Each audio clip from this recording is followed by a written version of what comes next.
Rex Stout'S Nero Wolfe.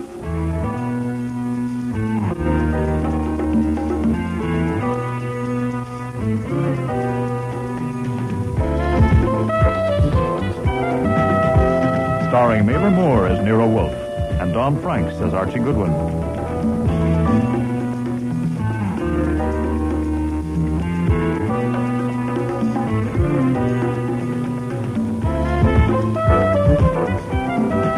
Today's episode, Eeny, Meeny, Murder, Mo, with special guest stars Charmian King, Bud Knapp, Dan McDonald, Neil Monroe, and Aileen Seaton.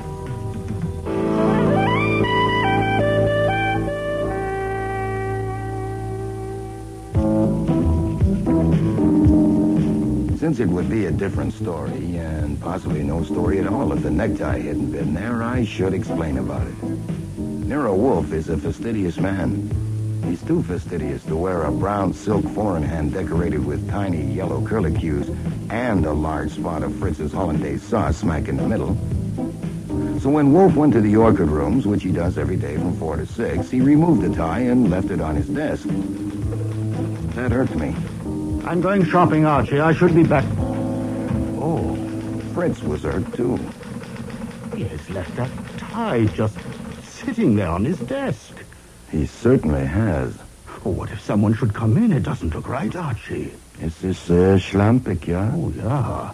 The desk of a great detective and a great man should not have a soiled tie on it. Certainly not. There is a limit to the duties of a chef and housekeeper. One has to draw the line somewhere. My list of functions from confidential assistant detective down to errand boy does not include being a valet. Besides, there's my arthritis. You haven't got arthritis, Archie. Arthritis is beside the point, Fritz. Consider the dignity of man. Yes. He could have taken it upstairs on his way to the plant rooms. Someone is here. You could put it in a drawer. That would be evading the issue. I suppose so. I agree. It's a delicate affair. I'm going out the back, Archie. Good afternoon. I'd like to see Nero Wolfe, please. I'm afraid Mr. Wolfe sees people only by appointment. But this is urgent. Very urgent. Oh, I'm sorry. Mr. Wolfe is engaged at the moment. Could I wait till he's free? Please. Sure. Come on in out of the cold. Oh, thank you. We'll go to the office. Mr. Wolfe won't be available until 6. I'll have to see him first and tell him about you. My name is Archie Goodwin. What's yours? I'd rather not say.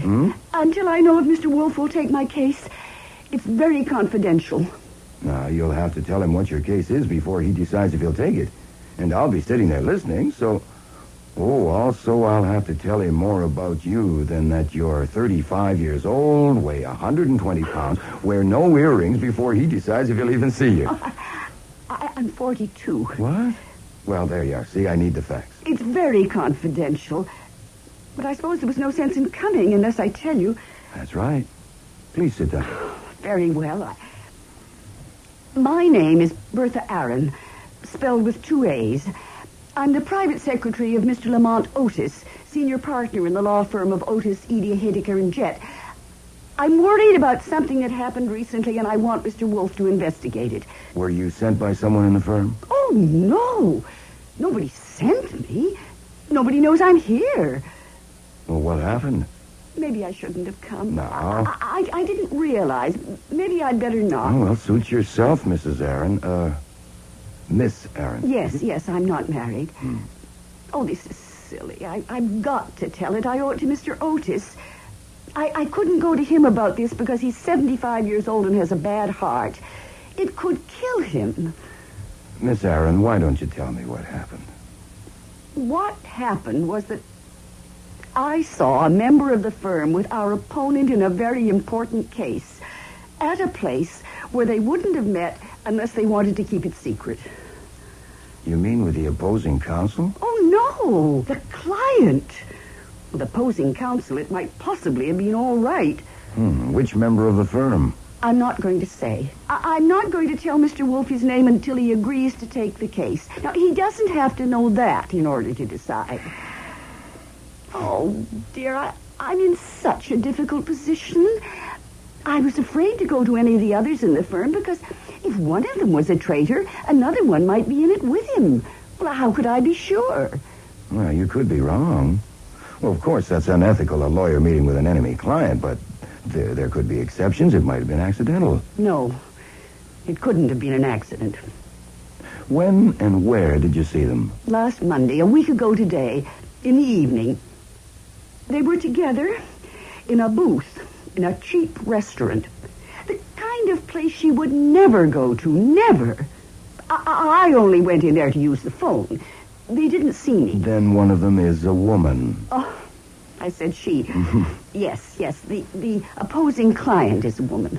Well, isn't it possible, just possible that the member of your firm wasn't a traitor? And that there's some explanation? Well, of course. I worried about that for a week. And this afternoon I couldn't stand it anymore, so I faced him with it. There is no question. He's a traitor. What did he say? It wasn't so much what he said as how he looked. He said he had a satisfactory explanation, but that he couldn't tell me what it was. And that's when I thought of Nero Wolfe. So I put on my hat and coat and came. Now, it's urgent. You can see it's urgent. It could be. Look, Mr. Wolfe would have to know first what your firm's case is about. Oh, I couldn't tell you that. There are some kinds he won't touch, even indirectly. Now, come on. You can tell me. Does he have to know? Yeah, he does. Anyhow, I read the papers, and you told me the name of your firm and that it's a big, important case, and the opposing client is a woman. So is your client Morton Sorrell? Yes. And the opposing client is Rita Sorrell, his wife? Yes. It's just 5:39. Cross your fingers and sit tight. I'll go up to him.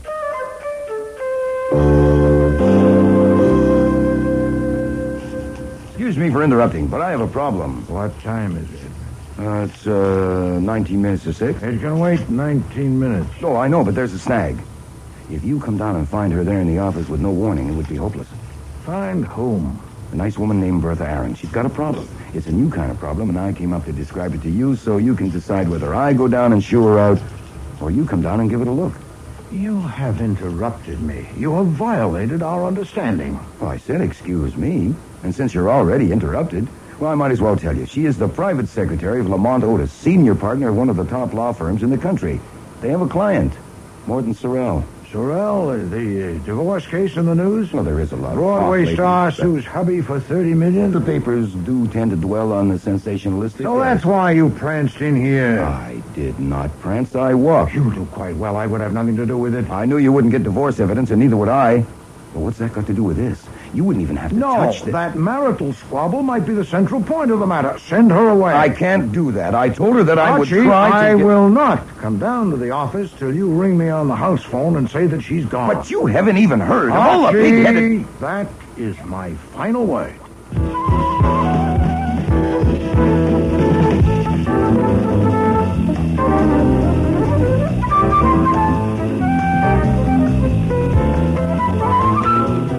Back at the office door, I stopped for a moment and arranged my face so Bertha Aaron would know the answer as soon as she looked at me. Then I entered. Jesus. Two objects were on the rug, which hadn't been there when I left. A big hunk of jade, which Wolfe used for a paperweight, and Bertha Aaron. Her eyes were open and popping. Around her neck, knotted at the side, was Wolfe's necktie. There was no question she was dead, but I did the usual tests. Then I sat back and wondered what to do. It's after 6. To hell with it. Yes? You can come down now. She's gone.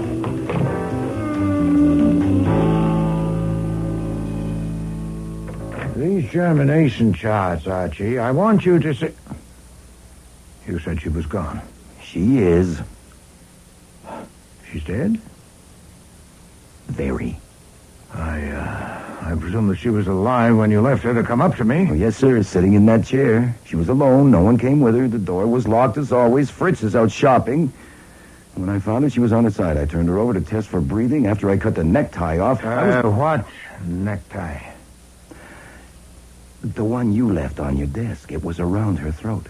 Probably she was knocked out first by that paperweight. My necktie? Yes, sir. That's what stopped her breathing, as you can see by her face. Do you dare to suggest that she was strangled with my neck? I don't suggest it. I stated I do dare to suggest that if it hadn't been there handy, he might have had to use something else, like maybe a handkerchief. And also that if we had come down a little sooner, instead of having some kind of a silly squabble shut up up. there... Yes, sir. This is insupportable. I will not accept it. No, sir. I could burn the tie. And then we could tell Kramer that whatever he used, he must have waited until he was sure she was dead, then removed it. Shut up. She told you that nobody knew she came. There's not a chance of that, and you know it. We're stuck. I put off calling until you came down, but it's already been 16 minutes. Would you rather call Kramer yourself?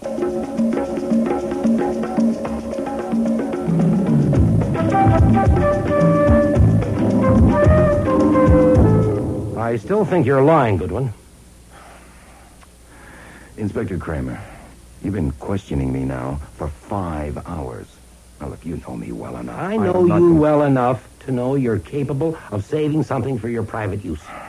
You asked me to believe that she didn't... Excuse me, I don't care a single measly damn about what you believe. If you know what she said better than I do, then that's just fine with me. I was talking. I was interrupting. You say that she gave you all those details, but she didn't name the member of the firm? I don't believe it. And I'm telling you this, Goodwin. If you or Wolfe use that name to get yourself hired to investigate this murder, say, and you use information you have withheld from me to solve the case and collect a fee, I'll get you for it if it costs me an eye. Look, apparently you don't realize the morning papers will be full of the fact that a woman who had come to consult Nero Wolfe was murdered in his office, strangled with his necktie while he was up playing with his orchids and chatting with Archie Goodwin. I can hear the horse laugh from here. If we had known which member of the firm it was, I would have got him before you even arrived. How did he know she was here? How did he get in?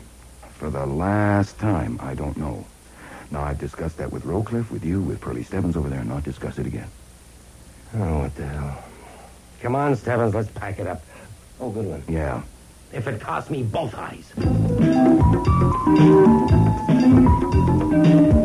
Okay, everybody's gone, Fritz. I've locked up. Thank you, Archie. Hey, 3 empty wine bottles. We didn't even eat dinner. I drank them, Archie. You're pie-eyed. No, Archie, I have tried, but no. Oh, boy. Go to bed. It's nearly midnight.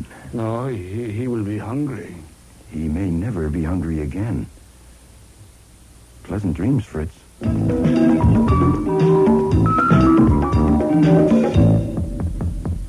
Yes? Everybody's gone. Last one's out. Fritz is standing watch in the kitchen, expecting a call for food. You better buzz him. Can you sleep? You probably always have. I can't even read. Archie, have you ever known me to show rancor?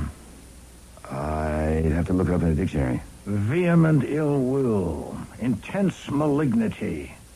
No, I've never known you to show rancor. I have it now. And it's in the way. I can't think clearly. I intend to expose that wretch before the police do. I want Saul and Fred and Ori here at 8 o'clock in the morning. Okay. I don't know how I'll use them yet, but... Oh, now what? I'll be right back.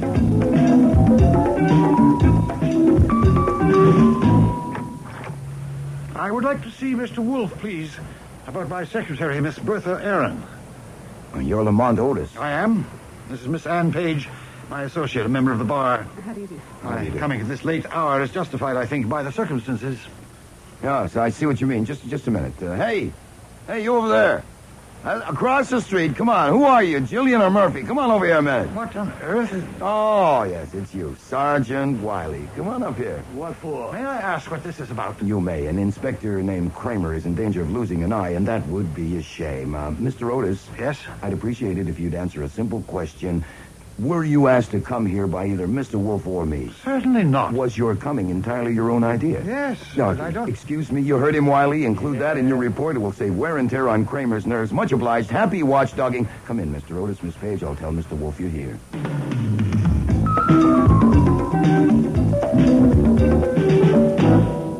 Mr. Otis, I owe you an apology.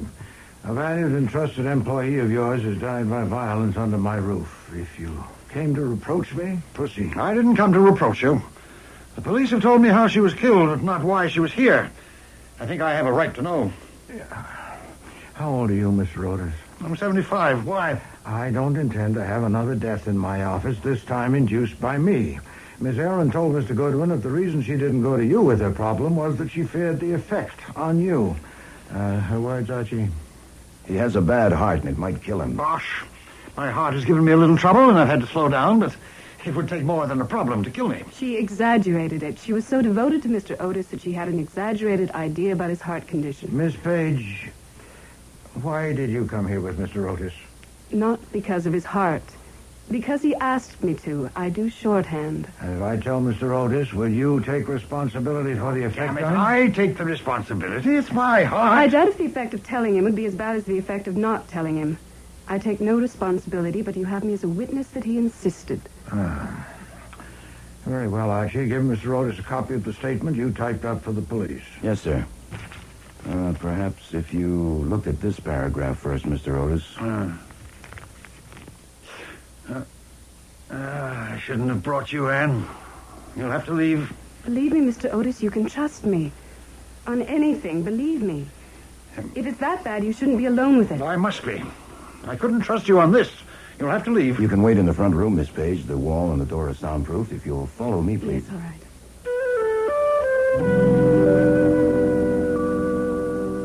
We have given you all the information we have, but I add this. First, that nothing in that statement will be revealed to anyone by Mr. Goodwin or me without your consent.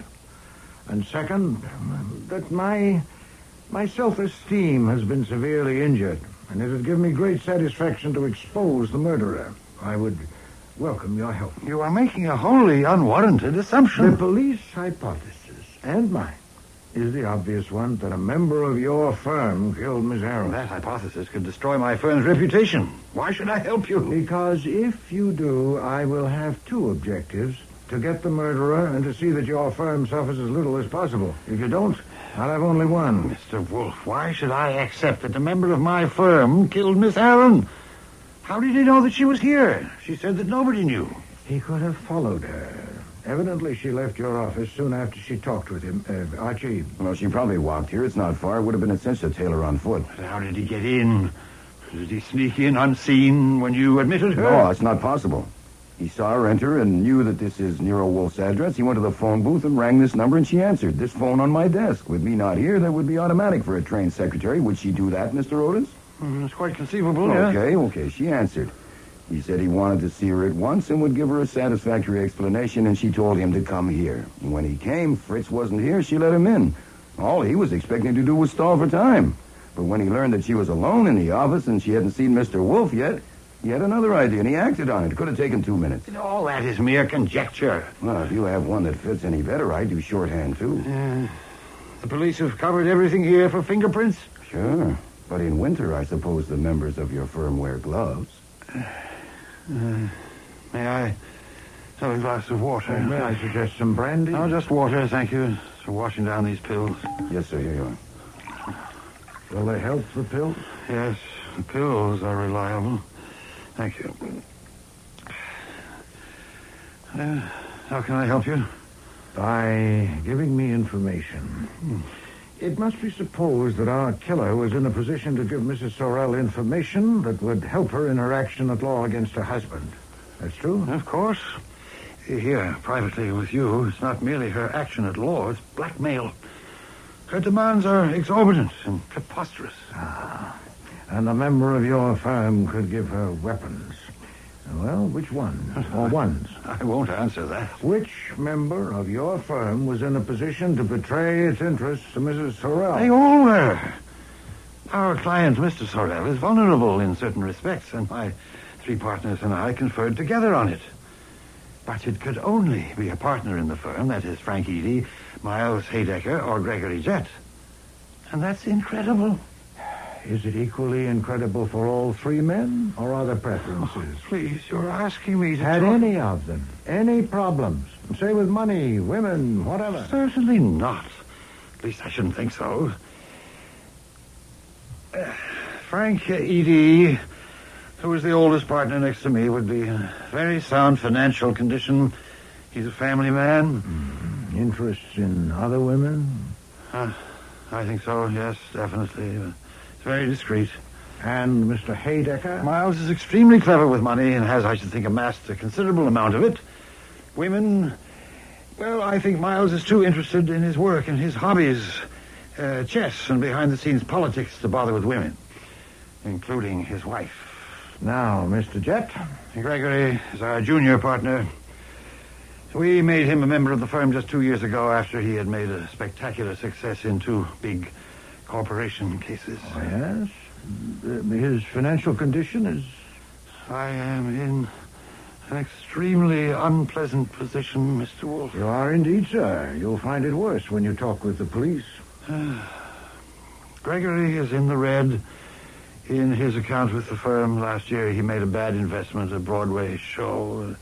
Seems a friend of his, a female, was in the cast. Have there been any other expenses connected with female friends? Not that I know of, for certain. Not recently. He seems to have settled down. Miss Aaron told me recently that he has been paying more attention to Miss Page than their professional association required. Is that why you asked her to leave? Because you couldn't count on her loyalty in a matter concerning Mr. Jett? Yes, Mr. Wolfe, I cannot continue this at the moment. It's been quite a shock. I'm afraid I overestimated my stamina. I would like to accept, tentatively at least, your offer of help.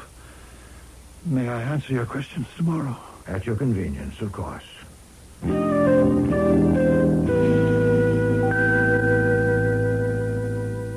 Well, that got us ahead by leaps and bounds. Do I still get Saul and Fred and Ori? No, not yet. To what purpose? Oh, I don't know. You're the genius. Find the restaurant where they met, maybe. Check out the alibis for the murder time. Pointless. By mid-morning, Mr. Kramer and the DA will have 100 men pursuing those things. And 200. This is special. If put 3 men on those things, it'd be frivolous. All right. So what'll we do? Play chess? I have one thought. Go ahead. Will the police tackle Mrs. Sorrell? Oh. I doubt it. Not right away. Kramer would save that till he questioned the partners. Going to Mrs. Sorrell would spill it. Yeah. She is young and comely. Oh, yeah. I've never seen her off stage. Well, you've seen pictures of her. Archie, you have a flair for dealing with personable young women. Sure, they melt like chocolate bars in the sun, but... Wait a minute. You're exaggerating it a little if you think I can go to that specimen and ask her which member of the firm she met in a cheap restaurant, and she'll wrap her arms around me and murmur his name in my ear. Huh. That might take me an hour or more. Can you find out where Mrs. Sorrell lives? I already noticed. The Churchill was in the papers. Address an envelope, Archie, to Mrs. Sorrell in your handwriting and mark it personal and confidential. And what will be in that envelope? A card, handwritten. Which says... We were seen that evening in the restaurant as we sat in the booth. It would be dangerous to phone you or for you to phone me. Stop. You can trust the bearer of this card. Signed? Unsigned. And who delivers it? You do. Later this morning to the doorman at the Churchill to be sent up to Mrs. Sorrell. You will wait for a reply. Now, will that get you in to see her? Oh, I think there's a fair chance. Yes, Archie, I think so, too.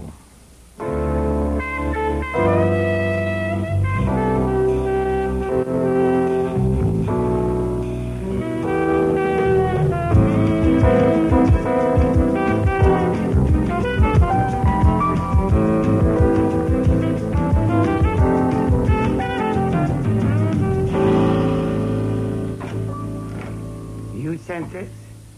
I brought it. Haven't I seen you before? What's your name? Goodwin. Archie Goodwin. You may have seen my picture in the morning paper. Oh, of course. What is this card all about? It's crazy. Where did you get it? I wrote it. You wrote it? Well, it was a trick. I made it up. I tried to write something that would make you curious enough to see me. I don't understand. Okay, I might as well confess, Mrs. Sorrell. I have been at your feet for years. The only pictures in my heart are of you. One smile from you, just for me, would be rapture. I thought that now you left your husband, I might be able to do something, render some little service that would earn me a smile. Mr. Goodwin, I hardly know how to take you. You overwhelm me, really, you do. Have you any particular service in mind? Well, if I might come in, now that you have smiled at me. Oh, of course. So please sit down. Thank you. Not many people ever have a chance like this, an offer of a service from a famous detective. What should it be? Well, I can't sew on buttons. So can I. I could walk along behind you and carry an umbrella in case it rains. I don't walk much. It might be better to carry a gun. You mentioned my husband. I honestly believe he's capable of hiring someone to kill me. You're handsome, very handsome. Are you brave? Well, it depends. I probably could be if you were looking on. By the way, now that I'm here, and this is a day I'll never forget, I might as well ask you something. Since you saw my picture in the paper, I suppose you read about what happened in Nero Wolfe's office yesterday. That woman murdered Bertha Aaron, was it? I read a part of it. I don't like to read about murders. Did you read who she was? Private secretary of Lamont Otis, partner of Otis, Edie, Haydecker, and Jet? I didn't notice. I thought you might because they're your husband's attorneys. Oh, you knew that, of course. Oh, of course. I didn't notice. I guess you didn't read that part, or you would have noticed those names, since you know all four of them. What I wanted to ask was, did you know Bertha Aaron? No. Oh, I thought you might, since she worked for the firm that represents your husband, and they handled a case for you once. You never met her. No. You seem to know a good deal about that firm and my husband. You said that so nicely about being at my feet and the only picture in your heart.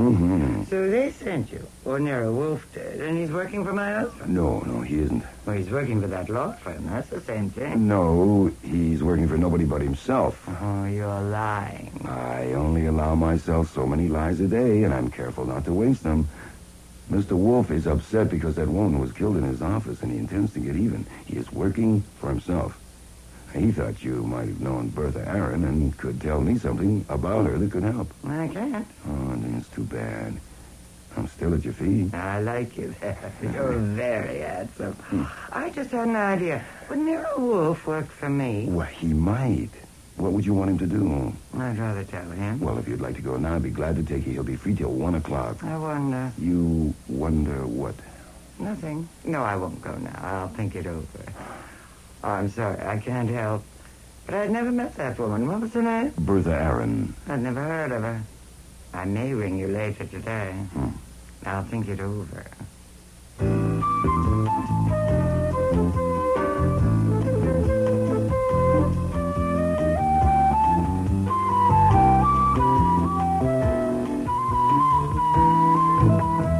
Downstairs and in front of the building, I was joined by a little guy with a big nose who looked at first sight as though he might make $40 a week waxing floors. Actually, Saul Panzer was one of the highest-paid operatives in the metropolitan area. Hi, Saul. Any plainclothes around? None I know, and I think none I don't know. You saw her? Yeah, I doubted her on her.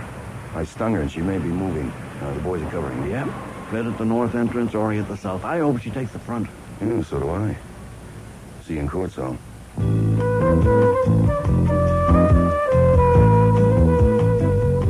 was 11:40 when I got back to the house, so I expected Wolfe to be in the office. He wasn't. But a stranger was. Morning. Good morning.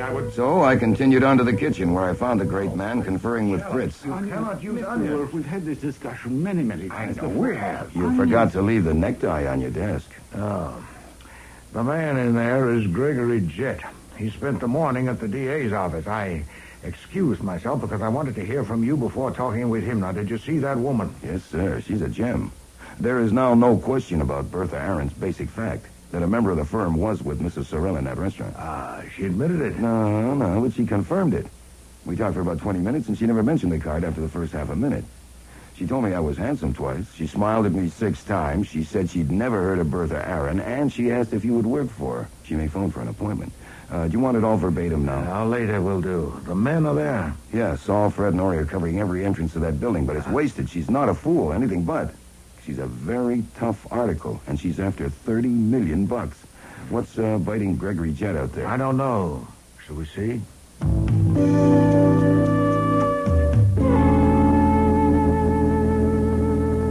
I said my business was urgent, and you kept me waiting 20 minutes. You're rather cheeky, aren't you? Moderately so. If it's pressure, sir, it's on you, not on me. Am I concerned? You are involved, and your employee. I presume this is Archie Goodwin. That's my name. Last night you gave a statement to the police about your conversation with Bertha Aaron, and you gave a copy of it to Lamont Otis, the senior member of my firm. Did I? I'm only an employee. Ask Mr. Wolfe. I'm not asking, I'm telling. I want to know what is in that statement. Mr. Otis is an old man, and his heart is weak. To show him that statement was irresponsible and reprehensible. As his partner, I want to know what is in it. Well, cheek meets cheek. You are manifestly indomitable, and I must buckle my breastplate. Who told you the statement exists and when? Someone in whom I have the utmost confidence. Mr. Otis himself? No. When did Miss Page tell you about it, this morning? No, last night she phoned me. At what time? About midnight, shortly after. As soon as she took Mr. Otis home? Why so promptly? That is not your affair. Mr. Jett, you are trying my patience. I may or may not tell you what was in that statement, but first I must be satisfied that you have a valid reason for knowing. Very well. I'll have to trust to your discretion, since there is no alternative. When Otis told Miss Page she had to leave, she suspected that Miss Aaron had told Goodwin here something about me. Why about you? There'd been no hint of it? Because he said to her, I couldn't trust you on this. You see, Miss Page and I are engaged to marry. It hasn't been announced yet, but it's probably no secret around the office. And that's the whole reason for your concern? No, it isn't. Added to that was the fact that she knew that Miss Aaron might have had knowledge, or at least suspicion, of a certain episode in which I had been involved. An episode of which Mr. Otis would have violently disapproved. What was the episode? No, I wouldn't tell you that even in confidence. What was its nature? It was a personal matter. Did it bear on the interests of your firm or your partner? No, it was strictly personal. Did it touch your professional reputation or integrity? It did not. Was a woman involved? Yes. Her name? I'm not a cad, Mr. Wolfe. Was it Mrs. Morton Sorrell? So that was it. Miss Page was right. I demand to see that statement. Not yet, sir. Later, perhaps. Do you maintain that the episode involving Mrs. Sorrell had no relation to your firm's interests or your professional integrity? I do. It was purely personal, and it was brief. When did it occur? About a year ago. A year ago? When did you last see her? About a month ago at a party. I did not speak with her. When were you last with her tete-a-tete? Not for nearly a year. But you're still seriously perturbed at the chance that Mr. Otis has learned of the episode? Certainly. Mr. Sorrell is our client, and his wife is our opponent in a very important matter. Mr. Otis might suspect that the episode was not merely an episode. I want to see that statement, and I have a right to see it. Don't start barking again. I'll tell you this. There's nothing in the statement either explicit or elusive about the episode you've described. That should relieve your mind. Beyond that, Excuse me, sir. Yes, Fritz, what is it? Mr. Eeny and Mr. Haydecker are here, sir. They say it is urgent. Eeny and Haydecker? What? Yes, sir. Uninvited and unexpected. You may leave unseen if you wish. Well, no, have them in. I'd like to hear what they want. All right, bring the gentleman in, Fritz. Mr. Wolfe will see you. Thank you. Mr. Wolfe. Craig, what are you doing here? I might ask you the same question. We came for information. I suppose you did, too. Unless you got more at the DA's office than we did. I got damn little. They didn't answer questions. They asked them. Obviously, they think Bertha was killed by someone connected with the firm, but they don't say why. At least, not to me. Nor me. Nor me. What has Wolfe told you? Not much. I haven't been here long. I presume that you gentlemen have come with the same purpose as Mr. Jett. He asks for any information that will give light, with emphasis on the reason for Miss Aaron's coming to see me. He That's assumes... it. What was she here for? If you please. Surely the police and the district attorney haven't withheld all of the details from you. Haven't they told you that she didn't see me? No, they haven't told me. Nor me. Then I'll tell you. She came without appointment. Mr. Goodwin admitted her. She asked to see me on a confidential matter, but I was engaged upstairs, and Mr. Goodwin came to tell me that she was here. We had a matter under consideration and discussed it at some length. And when we came down, her dead body was there on the floor. So she couldn't tell me what she came for, since I never saw her alive. I don't get it. If the police don't know what she came to see you about, why do they think she was killed by someone in our office? Mr. Goodwin. Yes. You admitted her. She was alone. Yes. You saw no one else around on the sidewalk? No. Well, of course it was dark. It was 20 minutes past 5 on January the 5th. The sun set at 4:46. How did... I looked it up. You conducted her to this room? Yes. Leaving the outer door open? No. Perhaps? You're certain of that? Oh, yes. If I have one habit that's totally automatic, it's closing that door and making sure it's locked. Automatic habits are dangerous things, Mr. Goodwin. What? Sometimes they fail you. Now, wait. When you brought her to this room, did you sit? Yes. Where? Where I am now. Where did she sit? About where you are. What did she say? That she wanted to see Nero Wolfe, that her name was Bertha Aaron, and that she worked for your firm. What else did she say? Nothing. Absolutely nothing? Right. You are Nero Wolfe's confidential assistant. He was engaged elsewhere. Mm-hmm. Do you expect me to believe that you did not insist on knowing the nature of her case before you went to him? No, if you'd rather not. Nero Wolfe's residence, Archie Goodwin speaking. This is Rita Sorrell, Mr. Goodwin. Oh. I've decided Hold that... it, please. Just a second. That woman you sent a card to? The one who told me I was handsome. You want to listen on the extension? Yes. Sorry, you have decided? I've decided that it'll be best to tell you what you came this morning to find out. Oh. You are too clever for me. The only pictures in your heart are of me. Well, I did sit with a man in a restaurant one evening last week. Mm-hmm. What evening was it? It was Monday. That's right. And you want to know who the man was, don't you? Oh, it would help. I want to help. You are very handsome. His name is Gregory Jett. Many thanks. If you want to help even more... That woman is a confounded nuisance. Yes, sir. I suppose we'll have to humor her. Yes, sir, or shoot her. You've seen her and talked with her, Archie. Can we rely on that? I'd have to toss a coin. Several coins. I told you. She's a gem. Obviously. Gentlemen, that was Mrs. Morton Sorrell on the phone. What she said has persuaded me that you deserve candor. Did you say Sorrell? I did, Mr. Haydecker. If she'd called 20 seconds earlier, Mr. Goodwin wouldn't have had to waste a lie. Archie, tell Mr. Haydecker the truth. Yes, sir.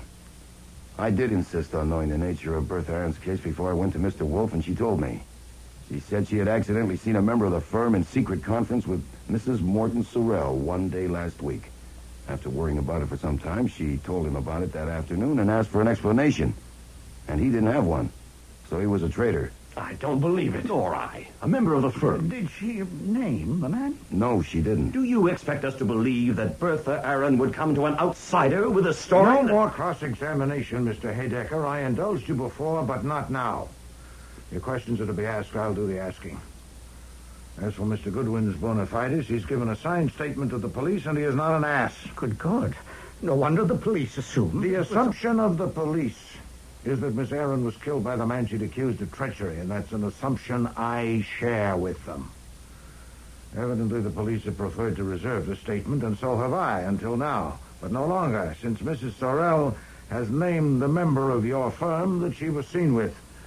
On the phone, just now. One of you. Who? I'm not going to tell you just yet. And that will make the pressure on one of you unbearable. You're playing games with us. I demand No, to know... sir. Mr. Goodwin saw Mrs. Sorrell this morning and found her devious.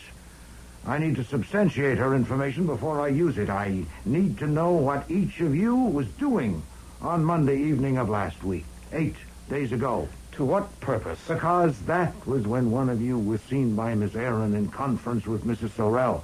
So I'm going to ask you now. Mr. Jett, how did you spend last Monday, say, from 6 o'clock to midnight? I was at a theater with a friend. The friend's name? Miss Ann Page. What theater? The Drew. The play was Practice Makes Perfect. Miss Page and I left the office together shortly before 6 and had dinner at Rusterman's. We were together continuously until after midnight. Thank you. Mr. Eady. That was the Monday before New Year's. I got home before 6 o'clock and ate dinner there and was there all evening. Alone? No. My son and his wife and 2 children spent the holiday week with us. They went to the opera with my wife and daughter, and I stayed home with the children. How old are the children? 2 and 4. And where is your home? An apartment, Park Avenue and 69th Street. Did you go out at all? No. Thank you. Mr. Haydecker. I was at the Manhattan Chess Club, watching a tournament. Bobby Fischer won his adjourned game with Weinstein in 58 moves. Larry Evans drew with Calmet, and Rashevsky drew with Mednis. Did they? Mm-hmm. And did play start at 6 o'clock? Certainly not. I was in court all day and had things to do at the office. My secretary and I had sandwiches at my desk. And what time did you leave the office? Around 8 o'clock. My secretary would know. What time did you arrive at the chess club? 15 or 20 minutes after I left the office. Damn it, this is ridiculous. You may be on the square, Wolf. I don't know. If you are, God help us. Frank, I'm going to see Otis. Are you coming? Yes, I am. I think we should say nothing more till we talk with him. You agree, Greg? Yes, I do.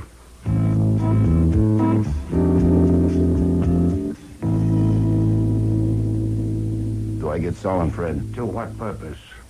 To check their alibi. Boy, pointless. They have no alibis. You weren't listening. Their alibis are worthless.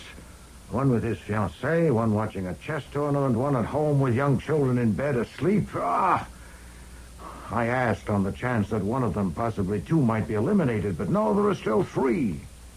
And what do we do? It's 1 o'clock. We have lunch.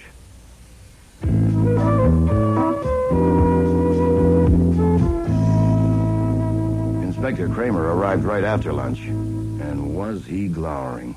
Have you an appointment? I have in my pocket a warrant for your arrest as a material witness. Boy. And one for you, too, Wolf. I warned you. Tommy Rot. I'll serve these only if I have to. Damn it! We were withholding the contents of the statement you and Goodwin gave us, and you knew it, and you revealed them. Frank Eady has admitted it. He phoned an assistant DA. Edie's a jackass. Yeah. Who's your client, Otis? I have no client. I am going to avenge an affront to my dignity and my self-esteem. I cannot escape the ignominy of having my necktie presented in a courtroom as an exhibit for the prosecution. I may even be called to the stand to identify it. But I want the satisfaction of exposing the culprit who used it. And in telling those men what I did, I served my legitimate personal interest, and I violated no law. You knew damn well we were withholding it. I am not bound to respect your tactics, either by statute or by custom. Mr. Kramer, this is pointless.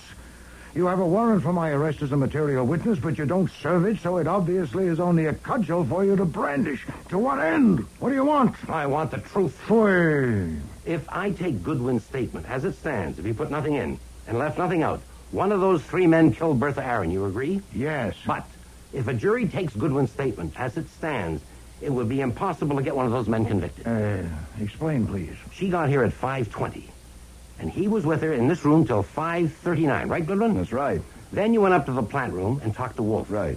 You returned to this room and found the body shortly after 6, right? Right again. Then listen to this. Those 3 men had a conference on a case in Frank Eady's office scheduled for 5:30.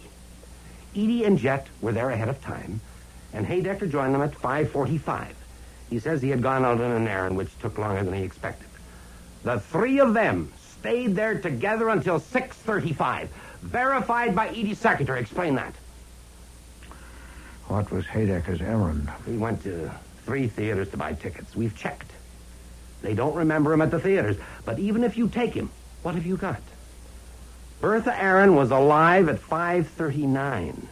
Haydecker was at the conference at 5:45. Proved. 6 minutes to follow her, phone this number, come in and be admitted by her, kill her, and get back to that office more than a mile away? Phooey. And, of course, the assumption that one of them hired a thug to kill her isn't tenable. Here in your office with your necktie? Nuts. You can take your pick of 2 assumptions. 1, they're lying. The conference didn't start at 5:30 and or Haydecker didn't join them at 5:45. 2, Goodwin's statement is a phony. Archie, get Mr. Parker at once. Right. Mr. Kramer, Mr. Goodwin reported fully and accurately, and the statement he signed corresponds in every respect with what he told me. So if you came armed with warrants to challenge that, Sarge, you're wasting hold your on. time. Here's Parker. Mr. Parker? Afternoon. Mr. Kramer is here, waving warrants at Mr. Goodwin and me. And no, material witnesses. He may or may not serve them. Please have your secretary ring my number every 10 minutes. If Fritz tells you that we have gone with Mr. Kramer, you will know what to do. Yes, of course, just a moment. It seems Mr. Kramer is leaving. He has left. Thank you, Mr. Parker. I'll call again should I need you. I shouldn't think it would be necessary. Well, I don't think we should count on any favors from Kramer for a while. Preposterous. Did he omit the third assumption deliberately? Has it occurred to him? I doubt it. He was concentrating on us, but it soon will. It has occurred to you, Well, sure. From that timetable it's obvious, but when it does occur to him, he'll probably mess it up. It's not the kind he's good at. Yes. We must forestall him. Can you get Mrs. Sorrell here? I can try. When do you want her now? No, I must have time to contrive a plan. What time is it? 10 after 3. Say 6 o'clock. We must also have the others, including Mr. Otis.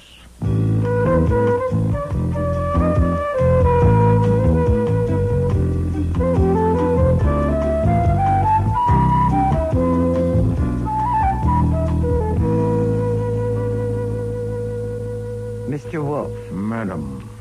I'm not in the habit of going to see men when they send for me. This is a new experience. Well, maybe that's why I came. I like new experiences. Mr. Goodwin said you wanted to discuss something. I do. Something private and personal. It is. How provocative. How can I resist? Since the discussion will be more productive if it's frank and unreserved, we should be alone. If you please, Archie, no notes will be needed. Mrs. Sorrell might want to ask me... No. Leave us, please. If you say so. I went straight down the hall to the front room. Everything was in order. The 4 partners and Miss Page were sitting there. Saul and Fred were standing in the center of the room. How long do you plan to keep us here? If you talk, you won't hear. And even if you don't want to hear, others do. You can talk later. As Mr. Wolfe told you, there's a speaker behind the couch. And it's wired to a microphone in the office. He's in there talking with someone. Now, since you'll recognize the voice, I don't need to name her. Okay, Saul, turn it on. I'm not going to pretend that you named him and are committed. You told Mr. Goodwin on the phone today that you were with a man in a booth in a restaurant last Monday evening, and you said his name is Gregory Jett. That's not true. Shh, quiet, please. You could have been merely scattering dust, and at will you can deny you made the call. What if I don't deny it? What if I repeat it?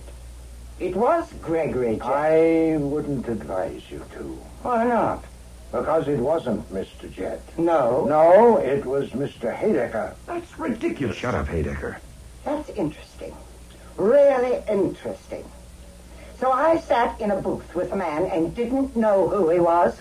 Really, Mr. Wolfe? No, madam, I assure you it won't do. I'll expound it. I assumed that one of 3 men had killed Bertha Aaron, but 3 hours ago I had to abandon that assumption when I learned that those 3 were in conference together in Mr. Eady's office at 5:45. Now, that all 3 men were lying, that they were in a joint conspiracy was most unlikely, especially since others on the premises could probably impeach them. But though none of them could have killed her, one of them could have provoked her doom. Of the 3, only Mr. Haydecker was known to have left around the same time as Miss Aaron. He said on a personal errand, but his movements couldn't be checked. Now, my new assumption, not yet a conclusion, was that he'd followed her to this address and seen her enter my house, had sought a phone and called you to warn you that your joint intrigue might soon be exposed. And then, no doubt in desperation, he'd scurried back to his office 15 minutes late for the conference. Haydecker. Now, I You're the don't traitor. believe Be you quiet. came here, madam, determined to murder. Indeed, you couldn't have, since you could have no expectation of finding her alone. Mr. Haydecker believes that you merely intended to salvage what you could, at best to prevent the disclosure, at worst to learn where you stood. You called this number, and Miss Aaron answered and agreed to admit you and hear you. Mr. Haydecker believes that when you saw her sink to the floor, unconscious, and saw the necktie on this desk, the impulse carried you on. How does he know that? He believes... How do you that know what he believes? A good question. I am not in his skull. I should have said he says he believes. I said nothing of the sort. Sit down, Hadecker. You might have known, madam, that he couldn't stand the pressure. His treachery to his firm will end his career, but concealment of guilty knowledge of a murder might have ended his life. You might have known. He's lying. He killed her. He's a rat and a liar. He phoned me twice yesterday. First to tell me that we had been seen in the restaurant to warn me, and again about an hour later to say that he had dealt with it, that our plan was safe. So I knew he'd killed her, but I knew he would lie. That's why I came here. What time did he phone you the second time? Between 5 and 6, about 5:30. What was the plan he had made safe? It was his plan. He came to me about a month ago and said he could give me information about my husband that I could use to get my rights. He wanted... That's a lie. She came to He me. wanted me to pay $1 million for it, and I finally said I would pay him 1/10 of what I got. That was at the restaurant. Has he given you the information? No, he wanted too much in advance. Of course, that was the difficulty. We couldn't put it in writing and sign it. No, indeed. A signed document is of little value when neither party would dare to produce it. I presume you realize, Mrs. Sorrell, that you'll have to appear on the stand at a murder trial. Are you prepared to testify under oath? I suppose I'll have to. I knew I would have to when I decided to come to see you. Then you are a dunce, madam. Oh, no, Mr. Wolfe. I am not a dunce. Oh, but you are. One detail alone would sink you. After you rang this number yesterday afternoon and Miss Aaron answered and you spoke with her, you got here quickly. Unquestionably, you took a cab. Now, I need only telephone the police and suggest that they locate a cab driver who picked you up at or near the churchyard yesterday afternoon and drove you to this address. In fact, that's what I intend to do right now. Why are you doing this? Do you want money? No, madam. Oh, I confess a weakness. I am savoring a satisfaction. I'm getting even with you. 25 hours ago, in this room, you submitted me to the severest humiliation I've suffered for many years. I will not say it gives me pleasure, but I confess that you're... I'll kill you! Quick! I'll kill you! It was a sight I'd never seen before and never expect to see again. Nero Wolfe with a woman in his lap with his arms wrapped tight around her, hugging her close to him. Confound it, Archie! Don't stand there! Get her! Yes, sir. I'll kill you! I'll kill you!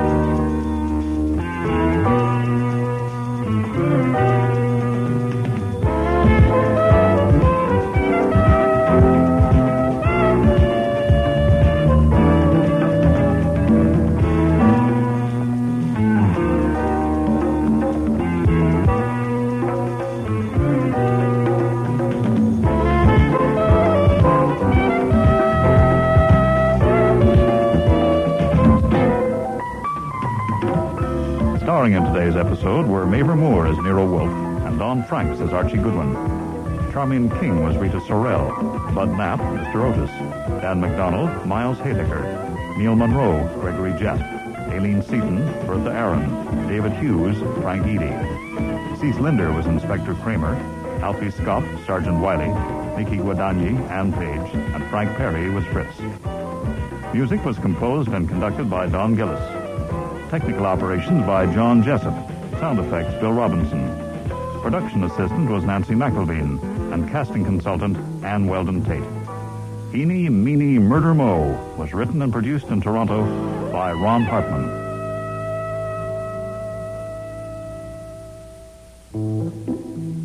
Next week, Nero and Archie meet Harry Coven, the cartoonist. Good morning, my little dazzlers. Good morning, Harry. Mr. Goodwin, you know Harry, Yes, but all right. this is Adrian Getz. Mr. Getz, it seems cool in here. I opened a window. With Rucolo in the room? Good heavens. So you got here, Goodwin. Don't mind the squirt in his damn monkey. Loves that damn monkey. I call this the steam room. How is he, Squirt? Okay? I think so, Harry. I hope so. I hope so, too, or God help Goodwin. Got anything to say, Goodwin? Sorry, Inspector, I lost my voice. You're not funny, pal. You're never as funny as you think you are. This time you're not funny at all. I got you. Even a suspended sentence, you lose your license. Take him downtown, Doyle. Next week, The Squirt and the Monkey.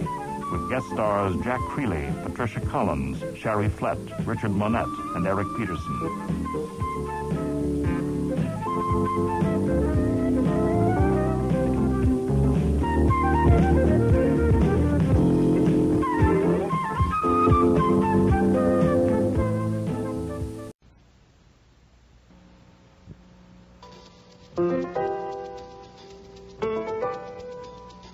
Rex Stout's Nero Wolfe.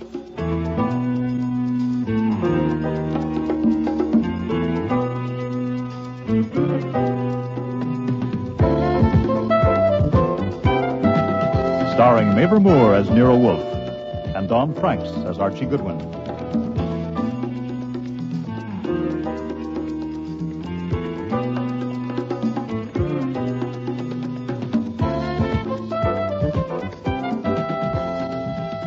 Today's episode, The Cop Killer, with special guest stars Jackie Burroughs, Brian George, Arch McDonald, and Marion Waldman.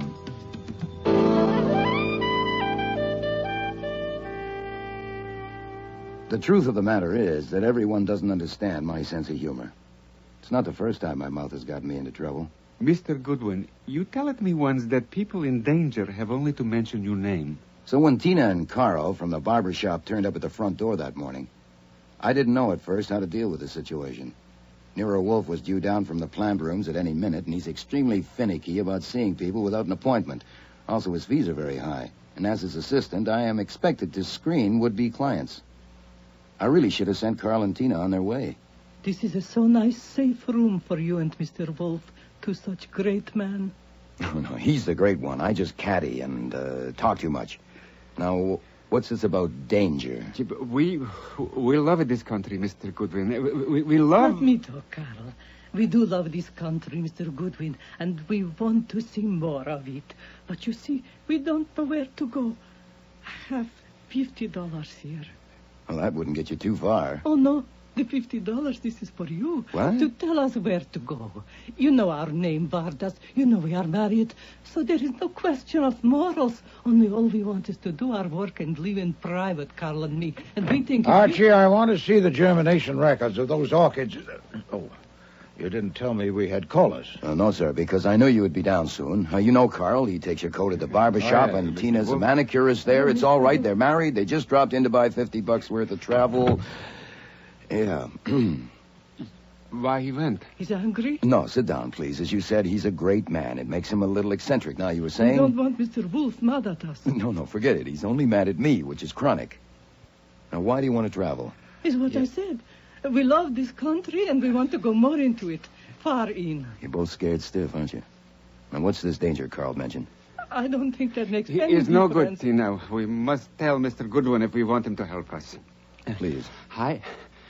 I met Tina 3 years ago in concentration camp in Russia. If you want me to, I tell it you why is they will never let us get out of there alive. Not in 100 years, but I rather not to talk so much about it. It makes me start to tremble, as you can see. Oh, okay. Save that part. But you did get out alive. Oh, yes, we are here. But they think we are dead. You see, Vardas is not our name then. We take name later when we get married in Istanbul. You shouldn't tell any places. No places, no people at all. You are most right. Was not Istanbul. Okay. Istanbul is out. You got married somewhere in... Yes. And then later we nearly get caught again. We do get caught again, but... You're most right, Tina. At a certain time, in a certain way, we cross that ocean. We try very hard to come to this country according to rules, but is in no way possible. I see. It is nearly a year now since we get the jobs at the barber shop, and life is be so fine and sweet that we are almost healthy again. Oh, what we eat. We even have some money saved. We haven't got... $50. You're most right, $50. We be happy beyond our dreams 3 years ago, except if we don't know what minute someone comes and asks us how we get here. Ah, so the danger is... We will be sent back. Right. And we know exactly what will happen to us there. I am not surprised if you feel deep contempt when you see me trembling the way I do, but to understand a situation like this, I believe you have to be somewhat close to it. as I am, as Tina The is. danger has come, Mr. Goodwin. This morning, a man came to barber's shop and asked us questions. An official. What kind of an official? Was he wearing a uniform, you mean? No, in the regular clothes. But he showed us card from police department. His name was on it. Jacob Wallen. What time this morning? Little after 9 o'clock, soon after shop open. He talked first with Mr. Fickler, the owner, and Mr. Fickler bring him around behind partition to my booth, and the man, he take out notebook and ask me questions. What kind of questions? My name, where I live, where I came from, how long I've been working there, all that kind. And then, about last night. Last night? Yeah, where I was and what I was doing last night. Did he say why he was curious about last night? No, he just asked questions. Did he ask to see your papers? No, that will come next. That's why we can't go back there. We have to leave here today, now. Did he question Carl, too? Yeah, right after me. And after Carl came out, he sent in Jimmy, but Carl and I knew we had to get out. So we wait till Mr. Fickler went to back up shop for something, and then we just walk out. And you came here? No, first we went to our room where we live, and we pack our stuff. Yeah, but then we realized that we don't know about where to go, and we might make some terrible mistakes, so we talk it over. We decide that best thing will be to come to you and pay you to help us. Why me? Because we don't know many people here, and you are a professional detective. And anyway, Carl like you, best of all customers. You don't tip him much, so it's not that. I have noticed you myself, the way you look. You look like a man who would break some rules, too, if you had to. Thanks.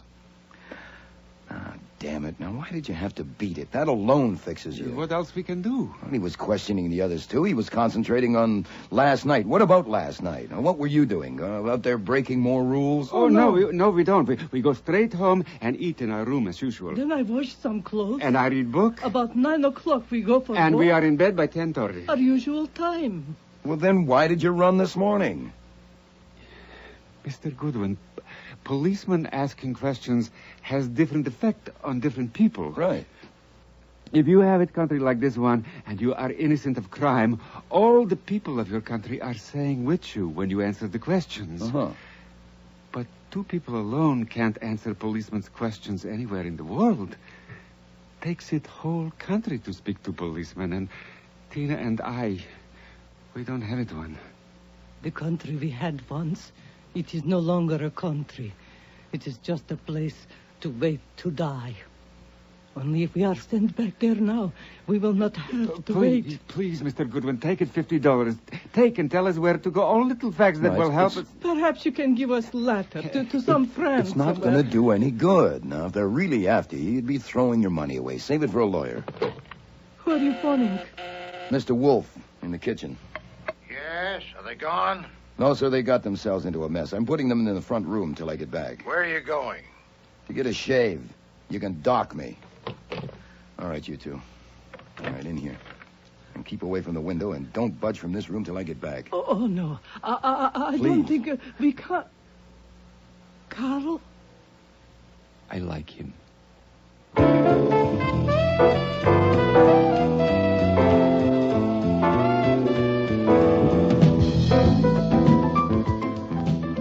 All right, move along there. Move along. There's nothing to see. What's all the excitement, officer? Accident in here. No one allowed in. How did the customers in the chairs get in? I'm a customer. Only customers with appointments. You got one? Certainly. Jimmy, how soon? Now, who whistled for you? Sergeant Curly Stebbins. What's homicide doing here? Don't tell me you and Nero Wolfe are involved in this. I dropped in for a shave. I'm a regular customer. Uh-huh. Hey, Mr. Fickler, how long have I been leaving my hair here? Oh, hello, Mr. Goodwin. For over 6 years. Sergeant Stebbins. This is the famous detective, Mr. Archie Goodwin. Mr. Nero Wolfe comes here, too. Thanks, Arnie. Famous? It's just a burden. It's a damn nuisance. Yeah, well, don't let it get you down. You just dropped in for a shave? You got it. Write it down. I'll sign it. Who's your barber? Jimmy. Jimmy's busy. So I see. Well, I'm not pressed. I might chat with you, or I could read one of these magazines. I might even get a manicure. You get manicures? I might, for my eyes. For your eyes? Haven't you seen Janet, the manicurist? Clown. She's in the booth talking to Inspector Kramer. Kramer's here, too? What's happened? You know the other manicurist, Tina? Or her husband, Carl Vardis? I know Carl well enough to tip him for taking my coat. I can't say I know Tina, but of course I've seen her. Why? I'm just asking. The sight of you or Wolfe anywhere near a case makes me want to scratch. Isn't that a shame? So let's get it on the record in case it's needed. Have you seen Vardas or his wife this morning? Sure. You have? Yes. I put them in our front room, and I told them to wait, and I beat it here to tell you. Now, if you step on it, you can still catch them. Excuse me if I don't laugh, okay? Okay. I mean, they killed a cop. Or one of them did. Killed a cop? Yeah. A detective from 20th Precinct, Jake Wallen. Here in the barbershop? Yeah, this morning. The other side of that partition. Here in the barbershop? Yeah, this morning. The other side of that partition, in her manicure booth. Stuck a long pair of scissors in his back and got his heart. This was seen by someone? No, not seen or heard, damn it, but it was very busy in here, and those noisy massage things were going off and on. But you know it's them. Their prints on the scissors or something? Yeah, we'll do all right without prints. They hopped it. You'll do all right without prints. Now, Yeah, wait. we found out where they lived. They packed up and gone. That still doesn't mean they did it. I mean, some people get very scared at the sight of You blood. seem very interested. Why? Excuse me, Sergeant. Yeah? It's my lunchtime. Yeah. I just go down to the cafeteria at the end of the hall. Yeah. Hey, Jaffe. Yes, sir. Mr. Fickler here is going to lunch. Go along, stay with him. I want to phone my wife. Why not? Stay with him, Jaffe. Yes, sir. Thank you. If you settle for Carl and Tina, why does Arnie there have to have company at lunch? We haven't got Carl and Tina. Until we do, we're checking out everybody and everything. Now, I asked you, why are you so interested? Oh, it's just natural curiosity. What else? You could have a client. No, we don't. Yeah, or looking for Well, one. don't make me laugh. Who in this barbershop could afford Wolf's fees? Yeah, I suppose. But I guess still I'm think- curious because I can't believe you'd hang it on those two just because they ran. Come on now, you must have something else. We have. There, you see? We think Jake Wallen came to take Carl. For what? Well, last night around midnight, a couple of pedestrians, 2 women, were killed uptown by a car. The car kept going. We found it a few hours later abandoned with a dented fender, blood, other items which stagnant. Carl's car? No, stolen. Reported earlier last night. 20th Precinct sent Jake Wallen to it. He was the first to give it a look. Wallen was supposed to go home when his shift ended at 8 this morning, but he didn't. He phoned his wife that he had a hot lead on a hit-and-run killer and was going to handle himself and grab a promotion. But what led him to this shop? That's what we'd like to know. It had to be something he found in the car. We don't know what. The goddamn fool kept it to himself and got killed. But did he mention it or show it to anyone here? They say not. All he had with him was a newspaper. Today's News, the early edition out last night. We can't spot anything in it. There was nothing in his pockets, nothing on him that helps any. You know all the barbers here? Well, I know Arnie Fickler, the owner, Jimmy, who cuts Wolf's and my hair, Ed, who takes the appointments because he's next to the phone. The rest I only know to see. What do you know about them? To help you, probably nothing. Try. Okay. Fickler, the boss, was once attacked bodily in here in his shop by his ex-wife. Ed once slapped Fickler's face when Fickler accused him of swiping lotions. Jimmy has been here a year now, and he's the best barber, which is why Wolf and I go to him. But he plays the horses, and he infuriates Fickler because he sometimes takes magazines while they're still current. Now, Jimmy thinks Janet, the manicurist, must have a sideline like dope peddling. Oh, yeah? Why? Because she refuses his advances, which by him means she's got to be too independent. Oh, Jesus, Goodwin, You I mean, asked you for it, just... that's all I know. I mean, apart from that, they're all strangers to me. What the hell are you doing here, Goodwin? Good morning, Inspector Kramer. Ah, good. I see you finished with Janet. Now maybe I can get my manicure. Hello, Janet.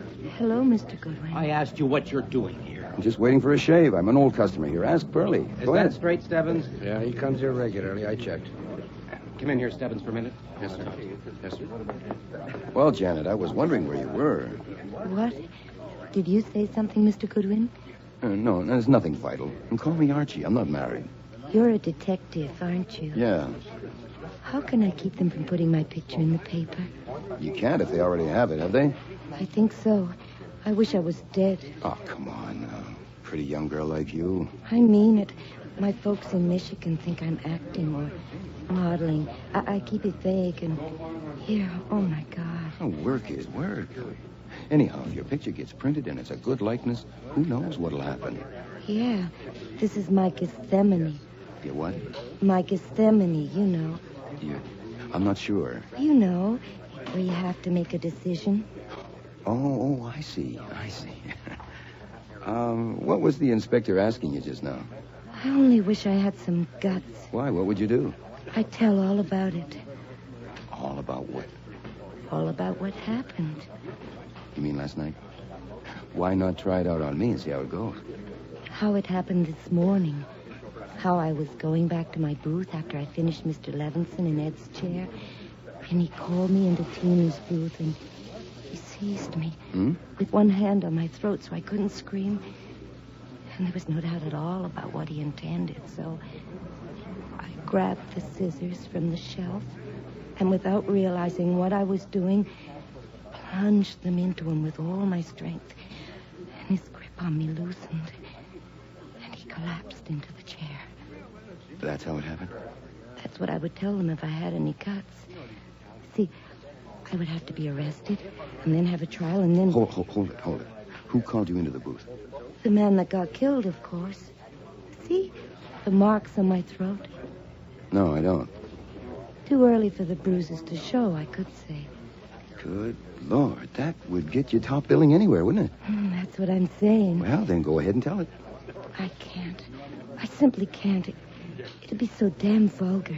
Yeah, it would be if it wasn't true.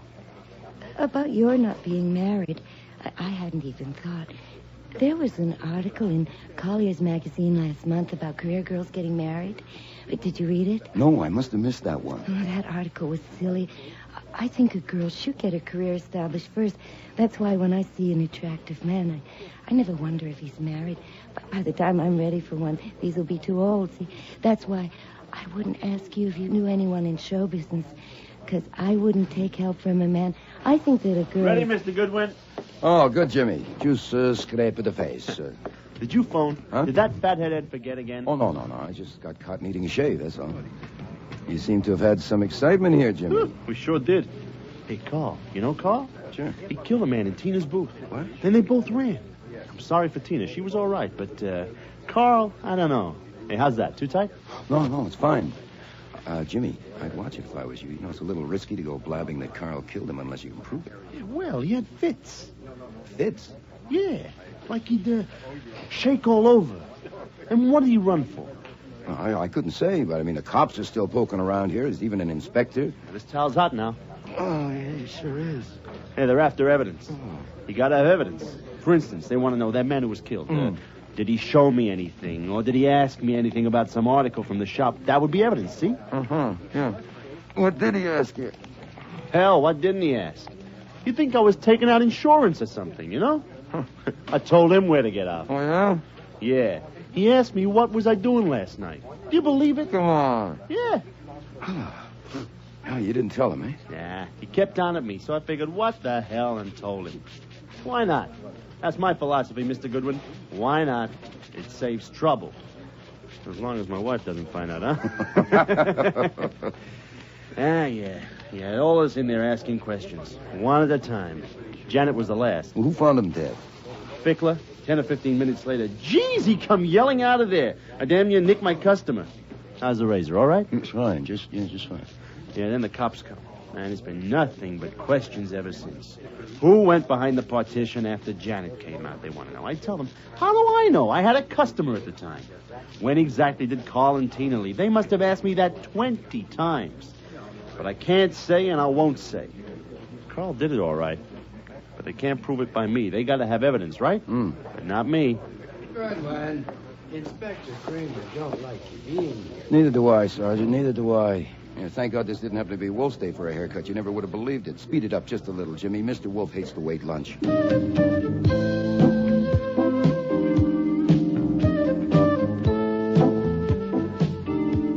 The first surprise when I got home was that Tina and Carl were not in the front room. The second surprise was to find them sitting with Wolfe at the dining room table. Than any other jackass. You're just in time, Archie. You like veal and mushroom. I asked the Vardas to wait in the front room till I got back. I invited them to join us.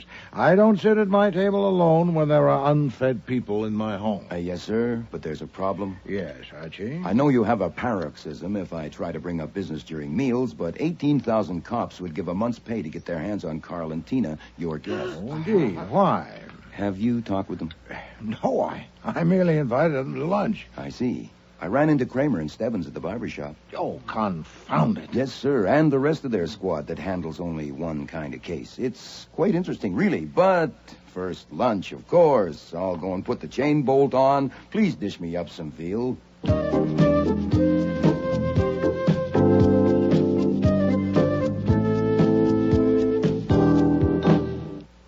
Please be seated. Mrs. Vardas, I think you'll find the red chair quite comfortable. Thank you, Mr. Wolfe. That was it. Fine cooking. Thank you, Mr. Vardas. Fritz takes great pride in his veal.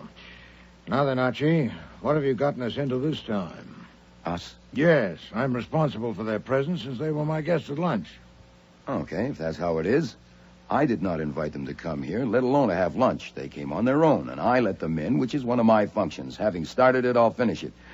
Carl, Tina, it's dangerous for you to stay here. Now, I know of a safe place up in the Bronx for you to lay low for a couple of days. You shouldn't take a taxi or the subway, so we'll go around the corner to the garage, get Mr. Wolfe's car, and you can drive it up there. Excuse me, you will drive us up there? No, I'll be too busy. Yeah, but I can drive car. I don't know how. Okay, then your wife will drive. Now, you can leave the car. No, she can't. She don't know it either. What do you mean you can't drive a car? Certainly you can. Everybody can drive a in car. In this country, yes, No. but we are new in this country. We have never had the chance to learn. You've never driven a car? No, never. No. And Carl? Never. What the devil is this? It has a bearing, as you'll soon see. Now, here's how it is. A precinct detective named Jake Wallen called at the barber shop this morning and began asking questions. Fickler took him into Tina's booth, and he questioned Tina first. Then the others had sessions in this order. Carl, Jimmy, Ed, and Janet. After Janet came out, there was a period of 10 or 15 minutes when Wallen was in the booth alone. Then Fickler went to see, and what he saw was Wallen's body with scissors buried in his back. Carl! No! Oh, no! Oh, Carl, you didn't! Archie, make us stop. Tina, Mrs. no. Vardas, please. You understand? No. Mrs. No. Vardas. Stop. And that man was killed there in Tina's booth? Yes. Then, of course, this is end for us. But please, I ask you not to blame my wife, because we go through many things together. She thinks I can do things that are not possible for me. But I do not kill that man. I do not touch him. About driving a car. Was that flummery? No, sir, that comes next. Last night around midnight, a hit-and-run driver in a stolen car killed 2 women up on Broadway. The car was found parked at Broadway 96th Street. Wallen from the 20th Precinct was the first one to look it over. In it, he apparently found something that led him to the Goldenrod Barber Shop. He showed up there and called the roll, as described, with the result also as described. Now, Kramer has bought it that the hit-and-run driver found himself cornered and used the scissors. And Kramer, don't quote me, is not a dope. Now, to qualify as a hit-and-run driver, you must meet certain specifications, and one of them is knowing how to drive a car. Then the best plan would be for Mr. and Mrs. Vardas to go back to the shop at once and submit to Mr. Kramer's questioning. Except for 2 things. What? 1, the fact that they landed will make it very tough. And 2, even though it is settled that they didn't kill a cop, their lack of documents will fix them anyhow. Wait, their lack of documents... Yes, sir, they're in the country illegally. They escaped from a concentration camp in Russia. Oh, confound it. An interesting angle is that you are harboring fugitives from justice, and I am not. I told Pearlie they're here. You what? That's the advantage of having a reputation for gags. You can say practically anything if you handle your face right. Oh. I told him they were here in our front room, and he sailed right over it. So I'm clean, but you're not. If you don't want to call Kramer yourself, which I admit would be a little thick since they were your luncheon guests, I could get Pearlie at the shop, tell him that they're still here, and why hasn't he sent for them? It might be better if you let us go ourselves, no? No. There is another alternative to consider. Oh, yes, sir. What? Since Mr. Kramer and Mr. Stebbins are still there at work, they may at any moment disclose the murderer. Oh, I doubt it. They settled for Carl and Tina, and what they're looking for is evidence, especially what it was that led Wallen to the shop. Mrs. Vardas, except for Mr. Fickler, that man questioned you first. Is that right? Yes, sir. Did he produce any object? Did he show you any object whatever? No, I'm sure he did not. He had the newspaper in his hand. Yes, he asked about no object, anything in the shop? No. He took nothing from his pocket? No. The newspaper he had, did he take that from his pocket? No, he had it in his hand when he came in from the booth. In his hand or under his arm? In his hand, I think. Yeah, I'm sure. Was it folded up? Well, of course, newspapers are folded. Yes, Mrs. Vardas. Just remember the newspaper as you saw it in his hand. I'm making a point of it because there's nothing else to make a point of, and we must have a point if we can find one. Was the newspaper folded up as if he'd had it in his pocket? No, it was not. It was not folded that much. When he sat down, he put it at the table, and it was the way it is on newsstands, so that's how it was folded. But he didn't mention it? No. And you noticed nothing unusual about it? I mean the newspaper? No, it was only newspaper. What is it, Fritz? Inspector Kramer is at the door, sir. He insists on seeing you. Oh, confound it. Archie, quickly. See our guest to the front room. All right, now hurry, you two. Now sit there in the corner. Don't go near the window or doors. This time, don't move until I tell you. Is that clear? But... No, there's no but. Is that clear? Yes. Now, bring Mr. Kramer in, Fritz. Yes, sir. Mr. Wolfe will see you now. Well, it took you long enough. Good afternoon, Mr. Kramer. Fritz, will you bring beer, please? You'll have some beer, Mr. Kramer? I'm here on business. Indeed. How can I help you? You can tell me what Goodwin was doing in that barber shop this morning. Oh, I understand he went for a shave. Isn't that right, Archie? Yes, sir. I have learned over a stretch of years that when I find you or Goodwin within a mile of a murder, something fancy can be expected. Let me finish. I know you've been going to that shop for 2 years, and Goodwin for 6 years. But the owner, Arnie Fickler, says that in the 6 years Goodwin has been going there, he has never once gone for just a shave. Not once. He goes only for the works. Haircut, shampoo, and shave. So today, 2 hours after a murder, he goes there just for a shave? I don't believe it. Then you don't? I'm not responsible for your credulity quotient. No one would believe it. I don't see how we can help you. I believe that Goodwin went to that shop because he knew a man had been murdered there. Then you believe wrong. Your credulity quotient needs an overhaul. Until I got there, I hadn't the slightest idea or suspicion that a man had been murdered there or anywhere else. Your going there had nothing to do with the murder? Put it that way if you prefer. I'll write it out and sign it for you if you like. I would like. Word it yourself, but say it right. You'll get it. Today. Okay, right now if you want. You know the law about withholding evidence as well as I do. You ought to by this time the stunts you pulled. You thought that I had sent Archie to the shop on business? I still think so. Then you might as well have an affidavit from me, too. In it, I will say that I did not send him to the barber shop and that I heard and knew nothing of the murder until he returned and told me. You'll swear to that? As a favor to you, yes. Since you wasted your time, you might as well get a little something out of it. But, Mr. Kramer, I still don't know your real reason for coming here. According to Archie, the murderer is known. And all I have to do is find him. What could you expect to get from me? When I see Goodwin poking around, I want to know why. I don't believe it. Archie, I think you must be responsible for this. Me? How? You're brash. You talk too much. What? It must have been something you did or said. What was it? I don't get it. What did you say to Mr. Kramer? Practically nothing. I just answered a civil question. What did you say to Stebbins? I just asked what was going on, and he told me. And then I told you about it. Not verbatim. What did you say? Nothing. Damn it. Of course Pearlie wanted to know what brought me there, and I took... Oh, wait a minute. Maybe you're right at that. Pearlie asked me if I had seen Carl or Tina this morning, and I said sure. I'd put them up here in the front room and told him to wait, and if he would step on it, he could find them. I knew it. Your confounded tongue. Huh? So that's it, is it, Mr. Kramer? Sergeant Stebbins told you that. He mentioned it. Then why have you waited to pounce? Since Archie has rashly disclosed our little secret, it'd be useless for me to try to keep it. That's what we use the front room for, mainly, to keep murderers in. You're armed, I suppose. Go in and get them. Archie, open the door for him. Oh, certainly. I wouldn't want to stand in the way of justice. There you are, Inspector. I'm scared of murderers myself, or I'd be glad to help. Well, Mr. Kramer... Comedy. I just happened to drop in on my way down to my office. I'll expect those affidavits this afternoon. Whatever you say, just as long as we're not going to be jailed for harboring fugitives. Nero Wolfe's office, Archie Goodwin speaking. Goodwin, is Inspector Kramer there? Yeah, he's here, Pearlie. He just happened to drop in on his way downtown. It's for you, Inspector. Yeah, Pearlie, what is it? When? Bad? Does she know who? Goodwin. Oh, why him? You're sure? Oh, Jesus. I'll be right there. Come on, Goodwin, you're coming with me. What is it? What's happened? The manicure is Janet. Someone tried to kill her. Who? She won't say. She says the only person she'll tell is you. Me? Why me? That's what I want you to tell me in the car on the way. Then now, come on. She was found on the floor of her booth out cold from a blow on her head. We brought her to, and she can talk, but she won't. She says she won't talk to anybody except her friend Archie Goodwin. How long have you known her? Until today, I merely leered at her. The only chat I've ever had with her was here today, under your eye, huh? But look what it did to her. Is it any wonder my opinion of myself is what it is? Yeah, you've never seen her outside the shop? Never. That can be checked. Yeah. Right now, we want you to get her to talk. Oh, God damn her, she stopped us cold. Come on. Hey, hold it.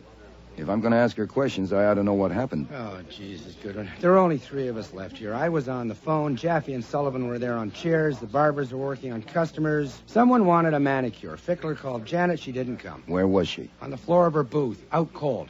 She'd gone there maybe 15 minutes before. Alone all that time? Well, I think all the barbers had gone back behind the partition at least once during that time. You think?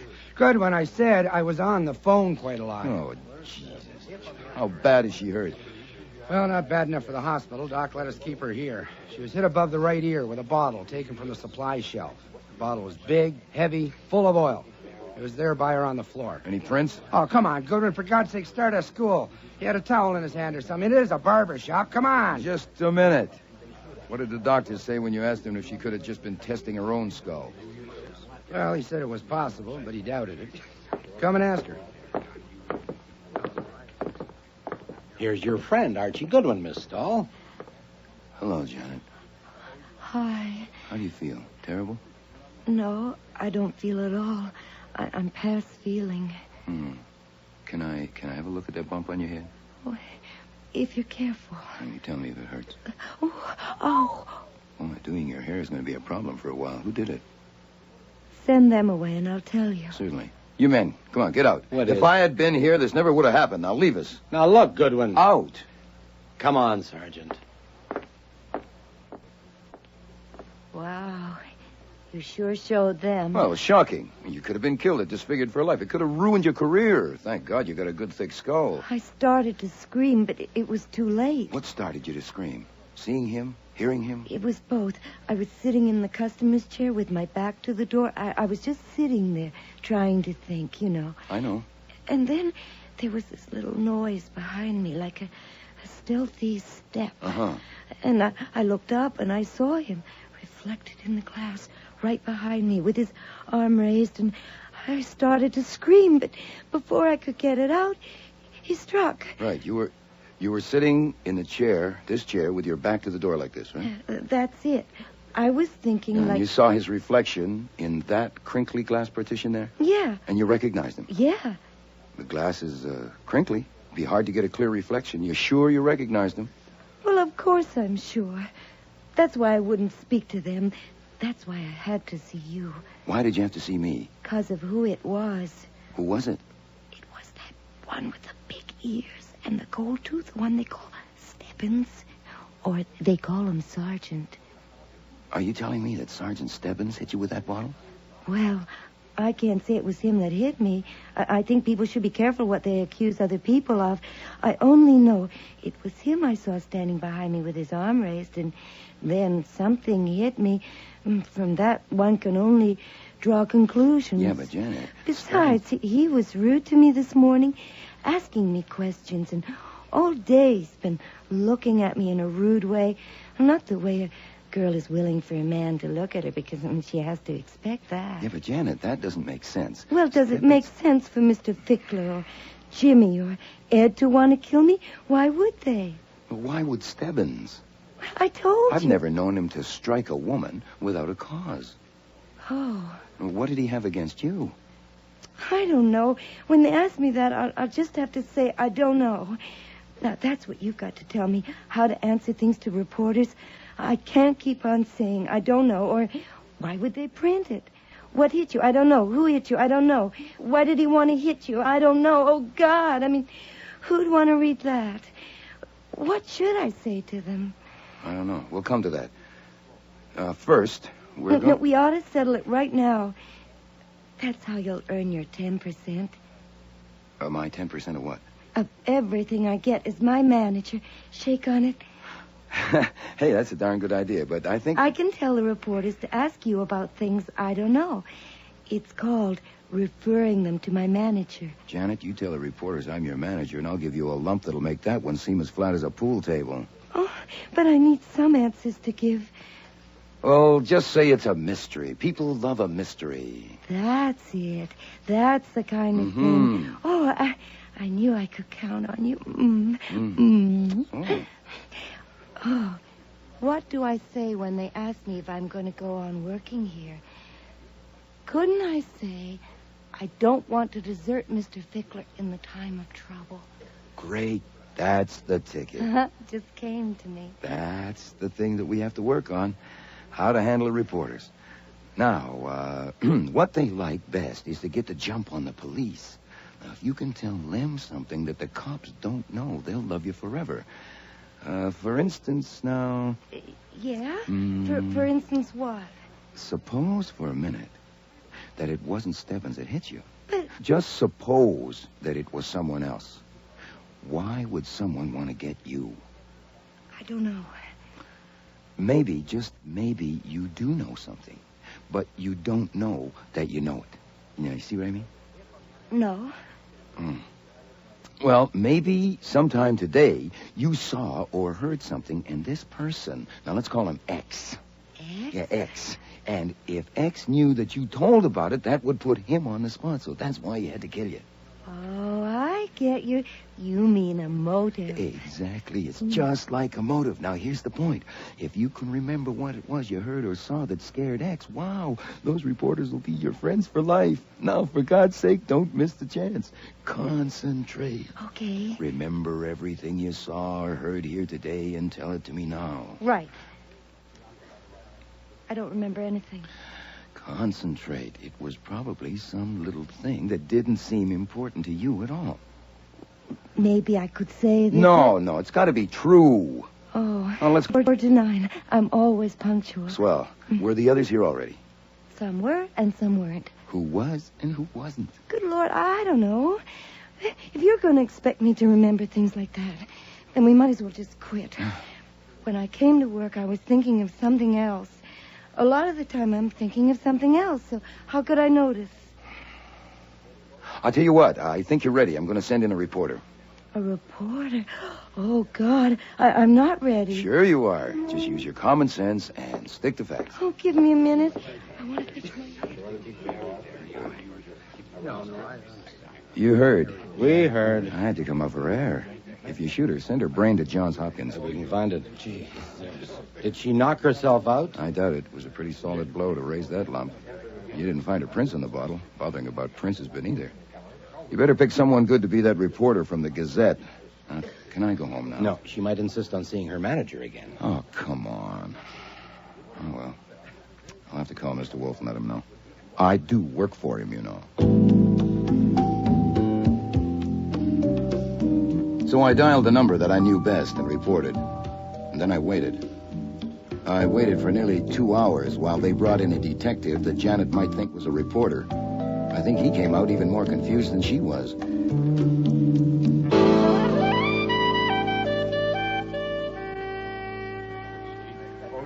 Mr. Kramer, will you ask this man to let me pass? Well, I'll be damned. I don't believe it. Let him in, Jaffe.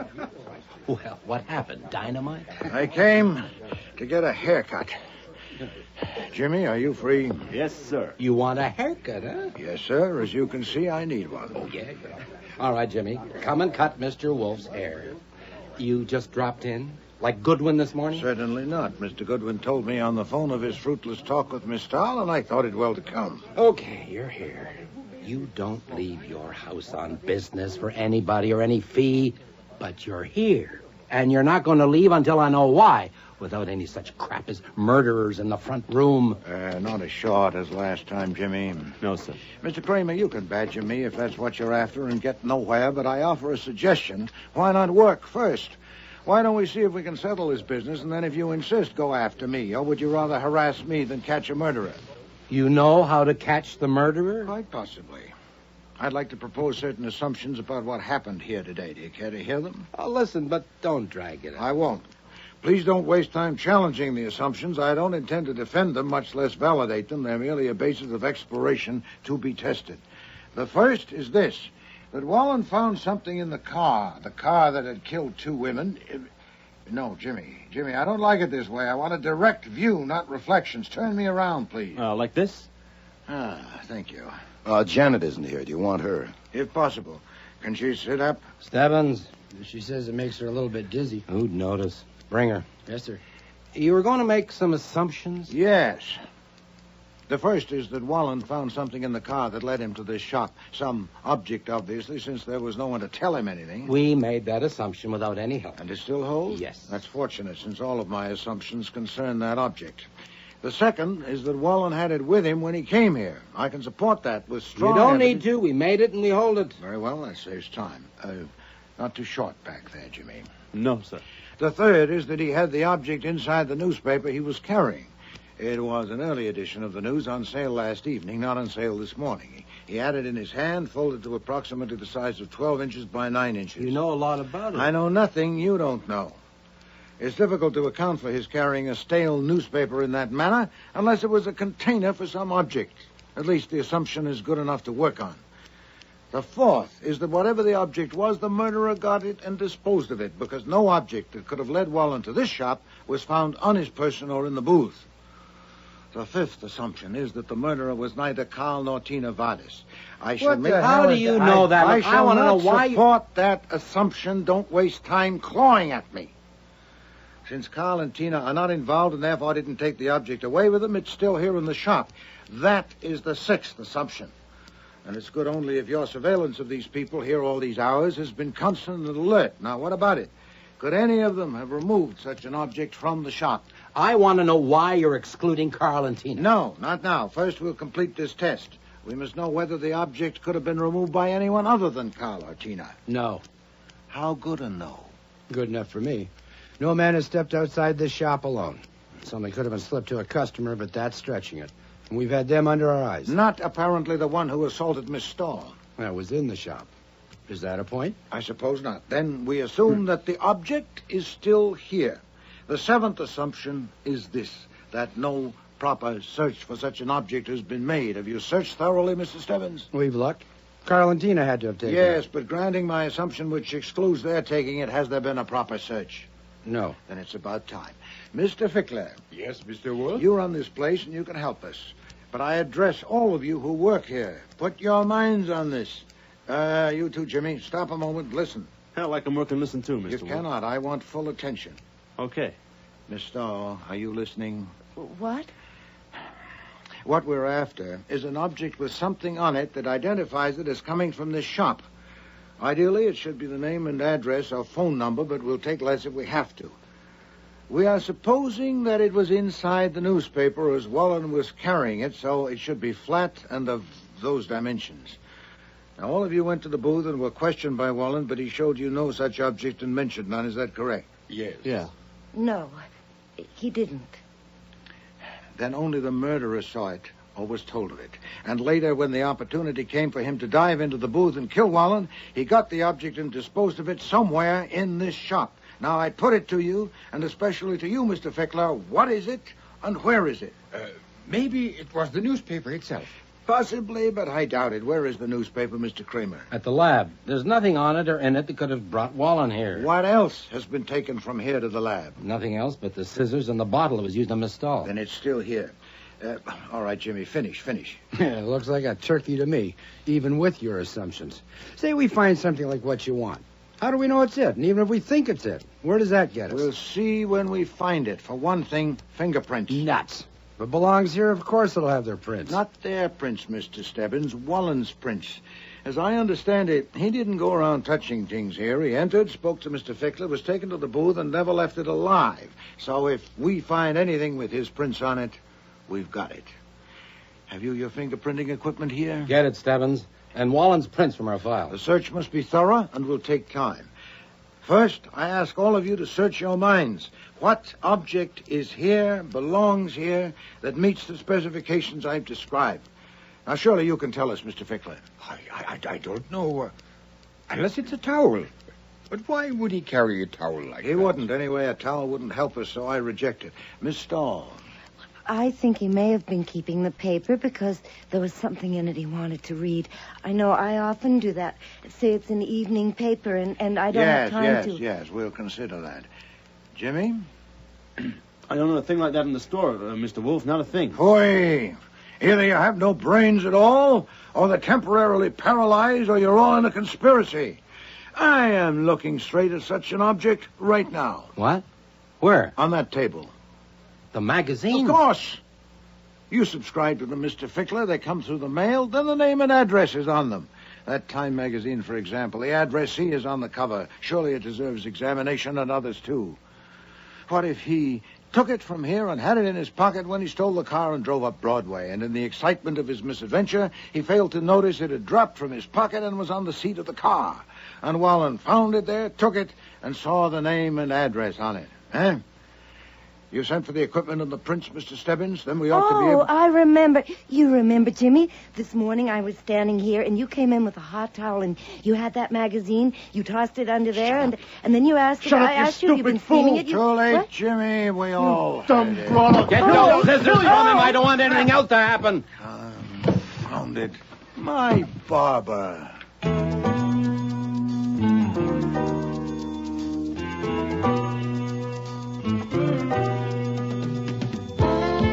As stubborn as Kramer was, he never did learn why Wolfe went to get a haircut that day.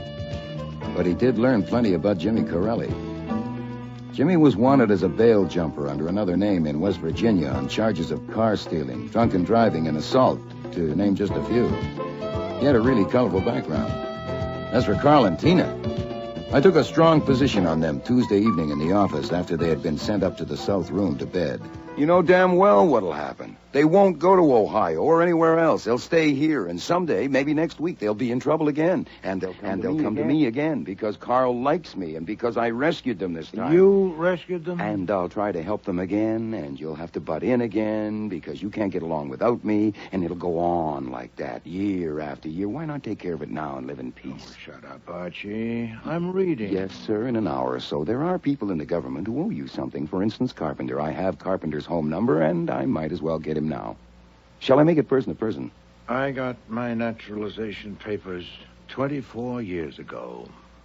I wasn't discussing you. You've caught it from Janet.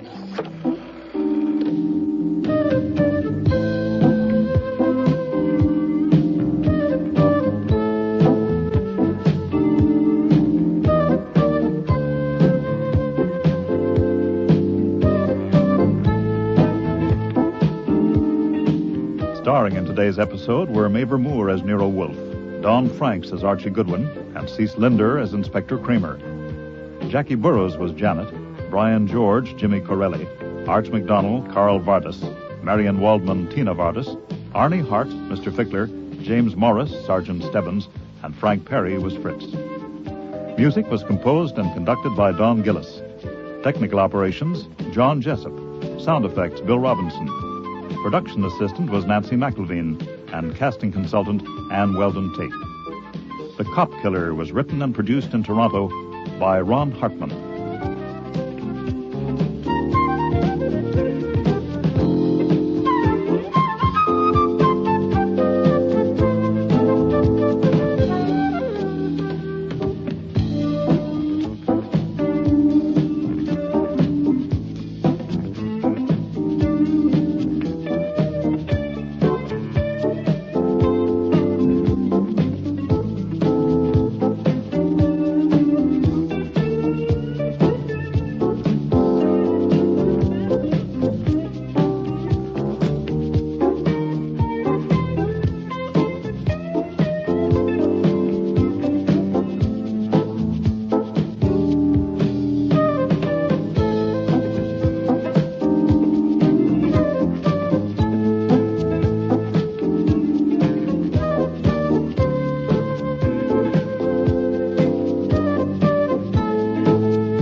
Next week.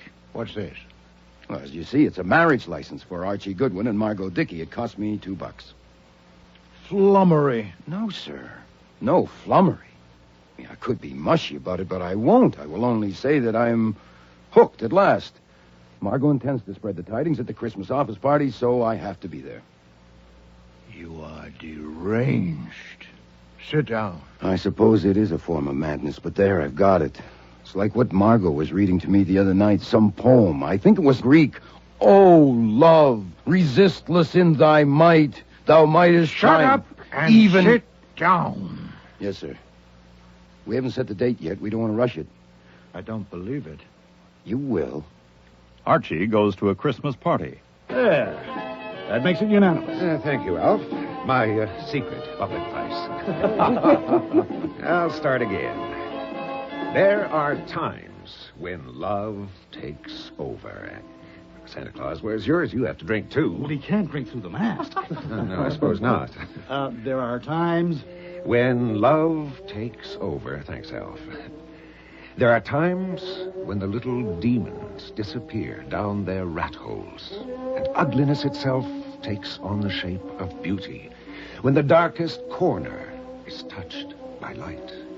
When the coldest heart feels the glow of warmth. When the trumpet call of goodwill and good cheer drowns out all the babel of mean little noises. This is such a time. Merry Christmas. Merry, merry, merry, merry Christmas. What a lovely toast, Kurt. Simply lovely. Well, I must write it down and have it printed. That part about the trumpet call. It was... Kurt! Oh, Kurt, what is it, Kurt? Merry Next week, Rex Stout's Christmas Party with guest stars Marty Maradon, Linda Sorensen, Patricia Hamilton, Gordon Thompson, and John Granick.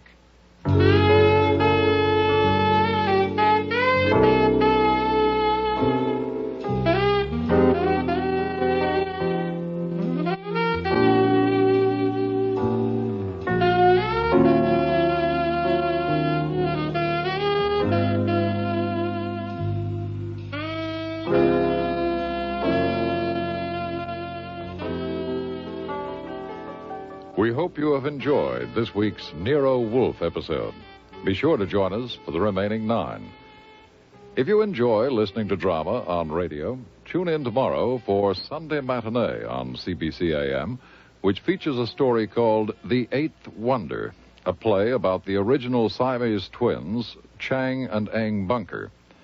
The play is a first by Toronto writer Linda Zwicker, and deals with the twins in their later years as 2 distinctly separate men, but tied together for life by a ligature at the base of their chests. Ah! Oh, God damn it.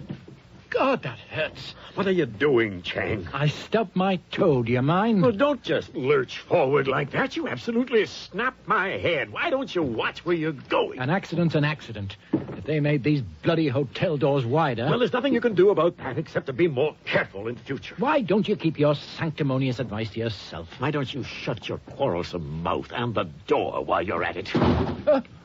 Now, where's that Christian philosophy? Where's that other cheeking? What a rotten thing to say. I get so tired of seeing you hide your true feelings behind that veil of piety. One day at a time, a season to all things in moderation. Why are you goading me, Chang? What's your problem? I'm just getting a few things off my chest. You have no subtlety, Chang. You never did have.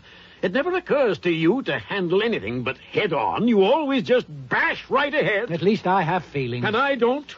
You've lived with me for 60 years, every minute, every hour, every second, and you don't think I have feelings?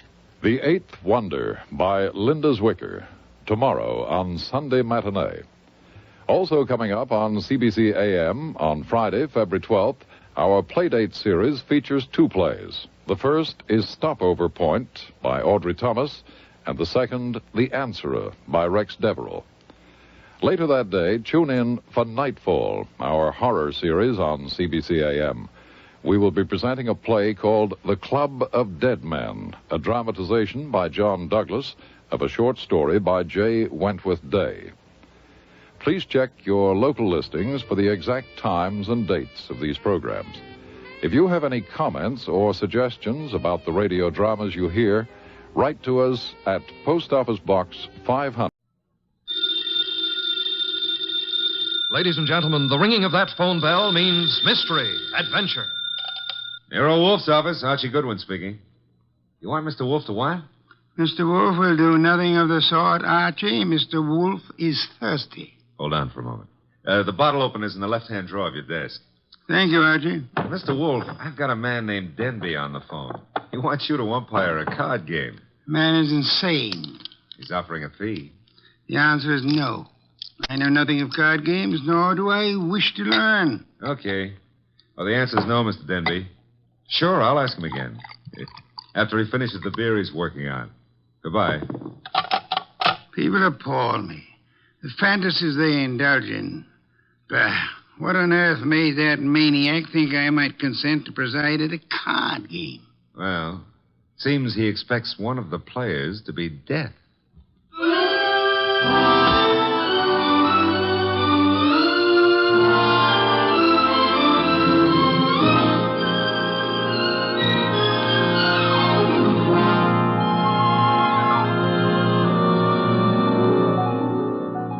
Ladies and gentlemen, it's the bulkiest, balkiest, smartest, and most unpredictable detective in the world. That chair-born genius, Nero Wolfe.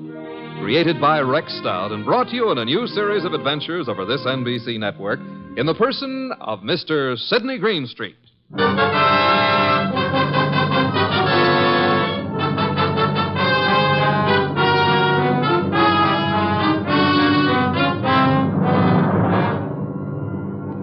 Wolfe would not attend, but the card game went on anyway. At the home of a Mr. Stephen Denby. Jean? Yes? LaCosta? Mr. Piper? I think we're ready to begin, eh? I'm ready. Yes, Jean. You always are. How I like that remark, I'll have to decide later on. Yeah, please do. LaCosta? It's all right with me. And Mr. Piper? I brought a deck. No, as host, I shall supply the cards. Before we play, I examine them, yes? Of course. Here you are. Chuck? Yeah, Mr. Denby? You will remain outside the door until called. No one is to enter this room under any circumstances. Got it. LaCosta? The cards look all right. Thank you.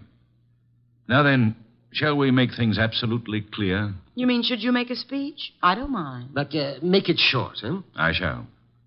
The four of us seated at this table are joint owners of the Candy Club, a rather successful institution devoted to the sale of food, liquor, entertainment... And the gambling. And games of chance. For some time now, we have all resented sharing the profits. Some of us have attempted to buy out the others. Denby, you needn't babble on. No one wants to sell. We know that. True, Mr. Piper. Which is the reason for this little game of cards. One hand shall be dealt to each of us. A hand at poker. Whoever wins gets the club. The others retire as gracefully as they can. Agreed? That's why yes, we're agreed. Very well. The cards are shuffled. I'll place them in the center of the table. LaCosta, would you like to... I cut. Good. If nobody minds, I'll cut them, too. After Mr. LaCosta. Nobody minds? Happy now, Mr. Piper? Let's get going, huh? Very well. Unless Jean would care to... Oh, thanks. We're all crooks here, which sort of cancels out any funny business with a card. Very well. We shall all draw a card in turn until 5 cards are drawn by each player. Shall we start, Jean? Sure. LaCosta? Okay. Mr. Piper? Yes, of course. And myself. We just keep going in rotation. This is fun. Fun? No. There's too much money which rides on these cards. That's what makes it fun. Would you mind keeping quiet? I'm nervous. We all are, one way or another. I think we all have our 5 cards now. We all got them. Very well, then. In the same order that the cards were dealt. Jean? A pair of 3s. LaCosta? Nothing. Mr. Piper? Kings. 2. The light! Piper. No, well, what?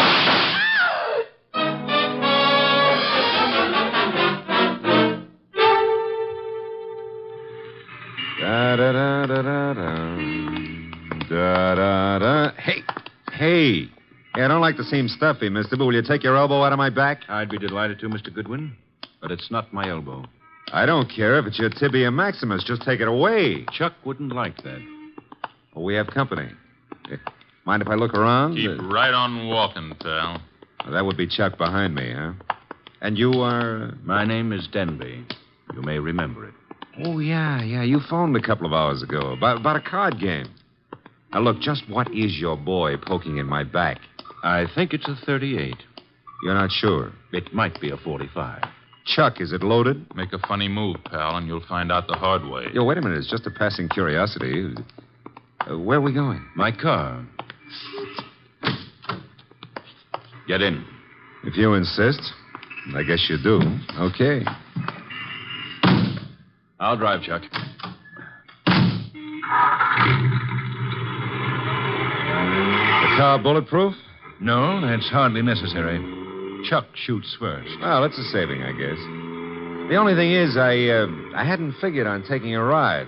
I told Mr. Wolfe I was going for a walk. He disapproved, You're but... going for a ride. Isn't that a little corny? Now, there's a minor difference. Usually the guest, shall we say, is killed at the conclusion of the ride. In this case... Let's not make the difference too minor. Huh? You will survive the ride. It's what comes afterwards that might kill you.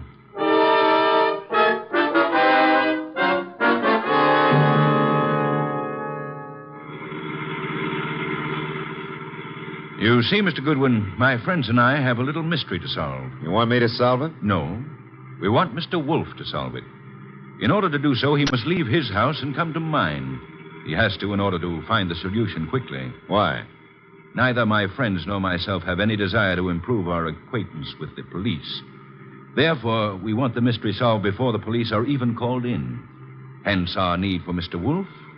Hence our detaining you. Detaining is a pretty word in the circumstances. Now, this is my home, Mr. Goodwin.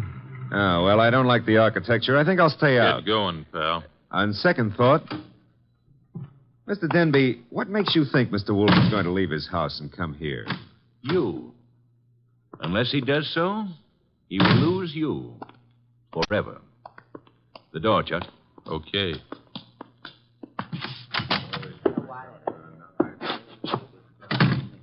Mr. Goodwin, may I introduce you to my associates in business and in poker? To your right, Mr. Lacasto, a charming but impulsive fellow. Hello. He's only the stooge. Where's the fat fellow? In time, Lacasto. The lovely lady whose back is to you is Jean. Jean something or other. She's always changing her name. Hello. Hello. And the gentleman facing you is Mr. Piper. How do you do? Is he exclusive or just... Hey, he's wearing his red carnation a little low, isn't he? Over his heart. Except that's no carnation. That, Mr. Goodwin, is blood. Lifeblood.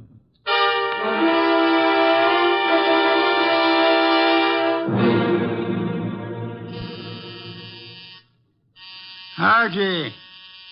Oh, Pa, he's always taking walks. Come in. The door's unlocked. Are you... Yeah, you're Wolfe. Having made a magnificent discovery, suppose you remove your hat? No, come on. I beg your pardon? Mr. Denby wants to see you. Mr. Danby can see me here. Here ain't where he wants to see you. Here, at the risk of minor monotony, is where he'll have to see me. Don't you want your boy Goodwin to keep on living? No one has ever been able to discourage him. Mr. Denby will. Archie's in custody? No, in Mr. Denby's house under a gun. I don't have to believe that. Take a look at this. A wallet. Archie's wallet. I shall accompany you. And permit me to warn you that if Mr. Goodwin has been harmed, nothing short of murder will satisfy me.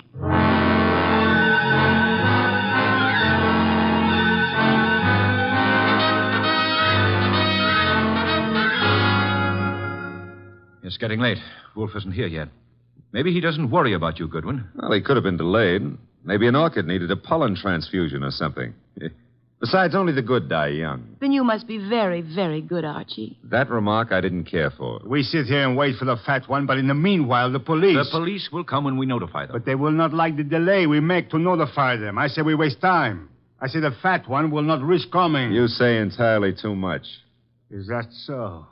Maybe I kill you myself. Picasso, put that gun away. Yes, darling Archie should have a chance to live. Not long if Wolf doesn't come. Stop looking so pleased. Are you afraid to die, Archie? Yeah, well, I'm not looking forward to it. It's so final.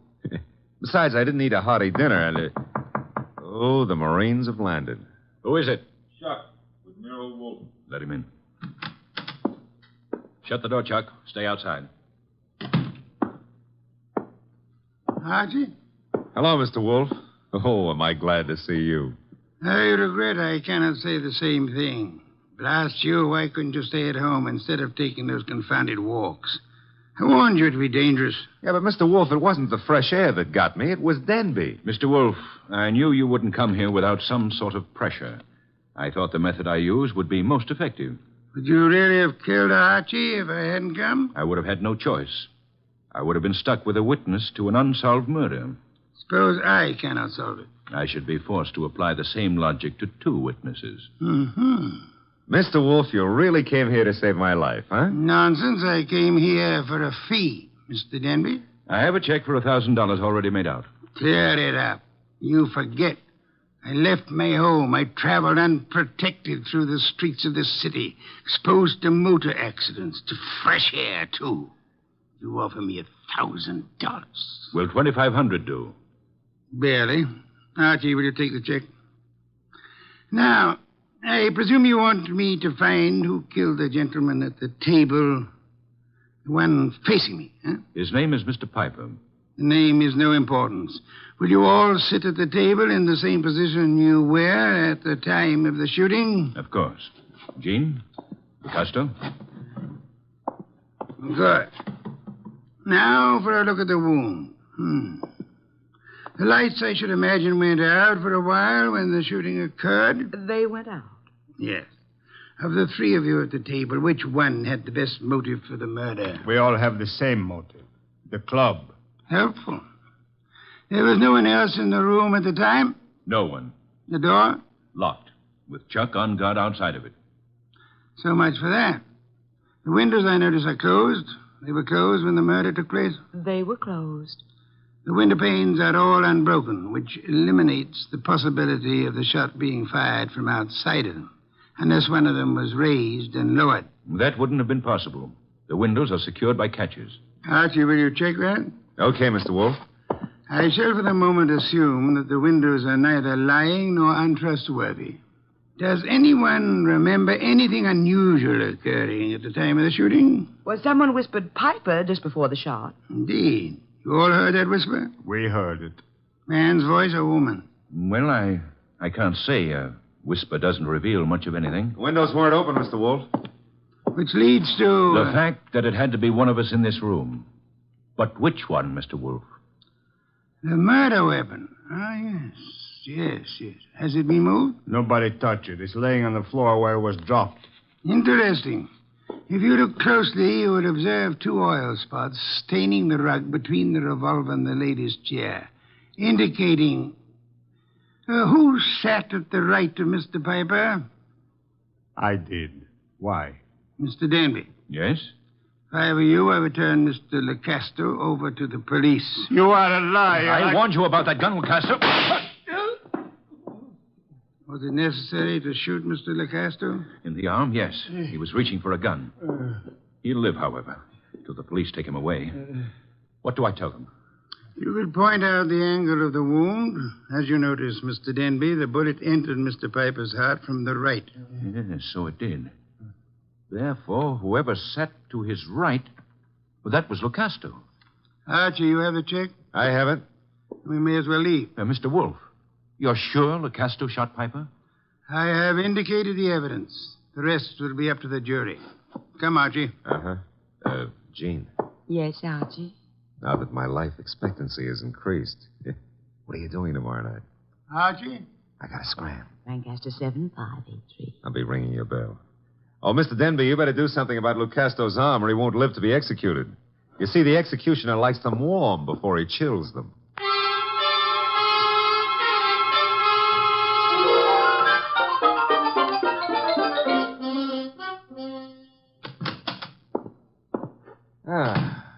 old homestead looks very nice, Mr. Wolfe. Yes, Archie, you should stay in it more often. Yeah, but you never get to meet babes like Jean that way. You never get kidnapped either. Nor would I have had to leave my home in order to rescue you. Well, you earned a nice fee, fast. Indeed? You seem doubtful about it. Positive, Archie. I know. I have not as yet earned my fee. Huh? You mean Denby might not turn Lucasto over to the cops? Of course he will. The trouble is, you see, Lucasto did not murder Piper. No? He just thought a bullet in the heart might be good for Piper's rheumatism, huh? As it happens, Piper suffered from asthma. That's beside the point. Fine. Mr. Wolfe, I'm going to take it for granted that you know who did kill Piper. I'm also going to take it for granted that you won't tell me until you're ready. But why turn Lucasto over to the police? 2 reasons, Archie. First, I had no proof against the real killer. Secondly, we had to supply a scapegoat in order to be permitted to leave the Danby home. You were unarmed, helpless. Go ahead, rub it in. Nonsense. It was an interesting problem. I enjoyed it. It was, huh? Well, to me, it's still in the present tenses. Which reminds me, as old Dr. Tidmouse said, there's always a future tense. And in that future tense, Jean. No, Archie. Oh, Mr. Wolfe, stop. That girl's got a love for blood that appeals to the ghoul in me. Besides, did you notice what she does to her dress? Archie, I was merely about to say that I have no objections to your dallying with the girl. Oh, I don't believe it. My ears need overhauling. I objected only to the future tense. Why not call her now? Yeah, well, I won't pretend I understand this sudden enthusiasm on your part about my love life. Probably there's some foul, scheming motive at the bottom of it. But who am I to look a gift horse in the mouth? Now, let's see. Her number was, Lancaster 7583, of course.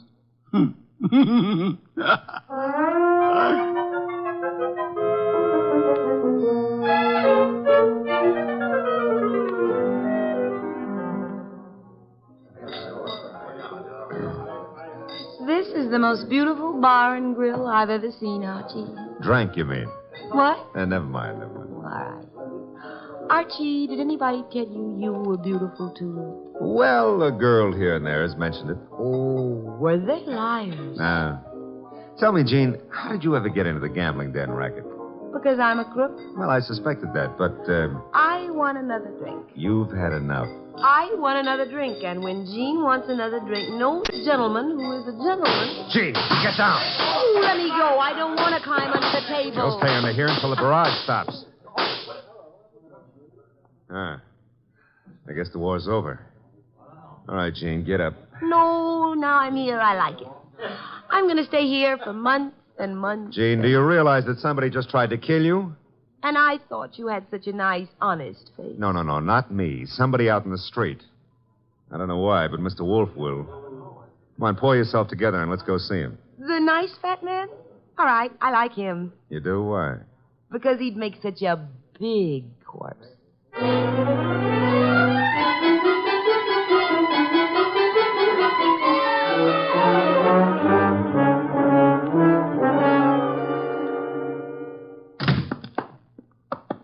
that you, Archie? Plus Jean. What made you think I wanted her here? She's one of your fans. She thinks you'd make a lovely corpse. What was the reason for bringing her here? She was shot at. Did you expect her to be? I expected her to be killed. That's why I sent you to her. Didn't occur to you I might be killed, too? It did. I was willing to take the chance. You were willing? Oh, Mr. Wolfe, Jean's a little under the weather. Splendid. In vino veritas. Watch your language. I mean, the people in their cups often tell the truth. A proverb of some antiquity. Who shot at you tonight, Jean? Oh, I don't know. I didn't see. Has it occurred to you that you might just as easily have murdered Piper as not?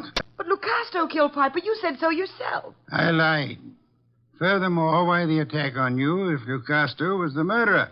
Well, I don't know.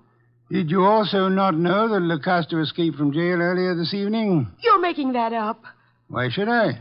Mr. Denby turned him over to the police, but Lucasto managed to get away before being jailed. That's not cricket. Incidentally, Mr. Denby will be joining us at any moment. I expected you to bring Jean, Archie.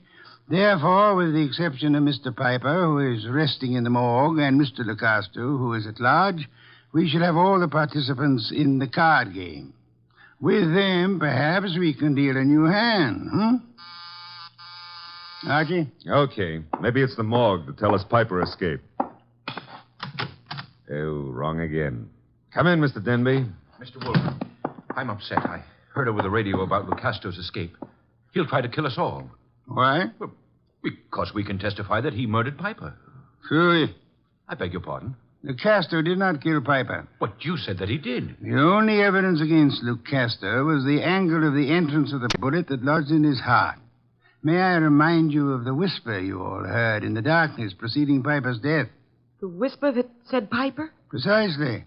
We must assume, then, that Piper turned his body in the direction of the whisper. Therefore, the angle of the wound would be wrong for Lucasto, but the correct one for... Whoever sat opposite Piper. I sat opposite him. But that doesn't mean I killed him. Wait, you must have. Once he turned, the bullet must have come from opposite him. Only possible way. That means you, Jean. No. No, it's a frame. May I interrupt for a moment? Mr. Denby, if our present analysis is correct, it must have been you who whispered to Piper. Did you? I hadn't thought about it before, but... Denby, you're lying. No, he's not lying. Continue, Mr. Denby. Well, when the lights went out, I wanted to tell Piper something. He turned to me, and that's when he was shot. Archie, you've taken all this down. In my prettiest shorthand, Mr. Wolfe. Good. I don't know why you're doing this, Denby. Maybe you think if I take the rap, you'll get the club. But remember, Lucasto's still free. He's gunning for all of us. But it'll be you. Especially you he'll want. Maybe you can talk a jury into sending me up for something I didn't do, but you won't live to gloat about it. Oh, shut up, Jean. You killed Piper and...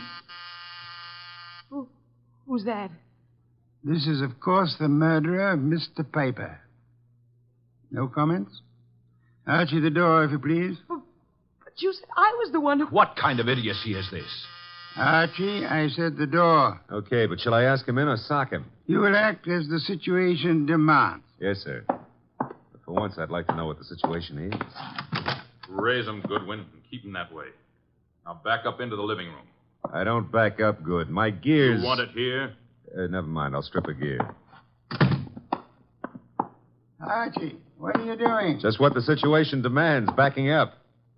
In case your knowledge of armaments has failed you, our little friend Chuck here is pointing a .38 revolver at me. Won't save him from the chair. Maybe not. But it could give me quite a pain in the stomach. Chuck, what do you think you're doing? You double-crossing louse. Gentlemen, if you So please. you thought you'd run to the fat dick and pin it all on me, huh, Denby? You don't know what you're talking about. We haven't even mentioned you. You sure of that, huh? Then why did Wolf phone me and tell me you were about to sing? Wolf phoned you? Yeah. Said you were getting ready to feed me to the electrician up the river. Oh, he was making a stab in the dark, Chuck. Trying to start something. That's so, Wolf? Archie, will you read Chuck your notes about Mr. Denby's statement regarding the whisper? Well, that doesn't mean... It could be misunderstood. Shut up. Read me the notes, Goodwin. Here it is. I quote. When the lights went out, I wanted to tell Piper something. He turned to me That's and... all I need to hear. Chuck. You were selling me out after hiring me to knock off Piper. You dumb gunman. Now you've given Wolf what he wants, a confession. I was trying to pin it on Jean. That's what you say now. It's kind of late, though. Too late for you. No. Goodbye, Mr. Denby. Nice shooting, Chuck. Stay put, Goodwin. The rest of you, I'm leaving. The police wouldn't approve. But let me have your gun. Huh? Wise guy. You know something? I've been thinking. Can you think? If I was to knock off you and Goodwin, me and Jean could split the club between us and nobody'd ever know who killed Piper. Very whimsical, Chuck, but if you don't mind... Archie, don't be an idiot. Well, if I have to get shot, I prefer it to happen when I'm moving forward. Archie. Okay, come and get it, Goodwin. March right up nice and easy and take it. I'm coming. Would somebody mind telling me why I don't fall down? Phooey. I've been shot. Well, that's not the way to talk to a man who's just been... Hey, Chuck is lying down. Is he dead? Well, there's been a mistake. I didn't shoot him. He shot me. Archie, stop blabbering. Neither of you shot the other. As a matter of fact... I shot the Chuck. Lucasto. Lucasto, Archie? Well, I thought he escaped. No, I'm not crazy. I do not escape. The fat one, he phones the police to tell them how I'm innocent. Yes, I had the police announce the escape, however, for reasons of, shall I say, strategy? Well, on account of there are no bullet holes in me, you can say whatever you like, Mr. Wolfe. Thank you, Archie. That announcement helped heighten the tension our murderers were under. And then they explode. The fat one, he says to me, Locasto, wait in the next room. Watch careful. Maybe there's trouble. I watch. And now? Now there's no more trouble.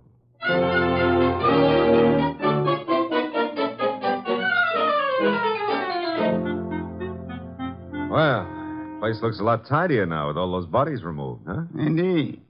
Archie, I'll get you the bottle of beer. But first, make with an explanation. The case was crystal clear, Archie. Maybe, but I'm no crystal gazer. Sure, I know. Denby had things arranged in advance with Chuck in case anybody held a better hand than his own. Piper did.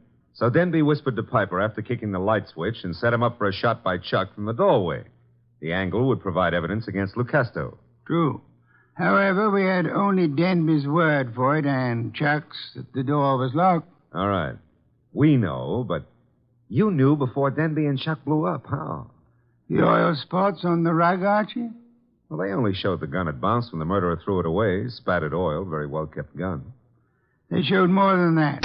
Where were those spots in relation to the gun? Think back, Archie.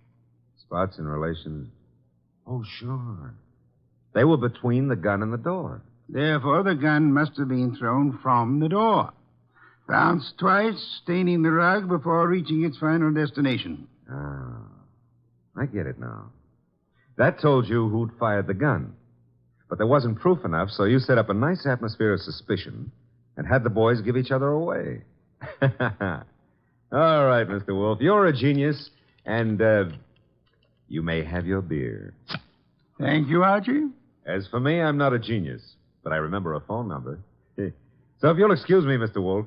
You're excused, Archie. Thanks. But before you call that number, may I remind you that Jean is a girl of macabre tastes who appeals to the ghoul in you. Sure you may, but why bother? In order to be able to warn you that a ghoul and his money are soon parted. Good night, Archie.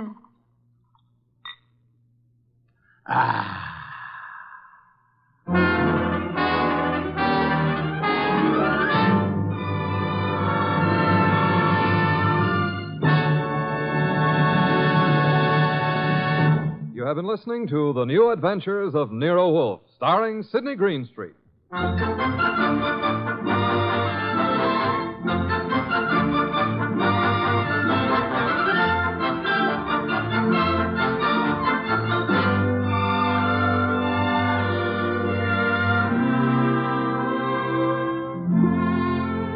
Tonight's transcribed story was based on the characters created by Rex Stout.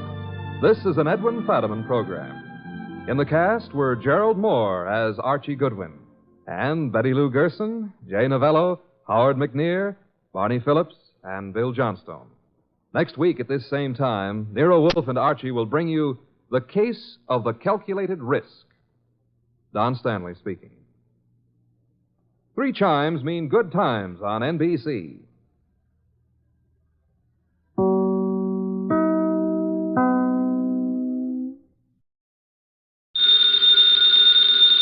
Ladies and gentlemen, the ringing of that phone bell means mystery, adventure. Nero Wolfe's office, Archie Goodwin speaking. Yes? Yes, I know that in 48 hours it's going to be Christmas, but who is this? Who? Look, I'm a big boy now, so... Okay. Tonight at 8. Goodbye. What the devil was that? This may come as a shock to you, Mr. Wolfe, but that was Santa Claus. You've been drinking. Uh-huh, the usual, milk. He's coming to see you at 8. He's got a problem. Indeed. It seems that some low, not to mention murderous character is going around slaughtering Santa Clauses.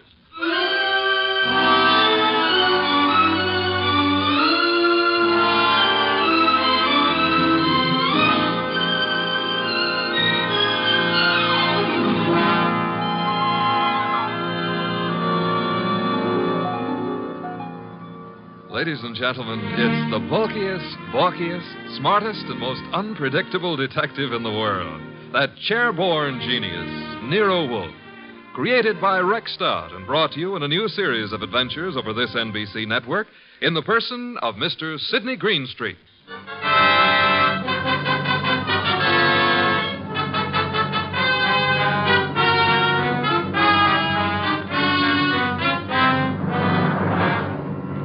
It began earlier than 8, however, the case of the slaughtered Santas. It began, to be precise, on the corner of 34th Street and Carlisle. The hour was close to 6, the weather cold, the sky dark. How you doing, Santa? I'm freezing to death, officer. It's a cold day. You packing up? Yeah, I guess so. Not many people around anymore. Oh, heading for home and dinner. How was the collection? Well, I don't need no armored car, but a few dozen kids are going to have something for their Christmas stockings. Your competition, the guy in the opposite corner's already screaming. Probably got low blood pressure. Yeah, give me a hand to get the collection pot off the chains, eh? Sure, there you go. Yeah, thanks. Yeah, I'll just walk you down the block. Got to phone in. Okay, fine. One Santa still left. Wonder what he's waiting for. Santa Claus. Well, watch yourself going down those chimneys tonight, eh? Sure. Well, I'll cut across the avenue here. Be seeing you. Hey, that car coming down the street. Got its lights out. Look out!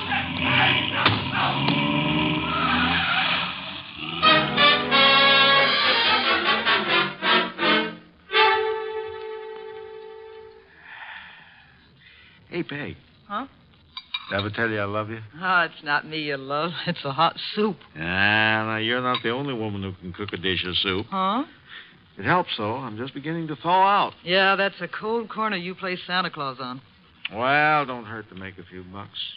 I ain't done so good this past year. Well, maybe the next year will be... Oh, well. Besides, I kind of like it, you know. Kids asking questions all day long. Yeah. You know, I wonder how they figure the other two Santas at the intersection. Our kids think of only one thing at a time. Moises? Sure, Peg. You know, one of them other Santas got hit by a car tonight. Oh? Yeah, packed up a few minutes before I did, started crossing the avenue, and bang! Hit-and-run driver. Oh, gosh, that's too bad. Was he hurt? Yes, he was killed. Here's your soup. Oh, with traffic the way it is nowadays. Well, I better take a look at the stew. Somebody at the door. I'll get it, Peg. Okay. Yeah, what? Oh! Mike!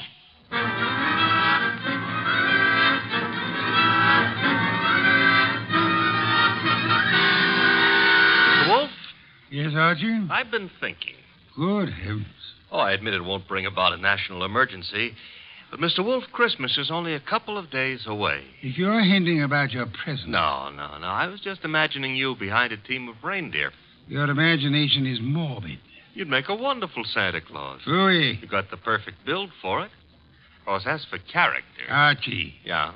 Can you picture me scrambling down a chimney? Well, they might have to build bigger chimneys, but... Bah. There's that, too. However... That is the front door. True. I was thinking... You might see who it is. Well, if nobody's been lying to me on the phone, that'll be Santa Claus. Let him in. But I haven't decided what I want for Christmas yet, Mr. Wolfe. For example, should she be blonde or brunette, tall or short? Archie. On my way. Good evening. I dislike dawdling on anyone's doorstep. Well, stop dawdling. Come in, please. Mr. Wolfe has been warned of my arrival? He has. Through here. Mr. Wolfe, this is Santa Claus? My name is Barton, John Barton.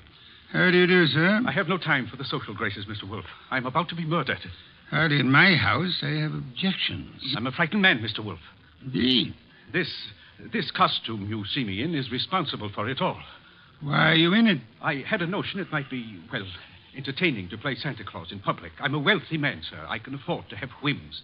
Therefore, I have assumed this masquerade. However, it apparently is going to be the death of me. Mr. Barton, you have adequately conveyed an atmosphere and an emotion. I suggest you concentrate on facts now. Very well. I have been acting as Santa Claus for the Tuberculosis Fund. My station is the corner of 34th Street and Carlisle Avenue. I might add the northeast corner. Why? Because at that intersection there have been 2 other Santa Clauses. One on the southeast corner and one on the southwest corner. 3 Santa Clauses, then, on 3 corners. Yes. Now then, earlier tonight, the man on the southwest corner started home. He was crossing the avenue when he was run down and killed by an automobile. A regrettable accident. The car was running without lights. It deliberately ran the fellow down and then vanished. Not an accident, Mr. Wolfe. You saw this yourself? I did. 1 Santa Claus dead. The man on the southeast corner got home all right. According to the radio news flash, that's where he was killed by bullets. Coincidence? Possibly, but I wouldn't want to risk my life on the chance. This is Friday night. In the nature of things, you would have made 2 more appearances. Very well, Mr. Barton. I'll write you a check as a retainer, then hurry along home. I'm late now. No. I beg your pardon. You will neither hurry home nor notify anyone at your home of your whereabouts. But you will remain here until such time as I think it's safe for you to leave. The house is well guarded. I can't do that. In which case, I cannot accept you as a client. I fail to understand. Mr. Barton, it is very easy to murder someone. Avoiding the consequences of such an action is something else again. However, I'm assuming that you're not primarily interested in what happens to your murderer after you're dead. Of course not. Therefore, you will remain here. Archie? Yep. First, the corner of 34th and Carlisle, a complete report. But that's nonsense. The corner will be deserted now. Mr. Barton, you're hiring my intelligence. You will therefore permit me to use it as I see fit. A complete report, Archie? Right, sir. You will then visit Inspector Kramer at headquarters. You will, in whatever manner you find effective, collect all the police information about the 2 already murdered Santas. Fine. The manner, I think, will be applying a blowtorch to the inspector's toes. Your levity is ill-timed. The inspector is likely to throw me out of my ear. Your problem. My ear? And on your way home, you might stop in at Mr. Barton's place. I don't see any purpose in that. Mr. Barton, there is a basic problem to which we must find an answer. Whether those 2 men were murdered because they were Santa Clauses or because their deaths were merely preliminaries to yours. Archie, I suggest haste. Yes, sir. And avoid blondes. I would like you to be home in time for Christmas.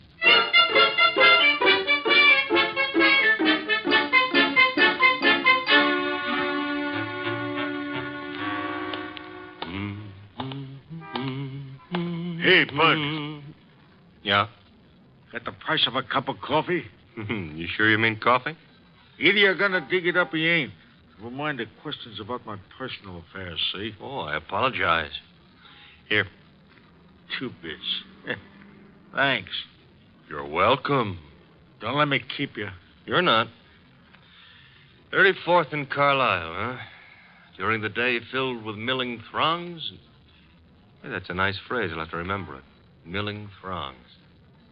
And now desolate and deserted. Well, that's life. Is that a fact? That's philosophy. Yeah? Well, for 2 bits, I don't have to listen to no philosopher, see? Good night, Bud.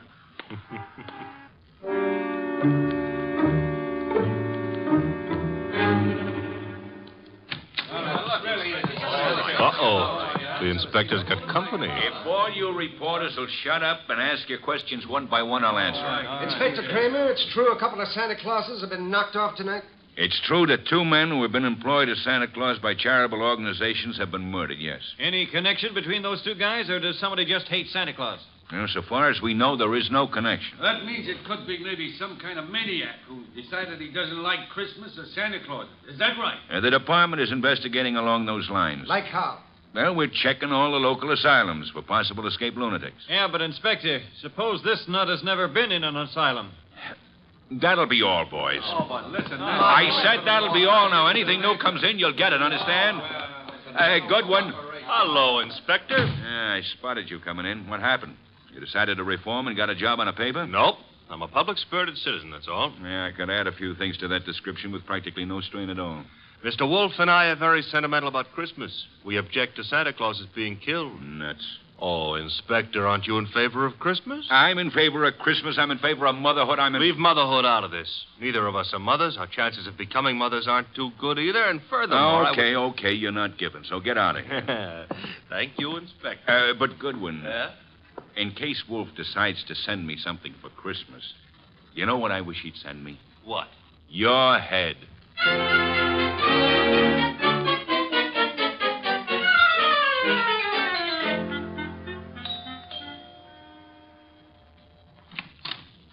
Well, Oh. now I know what I want for Christmas. What did you say? I said my name is Goodwin, and it's cold on your doorstep.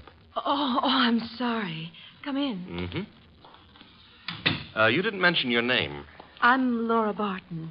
Mrs. Laura Barton? No, Fine. That is, what relation are you to John Barton? his niece. Why do you ask? Oh, you've got a beautiful voice. All this marble and no butler? I don't know where Pleasant is. He should be here. Have him shot at sunrise. Oh, Laura. Wayne, this is Mr. Goodwin. I never heard of him. What does he want? Well, I don't know. Wayne what? Stevens? Uh-huh. Friend of Mr. Barton? Half-brother, but we seem to be doing all the answering. How about your answering some questions, Goodwin? I'll try. Come into the library.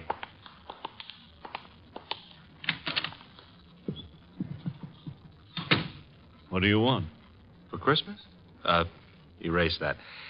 I would like to see Mr. Barton. He's not home. Where is he? Don't you know? I wouldn't have come here asking for him if I did, would I? I suppose that's true. What did you want with him? Conversation. About? Anything. You see, I like to talk to rich men. Are you rich? I can't play the piano either. You could always learn. But being rich is harder, I found it. Mr. Goodwin, you must have some reason for coming here, some reason concerning Uncle. Laura, you're being imaginative. Well, Uncle is late. He's probably still on that street corner playing Santa Claus. He enjoys it. Why bother about I what... don't know, except... He's never been as late as this? Well, no. Not since he started that masquerade of his. Would you happen to know where the butler is? Out getting drunk, I suspect. He was in the kitchen a little while ago. Disappeared. Pleasant likes to look on the wine when it's red. Or even when it's rye. No, I take that back. Oh, you do? He prefers Irish whiskey.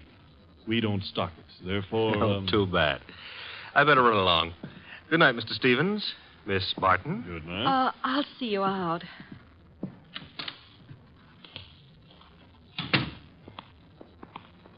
Prettiest butler I ever saw. Blonde.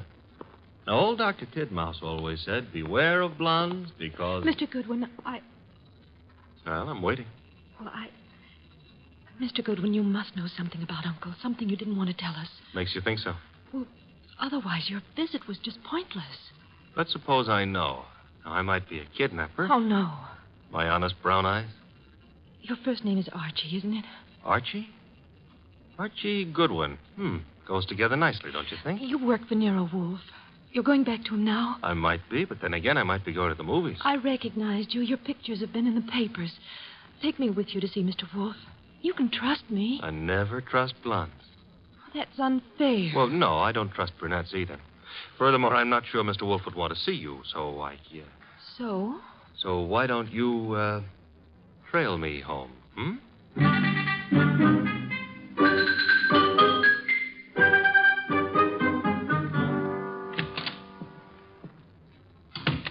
That you, Archie? Archie? Where's Santa Claus? Guest room. He was tired. What, I've been trailed home. Deep? By a blonde. Phooey. All right, I admit I didn't make any strenuous effort to shake her off, but she trailed... Where is she? Outside. Good. Your report. Oh, but she might freeze to death out there. That's her problem. Your report, Archie. It's short and simple. It would be simple. I haven't got time to resent that. A blonde is dying.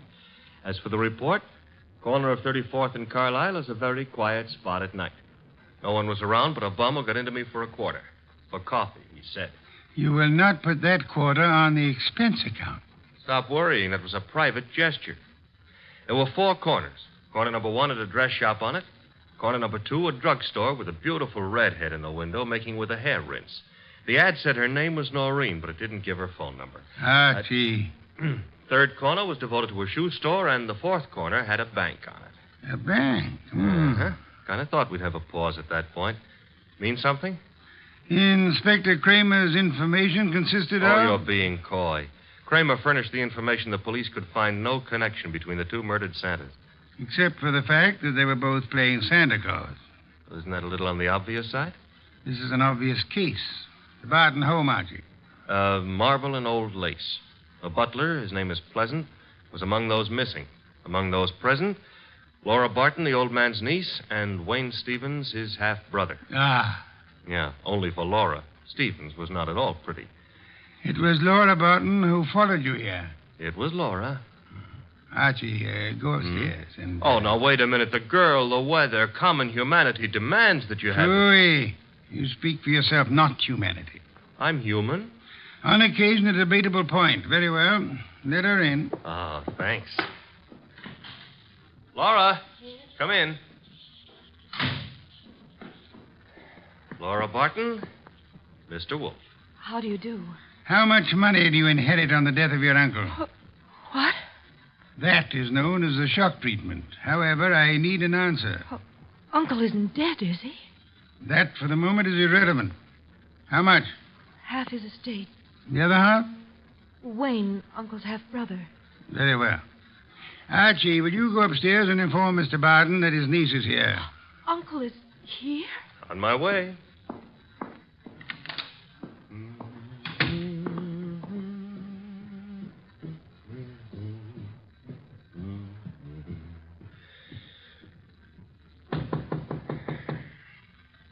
Yes? Archie, Mr. Barton. Come in. Mr. Wolfe would like you to come downstairs. I suppose he has a reason. Mm-hmm. A blonde reason, your niece. My niece? That's right. Hey, where'd you get that? A man of my wealth finds it safer to carry a revolver. But it's not safe to point it at people, especially for the people. Turn around, Goodwin. But, Mr. Barton, we're protecting you. By letting that girl into the house? If I had the time, I'd be amused. As it is...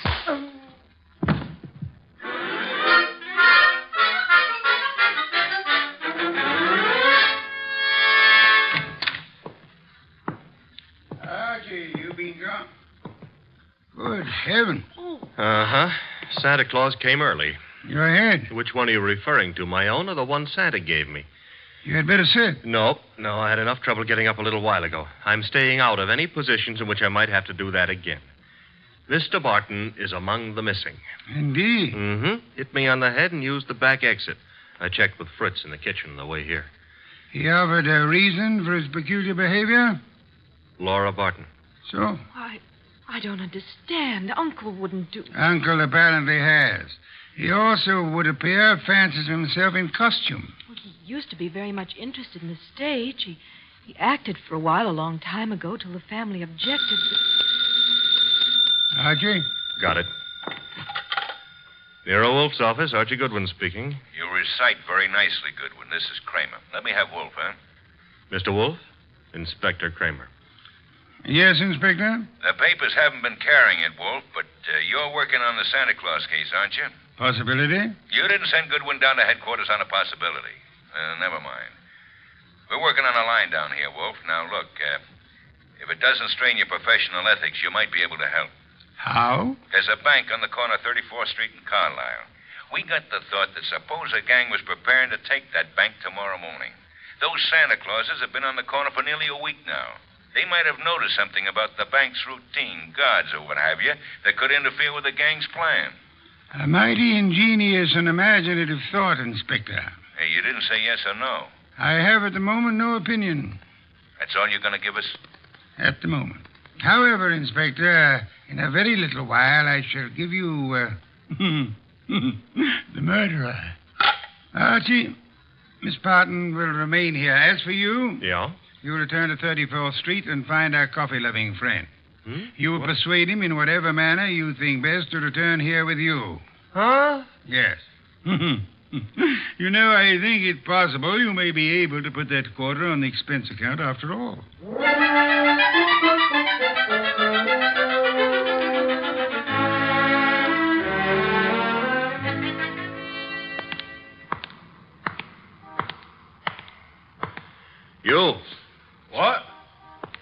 Oh, why?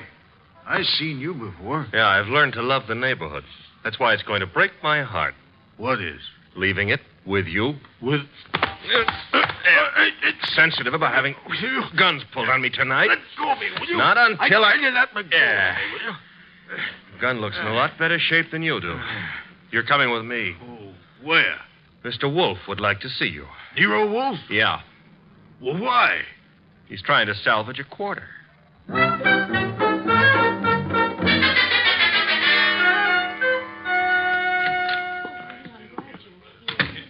Ah, Archie. Uh-huh.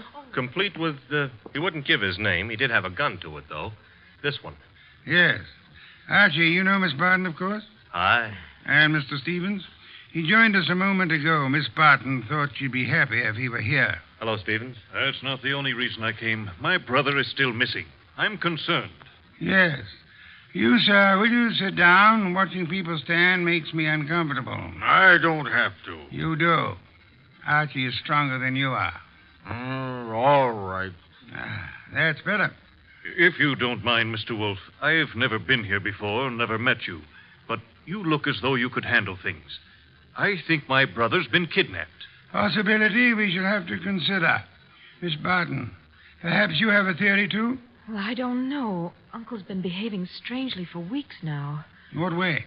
Well, I'm not sure. Wayne... Well, of course, John's always been a little peculiar, but I'm afraid I saw nothing especially strange. Outside of this Santa Claus stunt, of course. I see. Miss Barton, your uncle played Santa Claus all week on one of the corners of 34th Street in Carlisle. I know. On two other corners, two other men indulged in the same activity. Those two other men are now dead. Oh, Well, no. wait. Mr. Wolfe, you mean they were killed by mistake for Barton? It is true that one man, made up of Santa Claus, looks very much like any other man similarly costumed. But the answer is no. One of the two men was shot in his home after he had removed his costume. Well, then, what connection? Miss Barton, in the event that you wanted to hide a tree, where would you hide it? Hide a tree? Why, I wouldn't even begin to know. If you were very clever, you would hide it in a forest. If you wanted to hide a murder and were very clever, you would adopt the same principle. Wait. You mean that if someone wanted to kill Uncle and didn't want to be suspected, he'd... Go about murdering several people with an ostensible, if lunatic, reason. He would, let us say, go about killing Santa Clauses. I get it. Then people would think the man he really wanted dead for a special and private reason had been killed for something that didn't point to him. True. That was why two Santa Clauses were murdered tonight. The third Santa Claus, however, the real object of the murderer's attention, was luckier or suspicious. He fled. Do I have to hang around here and listen to all this? You do, my unwashed friend. Mr. Barton fled, and the murderer was in a quandary. He had, so to speak, invested in two murders merely to make the third one confusing. But he found himself unable to commit that third murder. He couldn't find his victim. Could he ask the police to do so? Hardly. But he might try to inveigle a private detective such as myself into the job. That makes sense, Mr. Wolfe, but why would my brother have deliberately fled from your house? I mean, he was protected here, so... But do I make myself clear? Very clear, Mr. Stevens.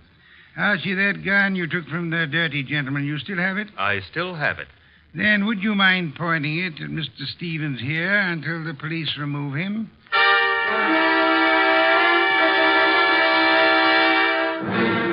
All right, come along, Stevens. Well, that's the end of Mr. Stevens. Inspector Kramer will take good care of him from now on. But now, Mr. Wolfe, Laura and me and the refugee from a washcloth over here would still like to know how and why and who was involved. I knew two people had a motive for John Barton's death. Laura Barton and Wayne Stevens. One of them proceeded to kill Santa Clauses in the hope that the police would assume those killings to be the work of a lunatic. The paper certainly hopped on that assumption. Yes. However, John Barton, aware that his life was in danger, escaped his murderer and hid. In this house? No. A man in Santa Claus costume came here and said he was Barton. However, he was an obvious imposter. He proved that by his flight when his niece came here. You mean he could fool you, but he knew he wouldn't be able to fool me, so... Precisely, therefore, was not Barton. Who was it? Who else had disappeared at the propitious moment? The butler, Pleasant. True. I distrust coincidence. Stevens needed an accomplice, hence he sent Pleasant here. And Pleasant would give you a song and dance about Barton's danger and then scram. You'd start investigating, discover Barton was missing, try to find him, and lead Stevens to his victim, huh? I frustrated that part of the plan by insisting on Pleasant's remaining here, which he did until... That part of it's fine. But how did you choose between Laura and Stevens?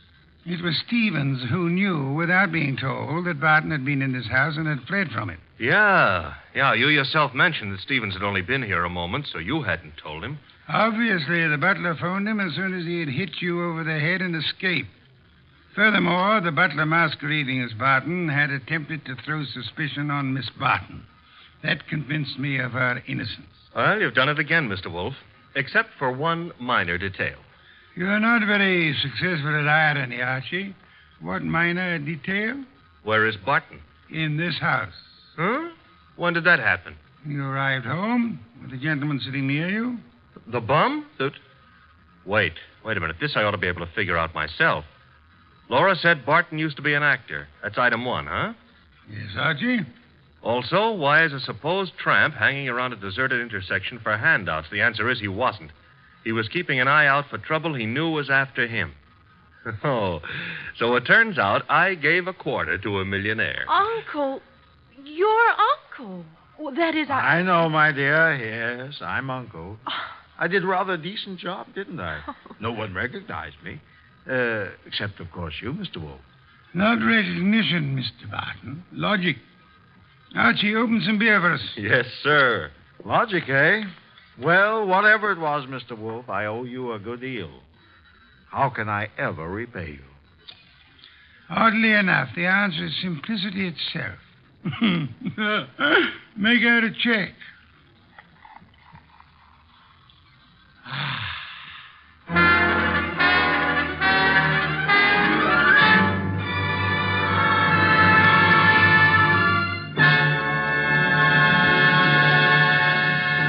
You have been listening to The New Adventures of Nero Wolfe, starring Sidney Greenstreet.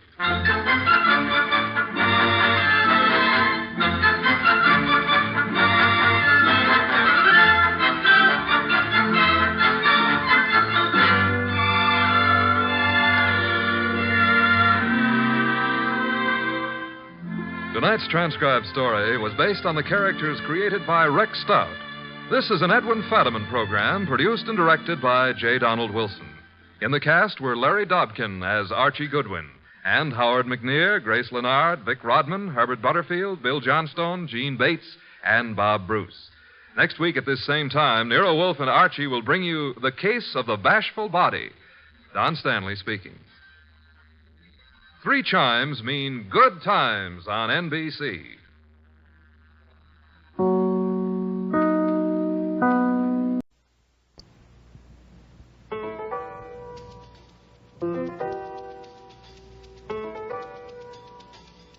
Rex Stout's Nero Wolfe.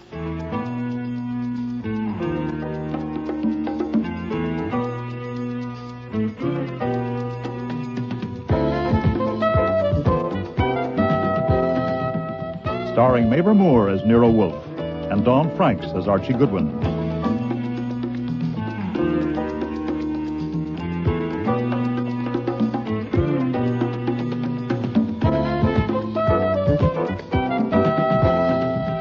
Today's episode, Christmas Party, with special guest stars Marty Meriden, Linda Sorensen, Patricia Hamilton, Gordon Thompson, and John Granick.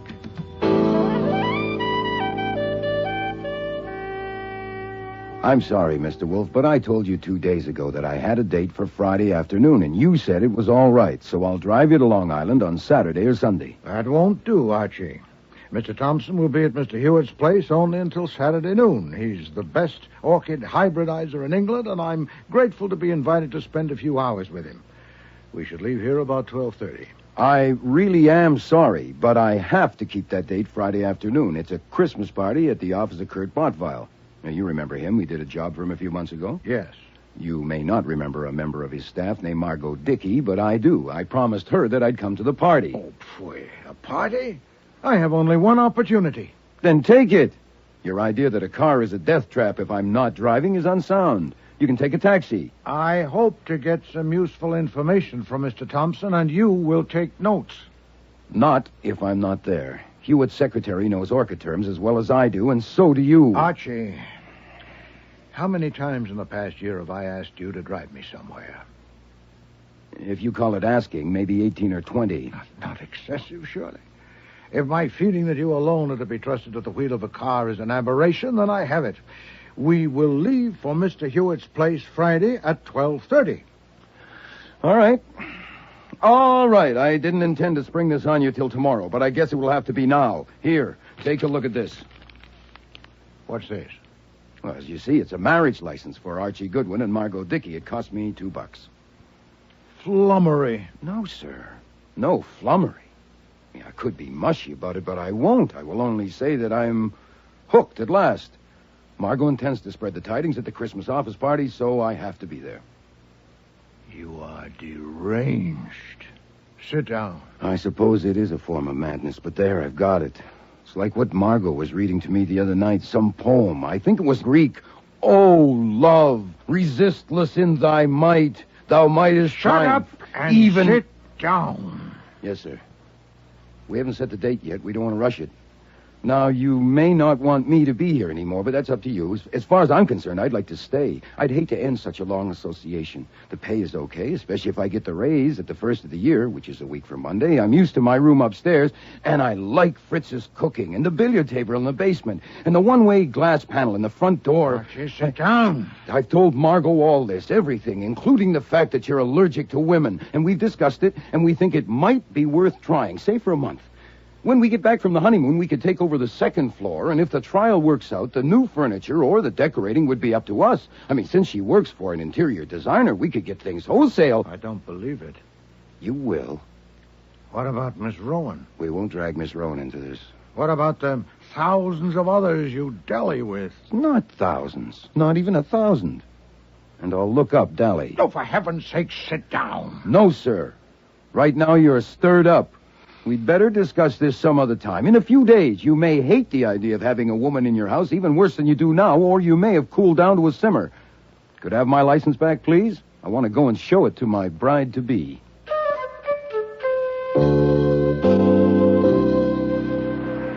Archie, darling. Yes, my own. I've got it. Oh, Archie, I knew you could. How much do I owe you? This one's on me. Doesn't the groom always pay for the license? Besides, I've already had my money's worth out of it. Shall I send it over by messenger? No, I think I'd better collect it in person.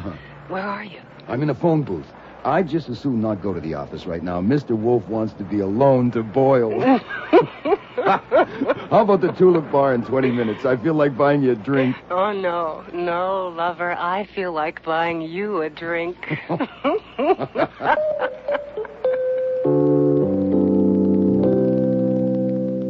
At precisely noon the next day, Friday, a black limousine drew up in front of the house, and Wolfe, with the brim of his old black hat turned down and the collar of his new gray overcoat turned up for the snow, descended the stoop, stood like a small mountain on the bottom step till the chauffeur had opened the door.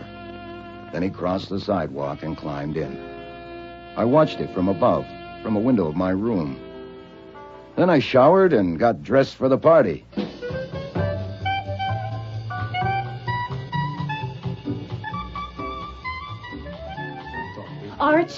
Archie, lover, you got here. Margot, my own. Come on over to the bar and help us sample. Look, if I come too early, where is everybody? It's just office staff now. Clients are invited for later. Oh, you remember Alf Kiernan, our business manager? Mr. Kiernan. Archie Goodwin. Sure, you were snooping around our office last year when we had that tapestry theft. What a pleasant surprise. I'm sure. And this lovely person under Alfie's adoring gaze is Cherry Kwan, our, I don't really know how to describe your job, dear. All-around handy person? A receptionist will do. You brought a detective, Margot. Has something been stolen? No, dear, but I may need protection. selection. Archie, you recognize our bartender, of course, all the way from the North Pole. Oh, is that what you call a designer touch? Santa Claus tending bar? The designer touch, that's ho, ho, ho, fella. Santa, I think you're divine. And I love your sweet mask and all that lovely padding and your dear little white gloves. Now, if you want to hee-hee instead of ho-ho, that's all right by me. Oh, thank you, Miss. You're welcome. My friend Archie needs a drink, Santa. Oh, certainly, Miss. Champagne only, good one. The designer touch. 3 different brands. The Kurt Bottweil touch. Yes. Shall we sample the Veuve Clicquot this time, Santa? Oh, certainly, sir. Santa, you're adorable. Stop tugging at me, Leo. Oh, here comes the angel on our Christmas tree, Mrs. Porter Jerome. This is Archie. She means that I provide the money that runs this organization. Leo, take my wrap, will you? It's stifling in here. Yes, Mama. And this is Mrs. Jerome's son, Leo Hatch, Who does all the work around here and gets none of the credit. I thought this was to be a family affair. Well, Archie's like family to me. I invited him. You're a blessing, Margot. Leo, get me a drink. Yes, Mama, as soon as I get rid of your mink, Mama. Archie and I have something to discuss, if you'll excuse us. A pleasure. Oh, Cherry, love, I don't think you have the Christmas family spirit. You have another drink and cheer up now, you hear? Come on, Archie. Bartender, don't just stand there. Pour me a drink. Well, can you hear me behind that mask? Margot, if this is a Christmas party, why do I have a feeling that it's Halloween? Well, you should work here. One big happy family. I'll bet. What do you think of Cherry? She's pretty. Pretty as me? Nothing like as pretty as you. Oh, if only that marriage license was real. I can get a real one for $2. What do you say? Huh? You. Come on. You wouldn't marry Miss Universe if she came on her knees with $1 billion. I dare her to try it.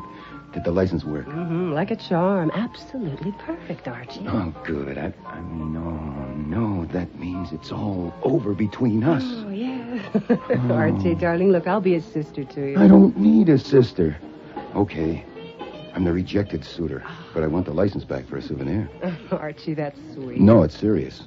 No, I don't want it kicking around. I could be hooked for forgery. You mail it to me once, my own. Well, I can't. He tore it up.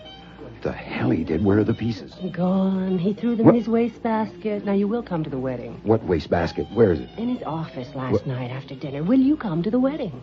I will not. My heart is bleeding. Mr. Wolfe's heart will bleed, too. Look, I should be getting out of here. I'm going to be expected to sulk, and I don't think I can sulk. You won't have to. Kurt won't know I've told you yet.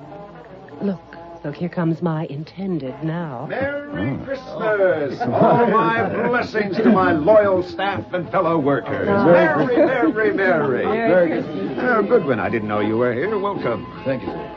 Now, before the clients and other guests arrive, I have an announcement to make and a toast to drink. Is everybody's glass filled? Everyone ready? Right. Now, there are times when love takes over. There are times... wait a minute. You don't have a glass. You have to drink, too. Oh, of course. Well, I'll just have a sip of the champagne. Oh, nonsense. You should enjoy, too. I'll get your private bottle from your office. It doesn't have to be Pernod. I should drink what everyone else is drinking. Nonsense. You should enjoy it just as we do. Now, could I have a glass, please, Santa? There. That makes it unanimous. Thank you, Alf. My secret public place. I'll start again. There are times when love takes over. Santa Claus, where's yours? You have to drink, too. Well, he can't drink through the mask. No, I suppose not. There are times... when love takes over. Thanks, Alf. There are times when the little demons disappear down their rat holes, and ugliness itself takes on the shape of beauty. When the darkest corner is touched by light. When the coldest heart feels the glow of warmth. When the trumpet call of goodwill and good cheer drowns out all the babel of mean little noises. This is such a time. Merry Christmas. Merry, merry, merry, merry Christmas. What a lovely toast, Kurt. Simply lovely. Well, I must write it down and have it printed. That part about the trumpet call. It was... Kurt! Oh, Kurt, what is it, Kurt? Merry, merry, Get a doctor. Stand back, everyone. Get back. Now he needs air. Do something. Somebody do something. Cyanide has a very distinctive smell, and it must have been a big dose to hit him that hard and that fast. Kiernan was loosening Botvile's collar, and Margot was squatting at her groom-to-be's feet, taking his shoes off. I could have told her she might as well let him die with his boots on, but I didn't. I had 2 fingers on his wrist and my other hand inside his shirt, and I felt him going. His heart stopped and he's not breathing. Can't you do something? Look, I'm a licensed detective, and I'm supposed to know how to act in these Well, circumstances. do I want something. to- He's dead. Is it a heart attack? I'd say he was poisoned. Oh, my God. Yeah. It looks like his drink was poisoned. All right, until the police come here, no one will touch anything, especially that bottle of Pernod, and no one will leave this room. I want you... Wait a minute, where's Santa Claus? I don't know. He was here a minute ago. Did anyone see him go? He didn't go out the main door. No one passed my desk. The office. There's a private elevator in Kurt's office. I'll go. No, you stay. I'll go and take a look. Margot, you come with me. Kiernan, call the police. Spring 73100. Right. Look, the elevator just hit the main floor. Damn, we're too late. Push the button and bring it back. It's coming. Good. What are you looking for? The wastebasket. I can't seem to find a wastebasket. Well, it's right there, that gold leaf thing. That? That's a wastebasket? Archie, are you crazy? What are you doing? Is this where he threw the license? Yes, but what possible degree? Damn, it's not here. How can you worry about a license when the... Look, the elevator's here. Stand back. Look. Don't touch anything. Huh. Well, that's what's left of our Santa. Suit, hat, boots, mask, and he kept the white gloves, of course.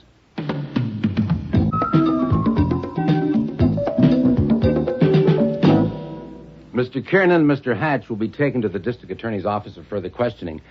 The rest of you can go for the present, but you'll keep yourselves available at the addresses you've given. Before you go, I want to ask you once again, here together, about the man who was here as Santa Claus. You've all claimed you know nothing about him.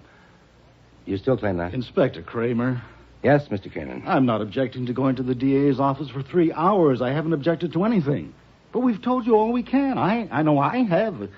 Seems to me your job is to find Santa Claus. Do you mean to say that no one knows anything about him? So they say. It seems that Botvile himself had arranged for him. He came up in the private elevator and put on the costume in Botvile's office. You may as well know there is some corroboration for that. The costume came from Burleson's in 46th Street. Botvile phoned them yesterday afternoon, ordered it sent here, marked personal. Miss Kwan admits receiving the package and taking it to Botvile in his office. I didn't admit it, Inspector. I said it. We're also covering agencies which might have supplied a man to act Santa Claus, but that's a big order. It's also a waste of time. If he was just a hired person, why would he kill Kurt? And besides, he wouldn't have known that the poison was kept in my workshop downstairs. We waste most of our time, Mr. Hatch, but our job is to be thorough. We're going to find that Santa Claus, and when we do, we'll see. If we can't see him for it, we'll have to look further. And we'll expect all of you to help us. I'm taking it for granted you all want to help. What does that mean? That we are under suspicion? I and my son are under suspicion? What I said, Mrs. Jerome, is that we'll expect help from all of you. Don't you want to help? Well, I would help if I could, but I know nothing about it. I only know that my very dear friend is dead, and I don't intend to be abused and threatened. What about the poison? The medical examiner expects the autopsy to verify that it was cyanide. Your son uses potassium cyanide in his work with metals and plating. There's a large jar of it on a stair from Botvile's office to the workroom. Now, anyone who knew that, and who also knew that Botvile kept an open bottle of Pernod in his desk, couldn't have asked for a better setup. 4 of you have admitted knowing both things. You, Mrs. Jerome, admit knowing about the Pernod, but not the poison. That's not true. She did know about it. You little slut. How dare you lie about me? There. You tell that lie again, and I'll slap the other side of your face. Sit down, Mrs. Jerome. But she's lying. She can't I said tell sit down and stay sitting. Miss Kwan, you say Mrs. Jerome knew about the potassium cyanide? Of course she did. In the workshop one day, I heard her son telling her how he used it and how careful he had to be. Mr. Hatch, do you verify... Oh, nonsense. What if he did? Perhaps he did. I'd forgotten about it. I told you I won't tolerate this abuse. So far as I know now, only one of you has told a lie. You. That's on the record. I'm telling you lies only make it harder for you. But sometimes they make it easier for us. I'll leave it at that for now. Mr. Kiernan, Mr. Hatch, my men will take you downtown. The rest of you can go. But remember what I said. Goodwin, I want to see you. I'll just sit in my car.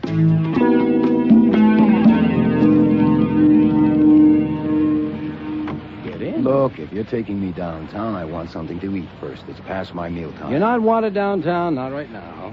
Get in out of the snow. What were you doing there today? I told you, having fun, 3 kinds of champagne. Miss Dickey invited me. I'm giving you another chance. Huh? You were the only outsider there. Why? You're nothing special to Miss Dickey. She was going to marry Botvile. Why were you there? Ask her. We have asked her. She says there was no particular reason, that she stuttered around it. What I say, anytime I find you near a murder, I want to know. I'm giving you another chance. Oh, thanks. But I can't use it. I have nothing more to tell you. Lay off and go find your murderer. I know you, good one. Yeah, you even called me Archie once. You know, I treasure that memory. I know you. Treasure it. Do you expect me to believe that guy got out of that room and away without you knowing it? Look, I was kneeling on the floor watching a man die. Huh? You're just talking to hear yourself. You don't think I was an accessory to the murder or the murderer's escape? I don't say he was the murderer. But if you knew who he was and didn't want him involved in it for some reason, like maybe earning a fee and let him get away, what about that? That would be bad. If I asked my advice, I would be against it. God damn it. Do you know who he is? No. Did you or Wolfe have anything to do with getting him there? No. All right, pile out. I'll be wanting you downtown sometime. You know where to find me.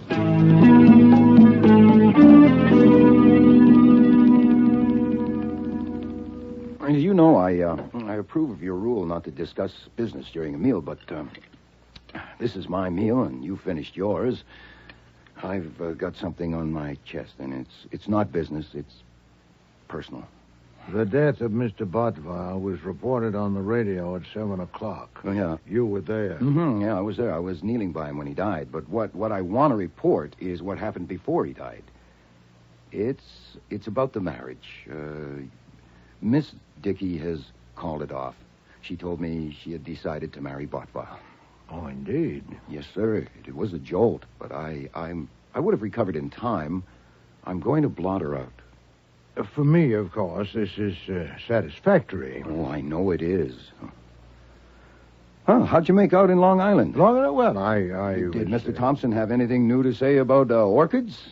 Have you finished your meal? Will you have any more? No, that should do it, except for this coffee here. It's satisfactory. Very well, then.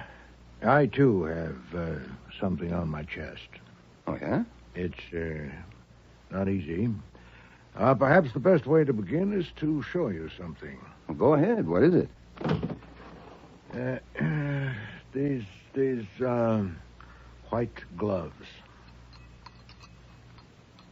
Are those... Where did you get...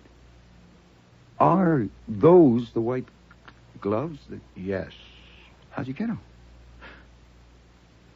Oh, my God, I don't believe it. You? You? Oh, my God. You wore the gloves so I wouldn't recognize your hands, and then you so I wouldn't recognize your voice, and all that dear sweet patting that Margot loves so much was all you. Have you finished? Sorry, I got something in my throat. Why? Huh? Why'd you do it? Oh, my God. Were you really that desperate?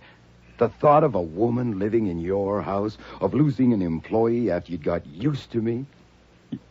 You had to go and see for yourself. What were you going to do, anyway? Save me from a fate worse than death? Shall we take it that I love to dress up as Santa Claus and tend bar? Oh, sure. Oh, sure, why not? Well, now, where do we start?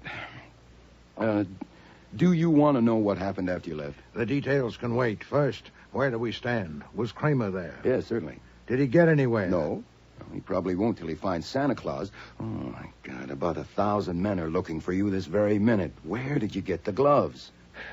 At a store on 9th Avenue. Oh, boy. Confound it, I didn't know a man was going to be murdered. When did you phone Botvile to arrange it? Yesterday afternoon. Do you think he told anybody about it? No, he said he wouldn't. I know he got the costume, so that's okay. When you left here at 12:30, did you go straight to Botvile's? No, I stopped to buy the gloves and then met him for lunch at Rusterman's. From there, we took a cab to his place, arriving shortly after 2 o'clock, and took his private elevator up to his office. He immediately got a bottle of Pernod from a drawer of his desk, said he always had a little after lunch, and invited me to join him. I declined. He poured a liberal portion in a glass, drank it in 2 gulps, and returned the bottle to the drawer. Boy, the cops would sure like to know that. No doubt. And the costume was there in a box. There's a private bathroom at the rear of his office. I know the layout. I took the costume there and put it on. He'd ordered the largest size, but it was a squeeze, and it took a while. I suppose I was in that bathroom for half an hour. When I returned, the office was empty, but soon Botvile came up the stairs from the workshop and helped me with the mask and wig. They'd barely been adjusted when Mrs. Jerome and her son Leo appeared, also coming up the stairs from the workshop. I left and went into the studio and found Miss Kwan, Miss Dickey, and Mr. Kinnan there. Yeah, and before long I was there, so none of them saw you unmasked. No. When did you put the gloves on? The last thing, just before I entered the studio. Oh, then you left prints. Archie, I know. You didn't know there was going to be a murder. You left your clothes in the bathroom. Are you sure you got everything when you left? Yes, I'm not a complete ass. Private elevators at the rear of the hall downstairs. Did anyone see you leaving it or passing through the hall? No, the hall was empty. How'd you get home? Taxi? No. Fritz didn't expect me until 6 or later. I walked to the public library, spent some 2 hours there, and then took a cab. You walked all the way to the library because you couldn't admit to Fritz that you hadn't been to Long Island, that you had been playing... Confound it! Marry the woman and be damned! I beg your pardon, but you have to admit the situation is a little unusual. Shall I describe it, or do you want to? I would like to hear you try. Yes, sir. I suspect the only thing to do right now is phone Inspector Kramer and invite him to come and have a little chat. And when he comes, open the bag. No, I will not do that. Then, next best, I go to him and spill it there. No. Okay. They have 1,000 men looking for Santa. They'll check the prints they find in the office, and eventually they'll match it to yours. Now, they'll cover all the stores for sales of white gloves to men. They'll trace Botvile's movements and find that you lunched with him. Now, you're sunk. Kramer's been itching for years to lock you up, and any judge would commit you as material witness who would run out. And another thing. Yes? If you wait till they find you, you can't tell them that Botvile took a drink from that bottle shortly after 2 o'clock and it didn't hurt him, or they should book you for withholding evidence. Shall I call Kramer? No. I will not confess that performance to Mr. Kramer. I will not unfold the morning paper to a disclosure of that outlandish masquerade. Then you're just going to sit here and read a book till they come with a warrant. No, that would be fatuous. I am going to find the murderer and present him to Mr. Kramer. There's nothing else. Oh, that's fine. Well, then, we may have 2 weeks and we may have 2 minutes. At this very minute, some fingerprint expert is comparing the prints of Wolfe, Nero, number 709... Do I answer? Of course. Nero Wolfe's office. Archie Goodwin speaking.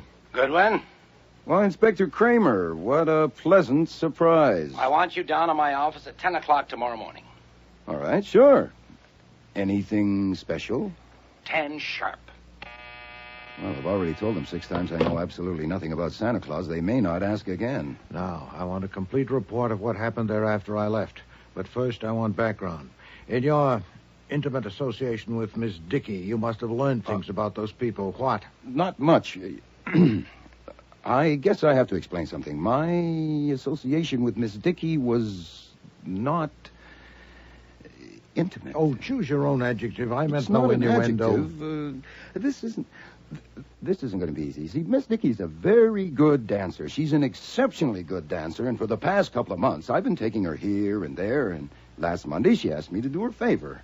Yes? She said Botvile was giving her the runaround, and he'd been going to marry her for a year, but he kept on stalling, and she wanted to do something about it. You see, Sherry Kwan was after him, too. Archie, would you get to the point? And she asked me to get a marriage license blank and fill it out for her and me. She'd show it to Botvile and then tell him it was now or never, and that way she'd force his hand.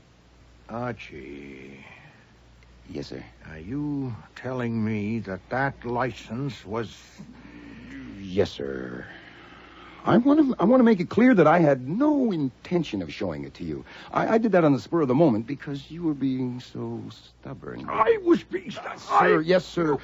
Margot said the trick worked a treat. Bottweil tore up the license, threw it in his wastepaper basket, and agreed to marry her. Then you're not on intimate terms with Miss Dickey? No, sir. All right. Even so, she must have spoken of that establishment of those people. Some, yes. And one of them killed Bottweil. The poison was put in the bottle between 2:10 when I saw him take a drink and 3:30 when Kiernan went in and got the bottle. It's a strong possibility that the opportunity was even narrower, that the poison was put in the bottle while I was in the dressing room. Since two of them, Mrs. Jerome and her son, were in the office with Bottweil when I left. It must be assumed that one of them, or one of the three people in the studio, had grasped an earlier opportunity. Now, what about them? Had any of them reasons to do away with Bottweil? There are motives aplenty. Mrs. Jerome has put $500,000 in the business. She thinks she owns Bottweil. Very upset and jealous of Margot and Cherry Kwan. Son Leo, who has vinegar in his veins, not blood, very jealous of Mama's interest in Bottweil and of all his future inheritance being spent on Bottweil. Kiernan, I don't know about him for sure, but judging from the looks he was giving Cherry Kwan, I suspect he would like to mix some Irish with her Chinese. And if he thought Bottweil had him stymied, he might have been tempted to take steps. That can't be Kramer, but he could have sent someone. Oh, let Fritz get it. He knows how to handle police. Continue. Had Miss Dickey a motive? Oh, I got her a license to marry, not to kill. If she was lying when she said it worked, she's almost as good a liar as she's a dancer. Well, maybe she is. Well, if it didn't work, she might have been tempted. And Miss Kwan? There you've got me. You know, I think she works at being inscrutable. Cherry Kwan is a mystery to me. Yes, Fritz, what is it? Miss Cherry Kwan to see you, Mr. Wolfe. She says it's extremely urgent. Bring her in. Yes, sir. Speak of the devil. Will you come in, miss? I was afraid to telephone because you might tell me not to come. So I just came. Will you forgive me? Take a chair, Miss Kwan. Oh, I must get myself together. I'm nervous because it's so exciting to be here. I've read about you so much. Oh, there's the famous globe, and the bookshelves, and the safe, and the couch. Oh, and of course, Archie Goodwin. And you, to actually see you behind your desk in your enormous chair. Miss Kwan, Of course, I saw you this afternoon, but that wasn't the same thing. You could have been anybody in that silly Santa Claus costume. I wanted to pull your whiskers. If I understand you, Miss Kwan, I'm at a loss. If you think you saw me this afternoon in a Santa Claus costume, you're mistaken. Oh, I'm sorry. Then you haven't told them? Madam, if you must talk in riddles, talk to Mr. Goodwin. He enjoys them. But I am sorry, Mr. Wolfe. I should have explained first how I know. This morning at breakfast, Kurt told me that you had phoned him and arranged to appear at the party as Santa Claus. That's how I know. But you haven't told the police? Then it's a good thing I haven't told them either, isn't it? This is interesting. What do you expect to accomplish by this fol-de-rol? Oh, dear. You with so much sense. You must see that it's no use. If I tell the police, they will investigate. Very well. I concede that you could create an unpleasant situation by taking that yarn to the police. I don't suppose you came here merely to tell me that you intend to. What do you intend? I think we understand each other. I understand only that you want something. What? You are so direct, so very abrupt, that I must have said something wrong. But I do want something. You see, since the police think the murderer was the Santa Claus who ran away, they may not get on the right track until it's too late. You wouldn't want that, would you? Well, that's your premise. I wouldn't want it. I wouldn't want whoever killed Kurt to get away, no matter who it was. But you see, I know who killed him. Oh, you do? Oh, yes. I have told the police, but they wouldn't listen until they find Santa Claus. Or if they listen, they think I'm just a jealous cat. Who killed him? I'll tell you. Margot Dickey and Kurt were having an affair. A few months ago, Kurt began on me, and it was hard for me because I had a feeling for him. I had a strong feeling. But you see, I am a virgin, and I wouldn't give in to him. I told him the first man I slept with would be my husband. Can you understand that? I think so. Last night, late, it was after midnight, he phoned me that he had broken with Margot for good, and he wanted to marry me. He wanted to come and see me, but I told him I was in bed and we would see each other in the morning. He persuaded me to go to his apartment for breakfast, and I did this morning. But I am still a virgin, Mr. Wolfe. That is your privilege, madam. Oh, is it a privilege? When I got to the studio, I was surprised to see Margot there, and how friendly she was. That was part of her plan, to be friendly and cheerful with everyone. She has told the police that Kurt was going to marry her, that they had decided last night to get married next week, Christmas week. Have we reached the point? Did Miss Dickey kill Mr. Bottwell? Yes, of course she did. And you told the police that? Yes. I didn't tell them all that I have told you, but enough. With evidence? No. I have no evidence. Then you're vulnerable to an action for slander. Does that matter? When I know I am right, when I know it? But she was so clever, the way she did it, that there can't be any evidence. But it has got to be proved somehow. There has got to be evidence to prove it. And you want me to get it? It would be very good if the evidence proved who killed Kurt and also proved who Santa Claus was. Wouldn't it? Go on. You have men who do things for you. And one of them can say that you asked him to go there and be Santa Claus. And he did. He can say that while he was in the dressing room putting on the costume, he heard someone in the office and peeked out to see who it was. And he saw Margot Dickey get the bottle from the desk drawer and put something in it. I see. He can say that he ran away because he was frightened and wanted to tell you about it first. I don't think they would do anything to him if he went to them tomorrow morning and told them all about it, would they? Oh, just like me. I don't think they would do anything to me if I went to them tomorrow morning and told them that I had remembered that Kurt told me that you were going to be Santa Claus. And that's what you want. Did I say it so you understand me? Oh, you did indeed. You put it admirably. Buzz for Fritz, Archie. I suppose, Miss Kwan, it's futile to advance the possibility that one of the others killed him. But if so, it would be a pity. Excuse me, I interrupt. I know she killed him. I don't. And even if I bow to your conviction, before I can undertake the stratagem you propose, I'd have to make sure there are no facts that would scuttle it. It won't take me long. You'll hear from me tomorrow. I can't wait longer than tomorrow morning to tell them what Kurt told me. Fui, you can and you will. The moment you disclose that, you no longer have a whip to dangle at me. You'll hear from me tomorrow. Yes, Mr. Wolfe. Miss Kwan is leaving, Fritz. Show her out. It was very exciting to be here. I hope it will be early tomorrow. Oh. Who do you think will be best for it? Saul, Fred, Ori Cather? Sit down. You see through women? Huh? Well? Oh, no, not that one. I pass. I wouldn't bet a dime on her one way or the other. Would you? No. She's probably a liar and possibly a murderer. If you sit down, I must have everything that happened there today after I left. Every word and every gesture.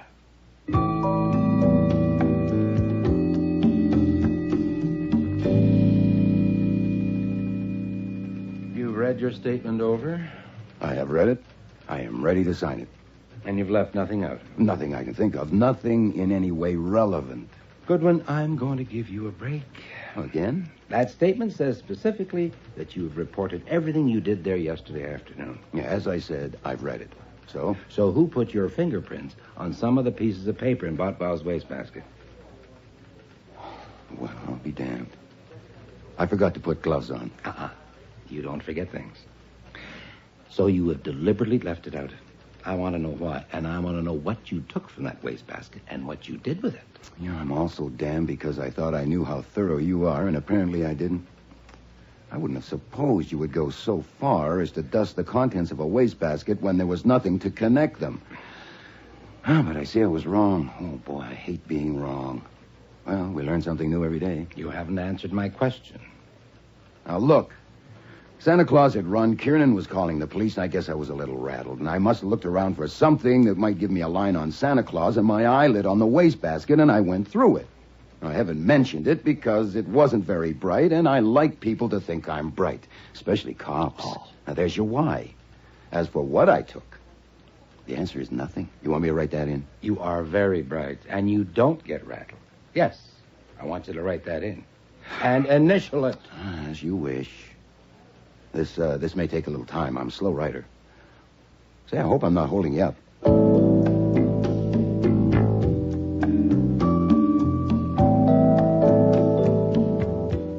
Wolfe wasn't in the office when I got home, of course, because his afternoon session up in the plant rooms is from 4 to 6 without fail.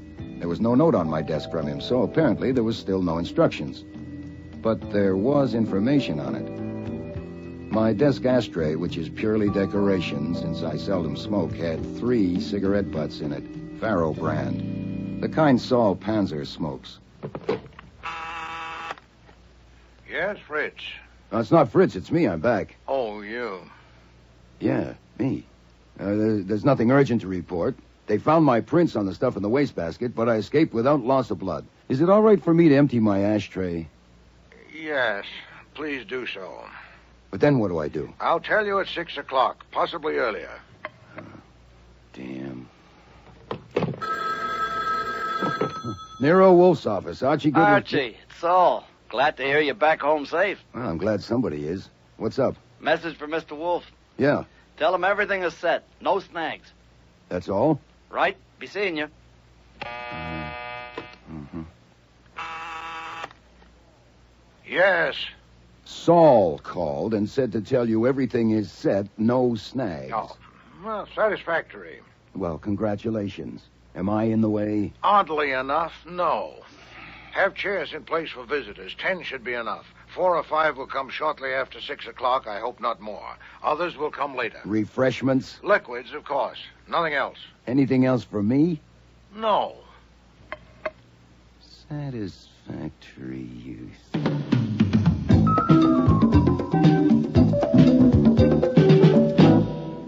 I don't thank you for coming because you came in your own interest, not mine. My mother and I came to find out what you're up to. You will, Mr. Hatch. I sent each of you an identical message saying that Mr. Goodwin has certain information which he feels he must give to the police not later than tonight. But I have persuaded him to let me discuss it with you first. Before I didn't know Cherry Kwan would be here. You do now. I hope Miss Dickey and Mr. Kiernan will join us soon. Before I tell you what Mr. Goodwin's information is, I need a few facts from you. For instance, I understand that any of you could have found an opportunity to put the poison in the bottle. Do you challenge that? I've already told Do that you inspector mean to that I tell will me that not you do got yours. me I to warn come you, I here will for not that? make accusations You, like this. please. I point no finger of accusation at any of you. I merely say that none of you can prove that you had no opportunity. Can you? This is ridiculous. It was that guy playing Santa Claus. Of course it was. I was with Botval and my mother all the time, first in the workshop and then in his office. I can prove that. But Botval is dead, and your mother is your mother. Did you go up to the office a little before them, or did your mother go up a little before Botval did?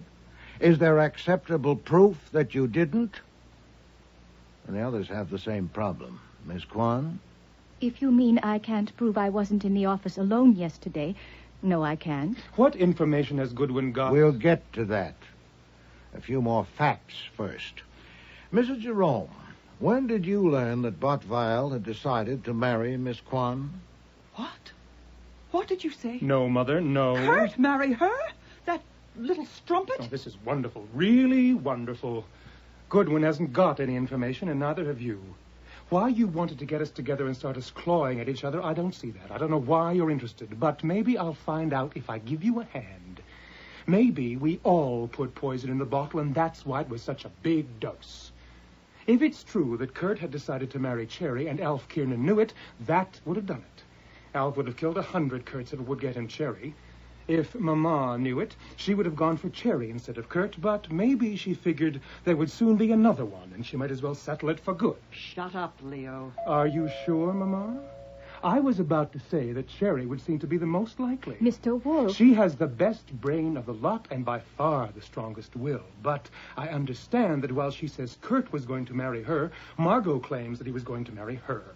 Of course, that complicates it. And anyway, Margot has more than her share of the kind of pride that is only skin deep and therefore can't stand a scratch.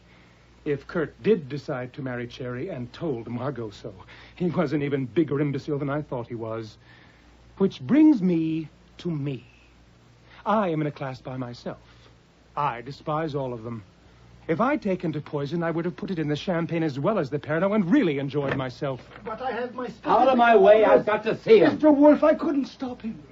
What is this? What's going on here? Good evening, Mr. Kramer. I was expecting you. The hell you say? I want a word I'm with... delighted to see that you brought Miss Dickey and Mr. Kennan with you. Good evening, Sergeant Stebbins. Good evening, Saul. Panzer? Yes, sir. I'm running this. Panzer, you're under arrest, and you stay with Sergeant Stebbins and keep your mouth shut. I don't want No, any... Mr. Kramer. If Saul is under arrest, take him out of here. You are not running this, not in my house. If you have warrants for anyone present, take them and leave these premises. Would you bulldoze me, Mr. Kramer? You should know better. I want to talk with you. Certainly. Be seated. Not here, alone. It would be a waste of time. My way will be quicker and better.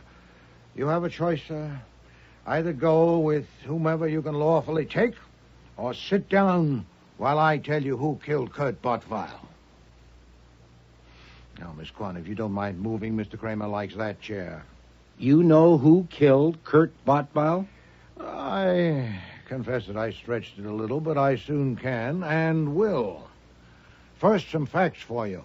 I assume you know that for the past 2 months, Mr. Goodwin has been seeing something of Miss Dickey. He says she dances well. Yeah, you can save that for later. I want to know if you sent Saul Panzer to meet whoever... You will. I'm headed for that. But you may prefer this firsthand. Archie, if you please, what Miss Dickey asked you to do last Monday evening and what happened? You want me to tell... Yes. We were dancing at the Flamingo Club. She said Bottweil had been telling her for a year that he would marry her next week, but next week never came, and she was going to have a showdown with him. She asked me to get a blank marriage license and fill it out for her and me and then give it to her, and she would show it to Bottweil and tell him it was now or never. I got the blank on Tuesday and filled it in and gave it to her. Well, go on. And yesterday afternoon? She told me that the license trick had worked perfectly. That was about a minute before Bottweil entered the studio.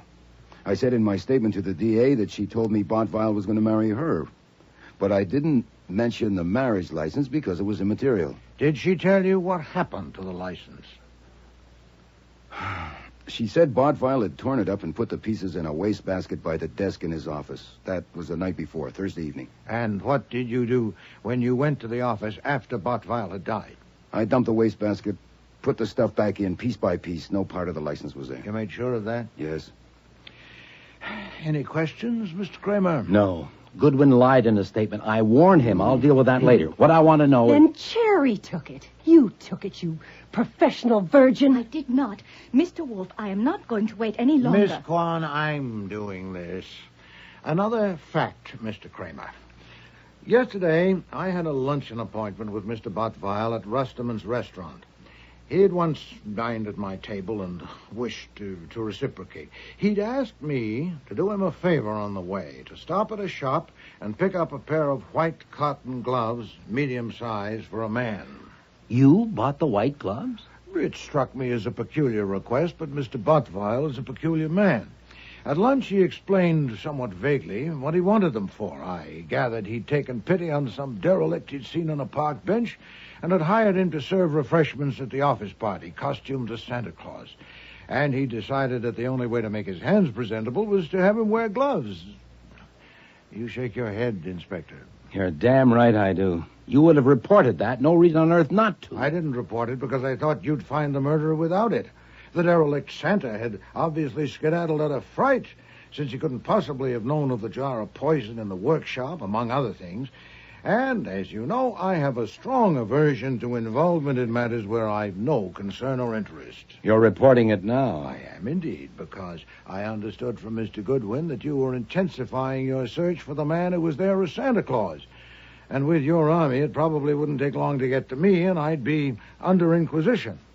I must report the episode now and suffer your rebuke for not reporting it earlier, but in the meantime, I wanted to make use of my singular advantage.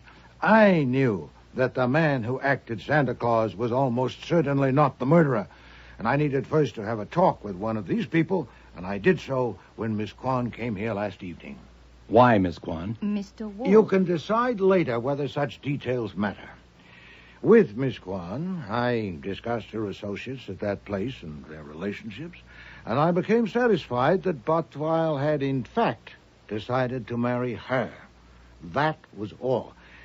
You can also decide later whether it's worthwhile to ask her to corroborate that. I ask her now. Miss Kwan... Mr. Wolfe is speaking. I'll wait till he's finished. Thank you. This morning, I acted. Mr. Goodwin was at the district attorney's office with you, so I called in Mr. Panzer to do some errands. Would you tell Mr. Kramer about the first one, Saul? Yes, sir. I was to learn whether Bottweil's wastebasket had been emptied since his conversation with Miss Dickey in his office Thursday evening. I got the name and address of the cleaning woman who worked at that establishment, and I found her, and I had a talk with her. She told me that the wastebasket had been emptied at about 6 o'clock Thursday afternoon, and not since then. Cherry must have taken them. Meanwhile, I was phoning everyone concerned, Mrs. Jerome and her son, Miss Kwan, Miss Dickey, Mr. Kinnan, and inviting them to come here for a conference at 6:15. I told them Mr. Goodwin had information which he intended to give to the police, which incidentally wasn't true, and that I preferred to discuss it first with them. I told you so. Mr. Panzer's second task was the delivery of some messages. He'd written them in longhand at my dictation on plain sheets of paper. They were identical and ran as follows. Saul? When I was there yesterday putting on my costume, I saw you through a crack in the door, and I saw what you did. Do you want me to tell the cops? Be at Grand Central Information Booth, upper level, at 6:30 today. I'll come up to you and say, St. Nick. By God, you admit you got Panzer to do that? I proclaim it. The messages were signed Santa Claus and put in plain envelopes, and Mr. Panzer made sure they were delivered. Now, these were not so much shots at random as they may appear. If one of those people had killed Bottweil, it was extremely likely that the poison had been put in the bottle while the derelict was donning the Santa Claus costume. So it was highly probable that the murderer would believe he'd been observed and would be irresistibly impelled to meet the writer of that message. One of the shots would reach its target. The question was, which one? Are you going to tell us now? Yeah, there was the possibility, of course, that one or more of them would go to you with the message, Inspector. Only the murderer would go to the rendezvous without first consulting you. So, you may now report. What happened in the vicinity of the information booth after you arrived? Yes, sir. I arrived at 6:20. Within 3 minutes, I had recognized 3 homicide men scattered around in different spots. I don't know if they recognized me. At 6:28, I saw Alfred Kernan walk up near the booth and stand there about 10 feet away from it. And I was just about to go and speak to him when I saw Margot Dickey coming up from the 42nd Street side. I went to her first and said St. Nick. She said, "Who are you? What do you want?" I said, "Excuse me, I'll be right back." And I went over to Alfred Kernan and said to him, St. Nick. As soon as I said that, he raised a hand to his ear, and then here they came, the 3 homicide men who I had recognized, and Inspector Kramer and Sergeant Stebbins. I was afraid Miss Dickey would run, and she did start to, but they had seen me speak to her, and 2 of them stopped her. They took us to a room back at the parcel room and started in on me, and I followed your instructions. I told them I would say nothing whatever, except in the presence of Nero Wolfe, because I was acting under your orders. When they saw I meant it, they brought us here. Anything else? No. Satisfactory. Inspector, I assume Mr. Pence is correct in concluding that Mr. Kiernan gave your men a signal, so Mr. Kiernan had gone to you with the message. Yes. So had Mrs. Jerome and her son Leo. But Miss Dickey hadn't. No. Of course, I expected it to be Miss Dickey, since she lied about the license. The rest of what she told Mr. Goodwin was under suspicion. Why would I tell Archie that Kurt was going to marry me if it wasn't true? It would have been stupid. He'd find out. Not so stupid if you knew that Bottval would soon die. Far from stupid. If you'd already put the poison in the bottle, it would purge you of motive, or at least help to do so. Kurt was going to marry me. No, Miss Dickey. It's a fair surmise that on Thursday evening Bottval told you that he would not marry you, that he had decided to marry Miss Kwan, and you decided to kill him and proceeded to do so. And it must be admitted that you would probably never have been exposed, but for the complications injected by Santa Claus and my resulting intervention. Have you any comment, Miss Dickey? Don't answer. I'm running this now. You may. Inspector, Cherry took those pieces from the wastebasket. She did it. She killed him. No, Miss Dickey. She didn't go there to meet a blackmailer, and you did. Take her, Stebbins.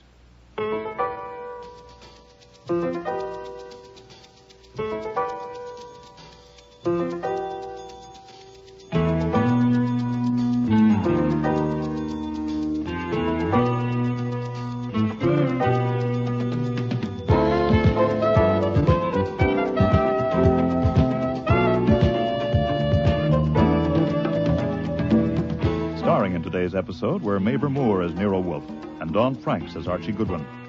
Marty Meriden was Cherry Kwan, Linda Sorensen, Margot Dickey, Patricia Hamilton, Mrs. Jerome, Gordon Thompson, Leo Hatch, John Granick, Squirt Bottval. Cease Linder was Inspector Kramer, Alfie Scopp was Saul Panzer, and Frank Perry was Fritz. Music was composed and conducted by Don Gillis. Technical operations by John Jessup. Sound effects, Bill Robinson. Production assistant was Nancy McElveen, and casting consultant was Ann Weldon Tate. Christmas Party was written and produced in Toronto by Ron Hartman.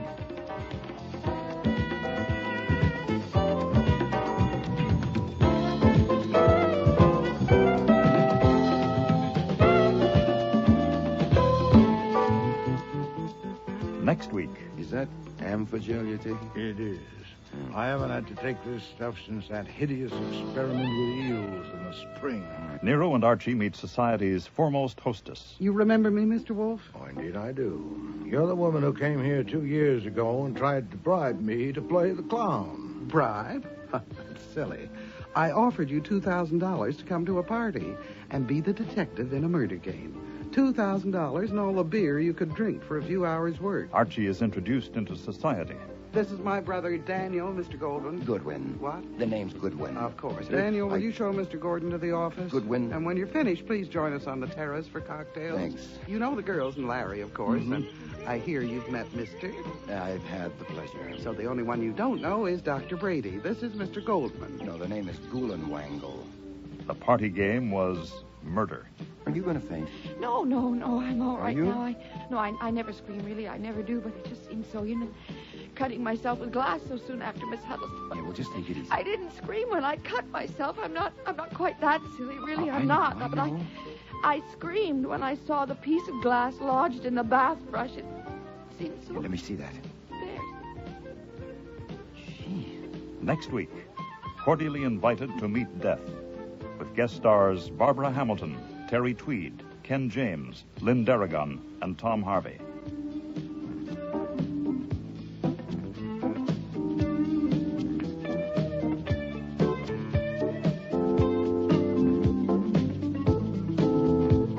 There's a full serving of laughs on the menu at Duffy's Tavern tonight with Archie the Manager, played by Ed Gardner. Archie's colleagues in comedy are Miss Duffy, Clifton Finnegan, and Eddie the Waiter. This Sunday, The Big Show comes your way once again on NBC. And just listen to a few of the stars who'll be with you. Fred Allen, Jack Carson, Mindy Carson, Ed Archie Gardner, Ed Wynn, and many, many more. And, of course, your MC will be Tallulah Bankhead. Listen Sunday for The Big Show. Ladies and gentlemen, that phone bell means exciting adventure. Hello? Hello. The handsome young man answering the phone is Archie Goodwin. A mountain of a man engrossed in deep thought in the oversized armchair is Nero Wolfe. Hey, boss. Oh, Mr. Wolfe. Mr. Wolfe. There's a guy on the phone wants us to take a case. Seems that someone was mad at a guy who was mad, and now this guy on the phone is mad, wants us to find out who did the killing. What do you say, Mr. Wolfe? We need the money. Hello? Yes, Mr. Wolfe says he'll be happy to take the case. Just present yourself and a check for $2,000 at 601 West 35th Street at 11 o'clock. Mr. Wolfe can't wait till you get here. He's dying to go to work. Goodbye. Greatest detective in the world. The only trouble is, he is.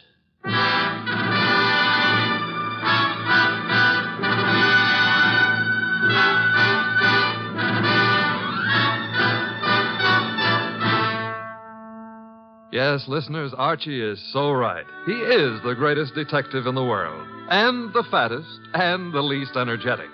He's Nero Wolfe, created by Rex Stout, and brought to you over this NBC network in a new series of adventures by Mr. Sidney Greenstreet.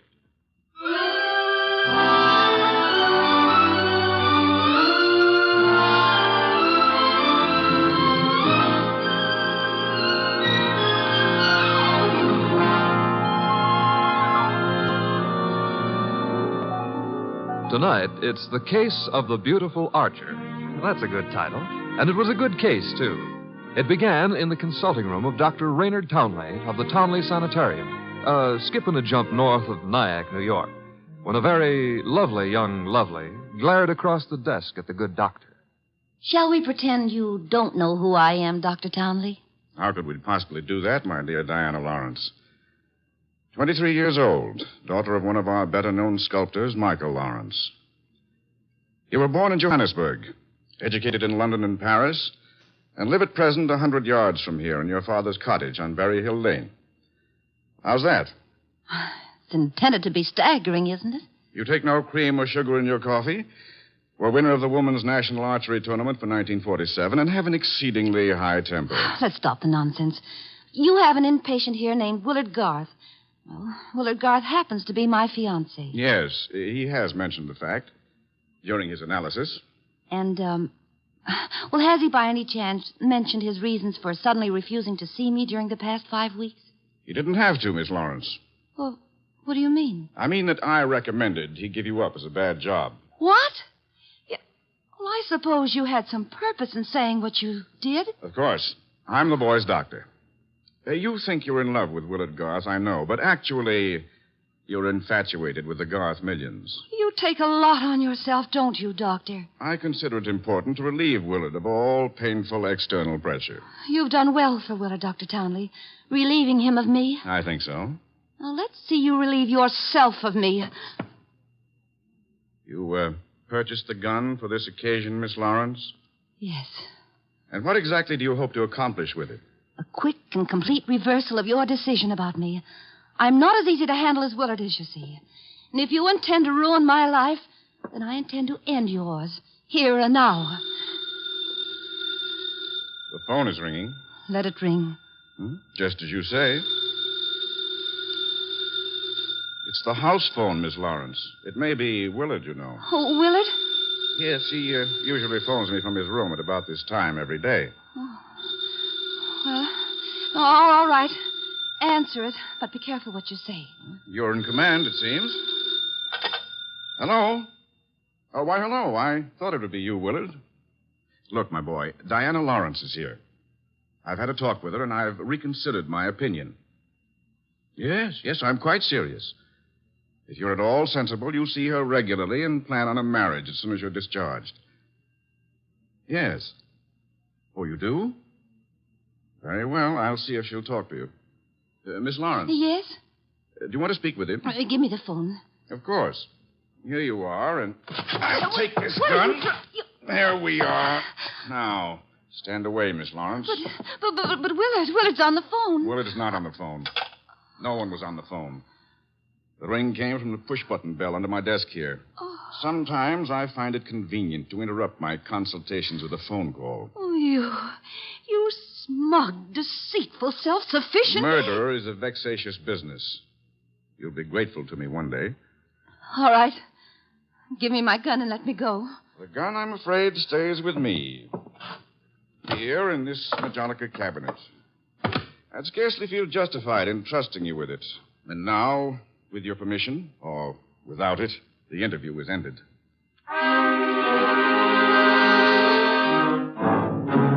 Later that day, the phone in the Lawrence house on Berry Hill Lane began to jingle. And this time it was no phony.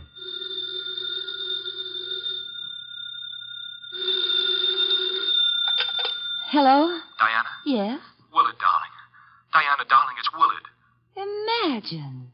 Has the doctor let you use the telephone just as if you were a great big adult? Oh, I've got to see you, sweetheart, and I didn't call you to argue. Love, beauty, understanding, that's what matters. Isn't it? Isn't it? Do I hear the overtones of a change of heart? Oh, Diana, what's happened wasn't my fault. He poisoned me against you. Then why don't you walk out of that amateur nut house and stand up like a man? I probably shall, Diana. And now, please listen to me. He's letting me have the limousine tonight from 8 until 12. I want us to go for a ride and talk and talk and talk until everything is clear. Clear as a bell, my baby. Don't tell me he's trusting you to drive. Oh, no. No, one of the handymen here will chauffeur us. Oh, say you'll come, Diana. Will you? Say it. Say yes. Say you will. Well, yes, Willard. I'll be glad to. 8 o'clock, then? 8. Oh, bless you. Bless you, my angel.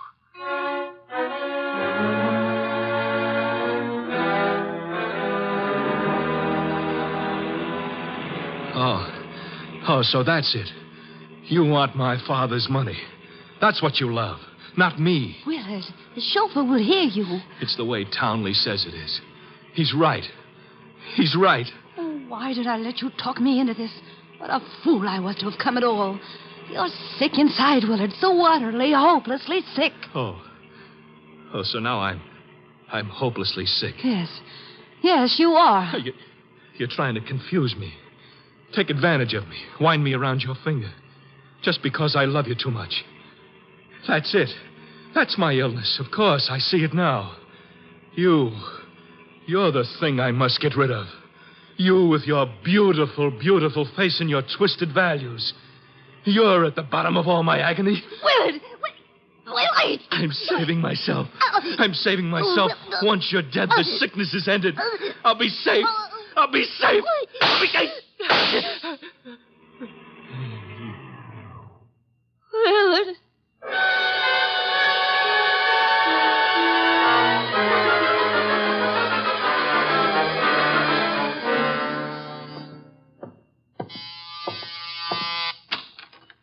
Dr. Townley?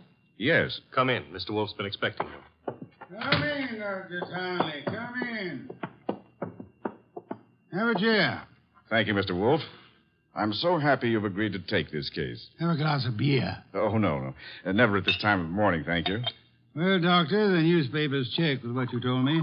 The girl and young Garth went out for a ride in your limousine last night. The car was driven by one of your handymen. That's right. Haynes, his name is. And they never came back. Young Garth was found dead in the car with 2 bullets in him. The girl was gone, and also Haynes, the handyman chauffeur, huh? Correct, sir. Have you any idea where he could be? No, sir.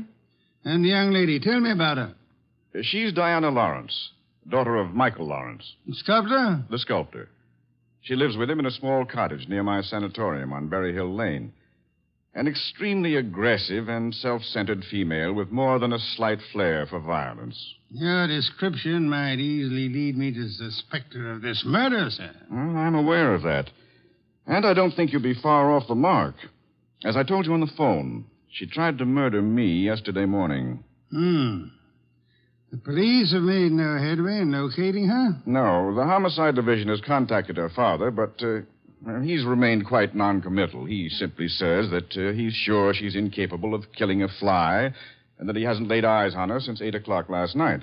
Highly suspicious behavior. She was unquestionably in the car with young Garth when he was murdered. She wasn't alone in the car with him. You're referring to Haynes? Yes, but he can't be found either, remember? It appears that he failed to list his address on his job application. But somehow, Mr. Wolfe, I'm quite sure he'll show up this afternoon. Somehow, Dr. Townley, if I were you, I wouldn't be quite so sure. We must begin by facing the initial problem of locating our suspects. Archie? Yes, sir? Get out the car and drive up to the house on Berry Hill Lane. And then? There you will ask Mr. Michael Lawrence to be sensible enough to cooperate with us in finding his daughter. And if the answer is no? I recommend, Archie, that you flatly refuse to take it.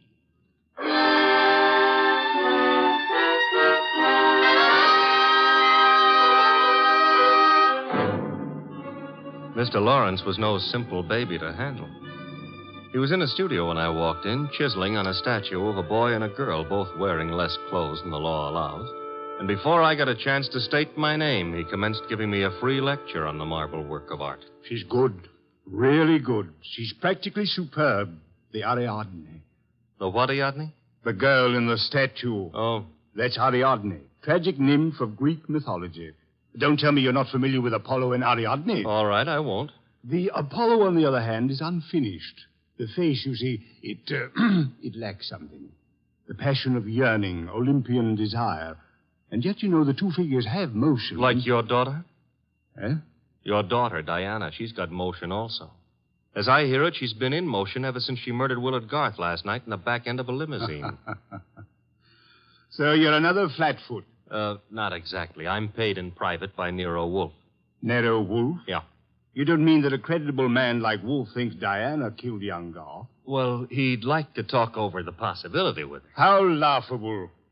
Look at that face. Is there anything of the murderous in a face like that? In a face like what? Oh, I'm sorry. Diana posed for the Ariadne, you see, and the likeness is exact. You think a girl of this type, classic, sensitive, civilized, could descend to the clumsy, brute level of murder? Well, it's a little hard to imagine. There. Even you agree with me. On the other hand... Shall we discuss the other hand over a cup of coffee? I'm quite exhausted. If you insist. I do. Sit down and inhale the atmosphere of culture at its source. There's a pot warming on the stove. Pot of what? Coffee or culture? Well, wait and see what he means. Should never ignore a phone call. Who knows? Might be something important. Yes? This is Diana, Father. Oh, yes, Diana. It's all over the papers. Yes, I know. Well, I don't think they'll find me where I am, and I'm staying here until things quiet down a little. Where are you, honey? What did you say? I said, where are you? You said honey. Daddy, you never call me honey. I know it's because I'm excited. Where are you, sweetheart? Well, you mustn't let anybody find out. Not a soul in the world. Where are you? Well, you know where Tyne Pike turns off to the left beyond Bardsville? Yes? Well, I'm... Call me later, Angel. But, Father... Oh, get that motorman's number. You will live, my friend, but not long if you don't control your curiosity. You hit me. With that mallet you hit me. What was the big idea? Do you really have to ask that question? Weren't you trying to trick my daughter into disclosing her whereabouts? The police are pretty interested in her whereabouts. Then let them find her. But you can't be surprised, my friend, if I choose to protect Diana's interests.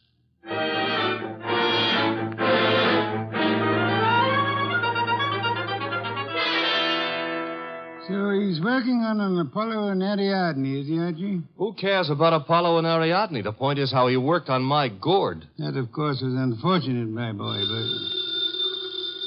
You get that piece? Mm-hmm. Hello? Inspector Kramer.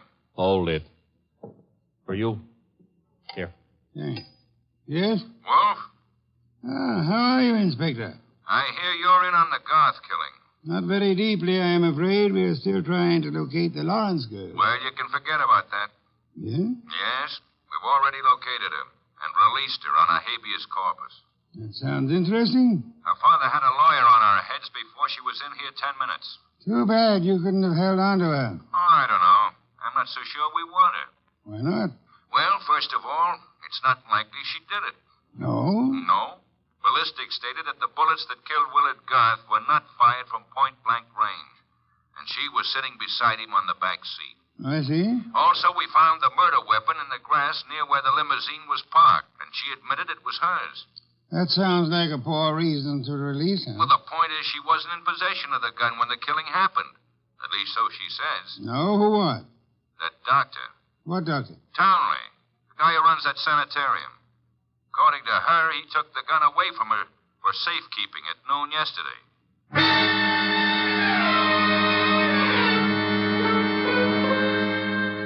was a little more talk between them, something about fresh cigar ashes that were found in the dashboard ashtray of the limousine. After that, the boss hung up and exerted himself enough to put a call through to the Townley Sanatorium. I'm afraid the doctor is very busy just now. So am I, and my business happens to be highly important. Well, I'll say you called, Mr. Wolfe, and I'll ask him to contact you just as soon as he has a free moment. Do you happen to have a free moment, miss? Why, well, yes, sir. Could you spend it by telling me if that handyman, Mr. Haynes, is being located? Why, yes, as a matter of fact, he has.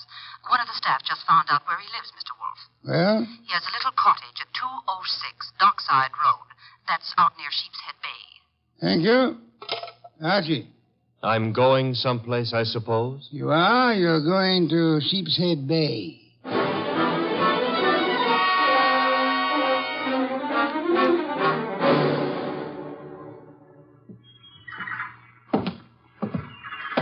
Hello there. Looking for a guy I can't find. Oh? Yeah, his name is Haynes. Stopped at the cottage up there, but there's no one there. I saw you here on the wharf fishing, so What did you say his name is? Haynes. Haines. Oh, Haynes. Yeah, do you know him? Well, there's a fella named Hines used to fish out here. No, not Hines. Haynes. Couldn't be Huntingburg? No, it couldn't be. The name is Haynes. Hain. Haynes, give me a hand here, eh? Well, what do you know? Funny, huh? That guy seems to think my name is Haynes. Yeah, so do I. You do? Yes, I...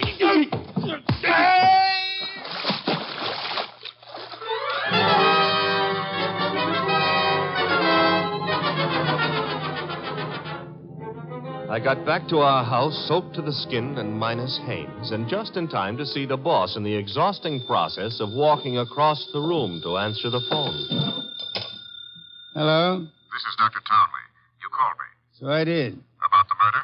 More specifically, about the statement from Diana Lawrence that you removed a firearm from her possession yesterday morning. That's quite correct. It's here in my Majonica cabinet. Is it? Of course it is. I suggest you check. Just a moment. Mr. Wolfe. Yeah? I'd like to see you at once. The gun, I suppose, has vanished. What? How did you know? Because it is at ballistics, Doctor. It turned out to be the gun that killed Willard Garth. I see. Do you? Yes. I understand everything now. It's all so crystal clear. Just how crystal clear? I'm quite certain, Mr. Wolfe, that I can put my finger on the killer. And I think it would be well if you came here immediately. No, I'm afraid it's impossible, sir. There's an important operation scheduled, and I simply cannot leave. What do you suggest? Well, is it outside the realm of possibility that you come here? Is it, Mr. Wolfe? Hello, Mr. Wolfe. Mr. Wolfe?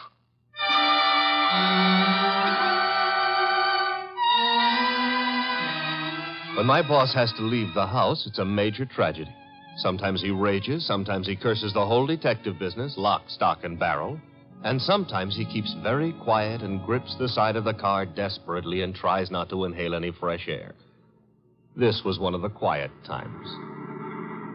Just go slowly, Archie, but get there as quickly as you can. Oh, you don't want a chauffeur, Mr. Wolfe. What you need is a magician. Keep your eye on the road and don't strain yourself to make superfluous witticisms.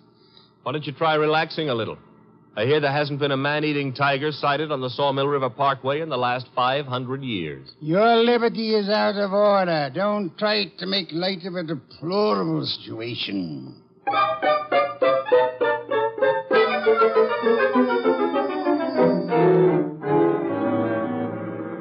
Here's the sanatorium. And there's Dr. Townley coming to meet us. It's terribly nice of you to have come, Mr. Wolfe. I've heard about your aversion to traveling, and I appreciate your going to the trouble. Don't mention it. Oh, Archie, help me out with my other arm. There we are. Now, calm down. You're all in one piece. I think you'll find the trip highly profitable, Mr. Wolfe. You'll consider it time very well. Hey, what's the matter? What is it? What happened? He's been shot. It's hardly likely. There wasn't a sound. This kind of shot doesn't make a sound, boss. What do you mean? Better take a look for yourself. There's an arrow in his back, and he's dead.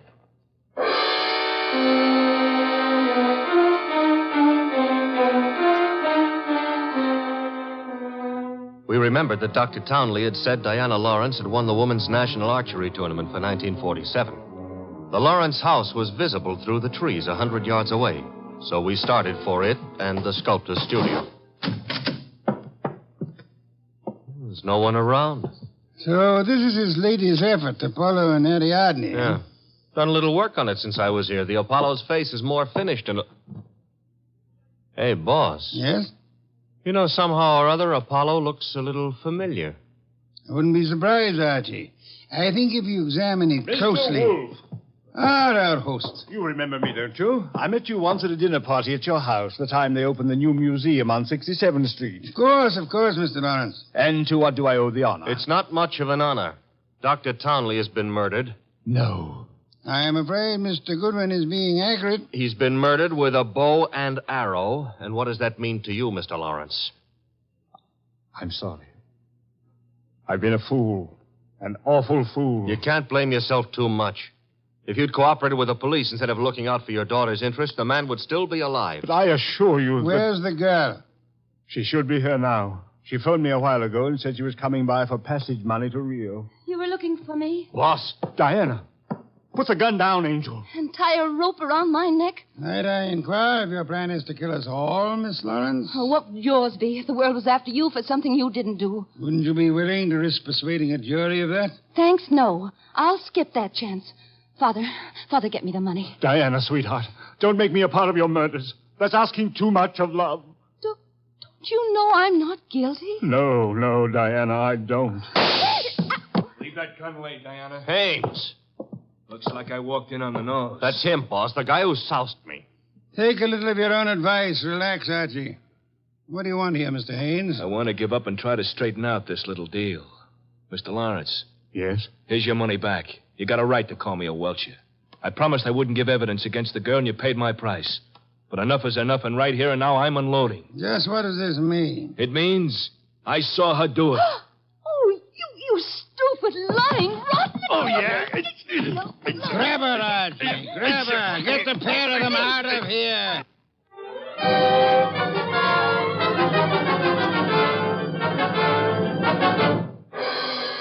What can I say to myself now? What can I do?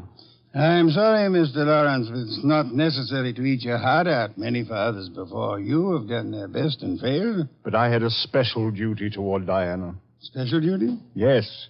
Well, you see, you'll find it out sooner or later, so I'd best tell you now.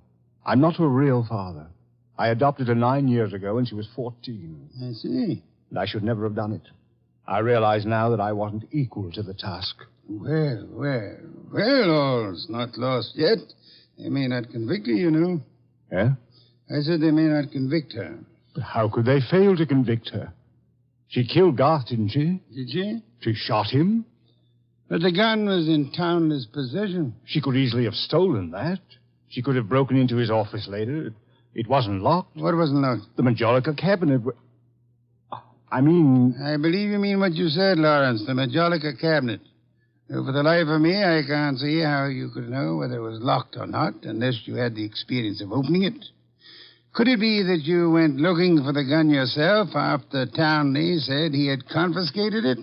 That you killed Townley with a bow and arrow, which you handled as well as your daughter, because he was just on the point of telling me that you knew where the gun was, and that you were the likeliest murder suspect? You must be mad. Oh, sir, not I. But you are mad and more than a little.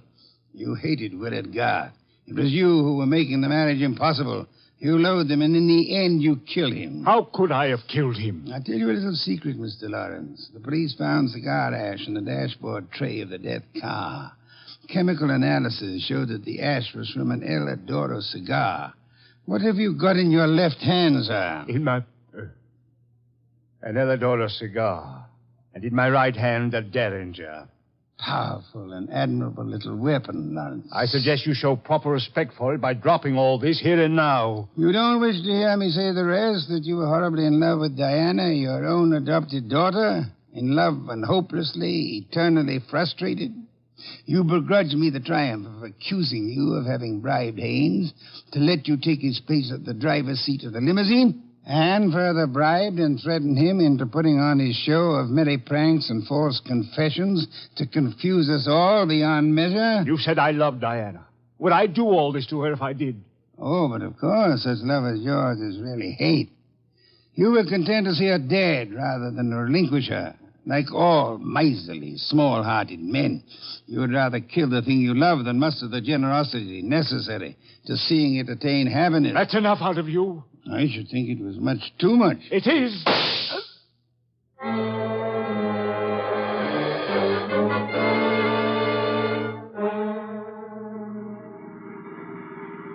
Archie, my boy, I'm grateful to you, both for coming back into the house when you did and for being such a good shot. Hope you remember that next time you feel like insulting me. Mm-hmm. Tell me, what's with that cigar ash routine? Who told you the ashes in the limousine were from an Eladoro, boss? I never heard anything about that. As a matter of fact, neither did I. No one could possibly have determined the brand by any chemical means in existence. I knew that, you see, and I took the long chance that Lawrence didn't. Oh. But I still don't get the mainspring of the deal. How did you know he was in love with Diana? That was genius. I have to admit it. You see, it all hinged on the statue of Apollo and Ariadne. According to the Greek myth, Apollo fell deeply in love with the nymph, but because they were of different worlds, he was condemned to pursue her always and never to catch her. Well, what's that got to do with the price of eggs? Isn't it perfectly obvious? Didn't he tell you that Diana had posed for the Ariadne? Yeah, but I still don't... And you yourself remarked on the fact that the finished Apollo looked somehow familiar, didn't you, Archie? Yeah, I did, boss. Don't you know why that was? You mean that... I mean that Michael Lawrence unconsciously revealed the true state of his heart. He didn't intend to, I suppose. But precisely and accurately, he chiseled the features of the tortured god in his very own image. Oh. And speaking of torture... Yeah? Will we be home in time for dinner? Oh, boss, you can't be that hungry. Oh, yeah, I am. Good heavens, Archie. Do you realize that I haven't eaten since lunch?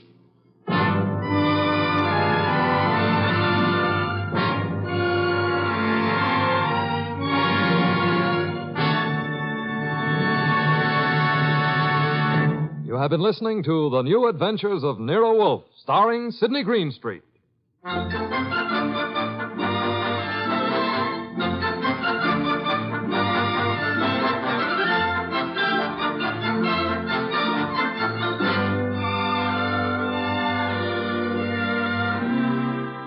Tonight's transcribed story by Peter Berry was based on the characters created by Rex Stout. This is an Edwin Fadiman program produced and directed by J. Donald Wilson.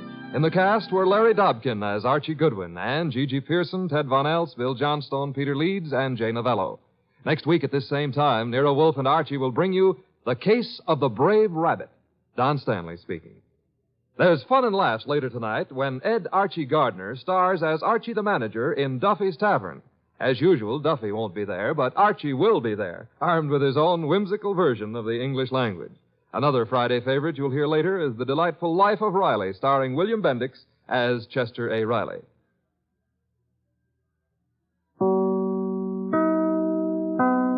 Stay tuned for Nero Wolfe. If the chimes shudder a little on Sunday afternoon, well, they know there's mystery in store Sunday with men of action like Mike Waring, better known as the Falcon, who brings his fearless and romantic touch to the solution of another mystery. After the Falcon, it's high adventure. Then the big guy steps in. The new private eye Charlie Wilde concludes with a few casual homicides. The chimes mean mystery and action this Sunday afternoon on NBC. Transcribed. My boss is the smartest and the stubbornest, the fattest and the laziest, the cleverest and the craziest, the most extravagant detective in the world, Nero Wolfe.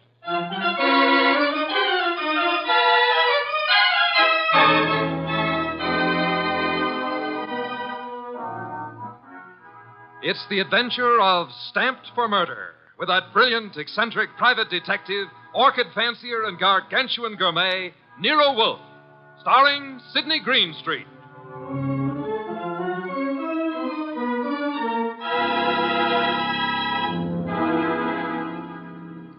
Instructions for this morning, Archie. Your notebook, please.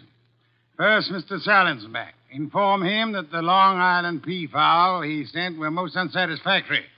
Peafowl's breast flesh is not sweet and tender unless it is well protected from all alarms, especially from the air, to prevent nervousness.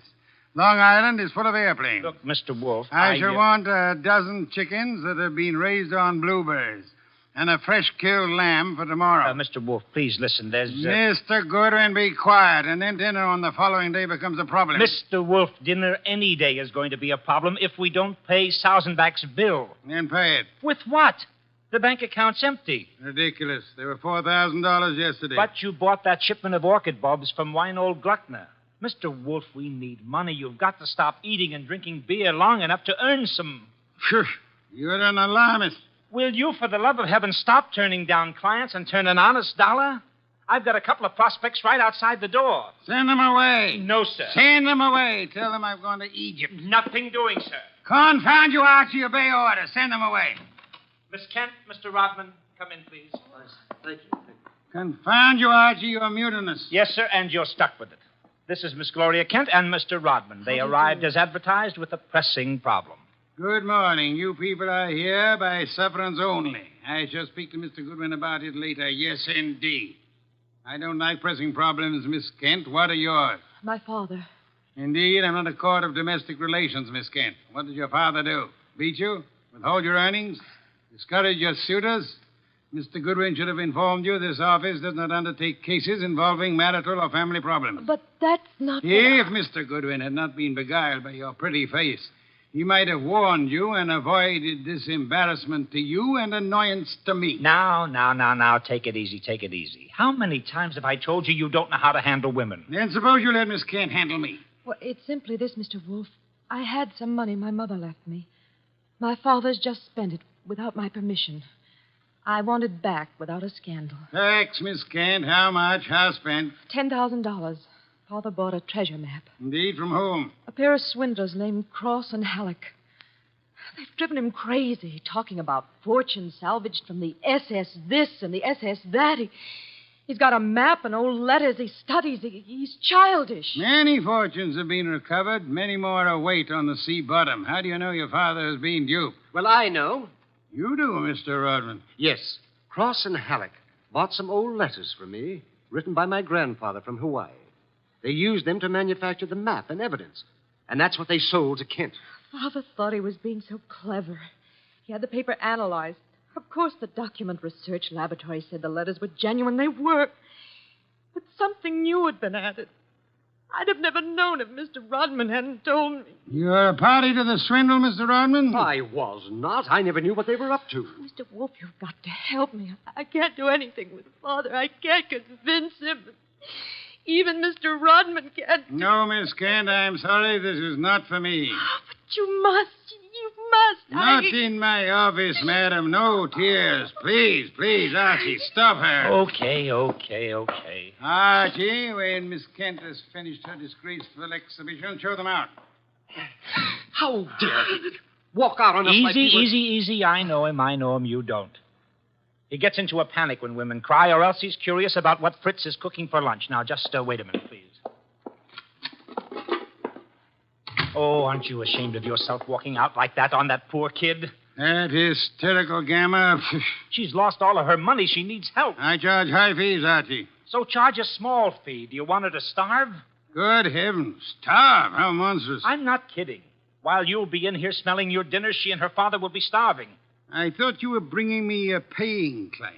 Well, this is different. She's, You're beautiful. Archie, you're impossible.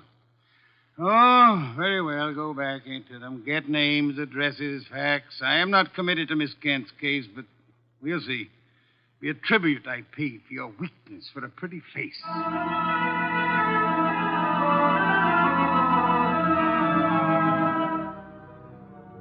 Rodman and Gloria Kent were gone, however. So all I had were the few facts they'd given me before they met Wolfe. I felt guilty about that when he came back into the office and sat down in his specially built chair. He closed his eyes, and I glared at him. Well, how much of you is awake? Mr. Wolfe. Uh, Well, they disappeared. Did you tell me you were going to help this girl just to get her out of the office, or did you mean it? You're a gadfly. No, sir. No, sir. You made a promise, and you're stuck with it. What did you get from Rodman? Name, address, occupation. He's a librarian, that's all. Very careless, Archie. You missed a significant point. Such as, How did Rodman discover the letters he sold were being altered by forgery and used for swindle? How did he locate the dupe, Mr. Kent? I guess you're right. I'll ask him next time. But what about now? Are you going to get Gloria's money back? I assume you call Miss Kent Gloria solely in order to annoy me. It does. Stop it. Get Cross and Halleck. On my way. You'll find them at the Hotel Bogart. Wrong, sir. According to my notes, their address is... Never mind their address. The Hotel Bogart is the headquarters for successful, confident tricksters. They celebrate their victories there while the money lasts. You will possibly find Cross and Halleck drinking whiskey or lunching, probably both.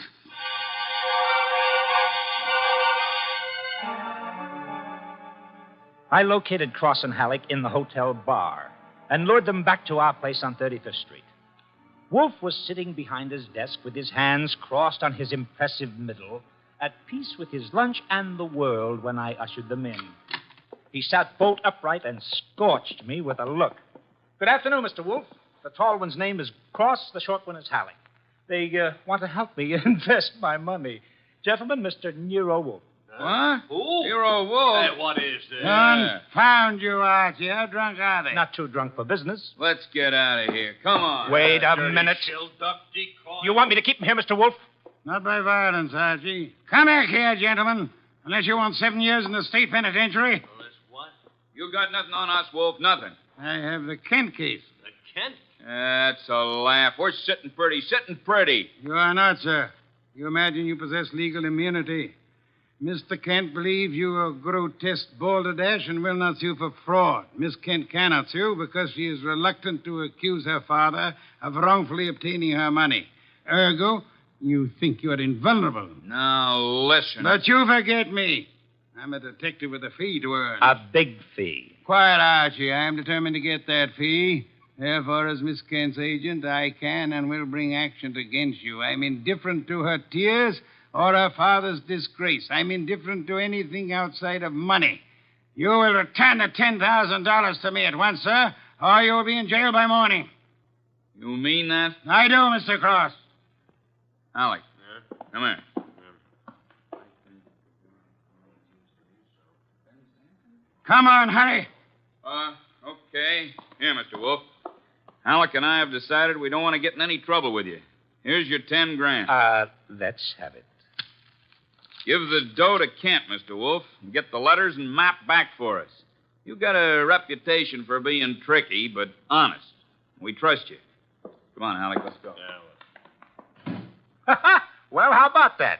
Preposterous. No, sir. Take a look. $10,000, genuine coin of the realm. That man Cross is a fool. Does he imagine I'm to be fooled so easily? What do you mean he left the money? He surrendered too quickly, Archie. Too easily. And that money in the envelope he was carrying all ready to refund. Why? Well, maybe he's got a better sucker. I heard him mention a Ben Sanford. Nonsense. Does he need Kent's forged letters and map to cheat this Ben Sanford? Couldn't he prepare another set? I guess you're right. Something's fishy. In any event, it's no concern of mine, thank heaven. Why not? I'm not committed to Miss Kent in any way. As a favor to you, I undertook to regain her money. I have done that. You may take it back to her and obtain the forged papers in return. But, Silence, Mr. Goodwin. Go to your redhead charmer. Leave me in peace. I intend to spend this afternoon with my New World Atlas.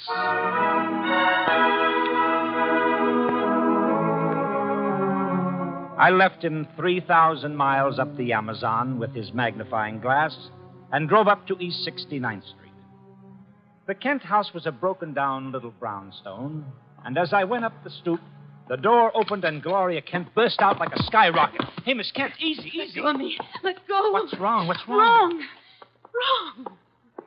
Nothing is wrong. Nothing at all. Well, how about seeing your father? You want to see my father? Come inside. Oh, for the love of heaven. Come inside, Mr. Goodwin. I'll introduce you. He's in a back room. Come right through the living room. What else came through this living room? A hurricane? No, Mr. Goodwin. Something else. There's my father, Mr. Goodwin. What in the devil? He's dead. His throat's cut. Father, this is Archie Goodwin from Nero Wolfe's office. He and his boss refused to help while they could. Maybe he can help you now. Stop it. All I'm good for now is revenge. That's all. Stop Archie. it. Stop it and look at me. When did it happen? I don't know. When did you find him? Just now. Keep looking at me. Who went through this house like a hurricane? You? No. Where did you go after you left the office? To the laboratory. What lab? Document research. The place that checked the map. How long were you there? Until an hour ago. I was with Mr. Rodman. Keep looking at me. And then? I had lunch. With Rodman? Alone. And then I came home. All right. All right, now listen to me. I want you to go to Mr. Wolfe's house right now. Have you got cab fare? Yes. All right, take a cab. I've got to stay here, but I'll call Mr. Wolfe and tell him you're on the way. Now, get.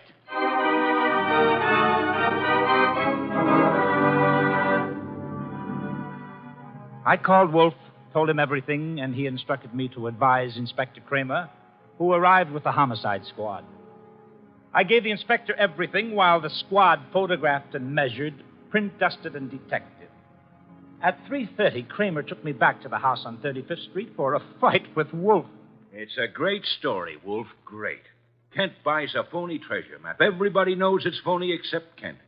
But Cross and Halleck try to buy it back, and Kent gets himself murdered. Did you find the map and letters in the house, Inspector? No, I didn't. The killer was after the map. A phony map? Certainly. Why? Well, if we knew that, we would know why Cross and Halleck so willingly paid back the money and why Kent was murdered. Maybe it's not phony. I'd better see the girl now. Oh, you fancy her for the murder? Well, I'll know after I ask a few questions. Tonight. She's had a shock, Mr. Kramer. She needs rest. Look, Wolf, I want her. Why bother with her when there's so much to be done? Yes, such as? Cross and Halleck, find them. And the mystery man they spoke of, Ben Sanford. These are the men you want now, not this poor, overwrought girl. Yeah. All right. The girl will be here for questioning tonight, though, huh? Tonight, Mr. Kramer. Okay. You'll hear from me later on. Well, you buffaloed him out of that, okay.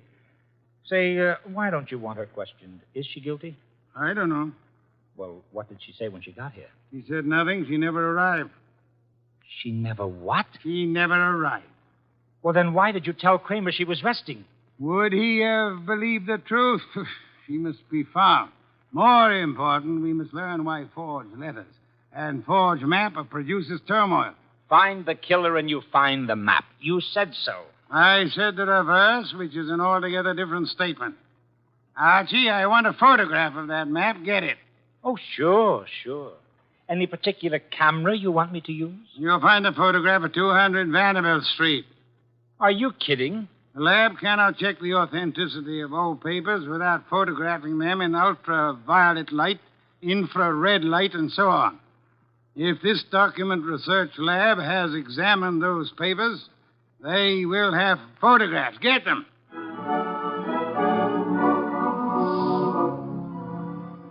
He got out of his chair and waddled back to the house elevator. It was 4:00 and time for his regular afternoon session with the orchids. I drove down to the document research laboratory on Vanderbilt and got such a shock that I grabbed the office phone and dialed Wolfe at once.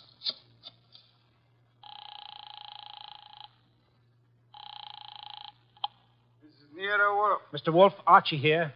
What's the matter? You lost? No, sir, but I found something. Photographs? No, Mr. Wolfe, I don't think you'll ever see any photographs of the Kent map. I don't think any were taken. Indeed.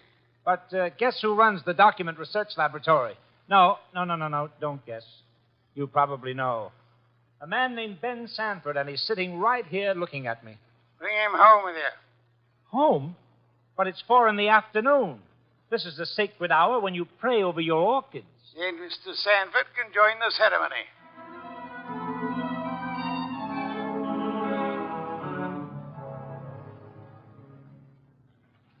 Hey, how about this place? How about it? There must be 1,000,000 flowers up here. No, not flowers. Orchids only. Mr. Wolfe has 10,000 plants. Never saw anything like it. And you never will again, brother. Hey, what kind is that on the bench? Oh, that's our pride and joy. Odontoglossum harryanum. Above them, the Van Petersirana. And the pink ones are the Coelogiani panduratas. Now, the large object, mulching flower pots, is Nero Wolfe. Mr. Wolfe, Ben Sanford. Good afternoon, sir. Hi. I came along to be obliging. I've got nothing to say about anything. How much have you offered Cross and Halleck for their treasure map? No comment. Mr. Sanford, I'm going to make some assumptions. I assume that you are not, in fact, a document expert, but an accessory to the fraud of Halleck and Cross. No comment. That you actually prepare fraudulent maps for those swindlers, and then, in the guise of an expert, guarantee their authenticity. No comment. But this you must answer. You did guarantee the authenticity of the map and letters Kent bought. It's on record. All right, I did. Then will you admit they were forged? What are you, a comic? No. You guarantee the value of the Kent map? Yes. As an expert? Yes. Then you've convicted yourself of murder. Murder? What is this? Mr. Kent was murdered, sir. Evidently for the map and letters he bought. But of all persons involved, you alone believe in the value of the map. No one else does. Therefore, you alone would have murdered Kent for the map. For the love of... Now, wait a minute. Chew it over, brother. Chew it over. Either way, he's got you. Okay, you want me to level? Here it is. Level, Archie. Okay, boss. Thief-type talk. It means tell the truth. It's like you say. The letters were bought from Rodman. I forged the map and evidence onto them. I guaranteed them to Kent. It was a swindle. The letters are without value? Oh, sure, they're old, that's all, from 1851. Just tired family gossip and stuff. Indeed. There we have the problem again, Archie. Mr. Kent is swindled with a map and letters that are known to be worthless. He alone believes the fantasy of the treasure. There isn't any treasure, never was. Yet Cross and Halleck refunded the swindle money so eagerly. It is obvious they want those worthless documents back badly. Someone else wants them so bad he murders Mr. Kent. Why? I don't know. Archie, we must find the girl. There's a chance she turned to Mr. Rodman for refuge. I'm sorry you'll have to go there at once. If the girl isn't there, bring Rodman.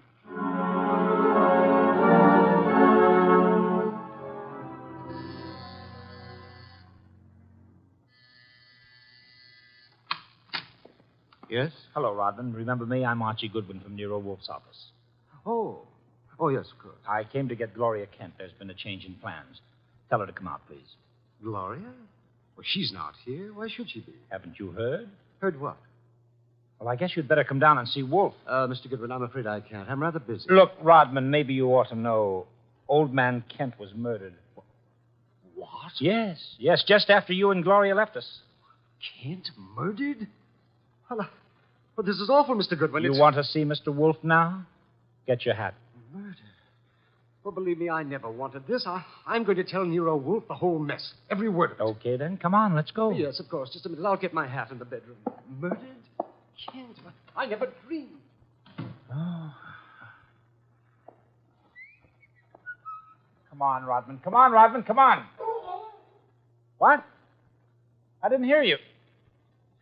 Oh, Rodman. What the... Oh! Rodman. Oh, Rodman. Good Lord. What next? Come on. This is Nero Wolfe. Archie here. We've had a tough break. Yes? While I was waiting for Rodman at the front door, he went into the bedroom for his hat. The killer was there. How do you know? He cut Rodman's throat. Devil. The back window was open. It's a ground floor apartment. He was out and gone before I had a chance. Archie, where were your wits? Let me alone. I've had a man murdered 20 feet from me. You think I'm cheering? Mr. Kramer is here, and he has news for us, Archie. He could not locate Cross and Halleck in their apartment. They had not been home all day. The maid informed him that she was waiting for her weekly salary. Well, so what? She was most angry and peppery, Mr. Kramer informs me. Red pepper? Exactly. Okay, maybe I know what you mean. I'll try to deliver the goods this time. Goodbye.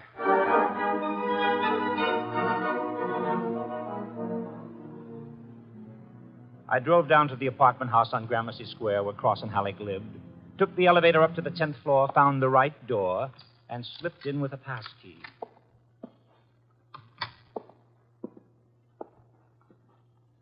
Come on out. Come out wherever you are. I know you're in here. You fooled Kramer pretending to be the maid, but you didn't fool Wolfe. You'd better... Gloria! Cut it out, you idiot. Lay off. Archie, you dope. Archie Goodwin from Nero Wolfe's office. Remember me? Go. Give me the gun, Gloria. Give it to me. That's right. Who did you think I was? Alec. Oh, brilliant. So Wolfe figured you out, huh? Well, you are a brave girl. They killed your father. You came up here and waited for them. You were going to kill them right back, huh? Oh, that red-headed temper. And you bluffed Kramer into thinking you were the maid. I had to do something. It was the only thing I could think of. To come here and kill him. Well, you're coming home with Archie. And just remember one thing. When Wolfe's working for you, don't try to do any thinking. It only gets in Wolfe's way.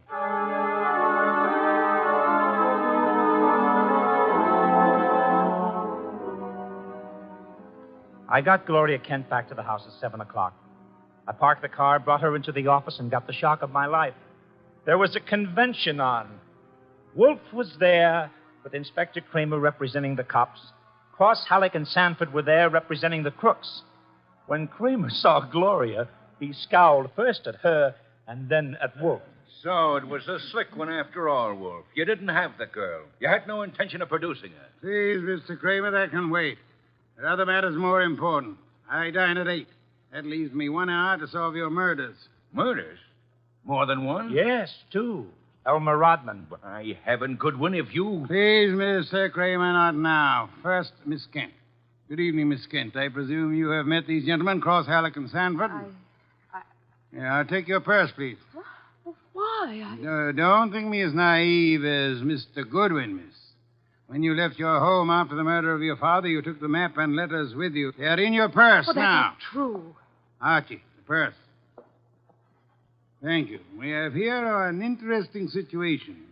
There exist some old letters and map, forged and fraudulent. They're worth $10,000 and more to Cross and Halleck, and worth 2 murders to a killer. Why? There must be something of great value in the letters. Yes, such as?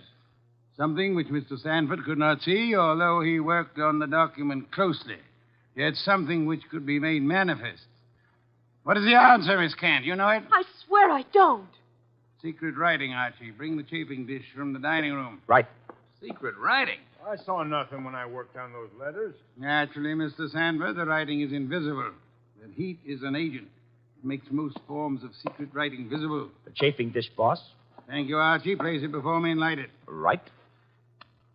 Now I open Miss Kent's purse. From it, you see, I withdraw these ancient letters which he took from her house after her father's murder. That's not true. Archie. That's enough, Gloria. That's enough. From now on, you just listen. We remove the letters from the envelope and toast them gently.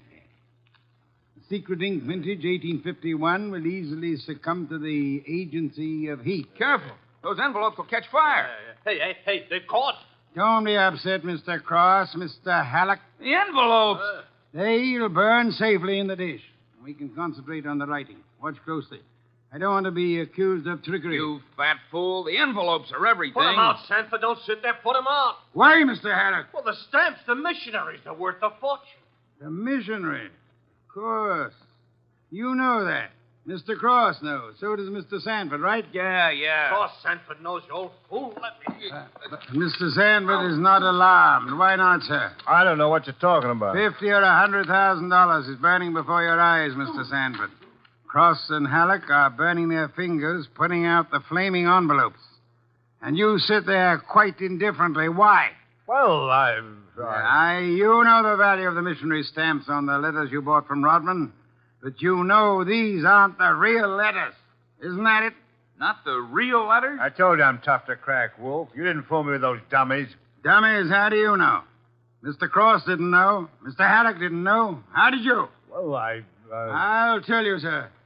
Only one man could know I was framing Miss Kent as a decoy. Only one man could know I prepared these dummy letters and pretended to take them from her purse. And that is the killer. The man who murdered her father and stole the map and letters this morning. You, sir, Mr. Sanford. Well, I'll be... Mr. Kramer, there's your killer. You'll find the missing map and letters on him or concealed in his home or office. You won't need the evidence anyway. Look at his face. He's self-confessed. Self-confessed like fun. He was booby-trapped.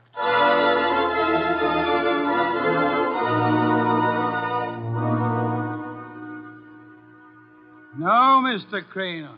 Not a complicated case, really. Very simple. Elmer Rodman sold a packet of old family letters to the swindlers for a small sum. They used the letters to perpetrate their fraud on Miss Kent's father. And the stamps on the letters were valuable? They were a special Hawaiian issue 1851, Miss Kent. Nicknamed missionaries, because missionaries used them for writing home. They are extremely rare stamps worth upward of $25,000 each. Hey, no wonder they were worth 2 murders. We found 5 of them on Sanford. Excellent. Some way or other, Rodman discovered the value of the stamps after he sold the letters. In his effort to get them back, he communicated his discovery to the swindlers, Cross, Halleck, and Sanford. So that's why they refunded the money so fast. Precisely, in an effort to have the sale rescinded. Rodman sought out Kent and tried to convince him of the fraud. Alas, he would not listen to the truth, Mr. Kramer. Oh, I get it. And while the others were hassling around, Sanford tried to steal a march and quietly resorted to murder. There you have it. Ha-ha! Great job, boss. Great job. So Gloria not only gets her 10 grand back, but 5 times 25, which is about 125,000 worth of goodies. Now, figuring your rates by the hour, that means you've done a gratis job worth about... Miss Kent, I did not, nor will I demand a large fee for what I have done. I will not go back on my word. But I can beg for a favor. I'll only be too happy to... Wait. I ask something that will not be easy to grant. What is it? Will you use your red hair, your pretty face, your admirable figure, and your ample fortune to lure Mr. Goodwin away from this house tonight? I would like to enjoy my dinner in peace. That won't be difficult, Mr. Wolfe. Let's have an understanding right now, Gloria. Difficult for you or for me? I'll be delighted. Indeed. To spend an evening with Mr. Goodwin, there is only one word for you, Miss Kent. Intrepid.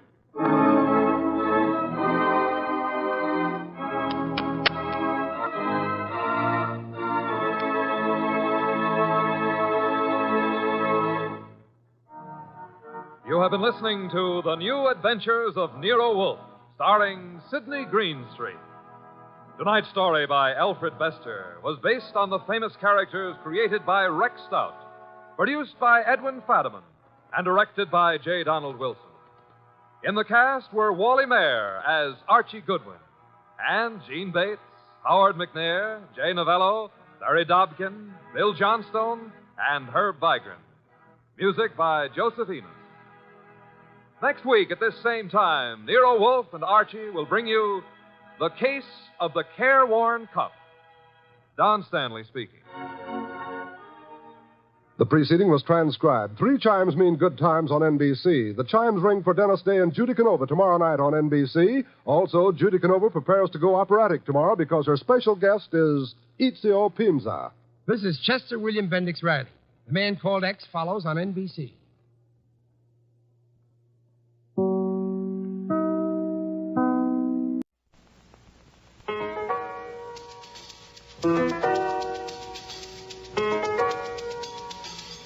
Rex Stout's Nero Wolfe.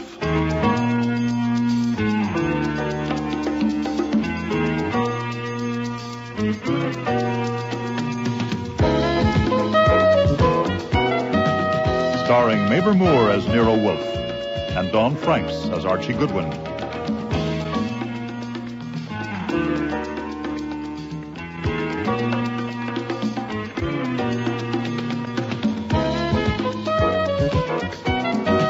Today's episode, Counterfeit for Murder, with special guest stars Joy Coghill, Brent Carver, Gilly Fennick, Lynn Griffin, and Sandy Webster.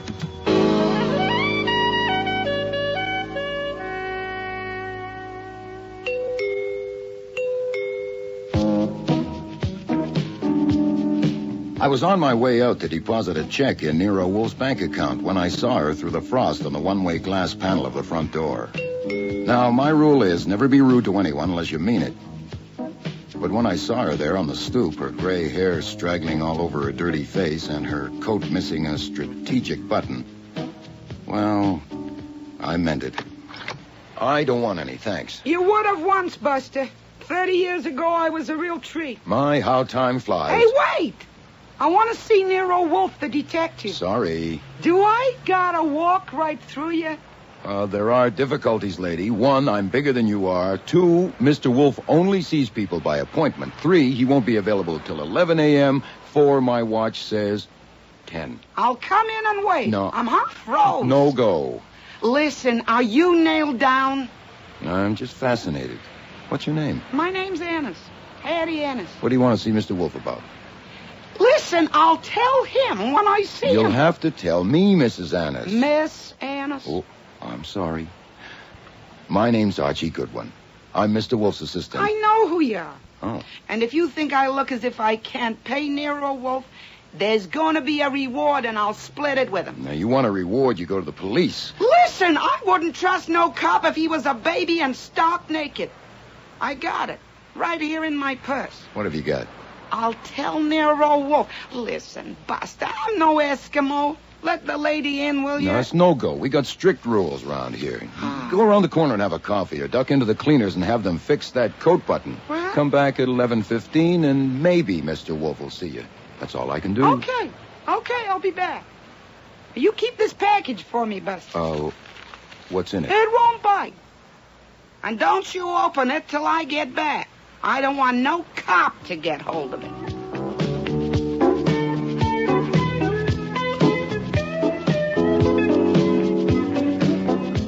I don't know why I took it, except that she trusted me, which meant she had fine instincts and no sense at all. Could have been a bomb, but it didn't tick, so I just stashed it under the couch in the front living room and went off on my errand, thinking maybe it was the Hope Diamond and I should have put it in the office safe. I was so worried by the time I got back to the front door of the old brownstone that I almost tripped on a fur coat on the top step before I noticed somebody was sitting in it. It's a terrific idea, this outdoor waiting room. But you ought to install a magazine rack. She was the kind of girl Hattie Annis might have been 30 years ago. Right age, right face, right legs, so far as I could see. I decided to invite her inside so she could take her coat off. Welcome to the office. I'll sit here. You can sit there. A man told me through a crack in the door that Mr. Wolfe was engaged and Mr. Goodwin was out. Mr. Goodwin, I presume? You do, but it's okay by me. Your turn. My name's Tammy Baxter, short for Tamiris. I haven't decided yet which one to use in the marquee when I'm a star. Well, that would depend. If it's a musical, Tammy. Mm-hmm. But if it's Lady Macbeth, Tamiris. Hey, thanks. Don't mention it. Why don't you ask me what I want? I'm putting it off because I may not have it. Oh, that's nice. I like that. That's a good line if you knew how to read it. Okay, how's this? What do you want? Don't call us, we'll call you. I'm not an actress yet, only going to be. Oh. I don't want much, just to ask about my landlady, Miss Annis. Hattie Annis. Has she been here? Here? When? This morning. I'll ask Fritz, the housekeeper. Fritz! A male housekeeper. He's also the chef. Mr. Wolfe doesn't like women around the house. Can I be of assistance, Mr. Goodwin? Oh, Fritz. Mr. Brenner. Did anyone besides this lady come in while I was out? No, sir. No one. Any phone calls? No, sir. Oh, thank you very much, sir. Well, thank you, sir. No, thank you, sir. Well, apparently not, Miss Baxter. That's funny. She said she was going to take something to... I'm worried. Why should you worry? You would if you knew her. She almost never leaves the house, never goes more than a block away. She's no loony, you know, but she's not quite all there. And we all feel responsible for her. All? It's a boarding house. Oh. A dump, almost. But anybody in show business or trying to be can get a room there, even if you don't pay every week. I only hope she's... Well, if she comes, will you phone me? Oh, sure. If you'll give me your phone number. Oh, my, you read that line wrong, too. Got your little black book handy?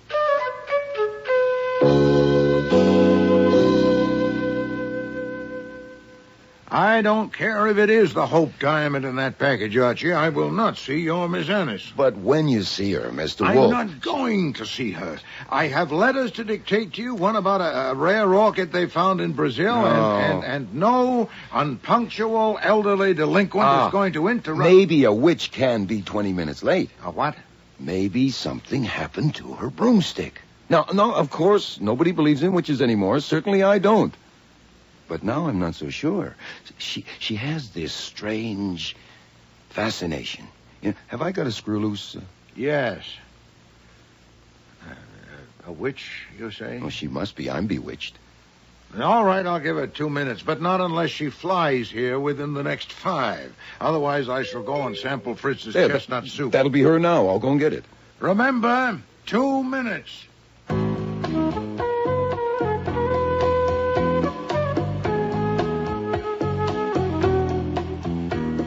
It was her, all right, looking as if she'd been hit by a car. Turned out she'd been hit by a car. I caught her as she passed out and carried her onto the couch in the front room. Now, there's no chair in there big enough to hold Nero Wolfe's 1/7 of a ton, but he was a good sport about it.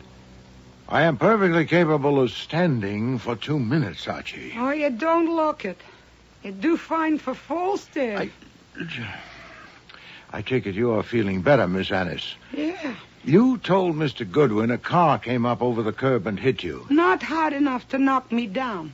The curb spoiled his aim, and I jumped. And the car went on. Yeah. I just gone home to sew that button back on my coat after your crack about my appearance, Buster.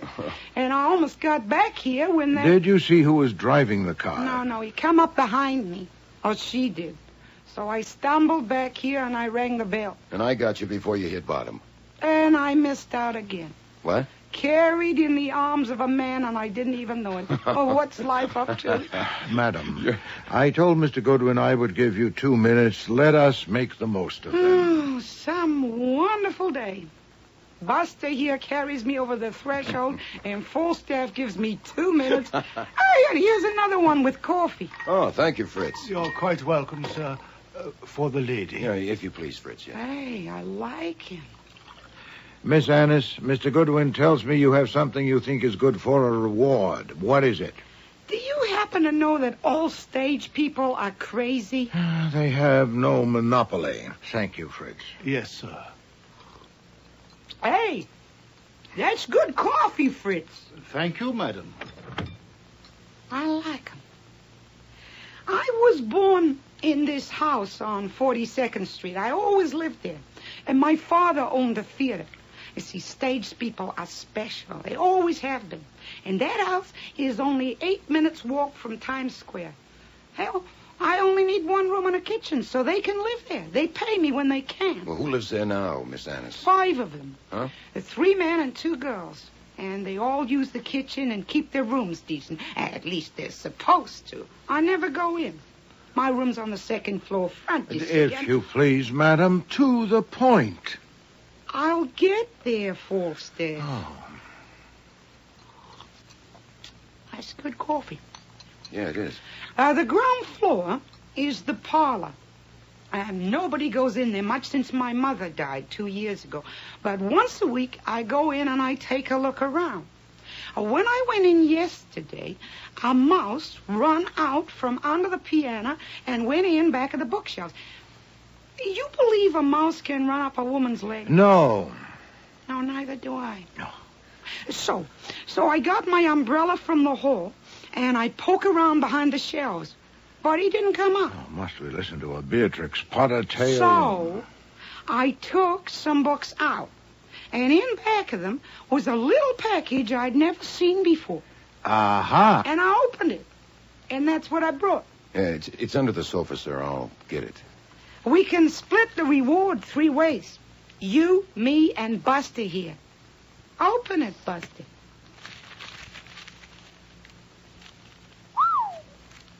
All 20s, Mr. Wolfe. How much?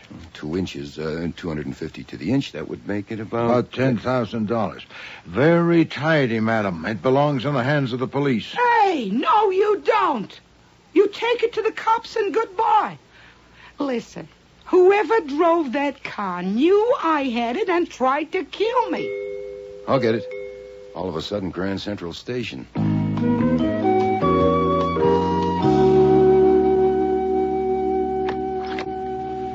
Yes, sir? My name is Albert Leach, U.S. Treasury Department, Secret Service Division. Here's my badge. Uh-huh. That checks out. I'd like to speak with Mr. Wolfe and Mr. Goodwin. Mr. Wolfe isn't available. I'm Mr. Goodwin. Want to ask about a woman named Baxter. Is she here? Around 25, 5'4", light brown hair, 120 pounds, fur coat. That fits. No. What do you mean, no? She's not here. Then how do you know? She was here this morning for about 10 minutes. Has she been back? No. Another woman, Hattie Annis. She been here? You know, Mr. Leach, I don't mind being polite, but what the hell? Mr. Wolfe is a licensed private detective, and so am I. And we don't answer miscellaneous questions just to pass the time. I've heard of Hattie Annis because Miss Baxter asked if she'd been here, and I told her no. She asked me to phone her if she came, but I probably won't. I'm an officer of the law, Goodwin, and an agent of the U.S. government. As I said, that checked out. And I want to know if Hattie Annis has been here today. why don't you ask her? Miss Baxter gave me the phone number. Here, you want it? I have it. I know your reputation, Goodwin, and Wolfe's. Good. You may get away with a few fancy tricks with the New York City Police Department, but I advise you not to try any with the Secret Service. We'll be seeing you.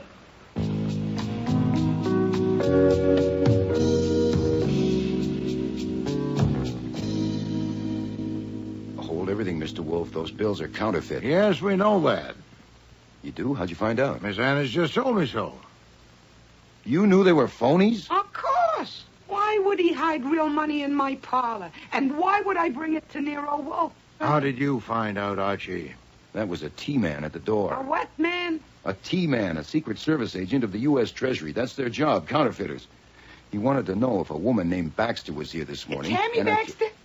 Tammy Baxter was here? That's right, and he wanted to know if you were here, too, and I insulted him, so he left. You insulted a T-man? Why didn't you show him in? And have her accuse me of substituting phonies for the real money she walked in here with? Hey, what did you say? Call the Secret Service at once, Archie, and tell them it's here. If Miss Annis leaves before they arrive, keep the package and give her a receipt. Good day, madam, and please don't get up. Hey, don't you madam me. You mean that? Call the cops and hand it over? Not the cops, Miss Annis, the Secret Service. I have a responsibility as a citizen. Counterfeit money is contraband. I can't let you walk out with it. I'll get up when I like, and I'll walk out when I like. Steady. Bootlicker. Here, let me help the you. The great detective, Nero Wolfe, just a flunky for the cops. Hey. If full staff was here, I'd apologize. Madam, and cannot... you can't glare me down. This lady is going to talk. Now, don't you touch me, Buster. Take it easy. You know better, thinking I pull a switch on you. It may be counterfeit money, but it's not your counterfeit money, it's mine. I find that stuff in my house. I'd rather burn it than turn it over to the cops. So I think I'll get a detective to find out who put it there. So I go to Nero Wolfe, and this is what happens. You want to suck up to the cops. I spit at you. I don't spit, but I spit at you. Miss Annis, you have a point. I reject the charge of civility, but you have a point. Has a private citizen the right to confiscate contraband? I doubt it. That counterfeit money is yours until seized by public authority, which I am clearly not. I confess to error, but I was prompted by expediency, not sycophancy. What?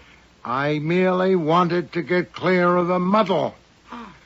Now, I offer a suggestion. Mr. Goodwin will put the bills in my safe and go with you to your house to investigate. You say you wanted to engage me to find the counterfeiter. Well, he will decide if that is feasible without an expensive inquiry. If it isn't, I'll return your property to you, but I'll notify the Secret Service that I am doing so. And in either case, I shall expect no fee. We split the reward 3 ways. I have no interest in a reward. Archie, be good enough to escort Miss Annis home.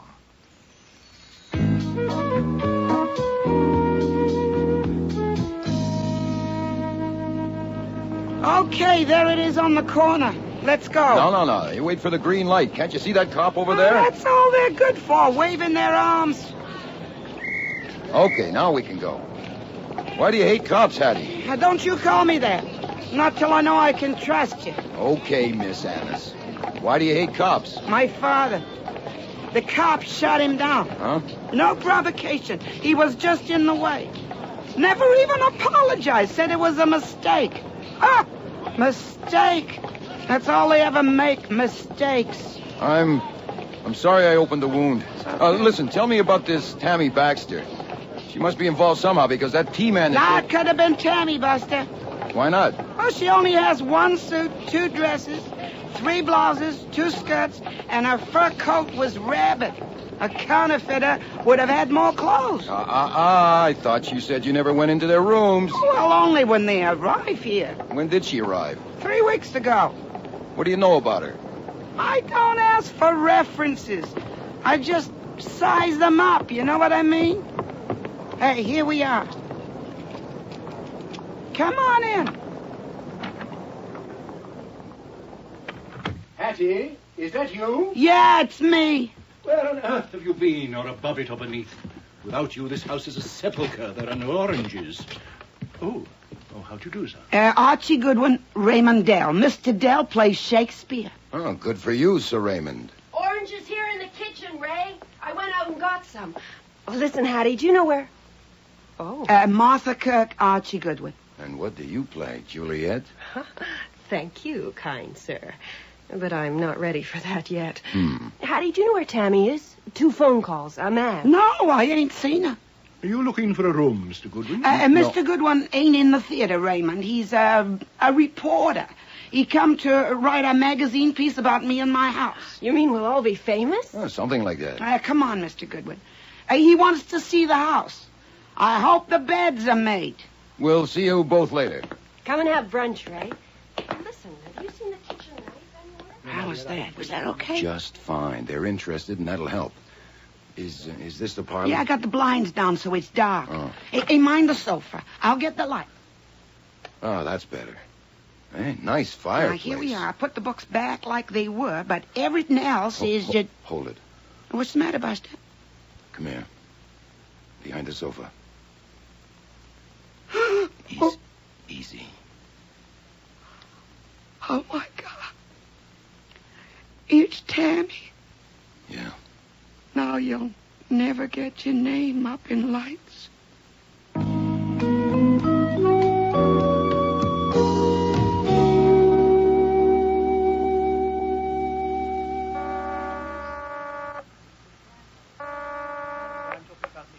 Yes? Me.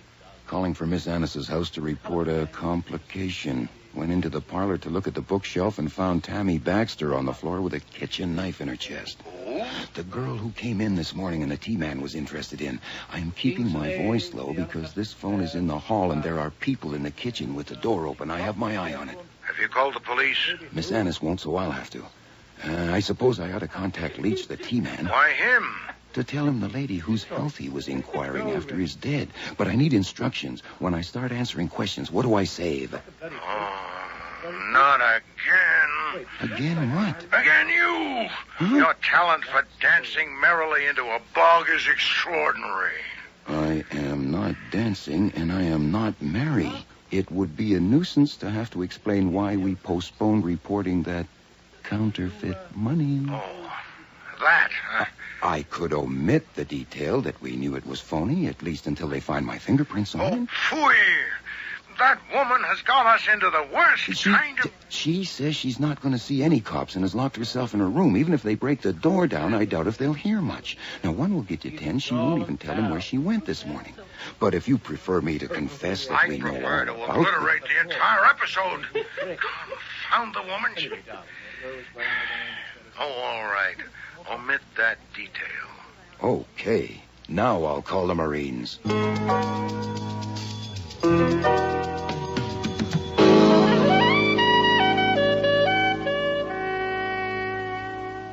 I know you, Goodwin. And I know Wolfe. You say Wolfe told her he wanted no fee and no reward, but he sent you here with her and you paid for the cab? Nuts. Inspector Kramer, I was just helping a nice old lady. Quit your clowning. It's nice to see you again, too, Mr. Leach. I told you we'd meet again, Goodwin. I want to know. Look, I'm in charge here, Leach. Now, exactly when did you discover the body? I didn't look at my watch. That's a lie. With your training, you'd look automatically. Raymond Dell and Martha Kirk say you and Miss Annis left the kitchen just after 1. And you call my office at 1:34 for half an hour. What were you doing? Getting Hattie Annis up to her room and talking her down off the ceiling so I could call you. She has a personal attitude toward cops. A cop shot her father. Yeah, 15 years ago. Hasn't she any sense? No. Oh, then I went to the John. Is that okay? No, it is not okay. You're getting into deep trouble, Goodwin. I warned you not to try any tricks with the Secret Service, Goodwin. That you did, Mr. Leach. And at that very moment, when I was asking you if Hattie Annis had been there, she was inside with Wolfe. You just admitted it. You withheld information required by an agent of the federal government in the performance of his duty, and you'll answer for it. I'll answer now. Why should I tell you anything about anybody? If you had any proper ground for asking me about Hattie Annis, you didn't mention it. She and I found a dead body in her house, and it's Inspector Kramer's job to catch murderers, and it's just possible there's a connection between the package Miss Annis found and brought to Mr. Wolfe, so I'll answer his questions. I can't think offhand of any question I owe you an answer to. You want to try? I'll pick the time, Goodwin, not you. Inspector, I'll be in my office if you get anywhere with this bunch. Listen, Goodwin, we need your help here. What? Am I hearing you right, Inspector? Well, I'd love to help, honestly. I bet. Did you tell that Annis woman to bolt herself in? No, I told you just like it happened. Yeah. Well, she won't open the door. She won't open her trap. We don't want to smash the door unless we No, have she's to. not my client, nor Mr. Wolfe's. Yeah. But wouldn't she open the door if you asked her nice? Probably. Okay, ask her. Only if you and your men stay down here with the door shut. And I mean down here. Okay, Goodwin. It's a deal.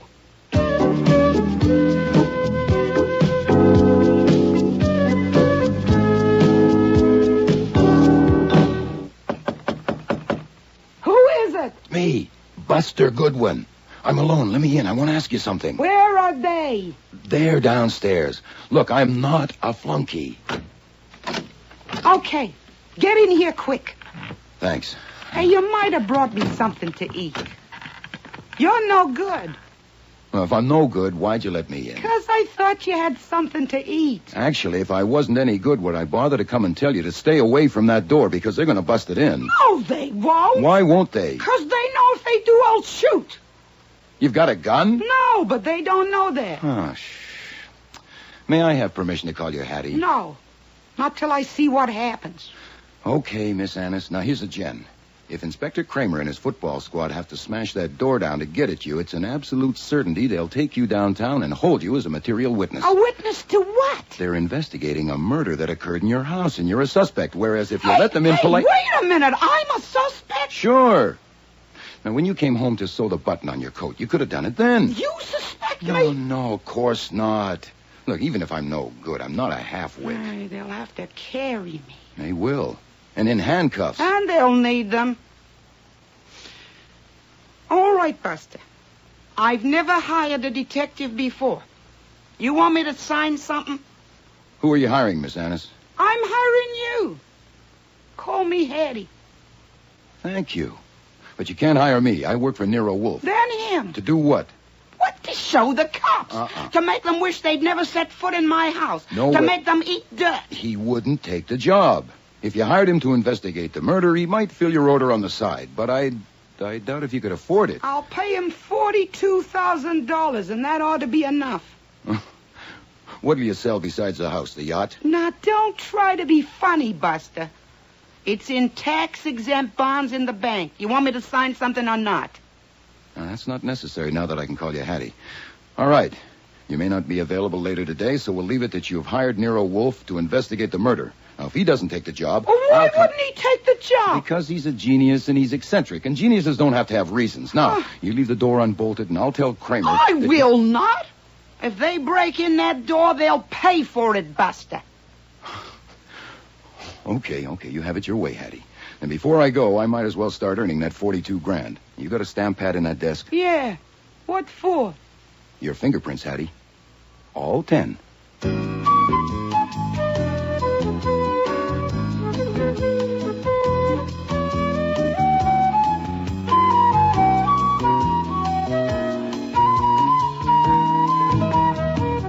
One of the rules in our house is no business talk at meals, and another is no business in the orchid rooms except in emergencies. There being no emergency except deciding whether he was going to work today or not, Nero Wolfe took my report not in the plant rooms with their dazzling color, but in the potting room next door. Theodore was washing pots in the sink. Theodore, you must be very careful of this beauty. Don't plant her too deeply. Right? Now then, Archie, to your report. Thank you, sir. The main thing is I'm pretty sure Hattie Annis is on the level. You mean she's innocent of that girl's murder? I think so. On what grounds? Well, she couldn't possibly have been faking when we discovered the body. First she said to the corpse, right? Now you'll never get your name up in lights. Well, sentimental, but you're right. I doubt if she's capable of inventing it. Yeah, then she says, oh, no, that's the kitchen knife. Well, I mean, you know, how corny can you get? Huh. Now, I'd never try to predict what the lady was going to do. But I know what she didn't do. She didn't kill Tammy Baxter. But what's the connection, then? What had the Baxter girl to do with Hattie Annis's counterfeit bills? I don't know. But there's got to be one. Because I called Kramer and Leach separately, and they both turned up at the house together. Coincidence? No, sir. They'd been talking. Planned a little campaign for handling yours truly. I must say, Kramer and Leach, neither of them asking if you knew the money was counterfeit. It's an insult to your intelligence and mine. My guess is Leach told Kramer not to mention it, because what Leach wants to find is the source. He'd rather catch an engraver than a murderer any day. And if counterfeiting was mentioned to me, I might mention it to someone else, like a reporter. God knows I wouldn't put it past you. Oh, thank you, Theodore. Splendidly potted. Oh, yes. Let me hold a little beauty. All right, on, Archie, on. Next, Tammy Baxter was a tea woman. A tea woman? Well, you have tea men, you can have tea women. Oh. When Leach was here this morning, why didn't he ask me what Tammy Baxter had told me? Because he knew. She'd already reported to him. Also, he knew the phone number of that house. Said so. And Kramer. Why wasn't he more interested in my talk with Tammy only an hour before she was murdered? Because he already knew from Leach. Then she'd been posted in that house by the secret police. What else? Someone who lived there was passing bad money. If they knew who, they'd know who killed Baxter. So I figure they don't. Oh, it's one of the 4 rumors. Is that it? They all use the kitchen knife. Raymond Dell, who's an old ham, and then there's Noel Ferris. He's a young, sensitive type. Paul Hanna, a character juvenile from Central Casting, and Martha Kirk, who has 20-year-old dimples and a nice smile.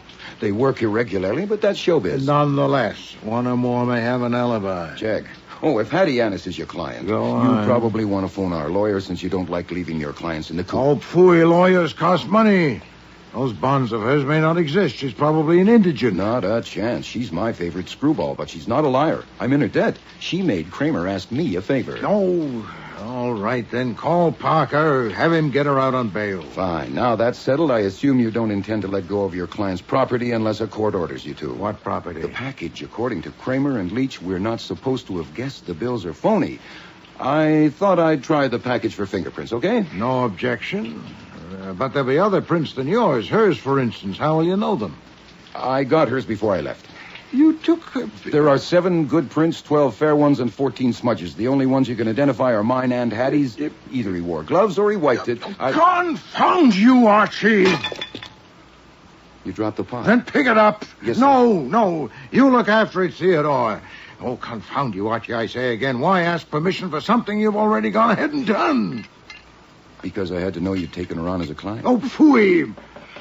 Now what? Come. Excuse me, Mr. Wolfe, but there's a party below wishing to see you. What party, Fritz? Didn't you tell him I'm busy? Yes, sir. Messrs. Dell, Ferris, and Hannah, and Miss Kirk. All 4 of them. This is the limit. Did you invite them, Archie? No, sir. It's a surprise party.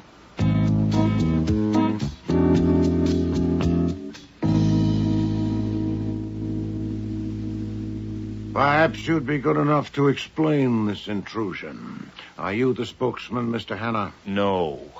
Go ahead, Martha. This was your idea. It was not, Paul. It was Hattie's idea, Mr. Wolfe. Well, it's crazy. The idea that Hattie...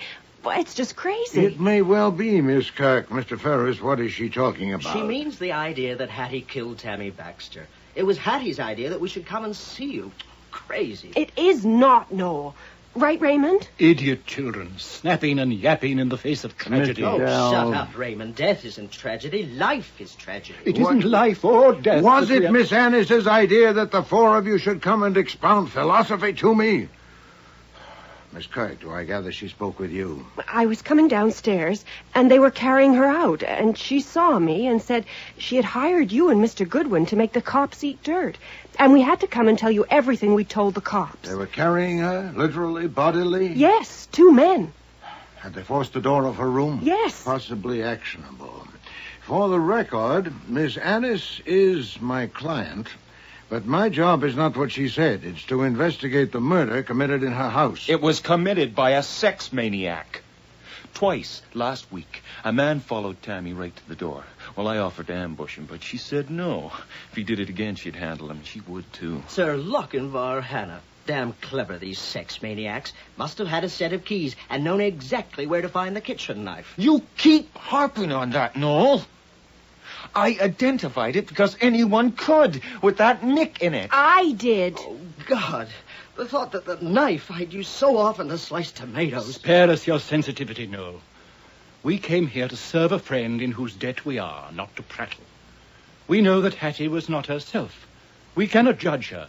We can only ask, what can we do or say to help her? Hattie said we should tell Mr. Wolfe everything we told the cops. That may not be necessary. When 4 people are conversing in my presence, and I know that one of them committed murder less than 12 hours ago, I'd be a dolt to get no inkling at all. You know it was one of us? How? Not by an inkling, Mr. Ferris. There is the knife. And there is my conviction on grounds to satisfy me that Miss Annis didn't use it. 3 of you came here to help a friend. We all did. No, one of you came because you didn't dare to refuse. Nor will that one dare to refuse to answer my questions, and thus expose himself or herself.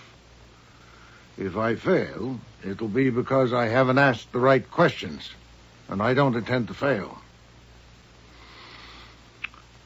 Mr. Dell, have you paid your room rent for the past 3 months? That's not the kind of question the police ask. No, but it's the kind of question I ask. Have you? You could just as well ask Hattie. I have paid no rent for 3 years. She has asked for none. Miss Kirk? Does the question embarrass you? No, I've been there a year and pay $5 a week. From current income? I haven't any. I'm attending a ballet school. I get a monthly check from my father. I see. Mr. Ferris? I haven't figured it out. I pay her whatever I can, when I can. I've been there for 18 months. A little TV, a stage show, that flopped. I take it you're a trifle behind. Mr. Hannah? I'm taking no dare. You say you know one of us killed Miss Baxter, but I don't believe you. Whoever killed her got into the house somehow and used the knife. Anyone could have. I ain't taking no dare. Your spunk is impressive, Mr. Hannah, but are you here to oblige your friend or to show off your conceit? I've been there for 4 months, and I paid every week. That proves something, for God's sake. That you are not a pauper. Now, Miss Kirk, for what you have told the police, one detail only. Where were you this morning? I slept in till about 11, got up and did my exercises in my room. About 12:15, I came down, saw there were no oranges, and went out and got some. I wasn't gone more than 10 minutes. I was cooking up some breakfast when Hattie came in with Mr. Goodwin and said Yes, that's far enough, thank you. Did you see any of the others this morning? No, not till Ray came to have breakfast, or brunch. Mr. Dell, I know you came downstairs when Miss Annis entered the house with Mr. Goodwin, right, Archie? That's right, sir. And before that, Mr. Dell? Nothing. I was asleep. Then how did you know there were no oranges? What? Oh, well, I read late. Sophocles' Oedipus Rex, as a matter of fact.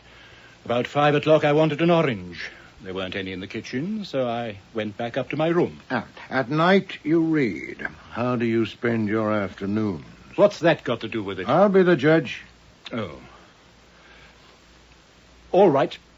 I babysit. You what? I have a painter friend by name Max Ada who lives in an East Side tenement. His wife is dead. He has 2 small children. From 2 to 7 p.m., I am their reluctant keeper. Are you happier knowing my shame? What is Mr. Ada's address? Oh, this approaches lunacy. His address is 314 Mission Street. Thank you. Mr. Hanna, since I'm now only asking for what you've already told the police, I hope you won't be provoked. You do like hell. I left the house a little after 9 o'clock and spent a couple hours around the West Side docks. What were you doing around the docks? Looking. I'm playing a longshoreman in a show at the Mushroom Theater. And then I hopped a bus downtown. I got to the theater just before 12. We just started rehearsing when a guy comes up to me and flashes a badge and takes me in for questioning. Where is the Mushroom Theater? Bowie Street. Do you have a leading role in the play? No. How many lines have you? Not many. It's a small part. Hey, look. I'm just starting out, okay? Yes. And you, Mr. Ferris? You know, when the questions the cops asked me made me realize I was actually suspected of murder, and I also realized I had no alibi, it looked pretty dark, Mr. Wolfe. I thought maybe the others had solid alibis and could prove it, so I feel a lot better now. So I thank you, Mr. Wolfe. Well, actually, I left the house a little after 10 and called at 4 different agencies. 2 of them might remember I was there, but... What kind of agency? Casting, theater, and TV. You visit them daily? About twice a week. And the other 5 days, how do you pass the time? 2 days, sometimes 3. I make horses and kangaroos and other animals. I go to a workroom and model them and make molds. I get $8 for a squirrel, 20 for a giraffe. Where is this workroom? In the rear of a shop on First Avenue. Harry's Zoo, it's called. The owner is Harry Arcasey. He has a 16-year-old daughter as beautiful as a rosy dawn buck. Her name is Alonka. Now, this is not a comedy, Mr. Ferris. I engaged to act for Miss Annis only 5 hours ago, and I haven't arranged my mind. So my questions may be at random, but they are not frivolous. Now that I have seen and heard all of you, I am better prepared. I bid you good night, and leave Miss Annis to thank you, 3 of you, for coming. The 4th will begin to feel the pinch.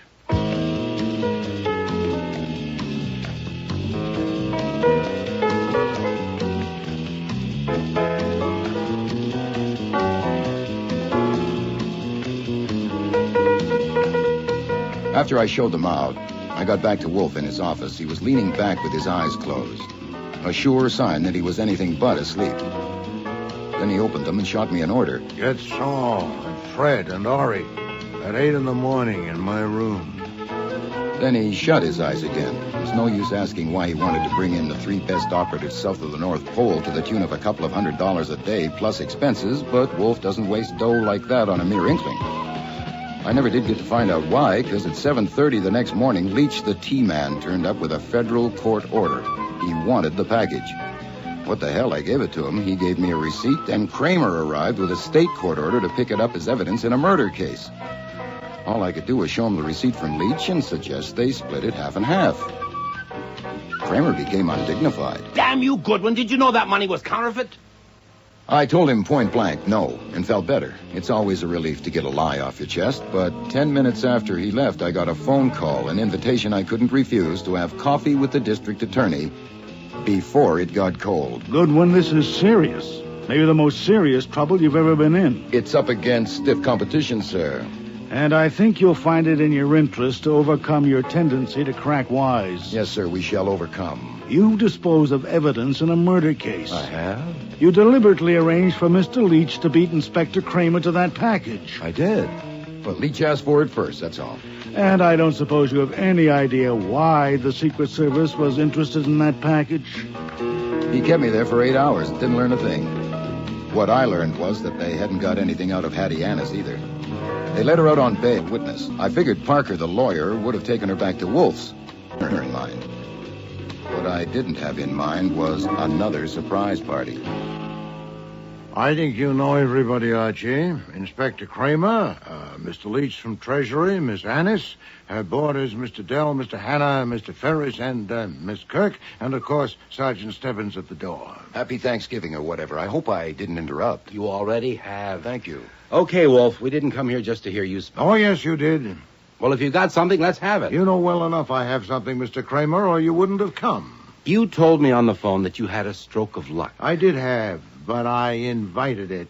I knew where to send the invitation. In fact, I sent invitations to 3 different addresses by special messengers. An East Side tenement, a shop on First Avenue, and a building on Bowie Street which houses a theater. I'm damned if I know what you're talking about. You don't.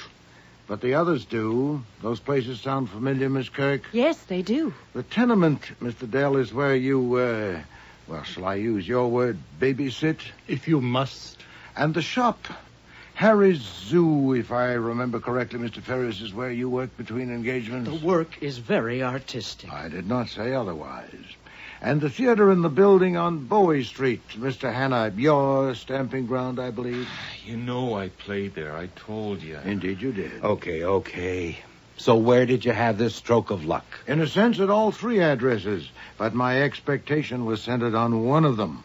When my expectation was realized, I was faced with a question whether to notify you, Inspector, or to notify Mr. Leach. And, preferring not to choose, I asked both of you to come along with the others. Miss Annis, my client, was already here. Damn right I'm here. Yes. You, Miss Kirk, Mr. Dell, and Mr. Ferris had a right to be present. And as for you, Mr. Hanna, since you're both a counterfeiter and a murderer... That's a lie. Hold it, Hannah. Hey, you let go of me. Are you arresting him, Mr. Leach? No, Mr. Kramer.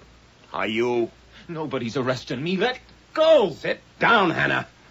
You're under arrest as a material witness in the murder of Tamiris Baxter. Watch that door, Sergeant. That's prudent, Inspector, since I have no conclusive evidence. Only, talking to these people last night, I had faint intimations. Miss Kirk. What about me? Unlikely. You go to ballet school, you exercise each morning, and receive a monthly remittance from your father, all of which can be checked. Mr. Dell? Have I done something right? Yes, you paid no rent for 3 years. Mr. Ferris? I knew you'd get around to me. Yeah, an interesting possibility. But your statement that 2 of the agencies you visited yesterday morning might corroborate your whereabouts makes it improbable that you followed Miss Annis here at the same time. So what? So, Inspector, my attention centered on Mr. Hanna. He'd lived there only 4 months. He'd paid for his room every week. He'd almost certainly lied when he said Miss Baxter had told him a man twice followed her to the door. Miss Baxter was an agent of the Secret Service of the Treasury Department. Who said so? No one, Mr. Leach. Mr. Goodwin inferred it, didn't you, Mr. Goodwin? Well, I ran it up the old flagpole. Listen, Goodwin. You have carried discretion to an extreme, Mr. Leach, in concealing your interest in the occupants of that house. What I told him. Finally, Mr. Hanna's account of his movements yesterday left him completely free up to noon.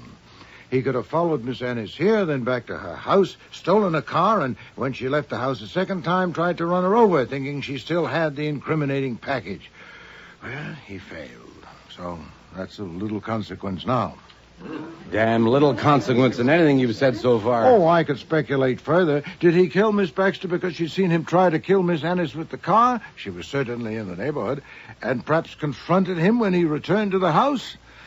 Oh, well, it's your job, Inspector, not mine to screw a confession out of him. I've got nothing to confess. You're going to regret this, Wolf. You're going to regret it good. I think not, Mr. Hanna. Following my speculations, I sent 3 men to 3 addresses. Saul Panzer here, who leaves less to luck than any man I know, went to the Mushroom Theater. 3 times he phoned to report, and the 3rd time asked for reinforcements. In a word, he'd nosed around, abetted by the superintendent whose palm he'd oiled, and discovered that the 3rd floor of the old building was occupied by a job printing shop with 2 presses and the usual engraving equipment. I gather there was a fight, as you may observe from Mr. Panzer's blackened right eye. The 2 printers were at length subdued and tied up and now lie under the devoted surveillance of Fred Durkin and Ori Cather. That's breaking and entering, aggravated by assault. Unless you got the evidence. Oh, I have, Mr. Kramer. In behind stacks of paper on one of the shelves, Mr. Panzer found 8 stacks of new $20 bills. And in a compartment in back of a cupboard are 4 engraver's plates that were probably used to make them. And one of the printers, Mr. Panzer is prepared to swear, aren't you, Mr. Panzer, said to his mate the words, "I told you Paul would squeal." I believe, Mr. Hanna, your first name is Paul. I'll get you, Wolf. Grab him, Sergeant. Hold it right there, Hannah.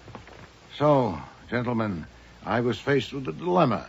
Since he was both a counterfeiter and a murderer, I leave it up to you, Mr. Leach, who has the priority.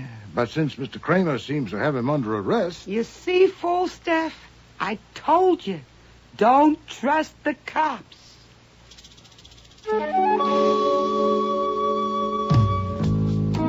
One day, 3 weeks later, Wolfe and I were in the office disagreeing about something when we had a visit from Hattie Annis. She opened her handbag and took out a little package wrapped in brown paper, and we both thought, good Lord, she's found another one. But she put it to one side and brought out an envelope. This check you sent me. Your letter says it's for my share of the reward, $100. Did you keep your share? Yes. Did you get yours, Buster? Oh, sure, yeah. Yeah, well, I don't believe either of you. And this bill, $5,000 for services and $621.65 for expenses. Buster, didn't I say I'd pay $42,000? I guess you did, yeah. Then here it is. Hey, last time funny money, this time bonds. I cannot accept these, Miss Anna. Oh, you can call me Hattie, Falstaff. I've held on to these bonds since my father died. First time I ever signed them over. But it was worth every dollar of that $42,000 to see you beat that Inspector Kramer at his own game. I didn't like what I saw in the paper, where that no-good Paul Hanna had confessed. I got no use for nobody that confesses to the cops. But you two made them eat dirt. You gave me the best day of my life.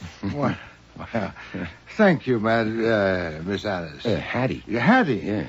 Yeah. Archie, I think a trust fund might be in order so that Hattie may have even better days to come.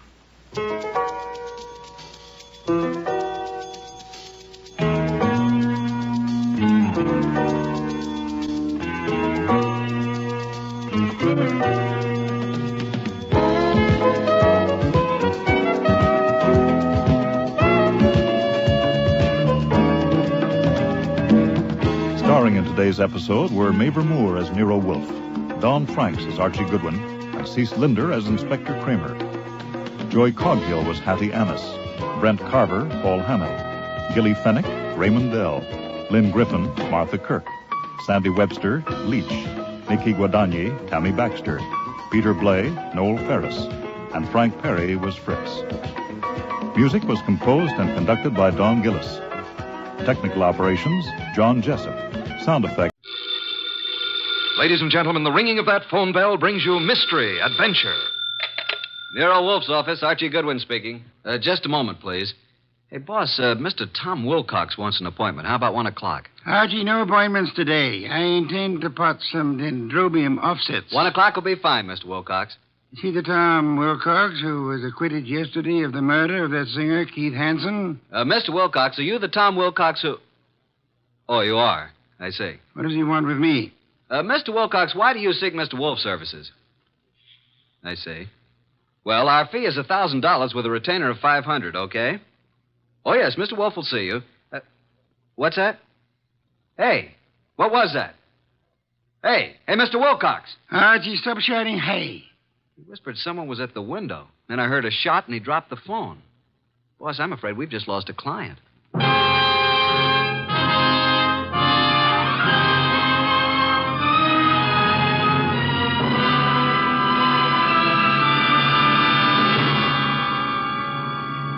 Ladies and gentlemen, it's that renowned genius who is the bulkiest, most ponderous, and most brilliant detective in the world.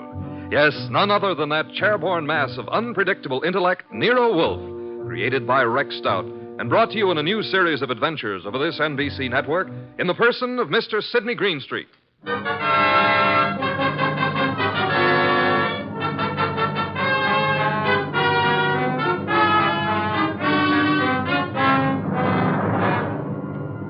This episode is one Nero Wolfe refers to as a slight case of perjury. It all started with a phone call from Tom Wilcox and the ensuing shot, which I was sure had brought our newfound income to an early end. Anyway, there was the shot, and... Hello? Mr. Wilcox?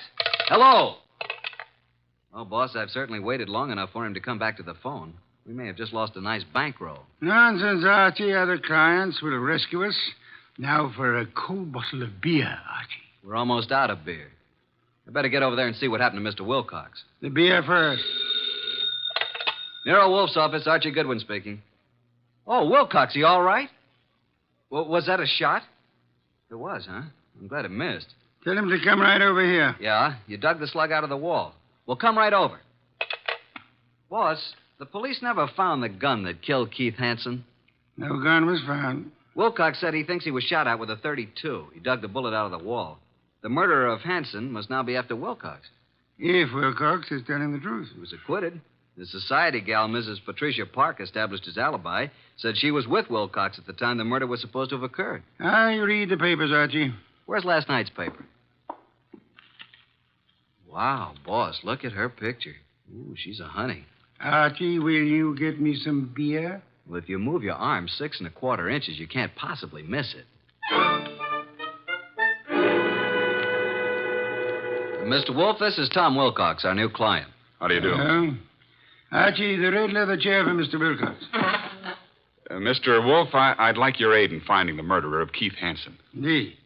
Why do you suppose you were shot at this morning? I gave a statement to the press last night, which was printed this morning, saying that I was going to seek out the killer of Keith Hansen. The killer obviously wants me stopped. Here's the bullet, a .32, I'd say. Why did you go to Keith Hansen's apartment on the day of his death? I went there to tell him to stay away from my sister. We had a fight. The manager came and stopped us. I told Hansen I'd kill him if he didn't lay off. The manager heard this. Then I went home. What time was that? About 8:30. The police claimed I returned to Hansen's apartment and shot him. I couldn't prove I was at home all night. It was going rough for me until Patricia Park testified she was with me at the time when the crime was said to have been committed. Why didn't you tell the police in the first place that this Patricia Park was with you? Well, that's the whole trouble. She wasn't. What? Her claim that she spent the hours from 9 till midnight with me was a lie. In fact, I'd never met the woman in my life. Have you contacted this Patricia since your release, Mr. Wilcox? Yes, but she refuses to see me. Archie, phone Mrs. Patricia Park and tell her that she must see you at once for her own good. Time is of the essence.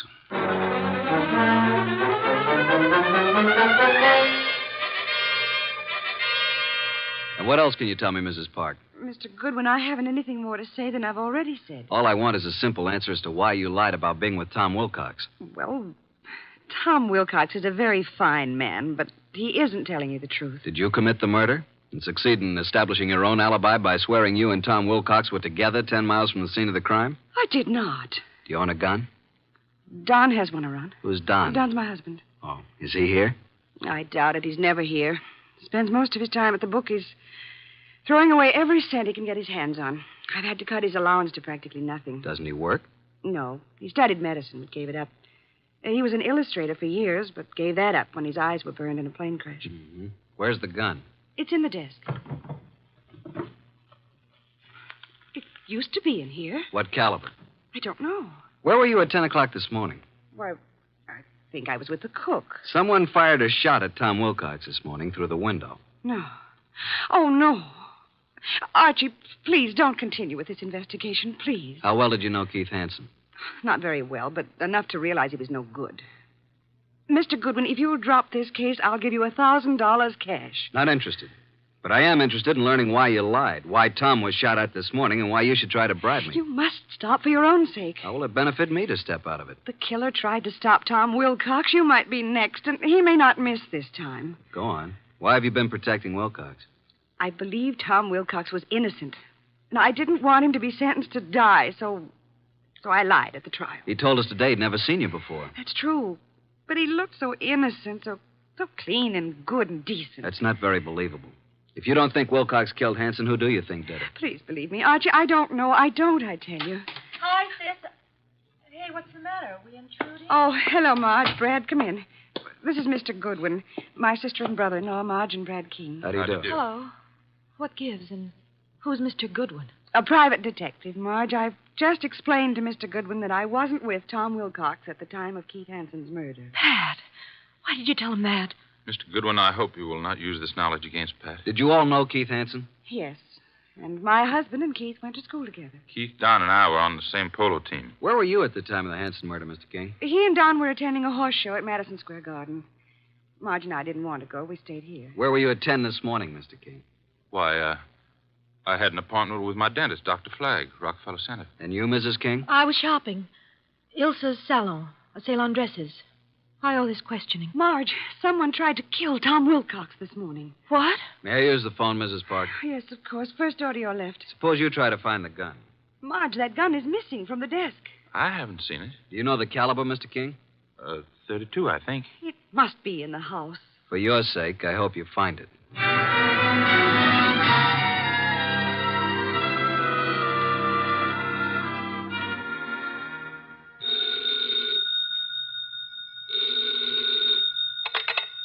Nero Wolfe speaking. Archie, boss. You should have reported long ago. She must be very pretty.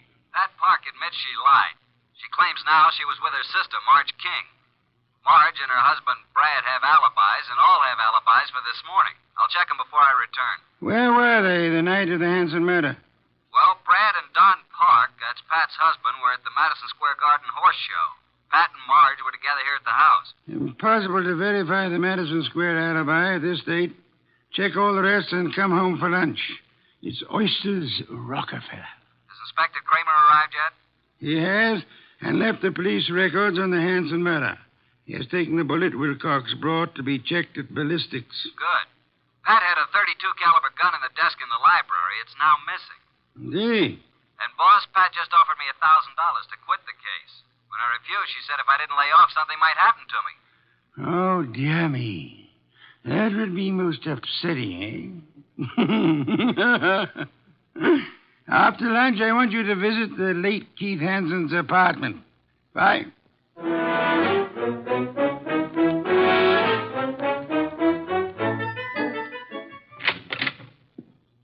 Before you join the others, Mr. Goodwin, I want to talk to you. All right. Close the door, Marge. Pat didn't mean anything when she offered you money, Archie. And she wasn't threatening you, honest. I'm convinced. Why the pressure? Well, why don't you sit down? Here, by me. Okay. What's on your mind, huh? Archie, I can add another 1,000 to what Pat offered. Wouldn't that be enough, Archie? I can give it to you right now. Brad will write a check. Does Brad want me to stop, too?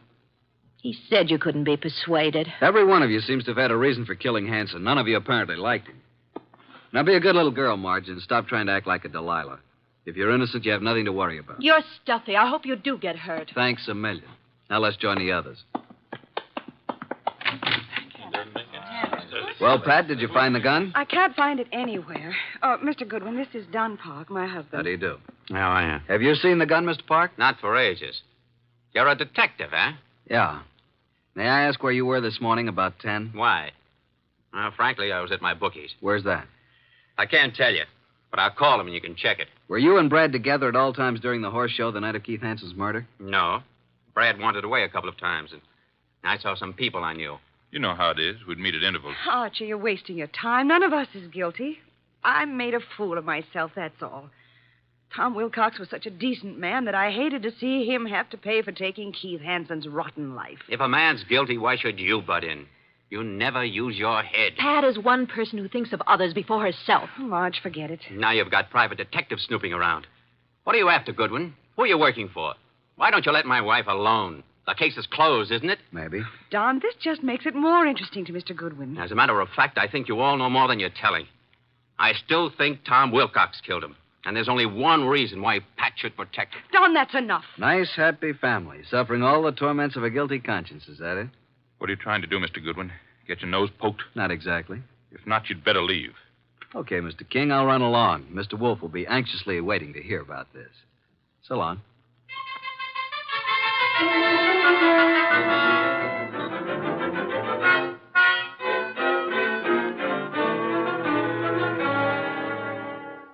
That Park's cook verified her alibi for 10 o'clock this morning, then. What about the other alibis? Well, Brad's dentist said that he didn't get to Brad until about 10:30. His appointments had run over. He wasn't sure if Brad was there at 10 or not. The nurse was out at that time. Marge's alibi is no good. And at Mob at Ilsa's, the saleswomen wouldn't have known their own mothers. Don's alibi checks if we can take the word of the bookie. Don and Pat, then, are the only ones who have alibis that checked, huh? That's right. Are these the reports Inspector Kramer brought? Mm-hmm. Keith Hansen's body showed obvious signs of battery.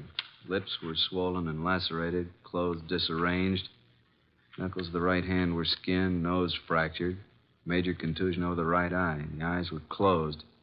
.32 caliber bullet was embedded in the left chest wall. Wow, what a battle.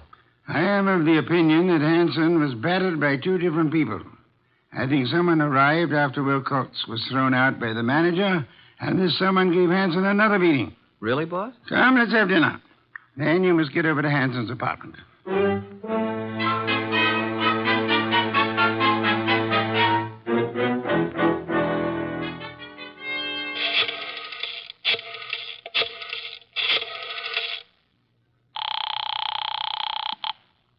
Boss? Yes, Archie?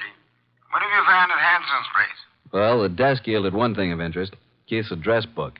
And Marge's name is in there. Apparently, he'd known her before she was married, when she was Marge Van Cott. I see. Her married name, King, was added in a different colored ink. Pat's phone number's there, and, of course, Don's and Brad's office numbers. There are a few bills, but no letters, no clues. Sure? Boss, I've combed the place, and there's no... Hey, wait a minute. I'll call you back. Who's there?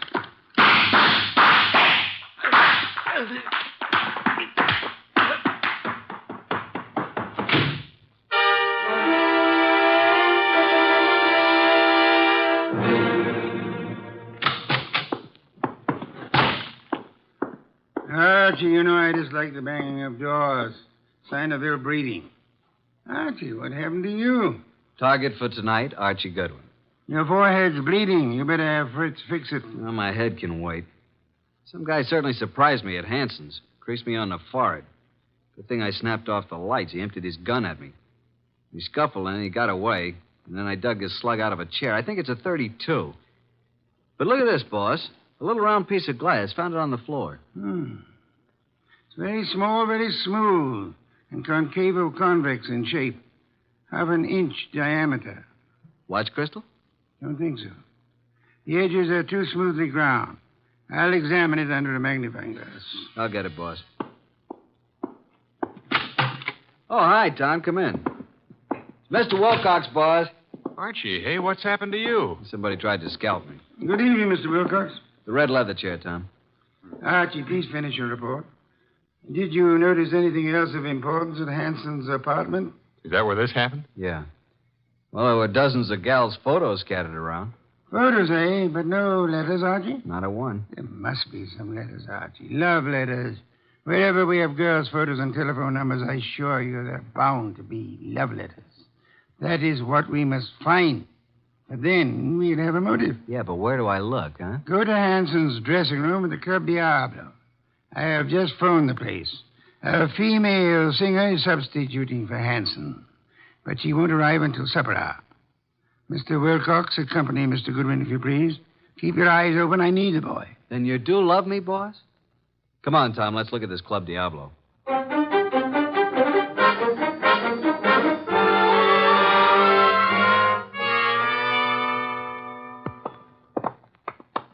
Well, I fixed it up with the stage doorman.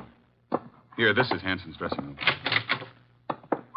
What a layout. This dressing room's fancier than most of the Met stars get. Hansen fixed it up himself. A bar, refrigerator, hot plate, television set. He could live here. Some of this stuff could be the new girl singers. I don't think so. Well, let's get to work, Tom. Take the drawers in his dressing table first. What are we looking for, Archie? Mr. Wolfe says the motive. He means letters. There's nothing here. Nothing in the desk. New singer must have cleaned it out for her things. Nothing in the books. Don't pass up that refrigerator. Nope. Empty. Hey, there is something here. Back of the ice cube trays. Come here. Oh, wow. Mr. Wolfe said there had to be letters, and so there are letters. Lots of them. Hey, here's one from Marge. And another. And look here. Really confidential letters from a dozen society gals. There's something else in the back. Bank book. What do you know? A singer like Keith didn't make this much. No, that kind of money didn't come from crooning. This guy Keith was really shaking these babes down. Archie, someone's coming. Listen. Quick, behind the door and grab him. Douse the lights. Run, Marge, run! Hold it, Tom. Well, it's you two. You dirty rat.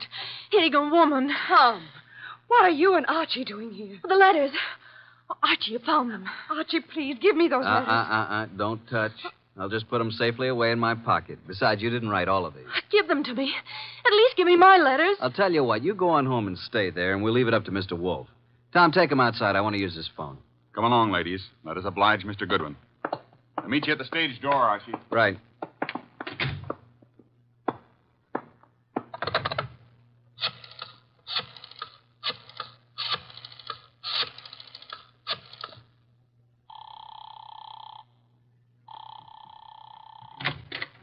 Hey, the lights. Who's there? Put the phone up, Goodwin. Who are you?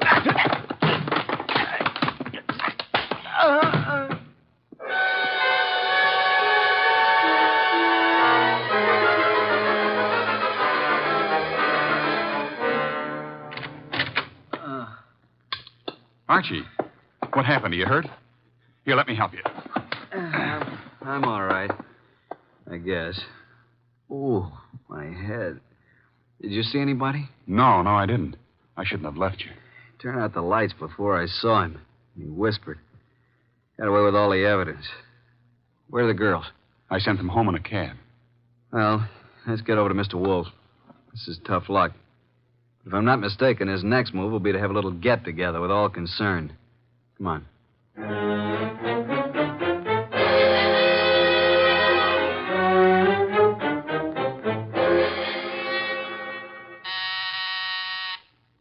Archie, the door, our guests are arriving. Excuse me, Tom. Come in, Inspector Kramer. Good one. Good evening, Inspector. Well, Mr. Wolfe, got the killer? You said you'd hand him over to me this evening. In time, Inspector. You know Tom Wilcox, of course. Mr. Wolfe. Evening, Inspector. What about the ballistics report, Inspector? The bullet was shot from the same gun that killed Hanson. And that gun, I am certain, came from the home of Pat and Don Parks. Marge and Brad King also had access to it. I have one more bullet here, Inspector, one fired at Mr. Goodwin. I am sure it was also shot from the same gun. However, it isn't important now. Isn't important? It almost cost me my life. You can make it into a charm if you wish. Inspector Kramer, before our other guests arrive, I must tell you that Mrs. Park lied on the witness stand. She was not with Tom Wilcox at the time Keith Hanson was murdered. In fact, they were absolute strangers. What? Sit down, Inspector. 4 other guests are due to arrive any moment. Yeah, who are the other guests? Patricia and Don Park, Marge and Brad King. One or all is involved in the Hanson murder. Archie, do any of these people wear spectacles? Nope, none of them. You know why this person killed Hanson, Mr. Wolfe? First of all, Hanson was a blackmailer.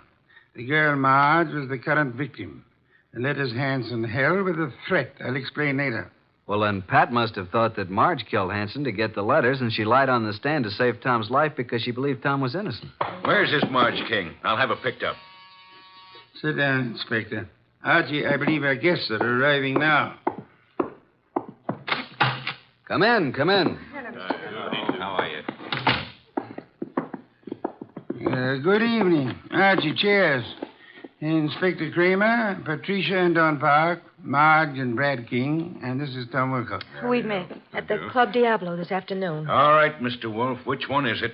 Patience, Inspector. One of these 5 people is the murderer of Keith Hanson, a killer. What is this nonsense? Please sit down.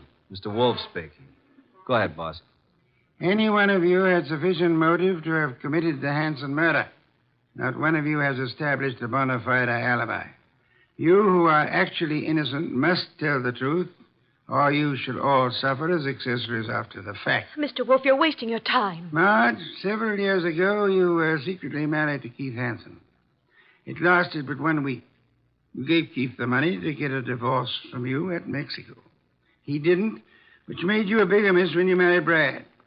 Keith was all set to blackmail you. He knew your husband, Brad, was wealthy. Marge, is this true? Yes. Oh, please, Brad, I thought he got the divorce. If I'd known that, I would have killed Hanson myself. Maybe you did kill him. One moment, Inspector.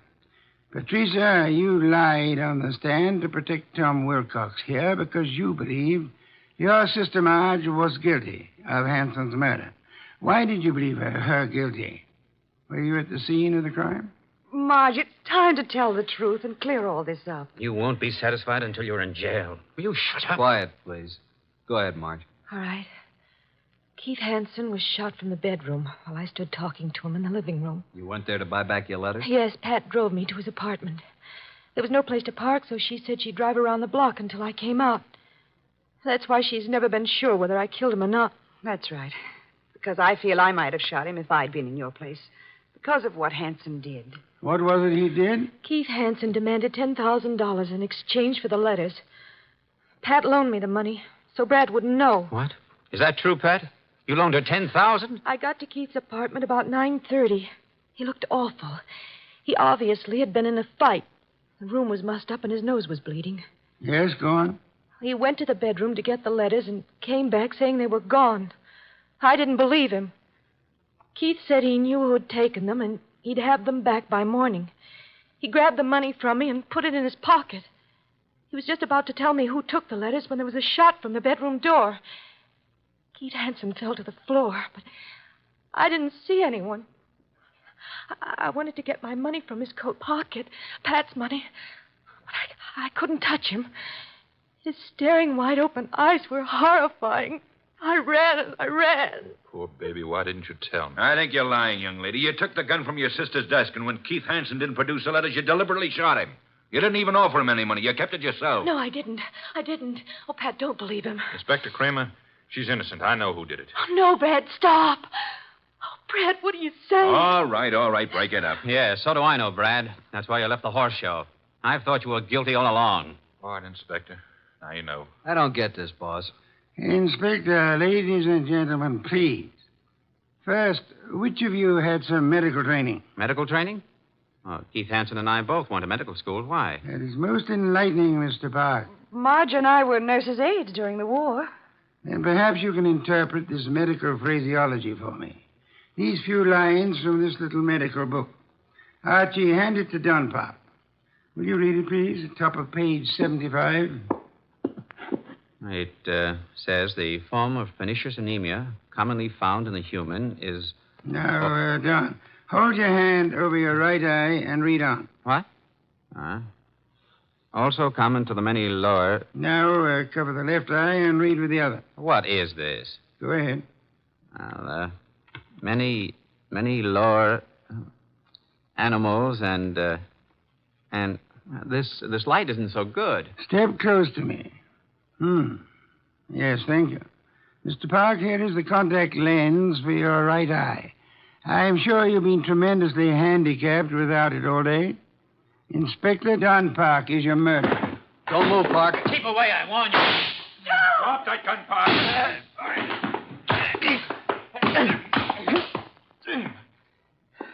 Well, I got his gun.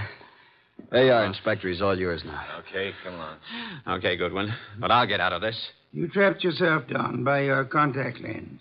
It dropped from your eye during the scuffle with Archie in the Hanson apartment this afternoon. And the gun Archie just took from you is undoubtedly the murder weapon. And the gun that fired the bullets at Wilcox and Archie today. Hey, Tom, are you all right? There's blood on the side of your head. Just grazed my scalp. You and I must have hard heads. Well, that's that. Thanks so much, Inspector, for dropping in. Come again, won't you?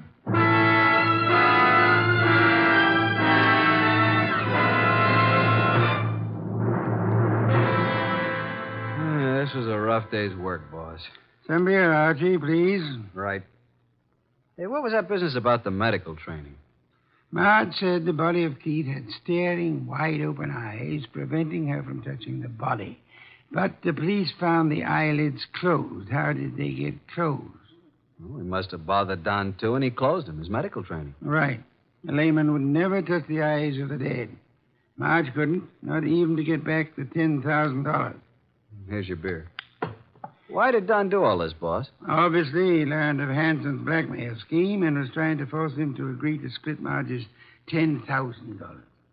Don was quite startled a minute ago to learn that Pat, his own wife, put up the money. However, when they heard Marge arriving, Don stepped into the bedroom, found Marge's letters in there, and must have hidden in the closet. And then as Keith Hansen was about to speak Don's name, Don shot him and took Marge's money. Of course, he planned to carry on a blackmailing of Marge himself, thinking the money would come from Brad. Yeah. And you are warming that beer with your hot little hands. Pour it, please. There you are. You've had a rough day, beaten twice and lost to interesting women. Tonight you may open your bedroom window. Good night, Archie.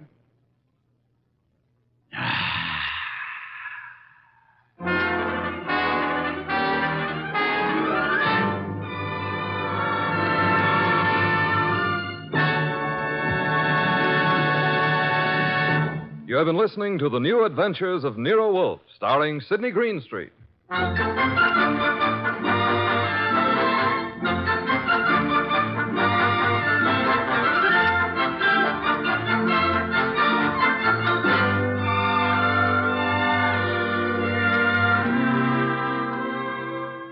Tonight's transcribed story by Gladys Williams was based on the characters created by Rex Stout. This is an Edwin Fadiman production, produced and directed by J. Donald Wilson. In the cast were Harry Bartell as Archie Goodwin, and Mary Lansing, Gene Bates, Paul Marion, Barney Phillips, Ken Peters, and Bill Johnstone. Next week at this same time, Nero Wolfe and Archie will bring you The Case of the Lost Heir. Don Stanley speaking. 3 chimes mean good times on NBC.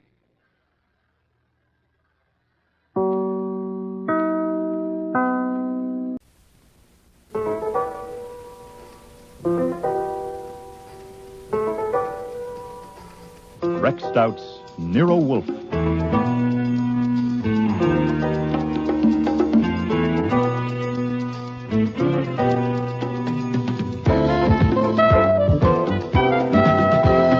Starring Mabel Moore as Nero Wolfe and Don Franks as Archie Goodwin.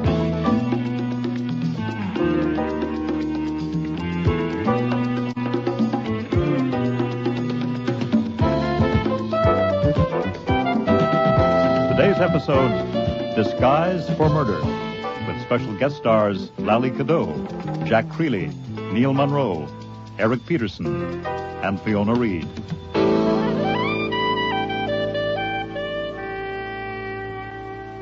I had made 2 mistakes. When the president of the Manhattan Flower Club persuaded Nero Wolfe to show his orchids to the members one afternoon, I should have fought it. This is a Brassavola, isn't it? No, sir, that's not a Brasso. It's a Lilia. Are you sure? And after the date had been set and the invitation sent, when Wolfe had arranged that I should stay up in the plant rooms with him and Theodore to mingle with the guests, I should have put my foot down. Could I grow that on my coffee table? Is that a pansy? No, madam. I doubt if you could grow Miltonia on a coffee table. Sorry. Well, it's near a very sunny window. But I hadn't. As a result, it'd been up there a good hour and a half, grinning around and acting pleased and happy. I'm so sorry. How clumsy of me. Oh, it's quite all right, madam. Your sleeve just happened to hook it. It'll bloom again next year. It was understood that the Manhattan Flower Club was choosy about who it took in, but obviously its standards were different from mine. Oh, the men were okay as far as men go. But the women... It would have been a relief to spot just one who could have made my grin start further down than the front of my teeth. There had, in fact, been one. Just one. Excuse me, miss. Are there any questions I could answer for you? About what? Oh, say, about orchids. I haven't any questions about orchids at all. Eventually, feeling that the damn grin might freeze on me for good, I beat it down to the office, poured myself 2 inches of bourbon, and sat at my desk with my feet up. Well, hello. Did you think of some questions after all? Could I have a drink? Oh, sure. I got scotch, rye... Anything, quick. Give me yours. Hey. Oh, did I need that? You like more? No. You're Archie Goodwin? And you're the Queen of Egypt. I'm a baboon. I don't know why they ever taught me to talk. Look at my handshake. I'm all to pieces. You do seem a little upset. When I saw you upstairs... I want to see Nero Wolfe. Right away. Well, I want to tell him something before I change my mind. And then I'll get a job at Macy's or marry a truck driver. I want to see Nero Wolfe. Oh, I'm afraid that can't be done. Not until the party's over, at least. Are people coming in here? No. May I have another drink, please? Well, shouldn't you give that one time to settle? I'll help myself. You'll pardon me saying this, but for a member of the Manhattan Flower Club, you seem a bit of a screwball. I'm not. A screwball? A member. I see. I could tell you. Many people have. I'm going to. Good, shoot. I'm afraid I'll change my mind, and I don't want to. Okay. Now, ready, go. I had a friend once, as close as a person like me ever comes to having a friend. Mm-hmm. And a man killed her, strangled her. And if I told what I knew about it, they could have caught him. But I was afraid to go to the cops, so he's still loose. And she was my friend. That's getting down toward the bottom, isn't it? It's fairly low. Of course, I don't know you any too well. Why were you afraid to go to the cops? Because I'm a crook. Oh, yeah? Yeah.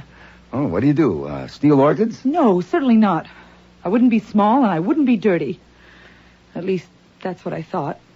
But once you start, it's not so easy. You meet people and you get involved, you know? Yeah, I know. I realized long ago that I'd made a big mistake. I wasn't what I thought I was going to be. A romantic, reckless outlaw. You can't do it that way. Or anyhow, I couldn't. About a year ago, I decided to break loose. A good way to do it would have been to talk to someone, the way I'm talking to you now. But I didn't have sense enough to see that. So you didn't break loose? No, I kept putting it off. And then I met this man in Florida who had a lead, and we followed it up here just a week ago. That's what I'm working on now. That's what brought me here today. Oh, God. If only I hadn't come here, I wouldn't have seen him.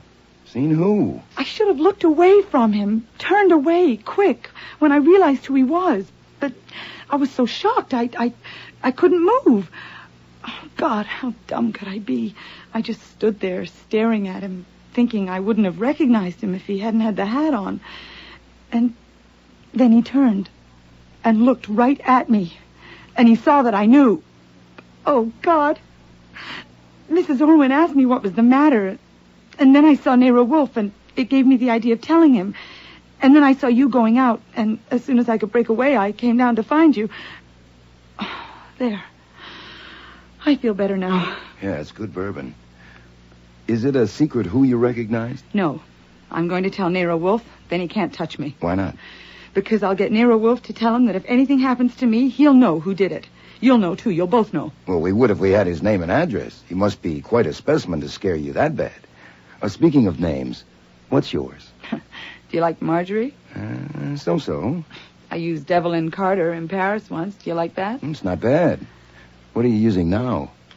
Hey, come on now. You're not in a vacuum, and I'm a detective. They took the names down at the door. Cynthia Brown. Cynthia Brown. I like that fine.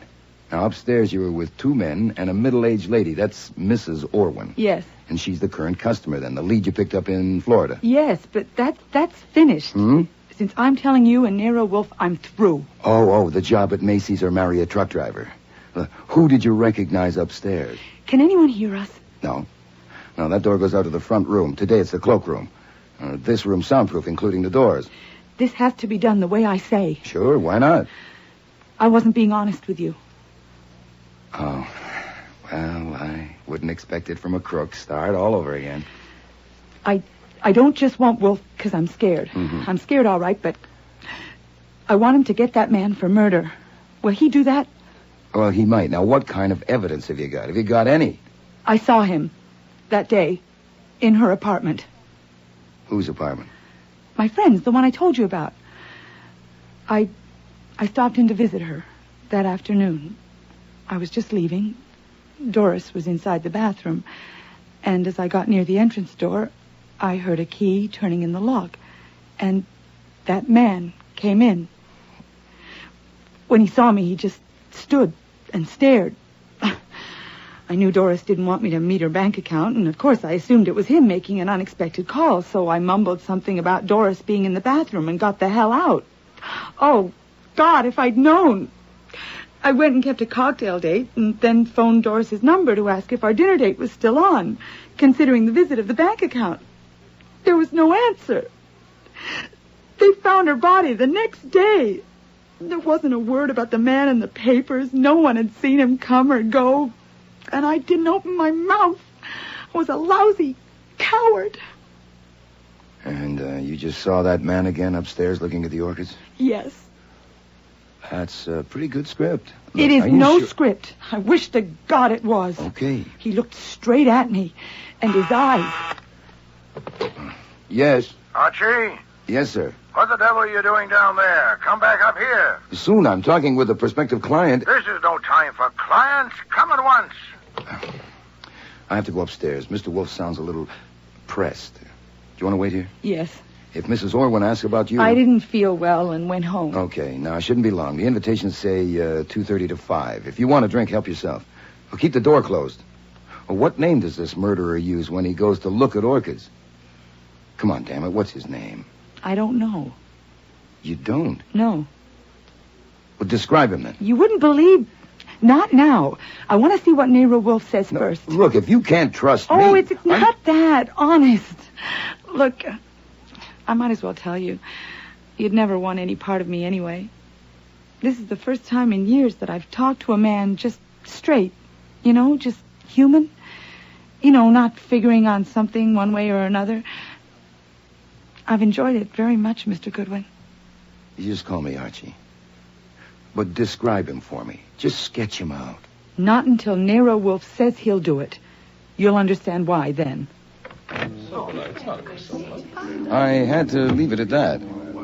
Upstairs in the plant rooms, Wolfe shot me a look of cold fury, and I turned on the grin. I found the party Cynthia, if that was her name, had been with. Mrs. Orwin? Yes. Well, how did you know my name? The young lady that was with you. My assistant? I guess so. You are... Colonel Percy Brown. Yeah, Miss Brown asked me to tell you that she went home. I gave her a little drink. It seemed to help, but she decided to leave. Oh, dear. Was she all right? She's perfectly healthy. There's nothing wrong For her, you should have made it 3 drinks. 3 big ones. Just handed the bottle. Be quiet, Jean. Certainly, Mama. Percy, perhaps you should go and see about her. It's not necessary, Mimi, really. Yeah, she's all right. I left Mimi, Percy, and Jean and moved around among the guests, being gracious and keeping my eyes peeled. I had been known to have hunches, and it would be something for my scrapbook if I picked up the killer of Doris Hatton, and it turned out to be Sunfast. Cynthia Brown hadn't given me the Hatton, only the Doris, but that was enough. The papers had given it a big play, of course. Beautiful young woman, no visible means of support, strangled in exclusive Manhattan apartment. A great deal had been made of the fact that the yellow silk scarf she'd been strangled with had the Declaration of Independence printed on it. I kept on the go through the plant rooms, leaving all switches open for a hunch, but it wasn't till nearly 5 o'clock when it happened. A guy at the north bench leaned over to pick up a plant, and I got a buzz at the back of my neck. It was the way his fingers closed around the pot, especially the thumbs. No matter how careful you are of other people's property, you don't pick up a 5-inch pot as if you were going to squeeze the life out of it. Nice flower. What color do you call the sepals? Nankeen yellow. Nankeen yellow. How very persuasive. He put the pot back and marched off without another word. I followed him up to the landing and down 3 flights of stairs. There were only a few stragglers left in the hall, and Saul Panzer was at the door letting them out. My man went directly to the front room where Fritz was helping Mrs. Orwin with her coat. Could you hand me the brown tweed, please? Of course. Excuse me, but we're checking guests out as well as in. Your name, please? My name? Ridiculous. Stand aside, please. Problem, Archie? I don't know, Saul. I'd like to know that man's name. What the hell? In there! He's in there! What? On the floor! What is it? What is it? Sydney! Oh, Take care of her, Fritz. Fritz!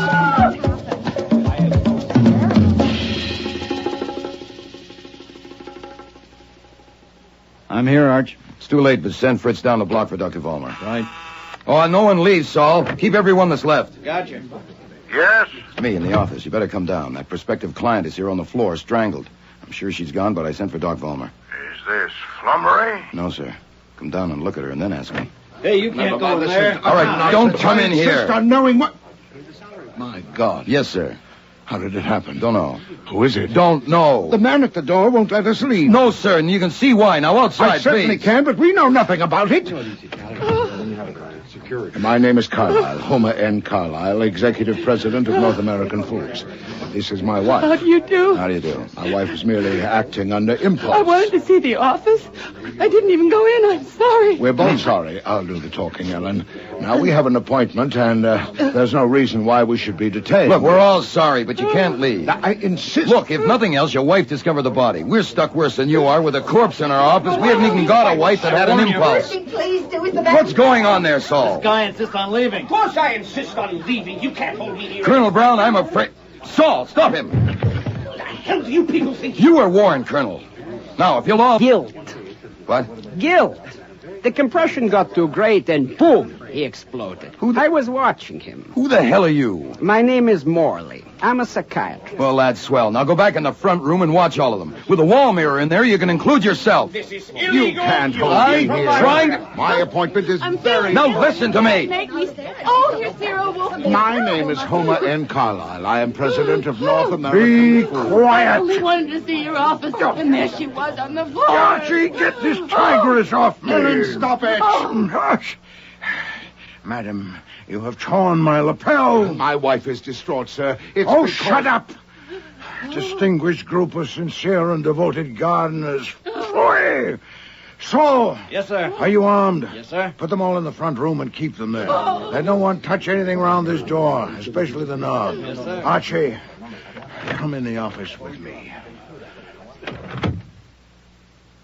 Good God. Yes, sir, it's not pretty. Sometimes you can do something, but it wasn't even worth trying. Long ago, can you guess? I saw her alive an hour ago. I would guess she's been dead about half an hour. Finger marks? No, something soft like a strip of cloth was used. Say a scarf. You haven't called the police? No, I wanted a word with you first. Very well. Report quickly before we call Inspector Kramer.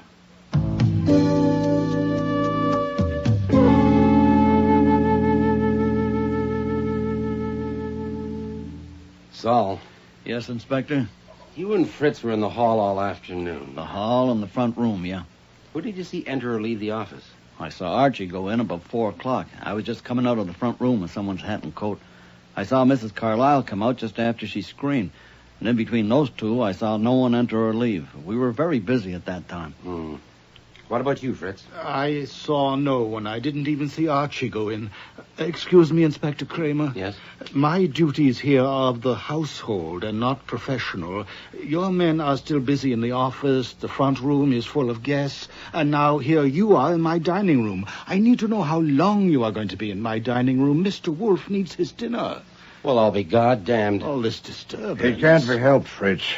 How many people are left in the front room? Mrs. Orwin and her party, the Carlyles, and that strange doctor, the psychiatrist. Have we plenty of ham? Yes, sir. Sturgeon? Yes, sir. Later, probably. For the guests in the front room, but not the police. Are you through with Fritz, Mr. Kramer? Yes. Saul, you were at the door with Goodwin when that woman screamed and came running out of the office. But you didn't see her enter the office. Why not? We had our backs turned. We were watching a man who had just left go down the steps. Archie had asked him for his name, and he had said that was ridiculous. If you wanted, his name is Malcolm Vedder. What the hell it is? How do you know? I had checked him in along with the rest. Are you telling me that you could fit that many names to that many faces after seeing them just once? Hey, there's more to people than faces. I might go wrong on a few, but not many. I was at that door to do a job, and I did it. You should know by now, Mr. Kramer, that Mr. Panzer is an exceptional man. All right, that's all for now, Saul. Wait in the front room.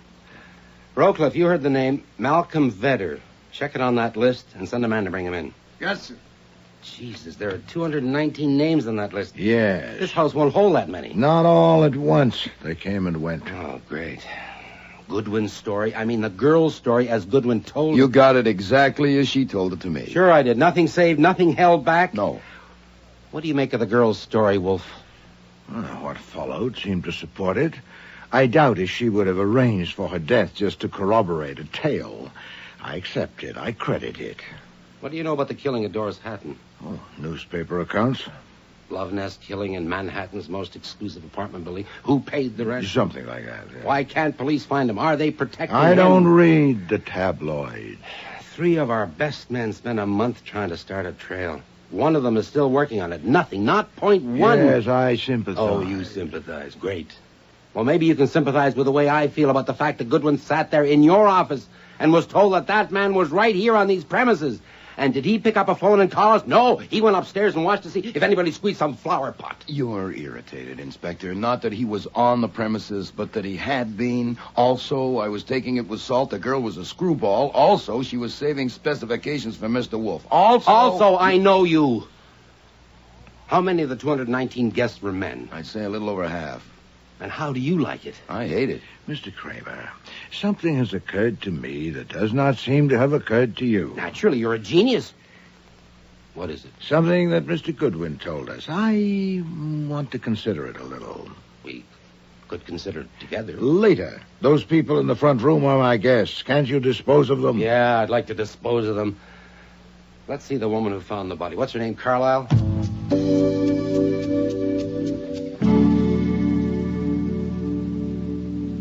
Inspector, my wife and I have been held here now for 2 hours.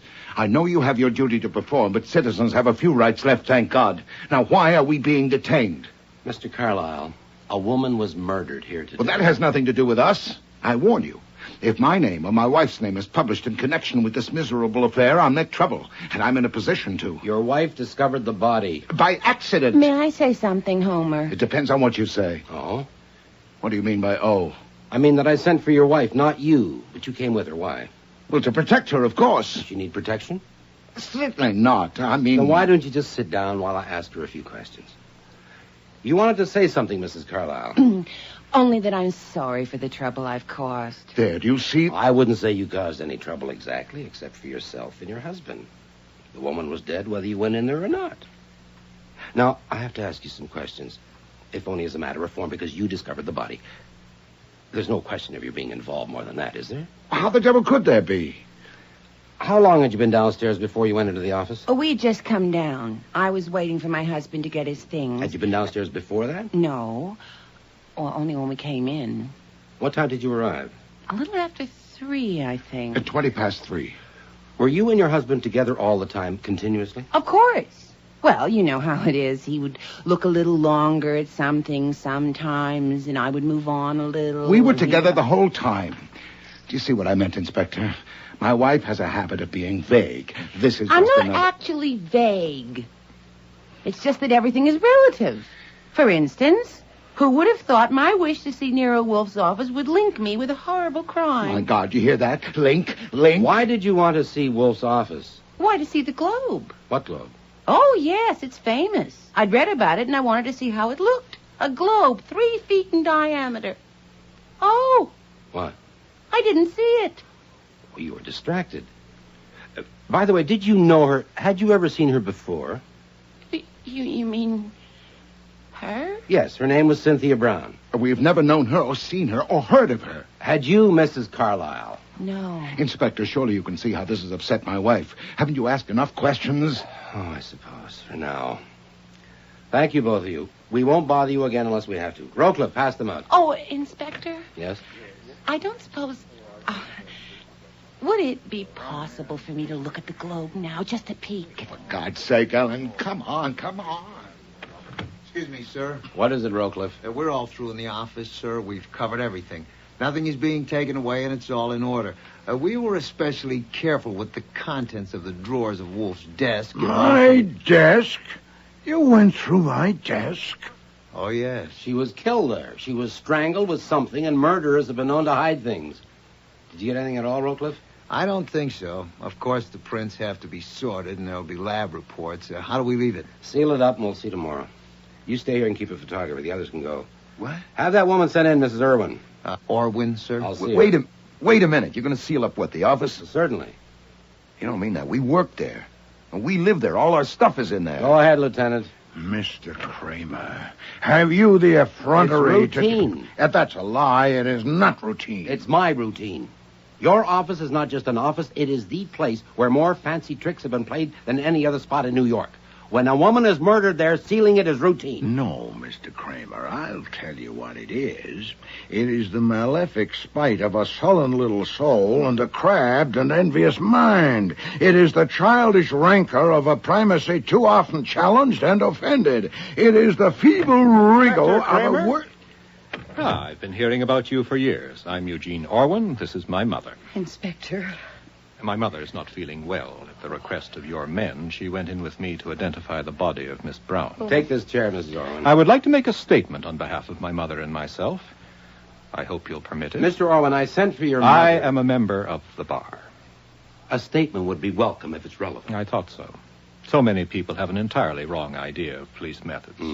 We come across that. Now, since Miss Brown came here today as my mother's guest, it might be supposed that my mother knew her well. But actually, she doesn't. That's what I want to make clear. Go ahead. Then here are the facts. In January, my mother was in Florida. You meet all kinds in Florida. My mother met a man who called himself Colonel Percy Brown. Colonel in the British Reserve, he said. Later, he introduced his sister Cynthia to her. My mother saw a great deal of them. My father is dead, and the estate, a rather large one, is in her control. She lent Brown some money. Not much. That was just an opener. But a week ago... It was only $5,000, and I didn't promise him anything. Mother. A week ago, she returned to New York, and they came along. The first time I saw them, I knew they were imposters. He didn't sound like an Englishman. Certainly she didn't. I was in the middle of a yawn when Wolfe passed me a slip of paper on which he'd scribbled, "Bring sandwiches and coffee for you and me. Tell Fritz to serve those left in the front room, no one else." I left the room, filled the order, and returned to the dining room with trays for Wolfe and me. Most of the others had gone because I wanted to persuade Mr. Wolfe to sell me some plants. But after Miss Brown left you, your group was never separated at all? My mother and I were never separated, but I believe Colonel Brown did wander off by himself once or twice. I see. Well, I think that'll be all for now, Mr. Orwin. You and your mother can return to the other room. You won't keep us much longer, Inspector. I think we'll be through quite soon now. I do appreciate your consideration. Goodwin, you told me you had seen Orwin and his mother separated from each other during the afternoon. Pass the Dijon mustard, would you please, Mr. Wolfe? Here. Oh, thank you so much. Yes, Inspector, I saw them separated several times. So he lied. Oh, yes. The pepper, please, Archie. Oh, of course, sir. Thank you. Is that imported ham? Oh, no, it's Georgia. Fed on peanuts and acorns, cured to Mr. Wolfe's specifications. Smells so good, but it tastes even better. I'll copy the recipe for you. Oh, no, damn it, I can't because the typewriter's in the office. I am sorry. Rowcliffe, get that Colonel Brown in. Yes, sir. That man you wanted, Vedder, he's here. The flower pot strangler? And I'll take him first. Bring in Mr. Vedder, please. You know I can't make up my mind which of these sandwiches is the best. Ham or sturgeon. So I like to alternate. First a bit of ham, then sturgeon, then ham, then... Typical. Typical of what? Typical of police clumsiness. Pulling me into this. The newspaper men out front recognized me, of course. And the damned photographers, my God. Why do they recognize you? I am Malcolm Vedder.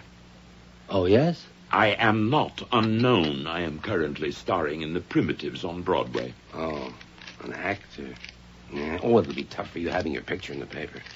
We need help, us clumsy police, and you were among those present.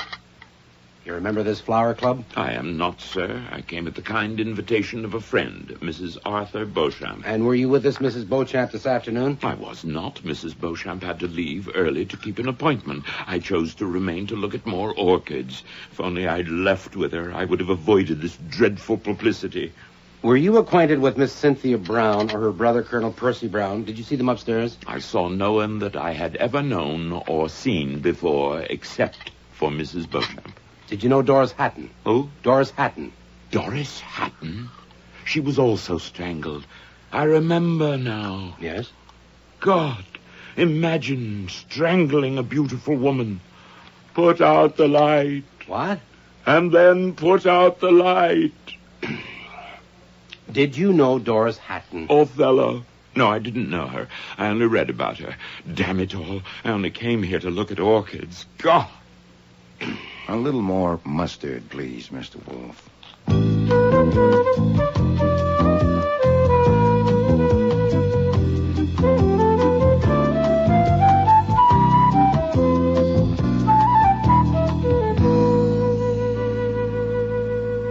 Your name, please.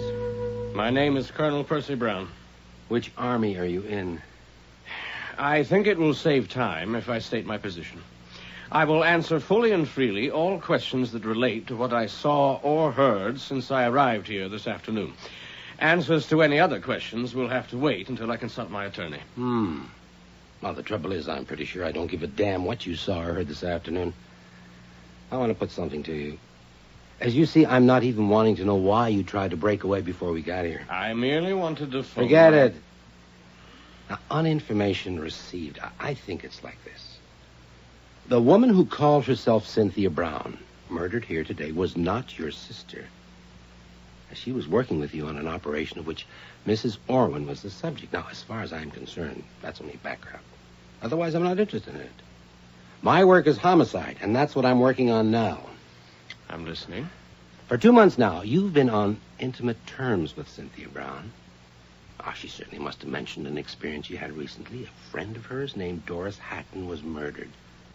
And she had information about the murderer. She must have mentioned that to you. Now you can tell me. Now, if you do, we can nail him for what he did here today, and it might even make things a little smoother for you. Well? I'm sorry. For what?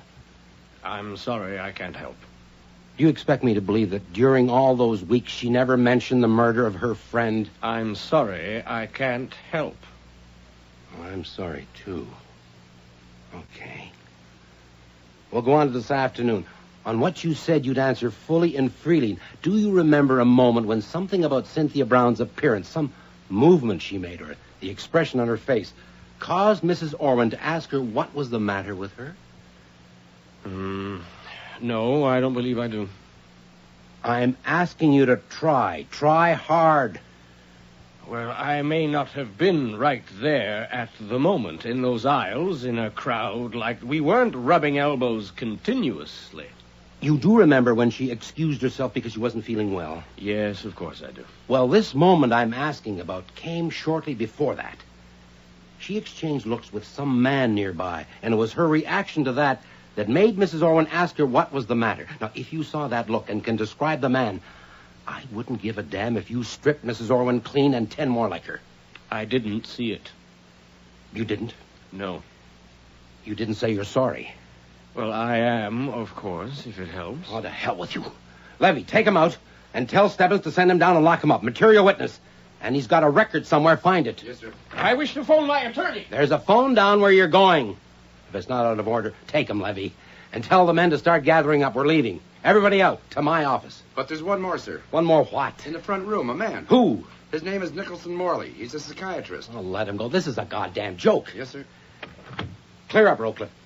Oh, before I go, Wolf, earlier you said something had occurred to you. Did I? Something in Goodwin's report of what Cynthia Brown said to him. Was that just before you ordered my office to be sealed? Come on, Rowcliffe, let's get out of here. Excuse me, sir. That man Morley insists on seeing you. He says it's vital. What is he, a screwball? I don't know. He may be. Oh, bring him in. Come in, Dr. Morley. You have something to say, Doctor? I have. Something vital. Well, let's hear it. The talk in the front room is that the murder of Cynthia Brown may be connected with the strangling some months ago of Doris Hatton. May I assume that is so? If you want to, why do you ask? And may I ask if you have a definite object of suspicion? If you mean, am I ready to name the murderer? No. Are you? I think I may be. Go ahead. Oh, not quite so fast. I must first make one more assumption, that these were not commonplace crimes with commonplace discoverable motives, or the murderer would have been vulnerable to your very efficient police techniques. Now, assuming those techniques have failed, we must ask why. Must we? Okay, why? Because the most powerful motives on Earth are motives of personality, which cannot be exposed by any purely objective investigation. If the personality is twisted, distorted as it is with a psychotic, then the motives are twisted too. Get down to it. Very well. You know the names of all the people who were here today. I am willing to offer my services. I don't think there are more than 3 or 4 men in New York qualified for such a job. All you have to do is have them brought... Wait a minute. Are you suggesting that we deliver everyone that was here today to your office for you to work on? Oh, no. Only the men, of course. There's an excellent chance that I can tell you who the strangler is, and when you know that... Excuse me. Sorry to cut you off, Doctor, but I have to get downtown. I'm afraid your suggestion won't work. I'll let you know. Come on, Rowcliffe. Mr. Wolfe, you are intelligent and literate. I should have had you more in mind. May I count on you to explain to that policeman why my suggestion is the only hope for him? No. Mr. Wolfe's had a hard day, so have I. Would you mind closing the door after you? But... This way, please.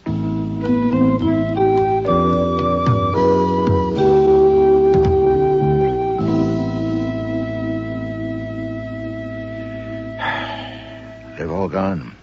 Everyone. Go and look at the office door. I did. It's sealed. Malefic spite. Huh? Oh, this isn't a bad room to sit in. Archie, I want to ask you something. Yeah, shoot. Do you accept without reservation the story Miss Brown told you? In view of what happened, yes. All right, then assume it. Assume that the person she had recognized followed her downstairs and saw her enter the office to join you. That he waited until you came out and went upstairs. That he took an opportunity to enter the office unobserved, got her off guard, killed her, got out unobserved, and returned upstairs. All of those assumptions seem to me to be required unless we discard all that and dig elsewhere. I'll take it that way. All right. Then we have significant indications of his character. Now consider it. He's killed her and is back upstairs, knowing that she was in the office talking with you for some time. He'd like to know what she said to you, specifically whether she told you about him, and if so, how much. Yeah. Now, I put it to you, with that question unanswered, would a man of his character leave the house? Or would he prefer the challenge and the risk of remaining until the body had been discovered to see what you would do? I'll be damned. He would stick around till the body was found. And if he did, then he's one of the bunch Kramer's been talking with. So that's what occurred to you that Kramer didn't get, huh? No, by no means. That's a different matter. This is merely a tentative calculation for a starting point. If it's sound, I know who the murderer is. Well, if you want me to get him on the phone, I'll have to use one in the kitchen. I want to test the calculation. So do I. But there's a difficulty. Huh? The test I have in mind, the only one I can contrive to my satisfaction, only you can make. And in doing so, you'd have to expose yourself to a great personal risk.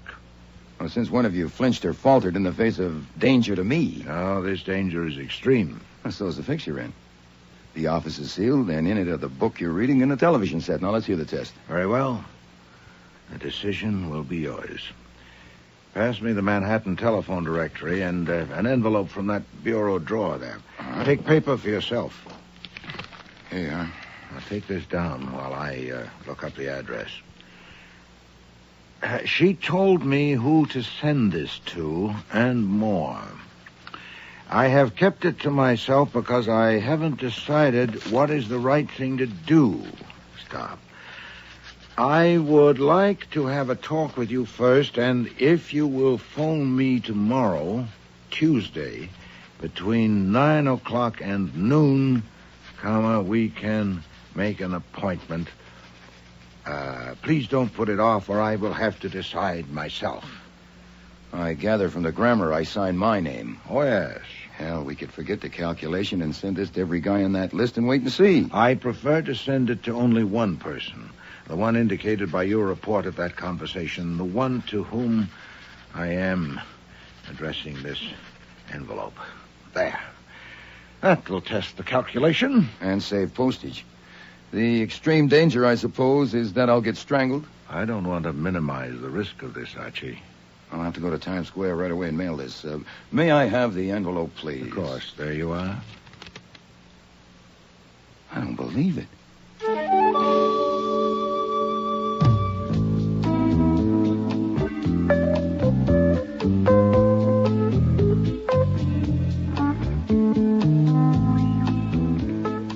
was with Wolfe in the plant rooms the next morning when the call finally came. Nero Wolfe's residence, Archie Goodwin speaking. You sent me a note Did I? What about? about an appointment. Can you discuss it? Sure, I'm all alone. There's no extensions on. But I don't recognize your voice. Who is this? I have two voices. This is the other one. You made a decision yet? No, I was waiting to hear from you. That's wise, I think. You free tonight? I can wriggle free. Drive the northeast corner, 51st Street and 11th Avenue. Get there at 8 o'clock. Park in the corner. You got that? Got it. You'll be alone, of course. Yeah, I still don't recognize your voice. I don't think you're the person I sent the note to. I am. It's good, isn't it? Mr. Wolfe, you saved a lot of postage. Ah, you have an appointment? For 8 o'clock. Get Saul. We have planning to do.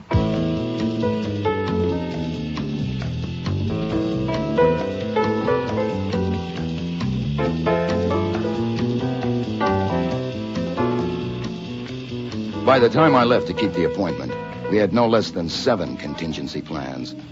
I parked at the meeting place at 7:47 and cranked down the window for a good view of the filling station across the street. At 7:59, exactly on schedule, a taxi pulled in and stopped by the pumps. And the driver got out, lifted the hood, and began fiddling around inside. Saul was in the passenger seat. I rolled up my window and waited. A kid, barely old enough for high school, was motioning to me to roll down my window. You Goodwin? Yeah. This is for you. Hey, wait a minute. Come back here. Make no signal of any kind. Follow the instructions to the letter or there will be no meeting. Jesus. Goodbye, Saul Panzer. Hello, contingency plan number 2. The instructions that followed gave a driving route so complex that even Saul couldn't have followed without being spotted, especially since I had a chaperone. A dark blue sedan followed my every turn for a full hour and a quarter that I drove in circles around New York till I arrived at my destination, a dingy warehouse near the East River. I parked as instructed in the note and waited. The sedan pulled up behind me and a rat-like little man got out and opened my door. Oh, we got here. Yeah, you damn near lost me at one light. You come with me. Contingency plans number 3, 4, and 5 went out the window when we entered the warehouse, went up 2 flights of badly worn stairs, and walked down a dingy hall to the rear of the building. In here. You sure that's him? What do you think? He'd be here if I wasn't? Okay, bud. Take off your hat and coat and sit in that chair. Hey, hold it. I haven't explained yet. All right, now the idea is simple. The man that's coming to see you don't want any trouble. He just wants to talk.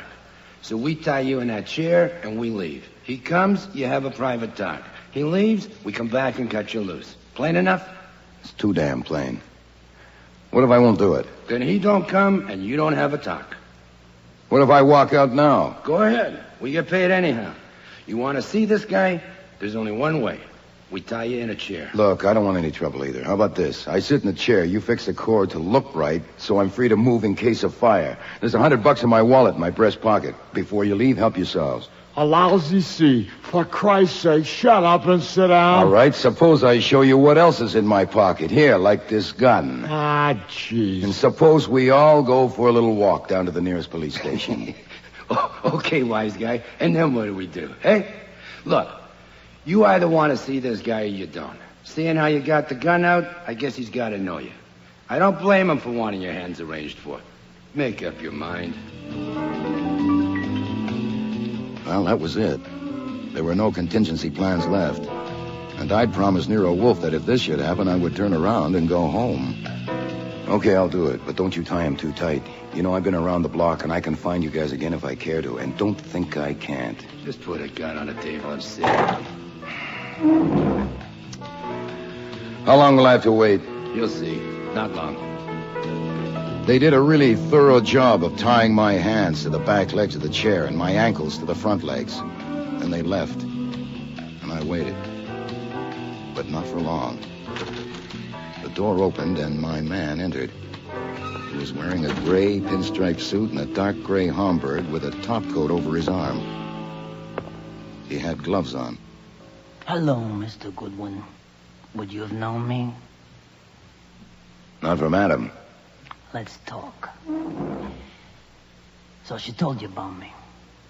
Yes. What'd she tell you? About that day at Doris Hatton's apartment, about recognizing you yesterday? She's dead. There's no evidence. You can't prove anything. Then you're wasting a lot of time and energy in the best disguise I ever saw. It's not too hard to get evidence if you know where to look. Yeah, but you haven't told the police. No. No, Nero Wolfe. No. Why not? I'd like to quit the detective business. For $100,000, I could do it. It could be arranged so you get what you pay for. How could you arrange that? We'll find a way. We'll have to, or you'll have me on your neck for the rest of your life. You threaten me? No. Believe me, I don't want you on my neck either. No, I suppose you don't. Mr. Goodwin, let me explain my point of view. Go ahead. You're quite right, of course. I don't want you on my neck. Good, of course. But I don't want to pay you $100,000 either. All right, 90. I don't want to pay you anything. That's not being reasonable. I'll tell the cops. I don't think so. Let me show you what I have in my pocket. Is that the scarf you killed Cynthia Brown with? Yeah, it is. You come one step closer and I'll yell. Oh, they're out of hearing. Keep in front of me. They won't be back for 15 Keep minutes. in front of me. Now look. Hey, look, it's no good anyhow. There's a note for you from Nero Wolfe. In my breast pocket. Now get it. But stay in front of me. You can't trick me. Don't you want to know what it says? All you have to do is reach. Hey, what can I do? Very well. There, now. You see, read it. Go ahead. If Mr. Goodwin is not home by midnight, the information given him by Cynthia Brown will be communicated to police. And I shall see the day after immediately. Right, see, it's no good. Now, he did it this way because if you had known I had told him, you might have just sat tight. He figured that you might think that you could handle me. I admit you tried your best. He wants that $100,000 by tomorrow, 6 o'clock, no later. Can't get that much by then. Okay, he'll take your IOU. You can write it on the back of that note. My pen's here in my pocket. He'll be reasonable about it. I'm not such a fool. Who said you were? Now, use your head, that's all. We got you. A little thing like signing an IOU won't make it any worse. He won't press you too hard. Here, get my pen. No, Mr. Goodwin, you haven't got me yet. Keep in front of me. You use that scarf and Wolfe will tell the cops. Unless I use it on him, too. You keep in front of me. Goodbye, mister. Keep in front of me now, I told you. What the hell's going on here? You here? can't get away with it. What time does your watch say? 9:32. It's not 15 minutes. I told you to come back in 15 minutes. Yeah? Yeah, well, we got to thinking. We want to be sure we get paid. Told you to come back. back. Yeah, well, we've had bad experiences before. $2,000 is a lot of money. Here, take it. Take it and get out. Don't take it. What's the matter? It's got germs? No, it's peanuts, you saps. It's peanuts. This guy's worth 10 grand to you, as is. 10 G's. That's a reward for him. Yeah, what are you talking about? Do you know who you got here? That's the strangler the police are looking for. You read today's papers? You see the scarf in his hand? Look, he's trying to hide it. Yeah, he's crazy. He's trying to make a fool. Do you want to know his name? I'll give you his name. Mrs. Carlyle. Mrs. Homer N. Carlyle. You want her address? Mrs. Did you say Mrs.? That's a woman. Watch her now. Keep her away from me. Keep her away. Don't let her touch me. Okay, pal, hold it right there. Let me go. Jesus, it could be a woman. There's one way to find out. Yeah. Don't you touch me. No. Don't you touch me! Don't you touch me! Ah! Ah!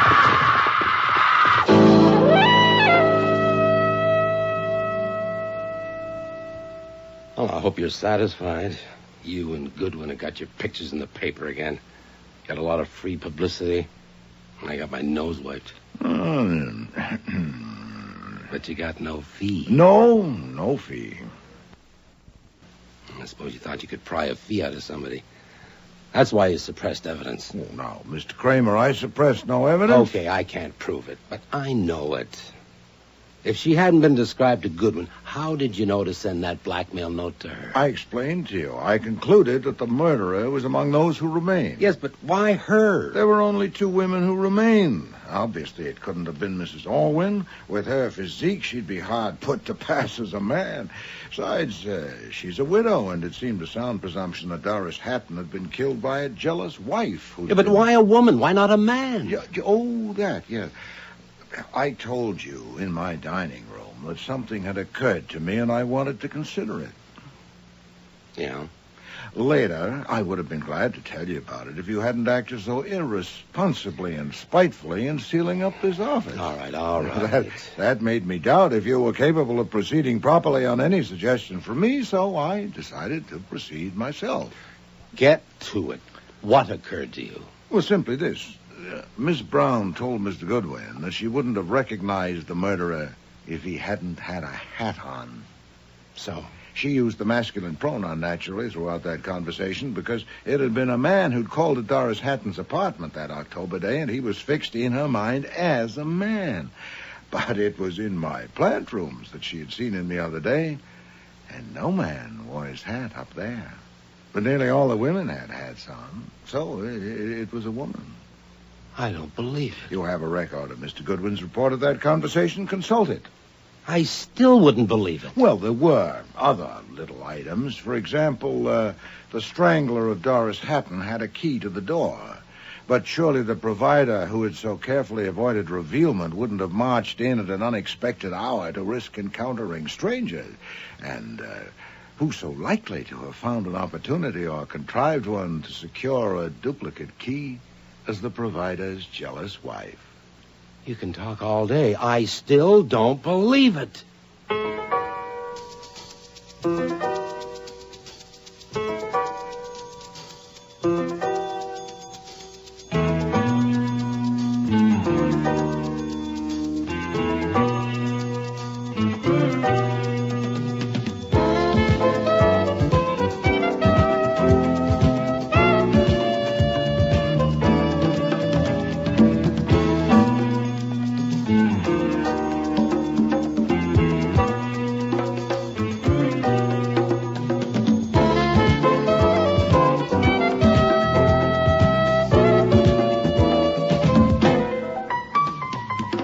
Starring in today's episode were Mavor Moore as Nero Wolfe, Don Franks as Archie Goodwin, and Cease Linder as Inspector Kramer.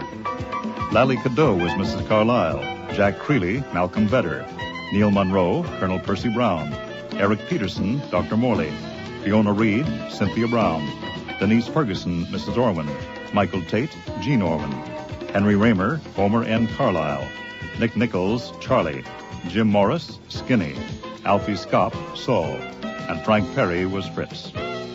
Music was composed and conducted by Don Gillis. Technical operations by John Jessup. Sound effects, Bill Robinson.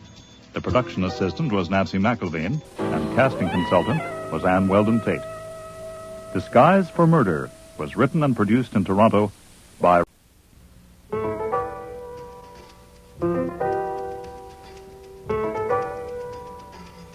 Rex Stout'S Nero Wolfe.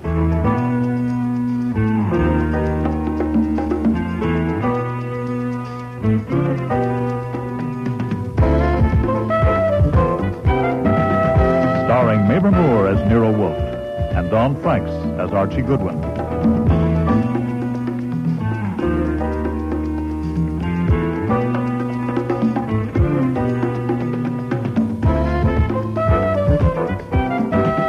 Today's episode, The Squirt and the Monkey, with special guest stars Jack Creeley, Patricia Collins, Shari Flett, David Hamlin, Richard Monette, and Eric Peterson.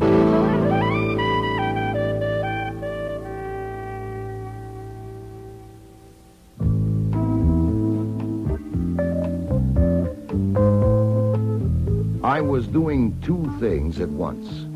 With my hands, I was getting my armpit holster and the Marley 32 from a drawer of my desk, and with my tongue, I was giving Nero Wolfe a lecture on economics.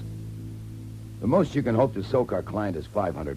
Deduct the overhead and expenses, that leaves $300. Take off 85% for income tax, and that leaves you with $45 clear for the wear and tear on your brain and my legs, not to mention the risk. Risk of what? Complications. Playing games with a gun is sappy. Mr. Coven is sappy. And I resent my gun being used as a prop in his sappy schemes, not to mention me. Foy!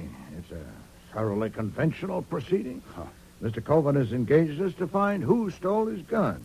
You're merely out of humor because you don't like the cartoon strip he draws. Dazzle Dan. And for God's sake. Perhaps you prefer Betty Boop or Blondie. Well, get you. I look at the comics occasionally just to be cultured. It wouldn't hurt any if you did the same.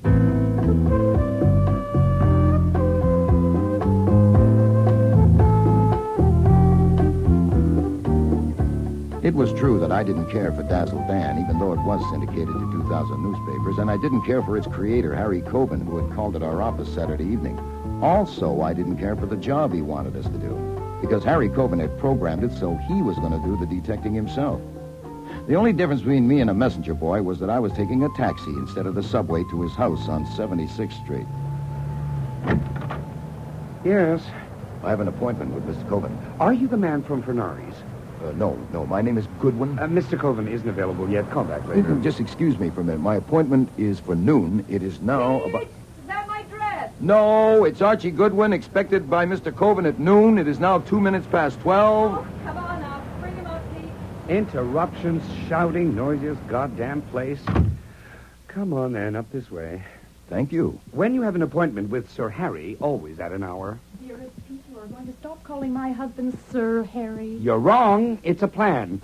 I haven't got the guts to quit churning out this crap and starve for a while, so I call him Sir Harry to make you sore, working myself up to calling him something that will make him sore. And eventually I'll come to a boil and figure out a way to make Adrian Getz sore, and then I'll be fired, and I can be an artist again instead of doodling out Dazzle Dan. It's a plan. There's no need to bore our guest with your plan. Hello, Mr. Goodwin. Good afternoon. There's every need. I'm more apt to go through with it if I announce it in front of a witness. You're the witness, Goodwin. My name's Jordan. Peter, darling, Hello, you're Mr. acting like a brat, and you're too old to be a brat. Why not grow up? I look on you as a mother. Peter! Now, excuse me, but I am not a professional witness. I came to see Mr. Coben at his request. Shall I go hunt for him? Good morning, Mrs. Coben. Am I too early? Good morning, Byron. Yes, it's too early. This is Mr. Hildebrand, Mr. Goodwin. Pete left the workroom, so I thought it must be time. Oh, are you unable to work unless I'm there? I give you inspiration. Is that it? What you give me, Pete, isn't inspiration. It's a headache. Then why don't you take a pill?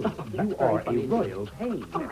It was all very informal and homey. I'd had enough of the three people in that room even before the monkey in the cage in a corner decided to join the fun. Also, the room was like an oven. So I walked to the far side of the room and opened a window. Who opened that window? I did.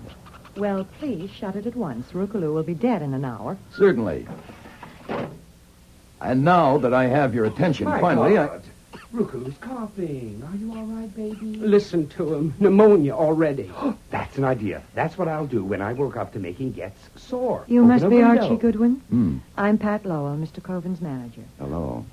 I was going to phone you this morning to warn you that Mr. Coven is never on time for an appointment, but he arranged this himself, so I didn't. Well, never again pass up an excuse for phoning me. I won't. You're early, anyway. He told us the conference would be at 12:30. I was told to come at 12. Oh? To talk with him first? I guess so. Well, I handle all his business. Everything from endorsements of cough drops to putting Dazzle Dan on scooters, and this is the first time he's ever done this. Done what? Called someone in without consulting me. I understand it's something to do with Dazzle Dan starting a detective agent? We'd better wait and let Mr. Coven tell her. Right? As I understand it, I'm only here as a technical advisor. Of course, you would handle the business end, and that would mean you and I would have to have lots of talks. Oh, here's Mr. Coven now with Mr. Getz. Good morning, my little dazzlers. Good morning, Harry. Mr. Goodwin, you know Harry, Yes, but hello, this Harry. is Adrian Getz. Mr. Getz, it seems cool in here. I opened a window. With Rukaloo in the room? Good heavens. So you got here, Goodwin. Don't mind the Squirt and his damn monkey. Loves that damn monkey. I call this the steam room. How is he, Squirt? Okay? I think so, Harry. I hope so. I hope so, too, or God help Goodwin. Byron has 7:28 come. No, I phoned Fernary, and he said it would be right over. Late again. We may have to change. When it comes, do a revise on the third frame, where Dan says, not tonight, my dear, make it not today, my dear. Got it? But we discussed that. I yes. know, but we changed it. We'll change 7:29 to fit if you finish 7:33. No, but it's only a matter Then what of... are you doing up here? Why, Goodwin came, and you said you wanted us... I'll let you know when we're ready, sometime after lunch. Show me the revise on 7:28. How is everybody? Blooming, see you all later. Come along, Goodman. We'll go to my study.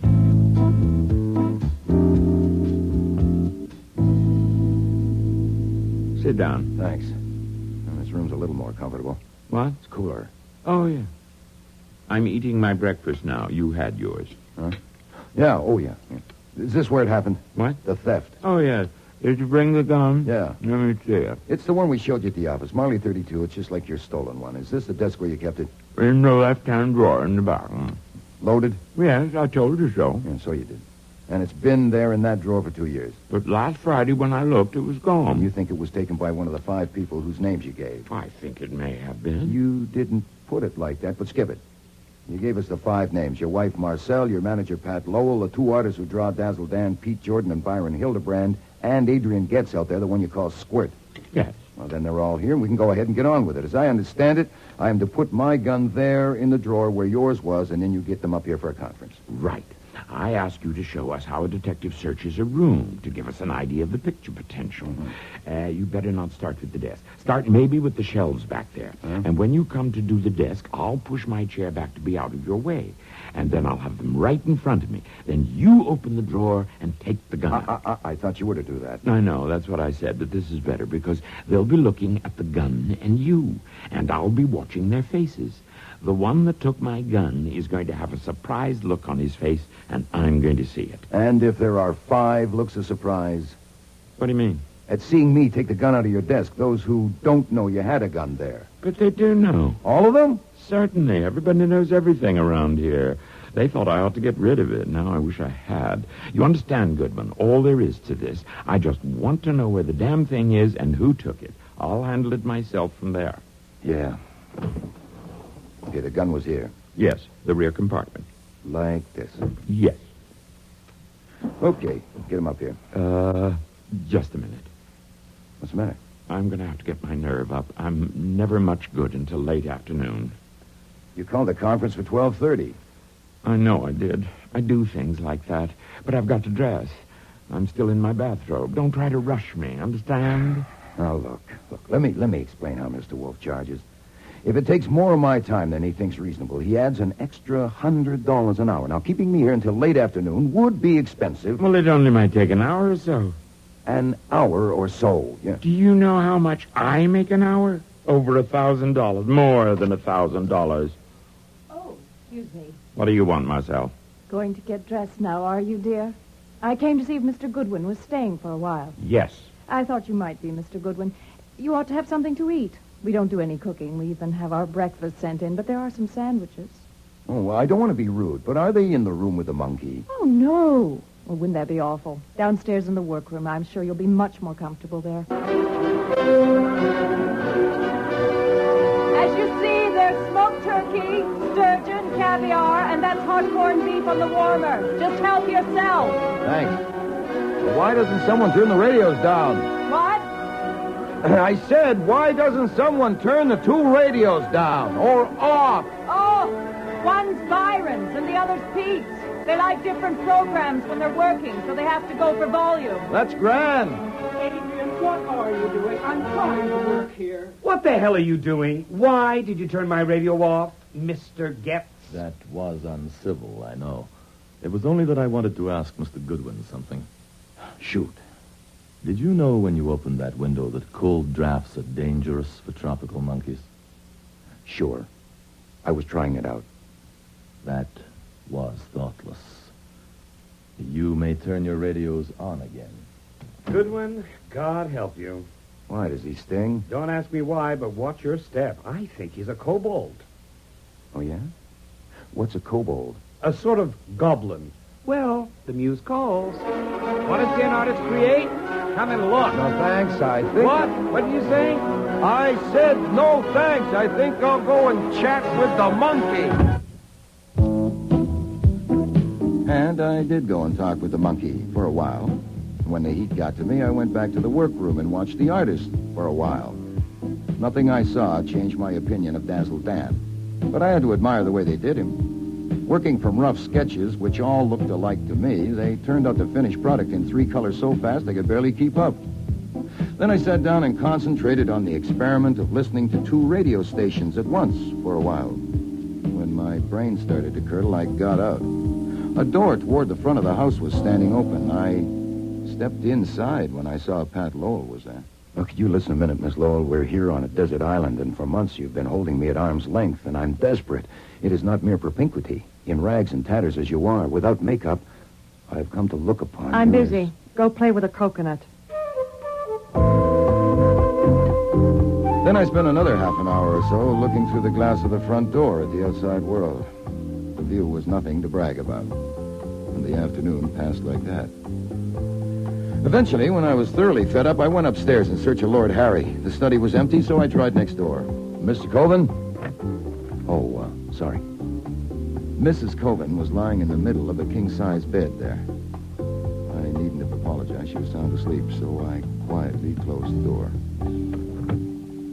In the room across the hall, Harry Coven was standing at the window with his back to me. Well, what do you want?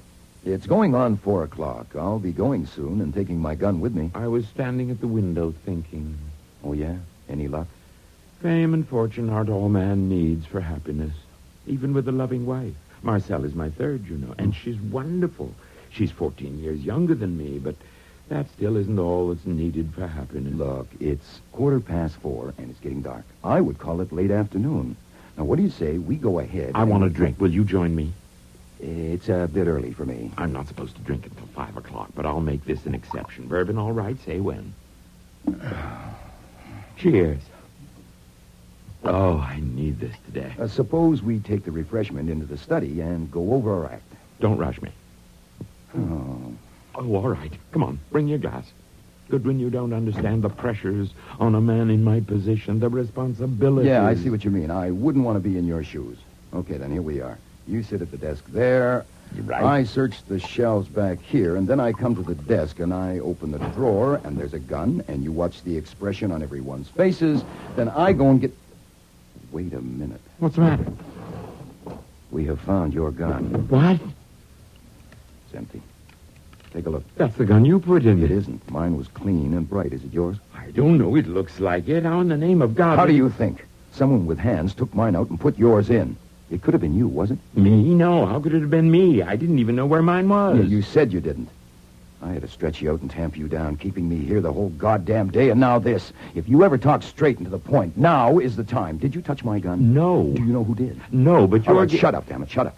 I'm going down there and I'm going to get them. You stay put right here. If I find when I get back that you've moved from that position, I'll either slap you down with your own gun or I'll phone the police. My God, don't call the police. I said shut up and stay put. This is my house, Goodwin, and God damn it, don't you know a raving maniac when you see one? Me. Maybe the best thing would be for you to call a cop. I want my gun. By the time I got down to the ground floor, I had myself well enough in hand to calmly tell them that Coben was ready for them upstairs. I found Pat Lowell at her desk and Hildebrand and Jordan still at their drawing boards and herded them upstairs. Where will I find Adrian Getz? He may be in his room, over there. He takes his afternoon nap in there with Rukaloo, but not this late usually. Thank you, I'll check. Mr. Getz, are you in there? Why, there's a draft. Adrian never opens a window. Put on the light. Adrian, Adrian Getz, the squirt, was lying on the couch, but he wasn't taking a nap. The hole in his skull was just northeast of his right ear, and the blood had run over the edge of the couch onto the floor. I stuck my hand inside the V of his vest and held it there for 8 seconds. Adrian Getz was through taking naps. My God, look in the cage over there. Look at Rukaloo. What's he holding to his chest? That's a gun he's holding to his chest, a Marley 32. I suspect he's holding it to his chest because it's the only warm thing in this room, having recently been fired.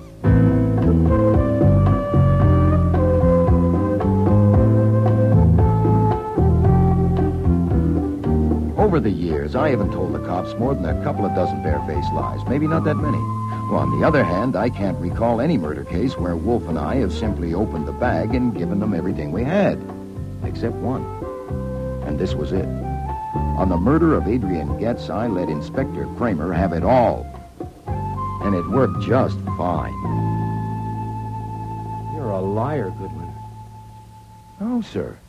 You got it exactly as it happened, everything. You lied about that gun. If you don't want to get taken downtown to think it over, think now. Tell me what you came here for and what happened. Look, what do you mean, take me downtown? On your order? That's right. You've already questioned me for 2 hours. On a charge. What charge? Sullivan Act. Oh, we have to. You have no license for the gun we found. Ha, ha. Ha, ha, ha, and ha. Okay, there, you got your laugh. It's a very fine gag. Ha! Bring in Coben, will you, doll? Yes, sir. I told you where and how I got that gun. You had the gun in your holster, and you have no license for it. Oh, I get it. You've been hoping for years to hang something on Nero Wolfe, and here's your chance to get at him through me. I want to know why you came here and what happened. I told... Oh, sit down, please, Mr. Coven. Mr. Coven, I told you that I would ask you to repeat your story in front of Goodwin, and you said you would? That's right. We won't need all the details. Just answer me briefly. When you called on Nero Wolfe last Saturday evening, what did you ask him to do? I told him I was going to have Dazzle Dan start a detective agency in a new series, and I needed information on how an agency was run. That's all you wanted from him? Information? Essentially, yeah. Did you say anything to Wolfe about your gun being taken from your desk? Well, certainly not. What? Why should I? Besides, it hasn't been taken. No, wait a minute. Shut up, Goodwin. What arrangement did you make with Wolfe, Mr. Coven? Oh, he agreed to send Goodwin to my place today for a conference with my staff and me. And Goodwin came? Yes. The conference was for 12:30, but I had a little talk with Goodwin and asked him to wait.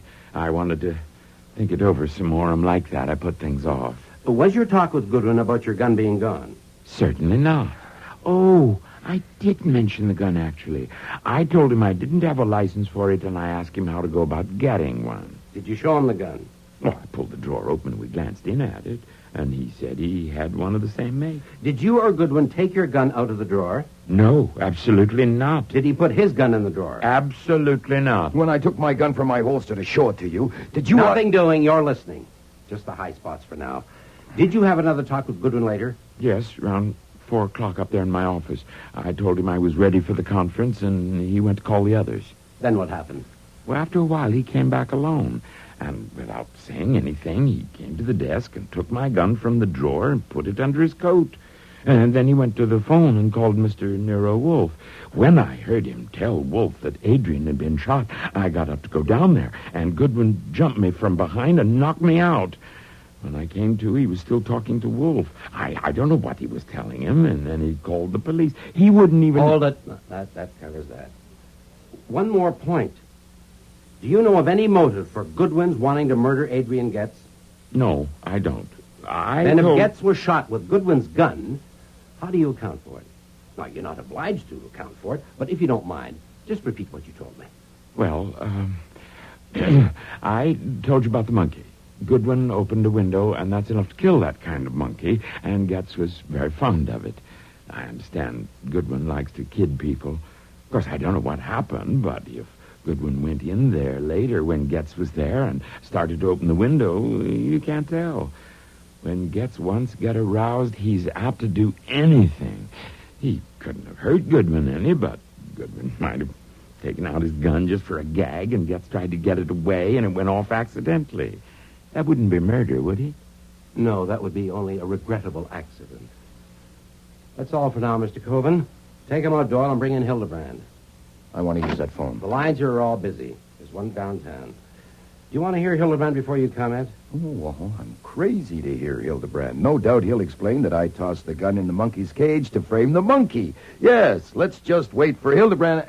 Oh, here he is now. This will only take a minute, Mr. Hildebrand. I just want to check on Sunday morning. Yesterday, you were here working? I often work Sundays. You were in the workroom? Yes, Mr. Getz was there, too, making some suggestions. I was doubtful about one of his suggestions and went upstairs to consult Mr. Coven. But Mrs. Coven was in the hall You mean the big hall, one flight up? Yes. She said Mr. Coven wasn't up yet, but Miss Lowell was in the study waiting to see him, and I could wait, too, if I wanted. And you did it? Yes. While you were waiting, you had a conversation with Miss Lowell? Yes. We discussed various matters, and mention was made of the gun Mr. Coven kept in his desk drawer. I pulled the drawer open just to look at it, with no special purpose, just to look at it. Was the gun there in the drawer? Yes. Did you take it out? No. Neither did Miss Lowell. We didn't touch it. But you recognize it as the same gun? I can't say that I did, no. I can only say that it looked the same as before. So yesterday morning, in Miss Lowell's presence, you opened the drawer and saw the gun, which you took to be the gun you had seen there before. Is that correct? That's correct. Okay, that's all. You can go now. Got anything to say, Goodwin? Sorry, Inspector, I lost my voice. You're not funny, pal. You're never as funny as you think you are. This time you're not funny at all. I've got you. I'll be leaving here before long to join you downtown. And on my way, I'll stop in a Wolf's place for a talk. He won't clam up on this one. At the very least, I've got you on the Sullivan Act. Why fiddle around with the Sullivan Act? Make it a big one and really make a fool of yourself. I've warned you. Even a suspended sentence, you lose your license. Ah. You goddamn mule. Take him downtown, Doyle.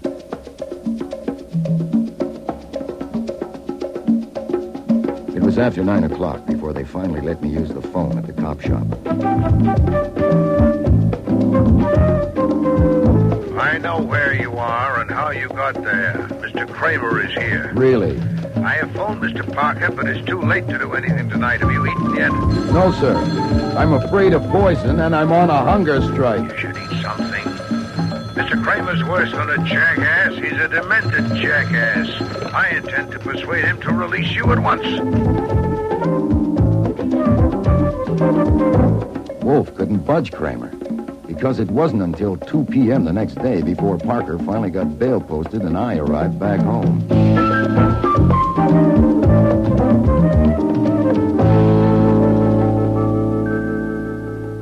Are you all right? No, don't you smell me? What the devil is that smell? Disinfectant for the bloodhounds in case you escape. I'm going to go up and rinse off. Not yet.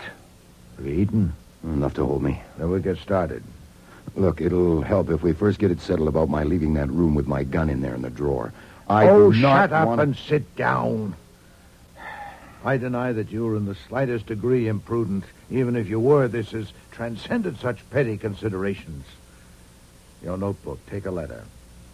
Yes, sir. Dear Mrs. Baumgarten, thank you very much for your letter of the 13th, requesting me to undertake an investigation for you, paragraph. I am sorry that I cannot be of service to you. I am compelled to decline because I've been informed by an official of the New York Police Department that my license to operate a private detective agency is about to be taken away from me. Sincerely yours. What happened in your talk with Kramer? Type that at once and send Fritz to mail it. If any requests for appointments come by telephone, refuse them, giving the reason and keeping a record. The reason given in the letter? Yes. Did Mr. Parker go back to his office? That's what he said. Shall I get him for you? No, you start typing. I'll call him. Send Mr. Coben a bill for recovery of his gun, $500. It should go today. What, no extras? No, considering all... $500 flat. And I want you to call your friend at the Gazette. I want the last 3 years of the Dazzle Dan comic strip. Can you get them? I can try. Do so. Mr. Parker, how long will it take to enter a suit for damages and serve a summons on the defendant? Can you do it by noon tomorrow? Then do your best, please. Mr. Coben has destroyed by slander my means of livelihood. I wish to bring an action demanding payment by him of the sum of $1 million. Whoopee!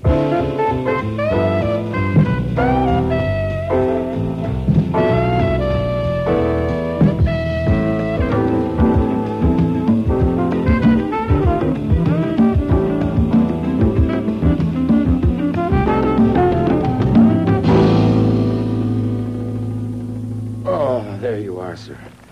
Mission accomplished. 30 pounds of Dazzle Dan with the best wishes from the editor of the Gazette. Mr. Cohen was cooperative.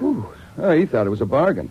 Front page will carry a few paragraphs exclusive to the Gazette, stating that Nero Wolfe is out of the detective business because Inspector Kramer is taking his license away. Satisfactory. Kramer will be real pleased. Also, scuttlebutt. Lonnie Cohen and I discussed the murder from the point of view of the press. What the boys in the business are saying, but can't print yet. You want it? I am a primate and therefore curious. Okay, first of all about Miss Lowell. Juicy. It is said that Getz learned that she was chiseling on royalties from makers of Dazzle Dan products and intended to hang it on her. That could have been big money. Any names or dates, evidence? No, nothing repeatable yet. But there are some facts about Hildebrand. Oh, yes? He's been drawing Dazzle Dan for 8 years. Now, last week he was told he could leave at the end of the month. Now, he might or might not get another job at his age. He's been talking about it openly and blaming Getz. What about Mr. Jordan? Anything on him? No, this I don't like. They say Jordan has painted some pictures, modern stuff, and twice he has tried to get a gallery to show them. Now, both times Getz has somehow kiboshed it. Whether because Getz was a born louse or whether he wanted to keep Jordan I'll do my alive. own speculating, thank you, Archie. Sir. Mr. Getz may not have liked the pictures. Mr. Coben. Oh, well, what better could you ask there? Getz ruled the roost. Plenty of evidence about that. So the only question is what he had on Coben. The house on 76th is registered in Getz's name. Oh, indeed. Mm-hmm. And Mrs. Coven? Well, husband and wife are one, aren't they? Oh, yes. Man and wife make one fool. Hey, Lonnie will want to print that one. Can I tell him? It was printed more than 300 years ago. Ben Jonson wrote it. Oh. Another errand for you, Archie. Contact LeVay Recorders Incorporated. Have them send over a man before noon tomorrow.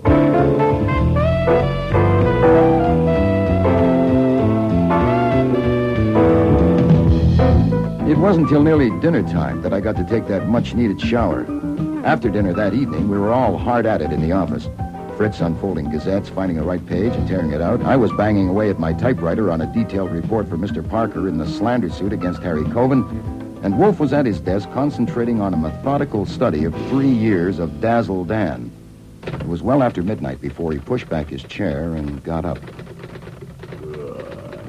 This morass of fatuity has given me indigestion. Yes, sir. Culture can be hard to take. Read this strip, Archie. Oh, yummy. The Sunday section in color. Well, boys and girls in the first picture, Dazzle is scooting along this country road on his motorcycle, passing a sign that says Peaches right from the tree.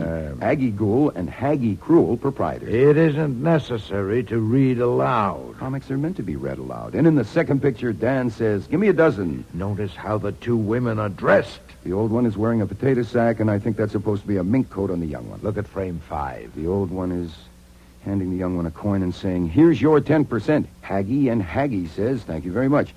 Well, go on. All right. And Dazzle asks Haggie, why don't you split it even? And Aggie tells him, because it's my tree.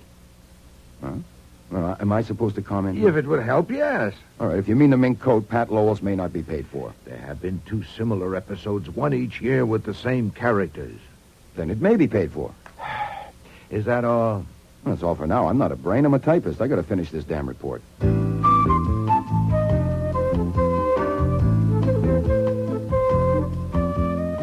The next day, the phone nearly rang off the hook. Reporters wanting the latest on the Gazette story. Kramer, absolutely apoplectic, wanting Wolfe's hide. I had the pleasure of hanging up on him. The Livet Recording Company. And Parker, to say that the summons had been served to Coven. But it wasn't until after 6 that our first visitor arrived. Pat Lowell was red-faced and hard-eyed. So you're Nero Wolfe? Hmm. I'm scared to death. Uh-huh. I hope I don't look it. I'm trying not to. I was sent here by Mr. Cohen. Yeah. My God, don't you ever say anything? Oh, on occasion. Give me one. You say something. Mr. Coven sent me about your ridiculous suit for damages. He intends to enter a counterclaim for damage to his reputation through actions of your acknowledged agent, Archie Goodwin. Of course, he denies that there's any basis for your suit. Oh. That's the situation. Thank you for coming to tell me. Archie, show Miss Lowell up. Yes, sir. Wait. Mr. Coven thinks lawyers would just make this more of a mess than it is, and I agree with him. He thinks you and he should settle it between you. Now, is that possible? Oh, we can try. There's a phone. Get him here. He's too upset.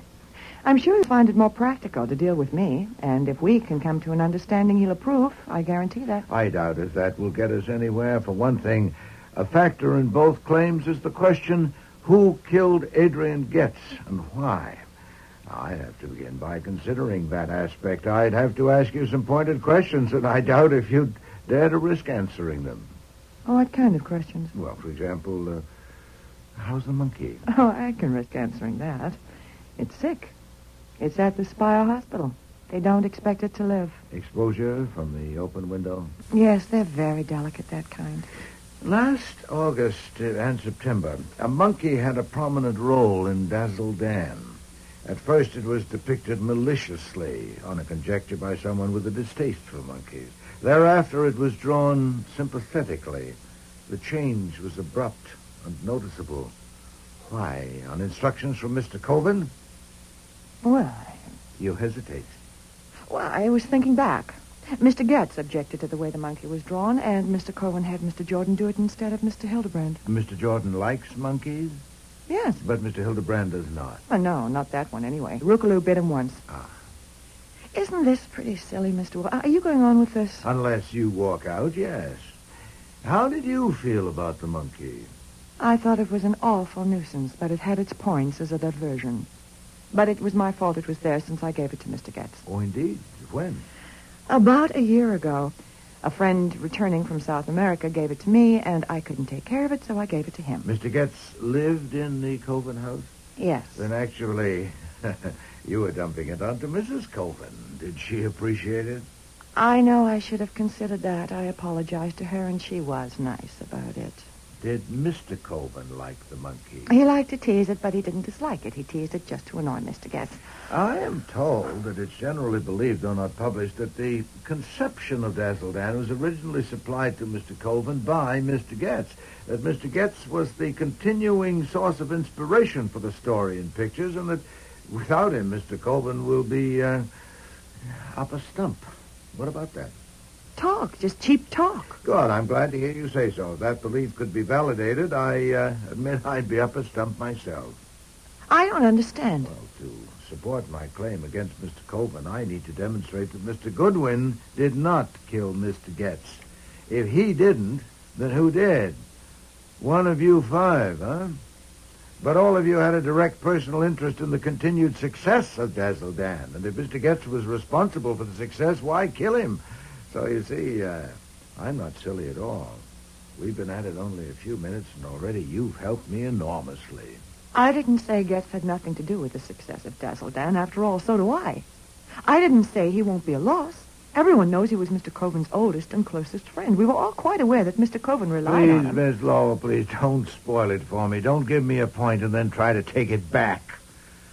Next, you'll be saying that Coven called Getz the Squirt to show his affection, as a man will call his dearest friend an old bastard, whereas I prefer to regard it as an inferiority complex, deeply resentful, showing its biceps. Or telling me that all of you, without exception, were inordinately fond of Mr. Getz and submissively grateful to him. Phooey! Look, Mr. Wolfe, You should know that I had a talk with Inspector Kramer Monday evening and learned from him some of the plain facts, such as the pillow lying on the floor, scorched and pierced, showing it had been used to muffle the sound of the shot, and the failure of all of you to prove lack of opportunity. We aren't getting anywhere. This is pointless. You're quite right. We've gone as far as we can, you and I. It's time for you to call Mr. Coven and tell him so. Tell him to be here at 8:30 with Mrs. Coven, Mr. Jordan, and Mr. Hildebrand. Are you trying to be funny? I now know who killed Mr. Getz. I'll have to tell the police, of course, but first I want to settle the matter of my claim with Mr. Coven. And you can tell him that. Tell him that if I have to inform the police before I have a talk with him and the others, there'll be no compromise on my claim, and I'll collect it. This is a bluff. Then call it. I'm going to. I'm not such a sap. Archie, get Inspector Kramer. Yes, sir. He'll be there by the time you are, Miss Lowell. Hello. Yeah, homicide? Inspector Kramer, please. Yeah, this is Hang a very... up, damn you. Hang up. Okay. Get Mr. Coven's number for her, Archie.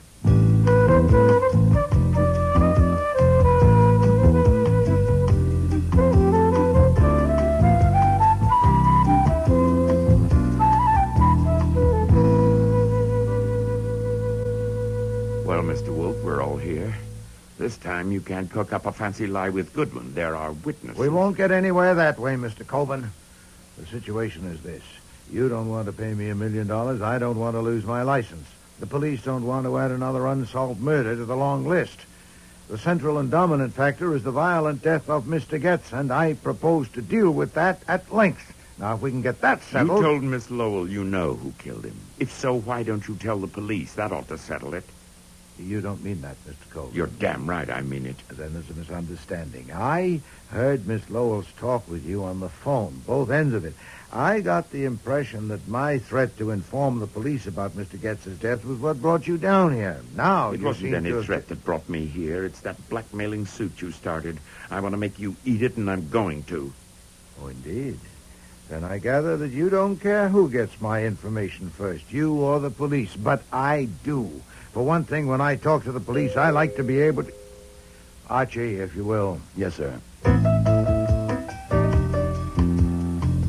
I went to the hall and switched on the porch light for a look through the one-way glass of the front door. One glance was enough. I stepped back into the office. Excuse me, sir. The man about the chair. Tell him to... No, wait. I'll see him. If you'll excuse me a moment. Wolfe strode to the front hall, peered through the glass, and opened the door. The chain bolt stopped it. at a crack of 2 inches. Well, Mr. Kramer. I'm coming in. I doubt it. What for? Patricia Lowell entered here at 6 o'clock and is still here. The other 4 entered 15 minutes ago. I told you your license was suspended. I'm coming in. I still doubt it. I have no client. These people are here to discuss an action for damages which I brought against Mr. Coven. I don't need a license for that. I'm shutting the door. My God, this does it. You're through. I thought I was already through. But this sort of... I can't hear you. The wind. Oh, this is preposterous. Talking through a crack. Descend to the sidewalk and I'll come out. Do you hear that? Yes. Very well. To the sidewalk. Archie, my coat.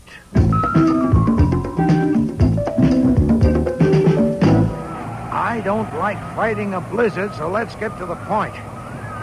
You blundered, and you know it. You arrested Mr. Goodwin on a trumpery charge. You came and blustered and went too far.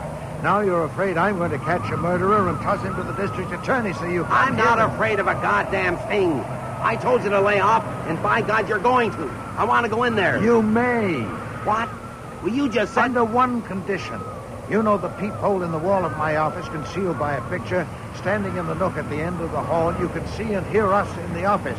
The condition is that you enter quietly, take your post in the nook, oversee us from there, and give me half an hour. What kind of a elaborate... I'm after a murderer, and there's one chance in 5 I'd say that I'll get him. You said you were discussing an action for damages. We are. I'll get either the murderer or the damages. Now, I'm going in. If you come along, it must be under the condition as stated. Are you coming? Yes. You accept the condition? Yes. Come along, then.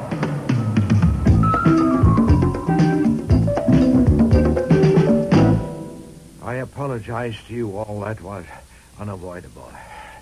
Now, suppose we start over, Mr. Coven, with your surmise to the police that Getz was shot by Mr. Goodwin accidentally. That's absurd. I don't know how else it could have happened. Do you really dare, sir, in front of me, to my face, to cling to that fantastic tale you told the police, that rigmarole? You're damn right I do. Pooey! I had hoped here together we were prepared to get down to reality. It would have been better to adopt your suggestion to take my information to the police. Perhaps... I made no such suggestion. Huh? In this room, Mr. Coven, some 15 minutes ago. No. I see. Oh, it's impossible to get on solid ground with a man like you, but I still have to try. Archie. Yes, sir. Play back the tape. Yes, sir. Tape? What? You made a tape? You'll see. We sometimes find it necessary. But that's... You can't do that, can you? We have done that. Are you ready, Archie? Yes, sir, just about. There, that should do it. It's not that, Mr. Coleman, not at all. I only doubt if it's worth it to you, considering the size of my minimum fee, to hire me for anything so trivial as finding a stolen gun. No, Archie. What was said today? I shouldn't. Oh, I'm sorry. I rewound it too far. I must have do it myself. Well, I said I'm sorry. It's hard to be accurate in such a hurry.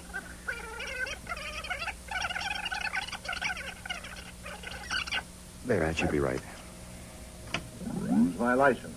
The police don't want to add another Is that what you unsolved wanted? murder That to should the do, long yes. list. The central and dominant factor is the violent death of Mr. Getz, and I propose to deal with that at length. Now, if we can get that settled... You told Miss Lowell you know who killed him. If so, why don't you tell the police? That ought to settle it. You don't mean that, Mr. Cole. You're damn right I mean it. Then there's a misunderstanding. That's enough, Archie. Now, Mr. Colvin, I'd call that a suggestion that I take my information to the police, wouldn't you? You recorded it when I came here the first time. You heard the tape? Well, then... Why haven't I given it to the police?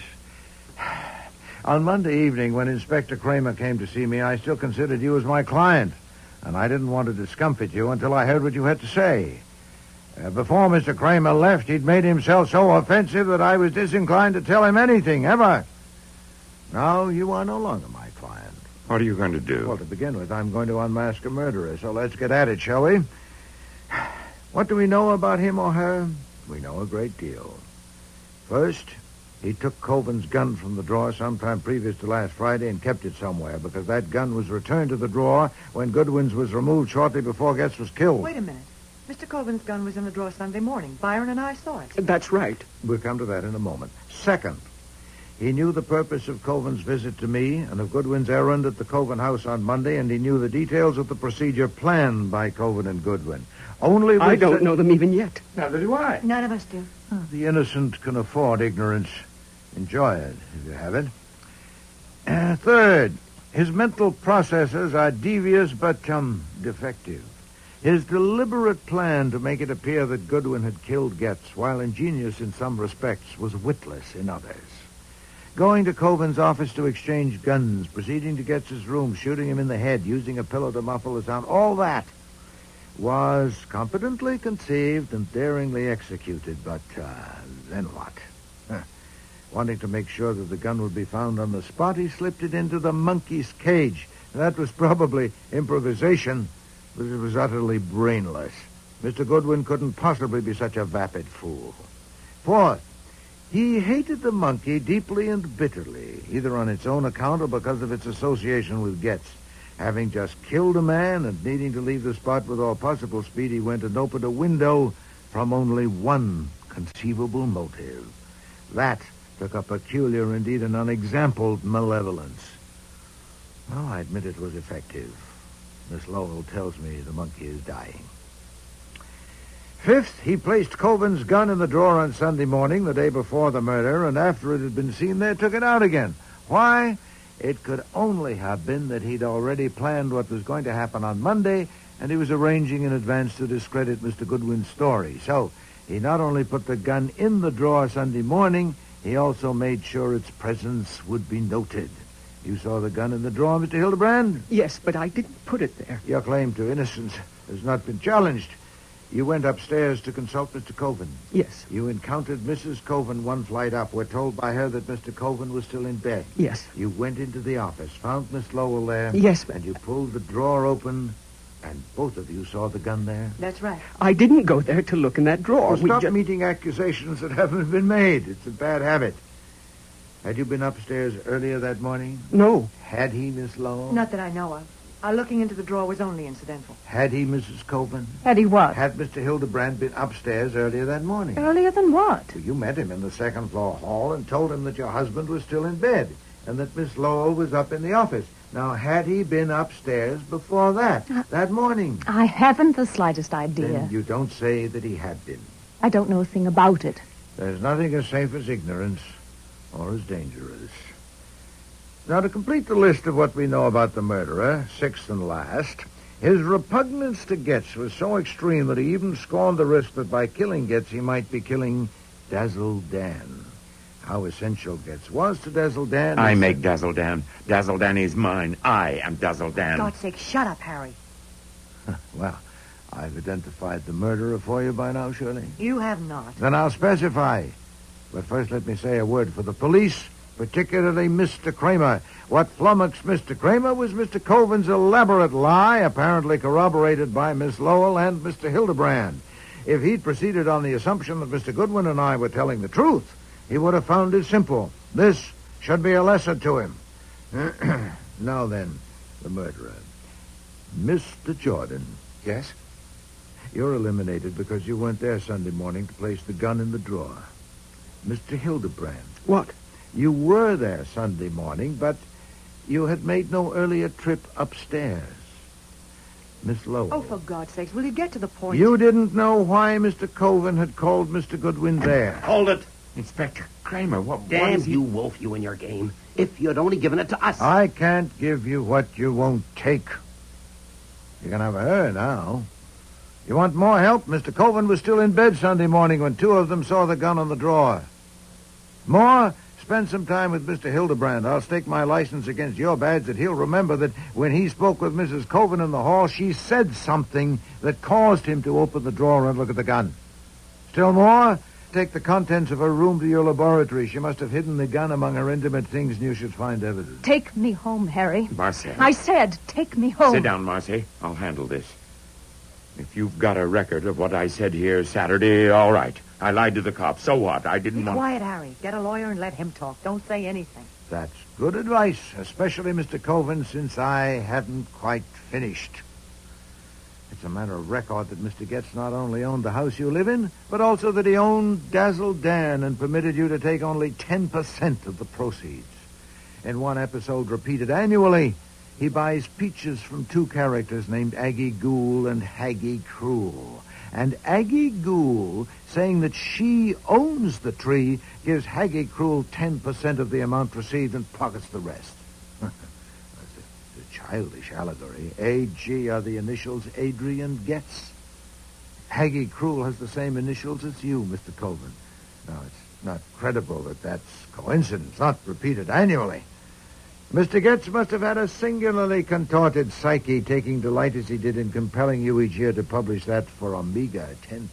Not of the net. 10% of the gross, over 400 a week. You worm.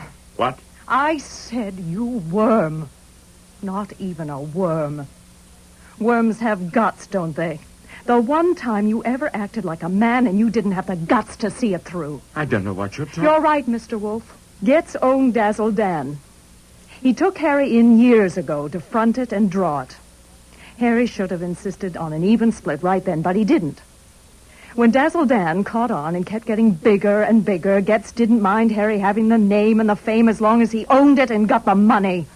He was a vampire. Yeah, I'll accept that. When I found out how it was, I tried to talk some sense into Harry. I told him his name had been connected with Dazzle Dan so long that Getz would have to give him a bigger share, at least half, if he demanded it. But Harry just wasn't man enough to do that. I didn't let up. I kept after him, I admit that. I'll admit it on the witness stand if I have to. And I admit I didn't know him as well as I thought I did. I didn't know there was any danger of making him desperate enough to commit murder. I didn't know he had it in him. Of course he'll break down, but if he says I knew that he decided to kill Getz, I'll have to deny it because it's not true. I didn't. Marcy. Oh, I see. First you planned to put it on a stranger, Mr. Goodwin, and failing that, you put it on your husband. No, madam.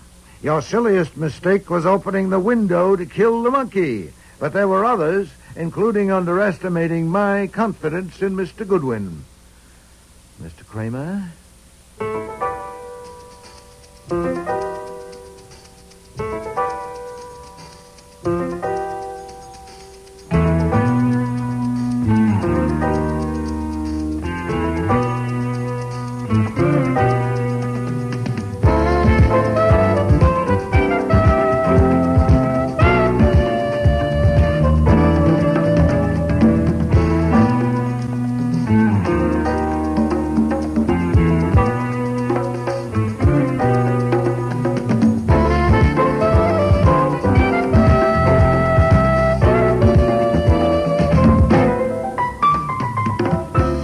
Starring in today's episode were Mavor Moore as Nero Wolfe, Dawn Franks as Archie Goodwin, and Cecil Linder as Inspector Kramer.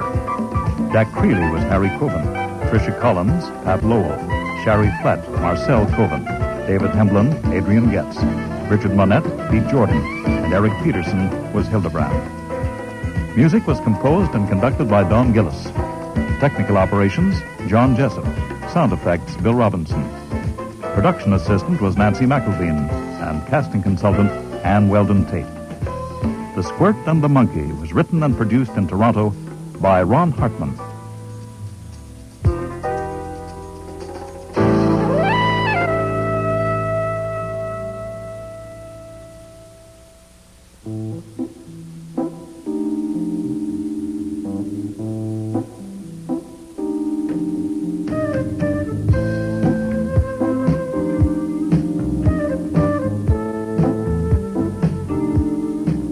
Next week.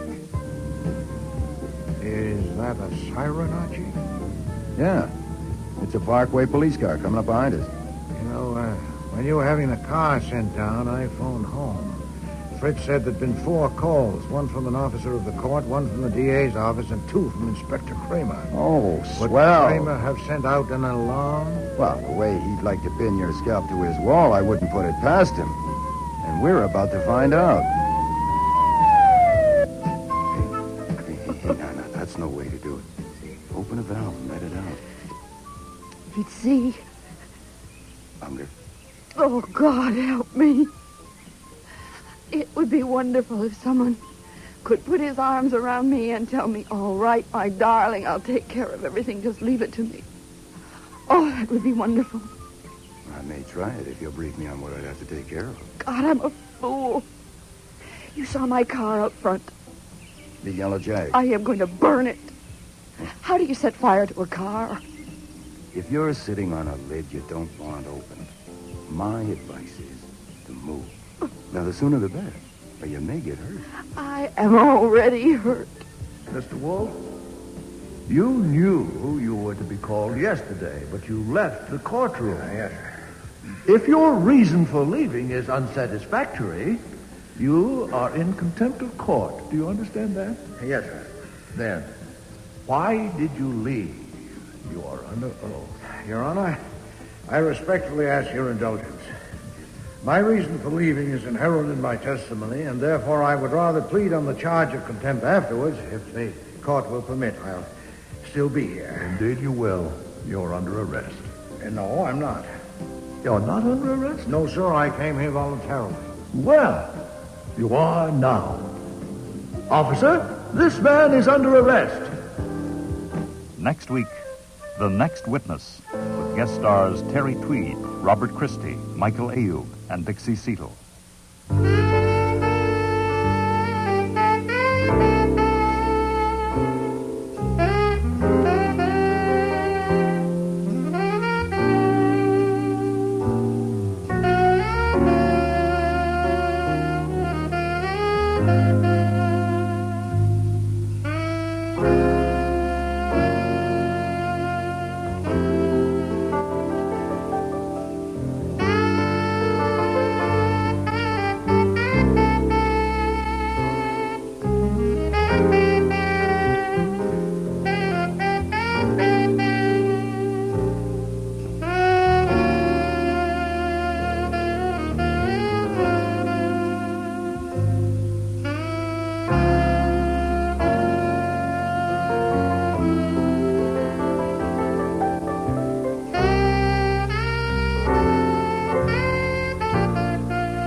Rex Stout'S Nero Wolfe.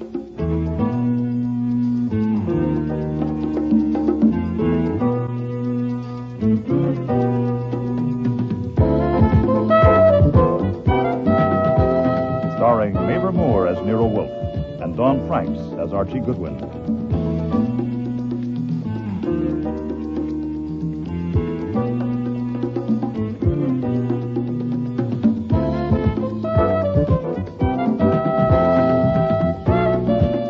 Episode, The Next Witness, with guest stars Terry Tweed, Robert Christie, Michael Ayub, and Dixie Seatle.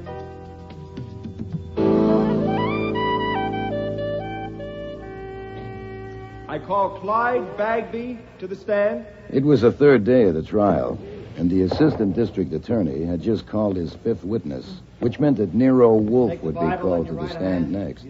I had been subpoenaed, too, in case corroboration was needed. Yes, sir, I do. Will you tell the jury your name and occupation? Clyde Bagby. I'm president and owner of Bagby Answers Incorporated. What is the nature of your business? Well, it's a telephone answering business, that's all. It's not a big one, really, because I specialize in serving individuals instead of businesses or firms. Is one of your offices at 618 East 69th Street, Manhattan? Yes, sir. Describe the operation at that address. Well, that's my newest place, and my smallest, so it's not an office building, really. It's just an apartment. I had to have it in an apartment because of the labor law. You can't have women working in an office building after 2 a.m. I have to give my clients all-night service, so I've got 3 operators who live right there in the apartment. That way, I always have someone for the night shifts. Are the switchboards installed in one of the rooms of the apartment? Yes, sir. Tell the jury what one of them is like and how it works. Oh, well, for each client, there's a little light and a cubbyhole and a card strip with the client's name. When someone dials the client's number, his light goes on and a buzz synchronizes with the ringing of the client's phone. How many buzzes the girl counts before she plugs in depends on what client it is. Some want her to plug in after 3 buzzes, some longer. That's the kind of a specialized, individualized service I give my customers. You see, the big outfits, they don't do that. Thank you, Mr. Bagby, but I wasn't buzzing for a plug for your business. Yeah. Now, when I thought that joke a little out of place at a murder trial, so I glanced over at my boss, Nero Wolfe, sitting beside me, but he wasn't registering anything but martyrdom. Morose martyrdom. Oh, Mrs. Smith. Nero Wolfe hates to leave his house under any circumstances, and a courtroom bench hasn't been built to hold his 1/7 of a ton, especially in a crowded courtroom. And he'd had to suffer this for 3 days now because of a mere 10-minute acquaintance with the accused, Leonard Ash. I think that gives us a clear picture of the operation. Now, Mr. Bagby, please look at that gentleman in the dark blue suit sitting next to the officer. He is the defendant in this trial. Do you know him? Yes, sir. That's Mr. Leonard Ash. When and where did you meet him? In July, he came to my office on 47th Street. Can you give me the day in July? Yeah, the 12th, the Monday. What did he say? He said he wanted my answering service for his home telephone. Did he want any special service? Well, he didn't ask me for any, but 2 days later, he contacted Marie Willis and offered her $500. Objection.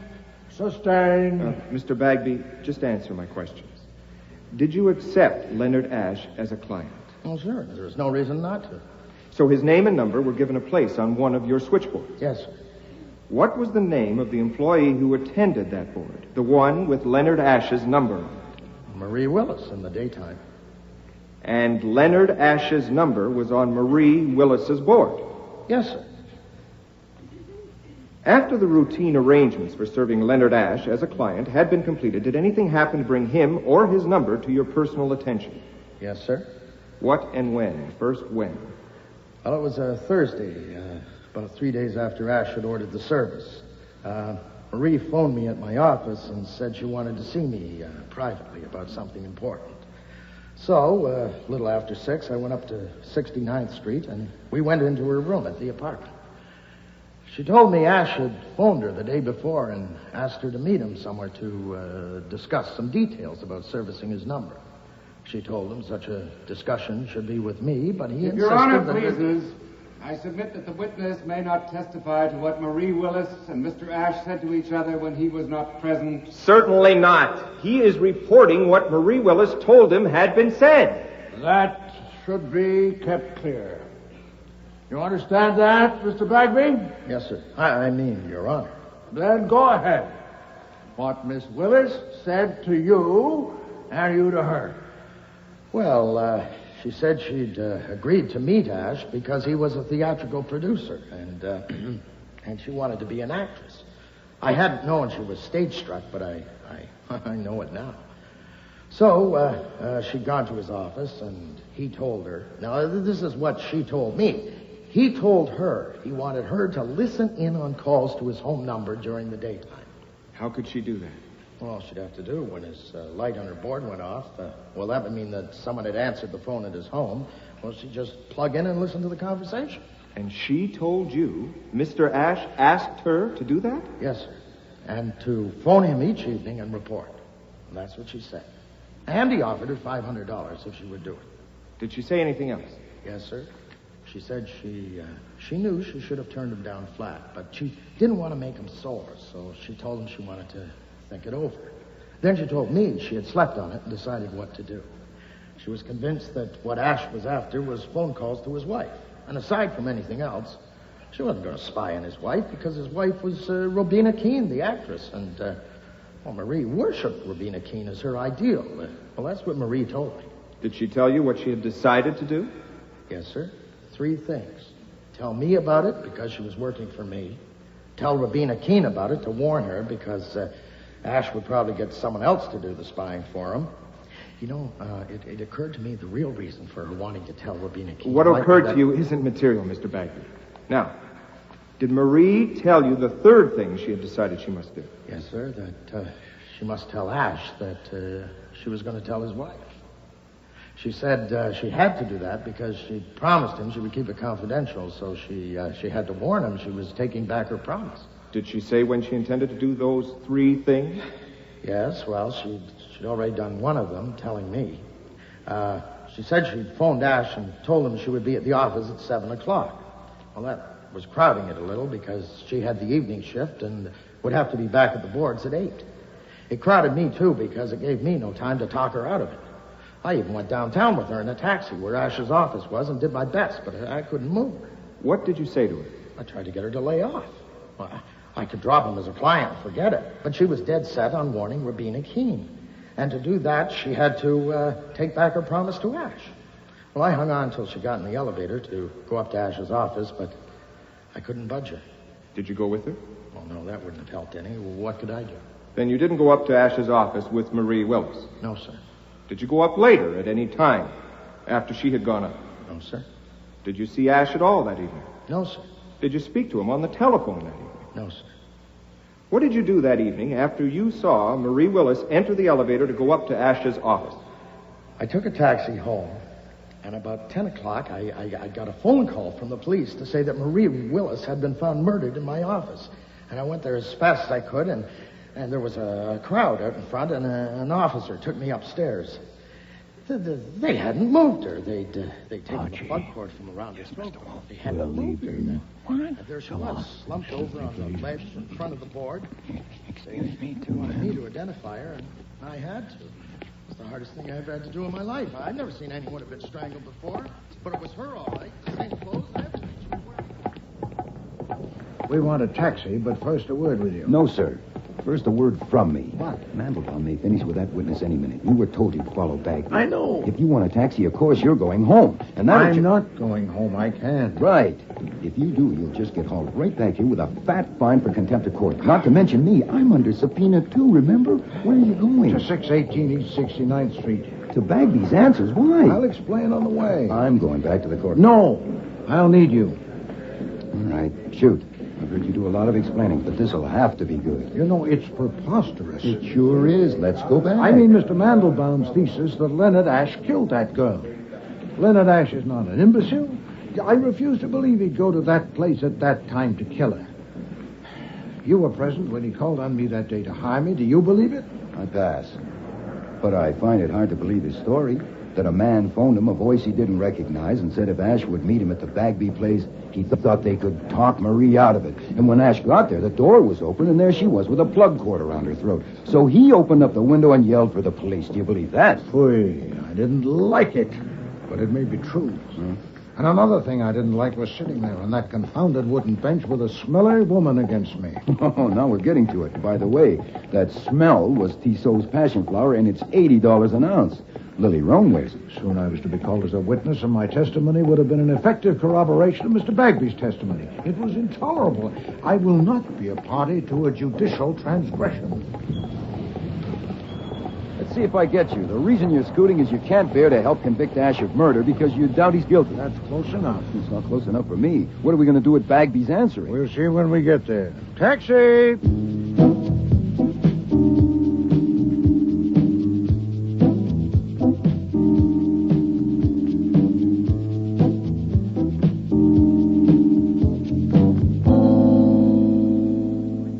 My name is Wolfe, and I just come from the courtroom where Leonard Ash is being tried. This is my assistant, Mr. Goodwin. Yes?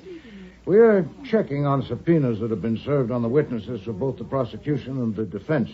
Are Miss Hart and Miss Velarde and Miss Welch here? I'm Alice Hart, and that's Bella Velarde on board, too. Helen Welch isn't here. It's her day off. We've all had subpoenas, but... Aren't you Nero Wolfe, the detective? Yes. What do you want? I want information, madam. I want you and the other two ladies to answer some questions. We have no information. But I won't get any, but I'm going to try. Who sent you? Autokinesis. There's a cardinal flaw in the assumption that Leonard Ashe killed Marie Willis, and I don't like flaws. It has made me curious. A flaw? Take my board, will you, Bella? I won't be long. We'll go to my room. This way. One moment, Miss Hart. A point not covered in the newspaper accounts. Marie Willis's body was found slumped over the ledge in front of the switchboard. And presumably she was seated at the switchboard when the murderer arrived. But Yes. You live here, you and the others. Yes. Then if the murderer was Mr. Ashe, how did he know she was alone on the premises? Oh, I don't know. Perhaps she told him she was. Is that the flaw? Good heavens, no. Come in, please. My time is limited. Now, what is this flaw? I am the inquisitor, Miss Hart, not you. What's the matter? That painting on your wall, that's a Van Gogh, isn't it? And unless I'm very much mistaken, an original. Where did you get that picture? That is none of your business. It isn't, but here is the situation. You have been questioned by the police and the district attorney's office, but they were restrained by their assumption that Leonard Ashe was the culprit. Now, since I reject that assumption and must find another in its stead, there can be no limit to my impertinence with you and others who may be involved. I'll take you and that picture. If you refuse to say where you got it, or if your answer doesn't satisfy me, I'll put a man on it and he'll find out. You can't escape being badgered, madam. The question is whether you suffer it here and now by me, or face a prolonged inquiry among your friends and associates by more meddlesome men. What does it matter where I got that picture? Probably it doesn't. Possibly nothing about you matters. But that picture is a treasure, and this is an odd address for it. Do you own it? Yes, I bought it. When? About a year ago from a dealer. The contents of this room are yours? Yes, I like things that... Well, this is my extravagance. It's my only one. How long have you been with this firm? 5 years. What's your salary? $150 a week. Not enough for your extravagance, hmm? An inheritance, perhaps? Alimony? No, I have never married. Mr. Wolfe, if you save for 15 years, I think you do have a right to something. You have indeed. Where were you the evening that Marie Willis was killed? I was out in Jersey in a car with a friend, Bella Velarde, to get cooled off. It was a hot night, all right? We got back after midnight. Of course, the police have asked if you know of anyone who might have had a motive for killing Marie Willis. Do you? No. Were you friendly with her? Yes, friendly enough. Has any client ever asked you to listen in on calls to his number? Certainly not. Did you know Miss Willis wanted to be an actress? Yes, we all knew that. Mr. Bagby says he didn't. Well, he was their employer. I don't suppose he did know. When did you talk with Mr. Bagby? I didn't. Heard him on the witness stand. Did you know of Miss Willis's regard for Robina Keene? Yes, we all knew that, too. Marie did imitations of Robina Keene in her roles. When did she tell you of her decision to inform Robina Keene that her husband was going to monitor her telephone? I didn't say she told me. Did she? No. Did anyone? Yes, Miss Velarde. Marie had told her. You can ask her. I shall. Do you know Guy Unger? Yes, I know him. Not very well. He was a friend of Marie Willis's. And what was the nature of his relationship with Miss Willis? I'm sure I don't know. Miss Willis must have talked about it. Not to me. We were never very close. Maybe to Bella, Miss Velarde. Well, I would like to speak now to Miss Velarde. Well, certainly. You can wait in her room. It's just next door. Go ahead in. I'll send her along.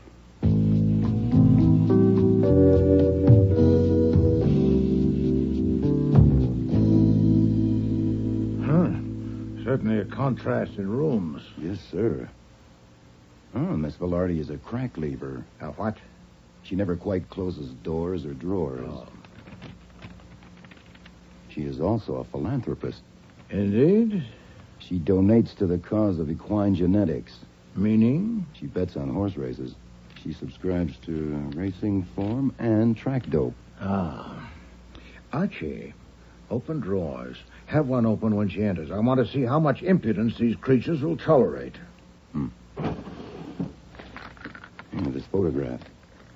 Miss Velarde and another woman, and do you recognize the man? Now, I could be wrong. It's been 2 months since the newspapers had a picture of him. Well, that's Guy Unger. Find more of him. They're taking their time out there. I'd say Miss Velarde's getting a thorough briefing from our Miss Hart. Here she comes. This should get her. Miss Hart says you want to ask me something. Sit down, Miss Velarde. Do you know what a hypothetical question is? Of course I do. I have one for you. If I put 3 expert investigators on the job of finding out approximately how much you've lost betting on horse races in the past year, how long do you think it would take them? I don't know. I do. With luck, 5 hours. Without it, 5 days. It would be simpler for you to tell me.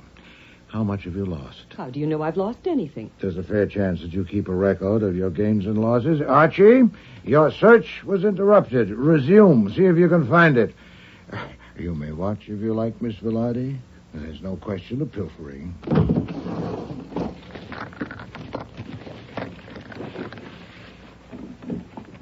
Look, Mr. Wolfe, there's no secret about my liking to bet on the races. But the amounts I bet, that's different. You see, I have friends who, well, they don't want people to know they bet, so they give me money to bet for them. So it's about $100 a week, and sometimes more, maybe up to $200. I see. What's your salary? Oh, it's only $120, so of course I can't bet much myself. Of course. About the windows in that front room. In summer weather, when one of you's on duty there at night, are the windows open? Well, when it's hot, yes.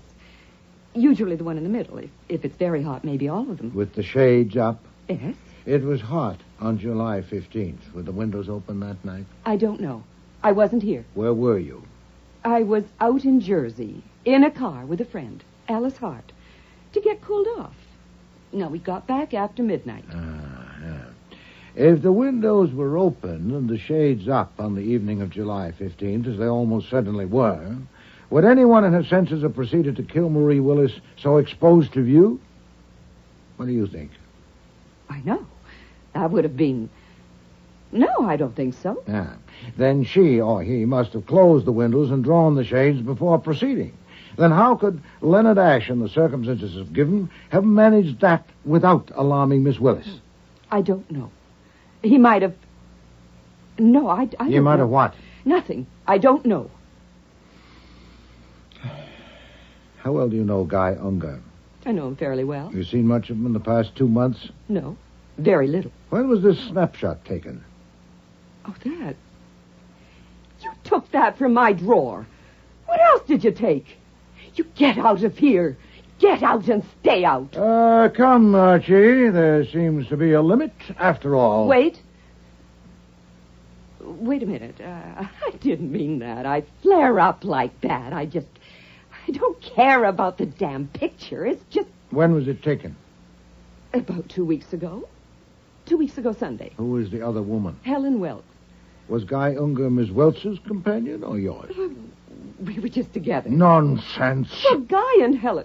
I was just with them. Then, I take it that since Miss Willis died, Mr. Unger's interest is centered on Miss Welch? I don't know about center. They seem to like each other. Where is Miss Welch? This is her day off. That I know. Where can I find her? I think she's up at her place she rented for the summer in Katona. You think so? You're not sure? Do you want me to phone and find out? Yes, if you would. I want to talk to her.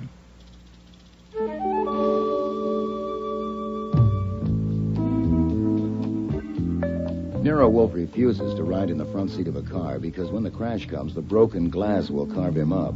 Also, it takes most of the back seat to hold his bulk. And he rarely talks in a car because he sits with his fists and jaws clamped tight as a vice. Is that a siren, Archie? Yeah.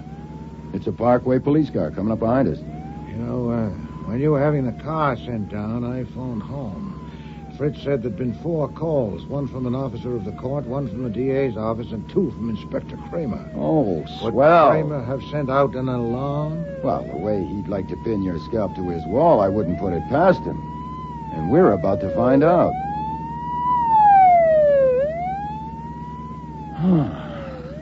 Nope. Not this time.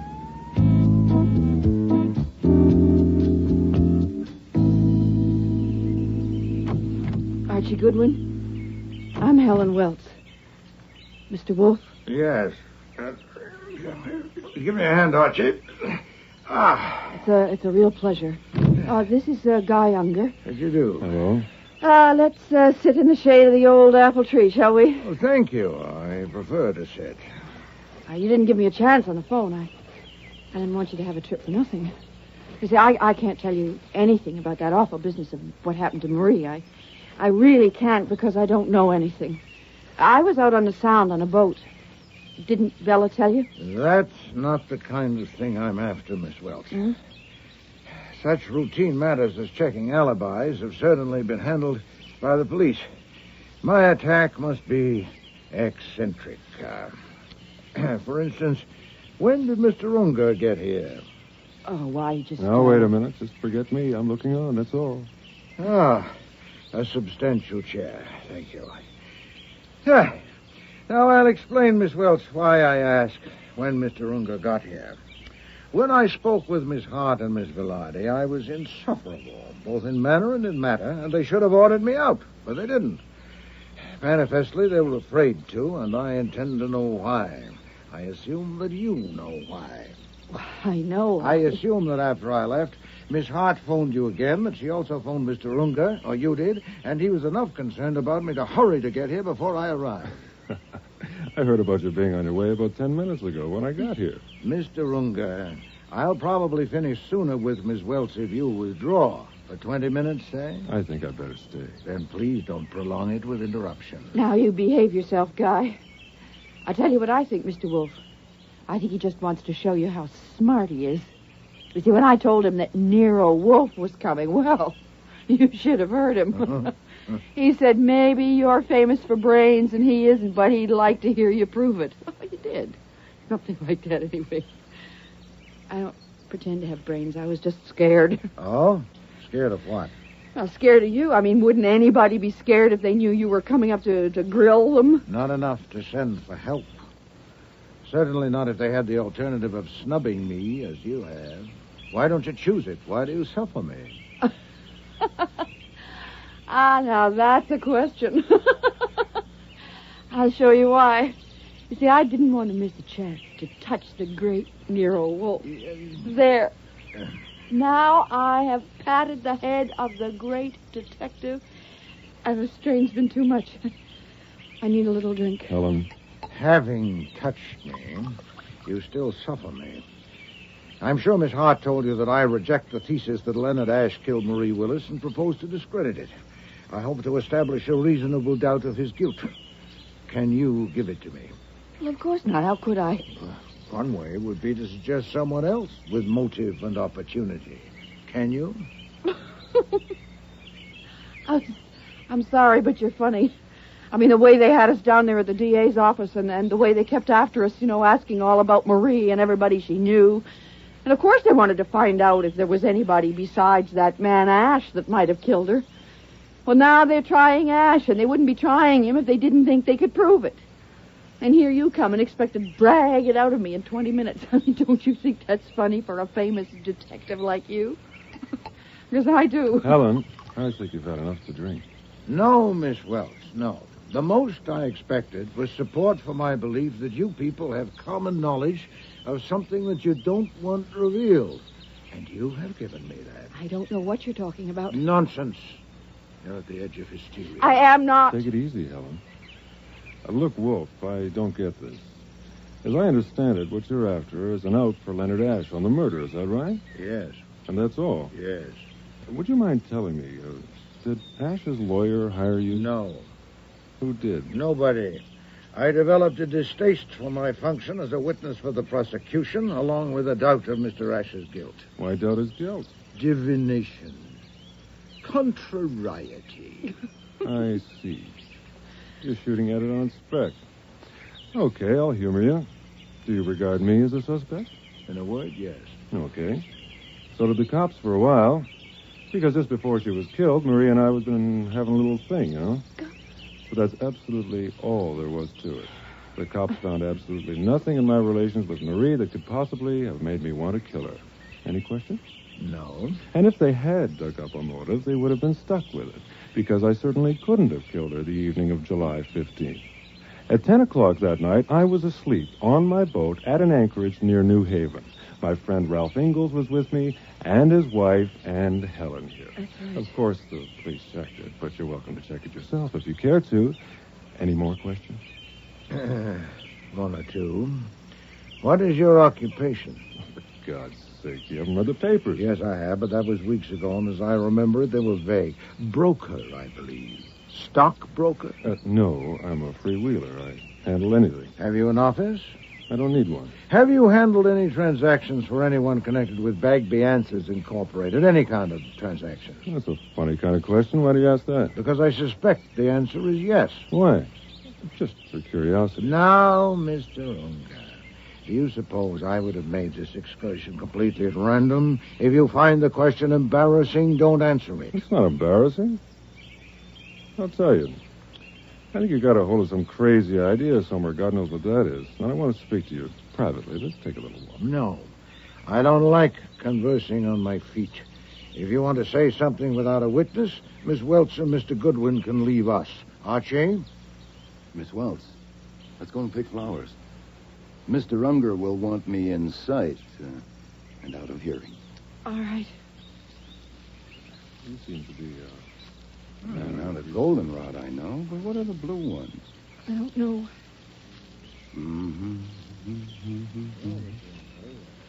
Well, this should be far enough. Unless he uses a megaphone. Well, I admit he'd be a maniac to jump Wolf under the circumstances, but maybe he is one. What? I learned a long time ago that people involved in a murder case, nothing is impossible. He is not involved in a murder case. And he will be before Mr. Wolf gets through with him. Hey, no, that's no way to do it. Open a valve and let it out. He'd see. Unger. Oh, God, help me. It would be wonderful if someone could put his arms around me and tell me, all right, my darling, I'll take care of everything. Just leave it to me. Oh, that would be wonderful. I may try it if you'll brief me on what I'd have to take care of. God, I'm a fool. You saw my car out front. The yellow Jag. I am going to burn it. How do you set fire to a car? You pour gasoline on it, all over the inside, toss a match in, and jump back faster. You'll singe your eyelashes. Is it a bluff? Is Wolf just trying to scare something out of us? No, not just. If he scares something out, fine. If not, he'll get it the hard way. If you're sitting on a lid you don't want open, my advice is to move. Now, the sooner the better, or you may get hurt. I am already hurt. Then hurt worse. I guess I can be. You asked what these blue flowers are? Mm-hmm. They're wild asters. Just the color of my eyes. Mm-hmm. Well, I already know what I'm going to do, and I decided walking over here with you. What time is it? It's 3:15. Well, let's see, it's 4 hours. Where can I see Nero Wolfe? Around 9 o'clock in town. Well, his address and number are in the book, but he may not be there this evening. Well, I've got... Phone and ask for Fritz. Fritz? Tell him you're the Queen of Hearts. And he'll tell you where Wolf is.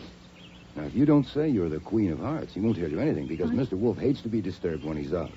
Look, but why not save time and trouble? No. Now, evidently, you've decided to tell him something, and there he is. Come, we'll tell him now. I can't. You see, I don't dare. On account of Unger? Yes. Uh-huh. Well, if we'll go and we'll come back after Unger leaves. He is not going to leave. He's going to ride to town with me. Then record it on tape and use me for the tape. You can trust my memory. I guarantee to repeat it to Mr. Wolf word for word. When you phone this evening, you'll have had time to think. Come on, he's afraid I'm talking. If you tell him, I'll deny it. Are you going to tell him? Wolf, yes, but Unger, no. Yes, if you do, I'll deny it. Then I won't.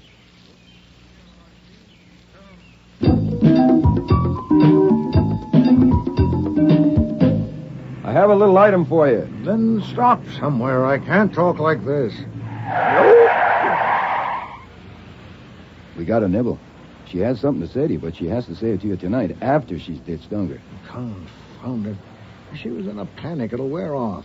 Well, it may, and so? Yeah, I'll go back and do it over if you'll write me a script. Phooey. I don't say I could better it.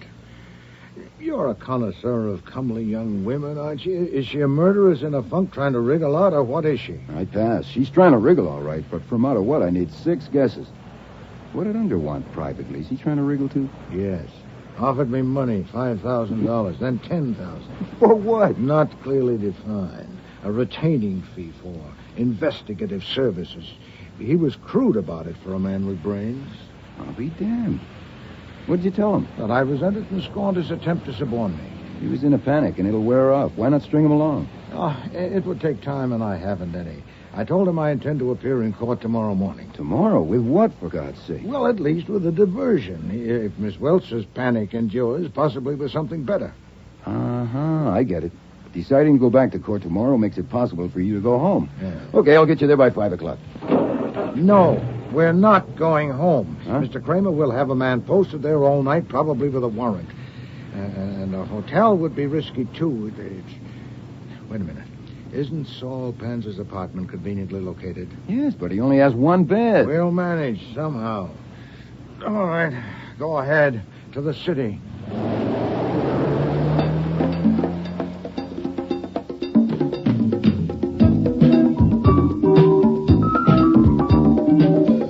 And to our right, you will be able to see our destination as we approach. The beautiful downtown residence of this country's second-best private investigator, Saul Panzer. Thank heaven. Fasten your seatbelts and no smoke. Jeez. Why did you do that? Because we don't want to see Saul after all. What flummery is this? No flummery. Sergeant Pearlie Stebbins was just turning in at the entrance. Did he see us? I don't think so. Confound it. Yes, sir. Next stop, please. Oh, you're enjoying this. I am like hell. I was going to watch a ball game tonight. Confound it. You told Saul about Miss Welch when you called? Yes, sir. I told him you'd rather have an hour alone with the Queen of Hearts than a blue orchid. You know Saul. And you looked up Mr. Donovan's address? Like you told me. How long will it take to drive there? 10 minutes. All right. Go ahead. Yes, sir. Just sit back and try to relax.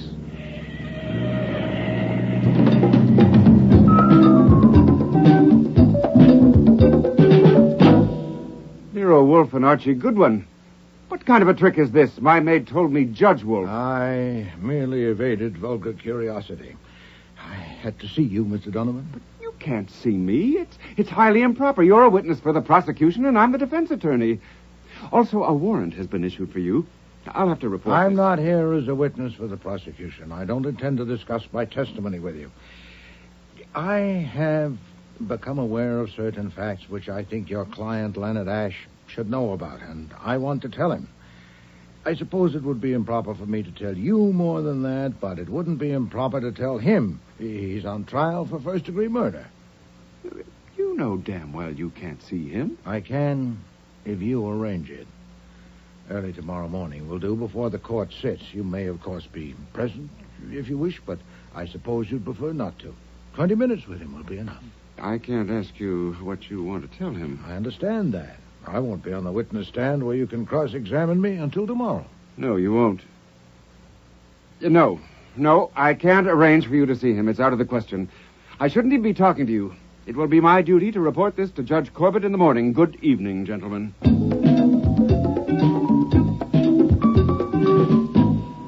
His saying he'll report to the judge in the morning, and he didn't intend to phone the DA now, but he might change his mind. We better get out of this area fast. Yes. Where to now? Find a phone.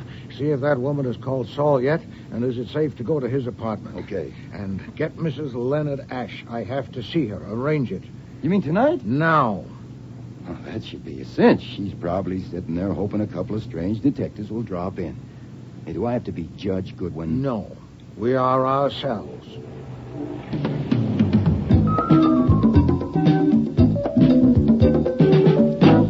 I'm dead tired tired, Mr. Wolfe, and empty. Completely empty. I don't think I ever... I'll make it as brief as I can. What is it? Of course, it's something about my husband. I have information that will be of considerable value to your husband. Information that could raise sufficient doubts in the minds of the jury to get him acquitted. To get him acquitted? It could.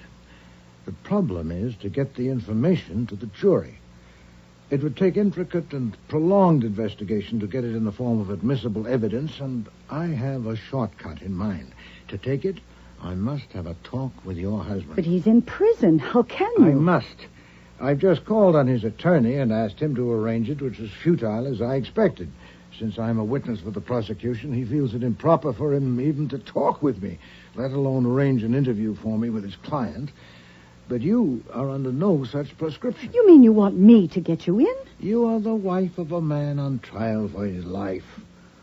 It would not be impossible for you to get permission to talk with your husband tomorrow morning before the court convenes, and you can take me with you. But there's a warrant out for your arrest. The papers say that Don't mention me in getting the permission. Simply take me with you.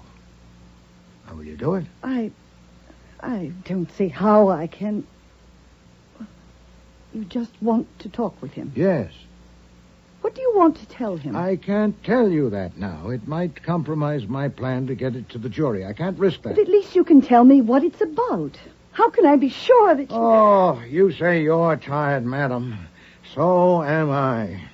At considerable risk to my reputation, my self-esteem, possibly even my bodily freedom, I'm undertaking a step which should be useful to your husband, and I'm asking your help. But I'm not asking you to risk anything. You've nothing to lose. I have. Of course, I've made an assumption that may not be valid, that whether or not you're sincerely devoted to your husband, you don't want him convicted of murder. Now, I can't guarantee... You didn't have to say that. I'm devoted to my husband. I love him very dearly. He acted like a fool, but I love him very much. I certainly don't want him convicted of murder. Then you'll do it? All right. I have nothing more to lose. But if I do this, I'll have to tell Mr. Donovan... No, you must not. Not only would he forbid it, he would prevent it. This is for you alone. Oh. Only you can do this. Oh, I thought I was too tired to live, and I am. But it would be a relief to do something. I'm going to do it. I will do it. Leave this to me. Where can I reach you? Saul's number, Archie.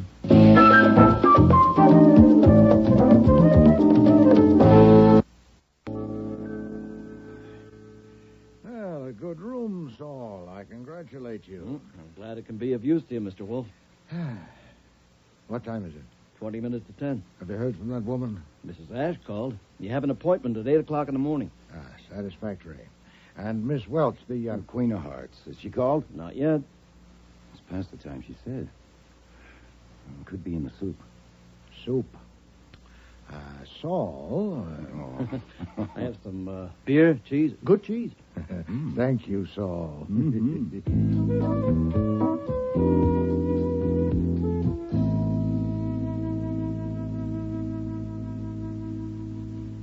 Quarter to 1. Our lady's panic wore off. Well, I'm going to bed. Afraid I haven't got any pajamas you could get into, but... I got it. This is Jackson 4, 3109. Hello, I want to speak to... this is the Queen of Hearts. It sure is. This is Archie Goodwin. Where are you? I'm in a booth in Grand Central. I couldn't get rid of him, and then he... Well, that doesn't matter now, but where are you? With Mr. Wolfe, waiting for you, close to Grand Central. I'll meet you at the information booth, upper level, in 5 minutes. Will you be there? Yes. Sure. Of course I will. Make some coffee, will you, Saul? She'll either need that or bourbon.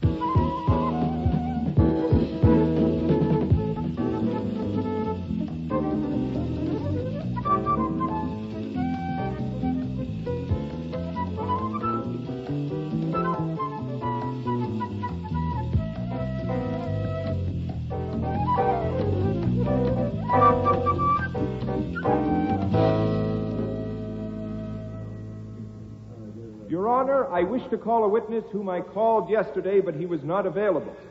I learned only a few minutes ago that he is present. You will remember that on my application you issued a warrant for Mr. Nero Wolfe. Yes, I do. Is he here? Yes, he is. Nero Wolfe!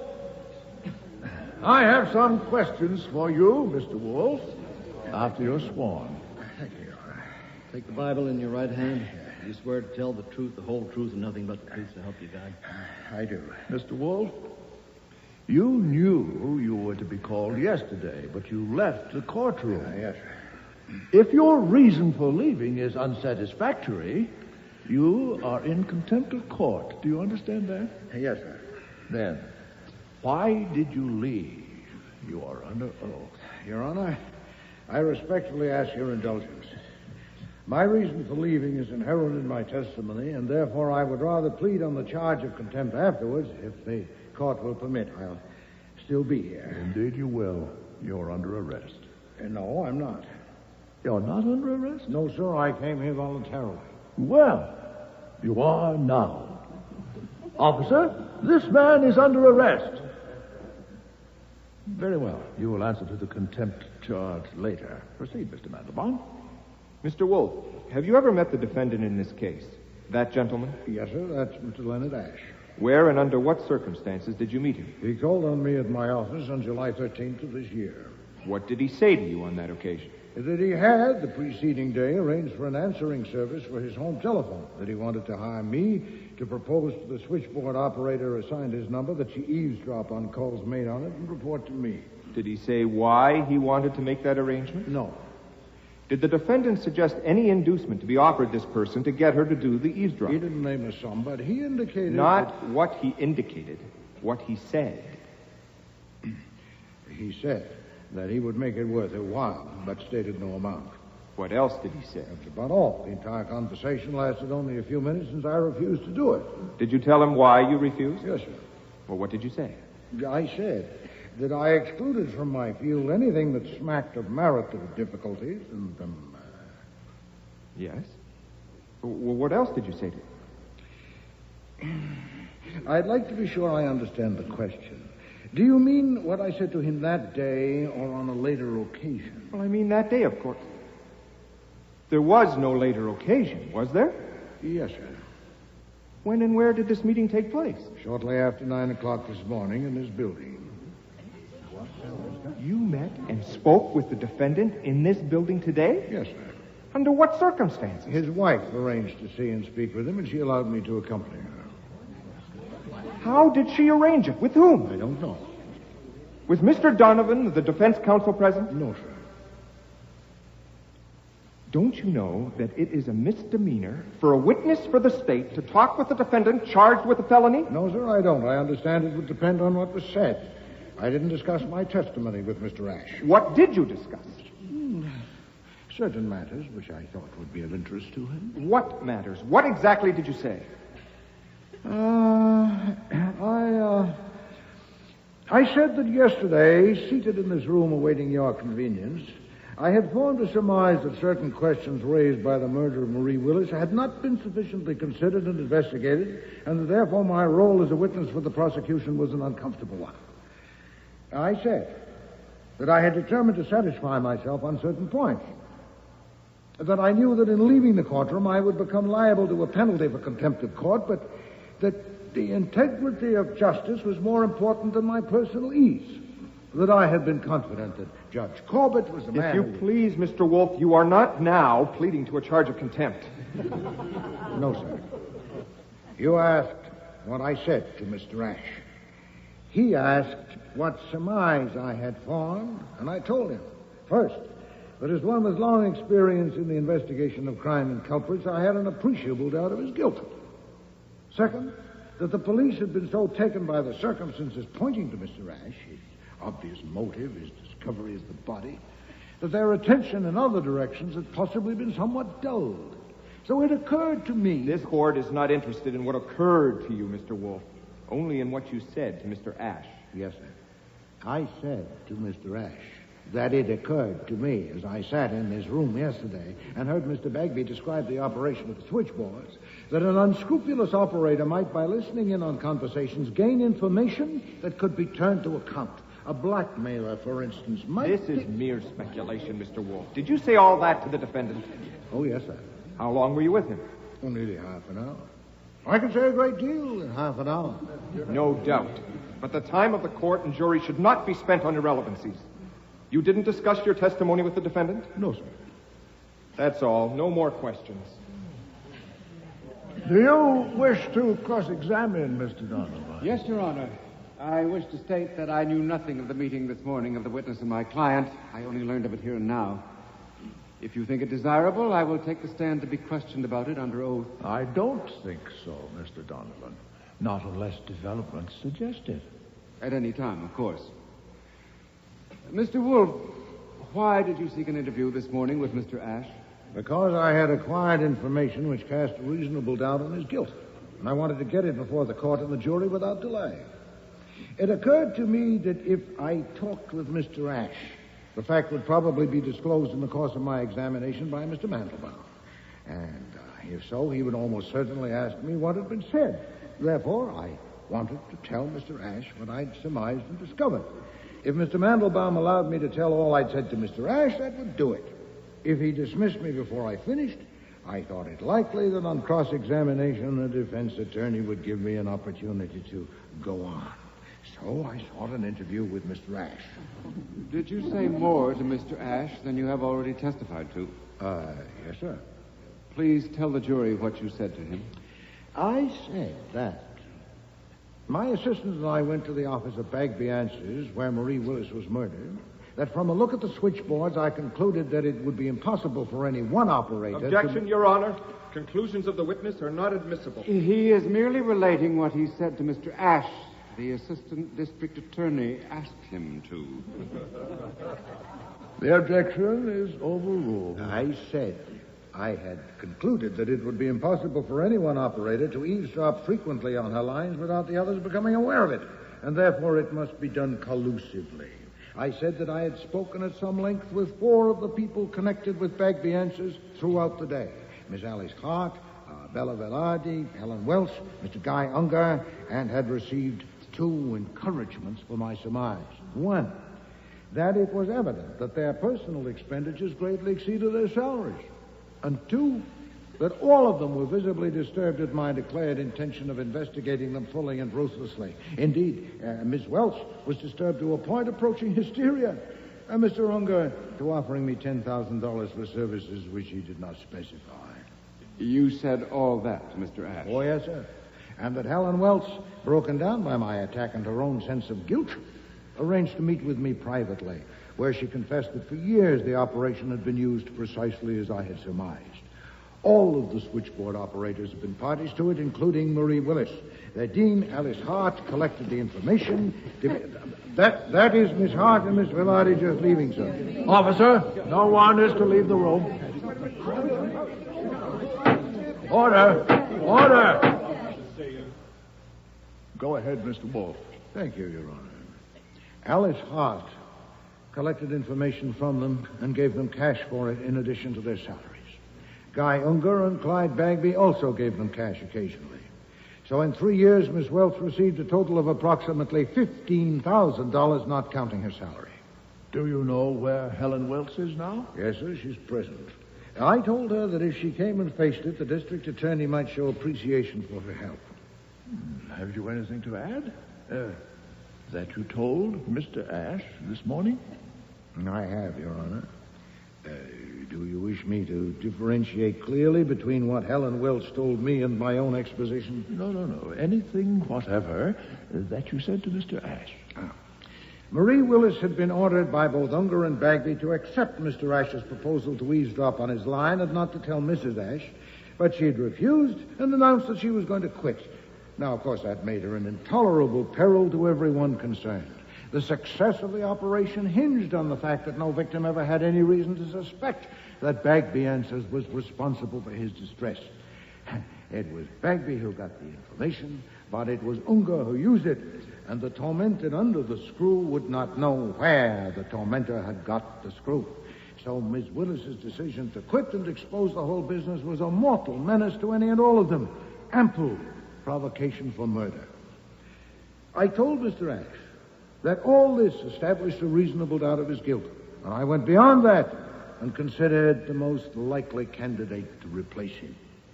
Do you wish that too? Yes, proceed. I told Mr. Ash that I greatly preferred Mr. Bagby. The mutual alibi of Miss Hart and Miss Velarde might be successfully impeached, but they do have it. I exclude Miss Welch because when she came to me last evening, she'd been jolted into utter candor or I am a witless gal. And that excludes Mr. Unger, too, because Miss Welch is certain he was on his boat the whole evening. And that leaves Mr. Bagby. He admits that he went to his apartment around the time of the murder, and his apartment is near where the murder occurred. I leave the timetable to the police. They are extremely efficient with timetables. And I think that covers everything, Your Honor. I would now like to plead to the charge of contempt. Mr. Wolfe, you know quite well that you have made that charge frivolous by the situation you have created. The charge is dismissed.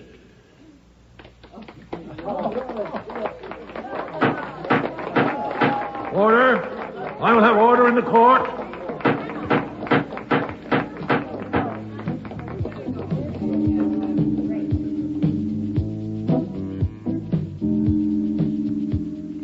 Leonard Ash got off because Nero Wolfe hated to sit against a perfumed woman on a wooden bench. The irony, of course, is that Wolfe didn't get off. 6 months later, he was subpoenaed again, this time as a witness in the case of the State versus Clyde Bagby. Only this time, the defendant was found guilty.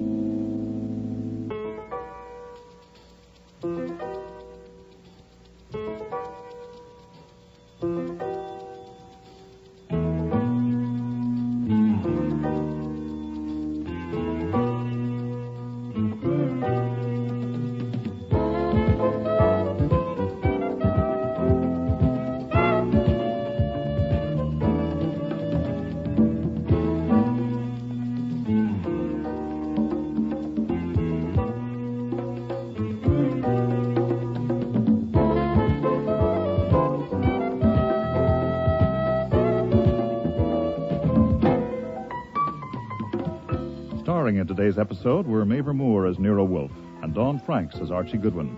Michael Ayub was Mandelbaum, Bill Lynn, Clyde Bagby, Art McDonald, Donovan, Robert Christie, Judge Corbett, Patricia Moffat, Bella Velarde, Terry Tweed, Helen Welts, John Evans, Guy Unger, Denise Ferguson, Robina Ash, Dixie Seatle, Alice Hart, and Alfie Scott was Saul Panzer. Music was composed and conducted by Don Gillis. Technical operations were by John Jessup. Sound effects by Bill Robinson. Production assistant was Nancy McElveen, and casting consultant was Ann Weldon Tate. The Next Witness was written and produced in Toronto by Ron Hartman.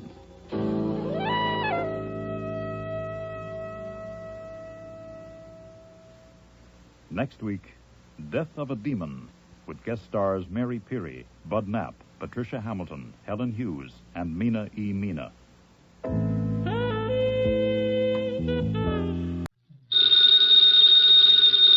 Ladies and gentlemen, that phone bell means adventure.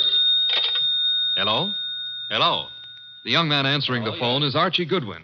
And the mountain of a man engaged in deep thought in the oversized armchair is Nero Wolfe. What was that? Somebody's going to be murdered who has no manners? Well, what do you want Nero Wolfe to do? Teach him manners? Oh. Hold on. Mr. Wolfe. Yes, Archie? We've got a prospective client. In case someone she knows gets murdered, she'd like you to do something about it. Very well. However, advise her. Yes? Not to get murdered herself. I never take a corpse for a client. Greatest detective in the world.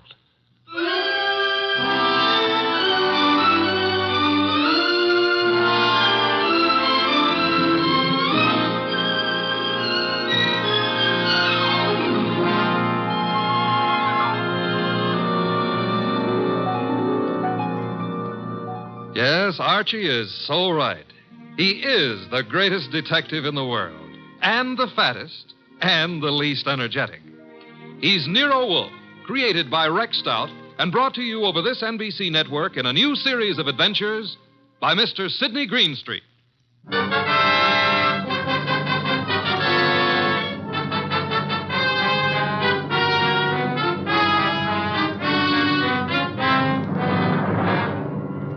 Tonight, it's the case of the Impolite corpse. It began on a certain night at 8:40 when Walter Channing, an advertising executive, was dictating in his office to his charming secretary, Brenda Barkley.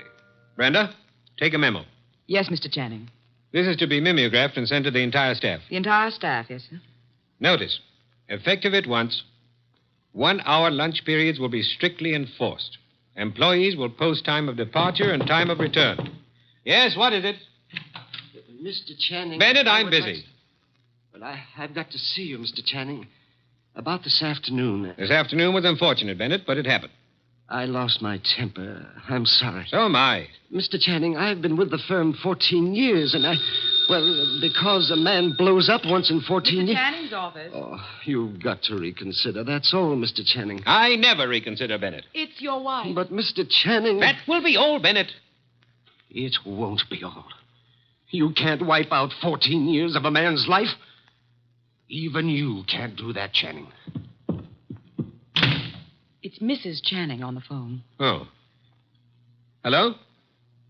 You're where? That's in this building. Since when has Dr. Ellis kept evening office hours? I told you there's nothing wrong with you.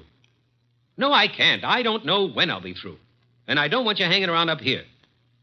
Well, take a cab or walk. I don't care what you do. What? I can't understand you. What? Goodbye, Doris. Where was I? Walter. Yes? You are going to reconsider about Tom Bennett, aren't you? Bennett was insolent this afternoon. I won't tolerate insolence. Yes? Shine, Mr. Channing? Shine? No. What's he doing down here this time of night? Half the staff's working overtime. Kelly's an enterprising shoeshine boy. Might have missed someone on his rounds this afternoon. Walter, about Tom Bennett. Forget Bennett.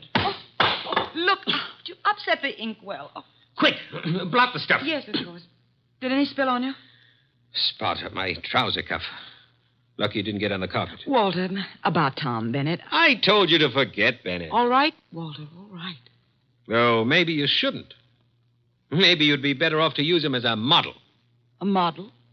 If he knows he's not wanted around here, he'll have the self-respect to get out. Meaning? Well, you've known for a long time you're not wanted. And you're still here. How you'd like to fire me. Denying that would be silly. I've been with this firm 15 years in January. Employees get a bonus of stock shares after 15 years' service. That's what I'm waiting for, and you know it. Suppose we get back to that memorandum. You'd like to get me out before I collect those shares, wouldn't you? I said let's get on with the memo. You'd be petty enough to do it, too, if you knew how. There may be a way. There isn't, and you know it. I'm too careful. You can't fire me without cause, and I've given you no cause, Walter. Nothing you can possibly dictate one of your vicious little memorandums about. Don't try my patience too far, Brenda. Walter, what? This can't be us talking like this. You and me hating each other. I find it remarkable there ever was anything between us except hate. Walter. I mean it. Look at you. You were flashy when I met you. You're getting flashier. That means cheaper, Brenda. Stop it. Too much lipstick? Too much rouge? Hair too bright? Dress too tight? You're trying too hard, Brenda. You're labeling yourself like a sound wagon. I wonder what it is that stops me from killing you. Cowardice, of course. Now, when you've stopped sniveling, we'll get on with a memorandum. You ready? Yes, I'm ready. Notice. In the interest of economy and efficiency, junior executives will confer in the conference room, not in private offices. Mid-afternoon coffee and personal phone calls and daily shoe shines will be eliminated.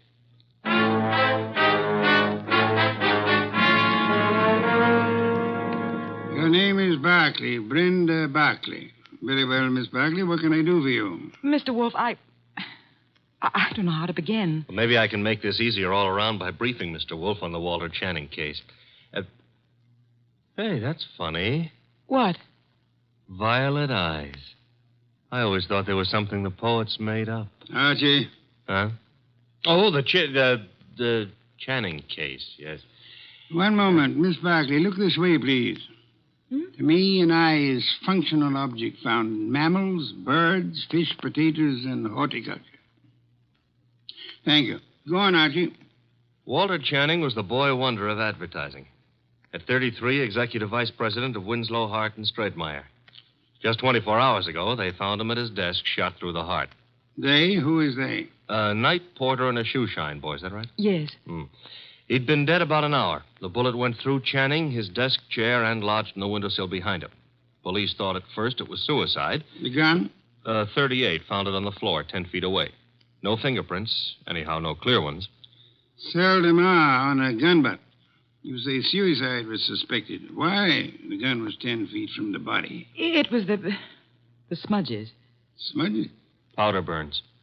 According to the papers, he was sitting at his desk. There were no signs of a struggle.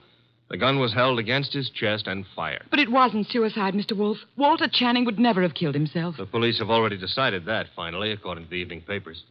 And I presume you, Miss Barkley, are the suspect. No, not yet. But you expect to be. That's why you came to me. When the police talked to her, Her? Doris, his wife. I've been Walter Channing's secretary for 8 years. At one time, we thought we were in love. Mrs. Channing was aware of this? Yes. Oh, it was a long time ago. It was over. It was finished a long time ago, but she never believed that. Neither did Alan. Alan who? Alan Meelick, head of the media department at the agency. We were going to be married when Walter and I... Well, Decided you were in love. Miss Barkley, who finally decided you were not? You or Mr. Channing? He did. I see. Mr. Meelick believes you did not share this change of heart. Yes. Oh, he's such a fool. I dare say you fear Mrs. Channing or Mr. Meelick or both will reveal the ill-fated romance. You know what the papers will make of it, what the police will try to make of it. Miss Barkley, did you kill Channing? No. Oh, no, I swear I didn't. Oh, Mr. Wolfe, I didn't. Please, for heaven's sake, no tears. Archie, put her in a cab. Yes, sir. Then come up to the plant room. There are some things I'll want you to execute for me. Yes, sir. Women. Bah! Yes, Mr. Goodwin, I'm Abe Jackson, the night porter. I was working late that night. Mr. Channing, his secretary, Mr. Bennett, Mr. Meelick, and his secretary. About 10:30, I met the shoe shine, Kelly, on Mr. Channing's floor. There was a light burning in Channing's plate. We went in to turn it off, Kelly and me, and there he was, sitting at his desk, a hole this big in his chest. Tell me, Mr. Bennett, did Channing have any enemies in the agency? Channing was a slave driver, Mr. Goodwin. The girls hated him and men were afraid of him. He'd send out memos like this one around. Here, take a look at it. It's typical. No coffee, no shoe shines, no office conferences. If you want my opinion, as one employee out of 150, whoever killed Walter Channing did the rest of us a favor. You're Amy Long, secretary to Alan Meelick. Now, what can you I tell... can tell you plenty. How she jilted Mr. Meelick, took up with Mr. Channing, got thrown over by him. I wouldn't go so far as to say Brenda Barkley would murder anyone. But if she did, Walter Channing would be 1A. Channing get his shoes shined by you? I called the agency man, sir. You know, it was Jackson and me found him. Everyone else had gone and left himself, poor soul, sitting at his desk, dead.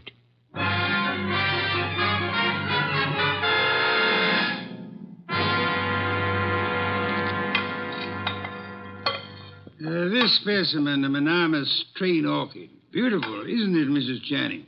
Mr. Meelick? I could never quite like orchids. They have no smell, you know. It's pretty all right, but tulips are more in my line, Mr. Wolfe. Tulips, Mr. Meelick? I had a stand of emperors this spring. Emperors, come in, Archie. Emperors, Mr. Meelick? That's the name of a tulip, Mr. Wolfe. A peasant flower. I've heard of it, of course. Archie, Mrs. Channing, Mr. Meelick, my assistant, Mr. Goodwin. Mr. Goodwin. I didn't know you had company. Mr. Wolfe asked us here to explain why Brenda Barkley is worried.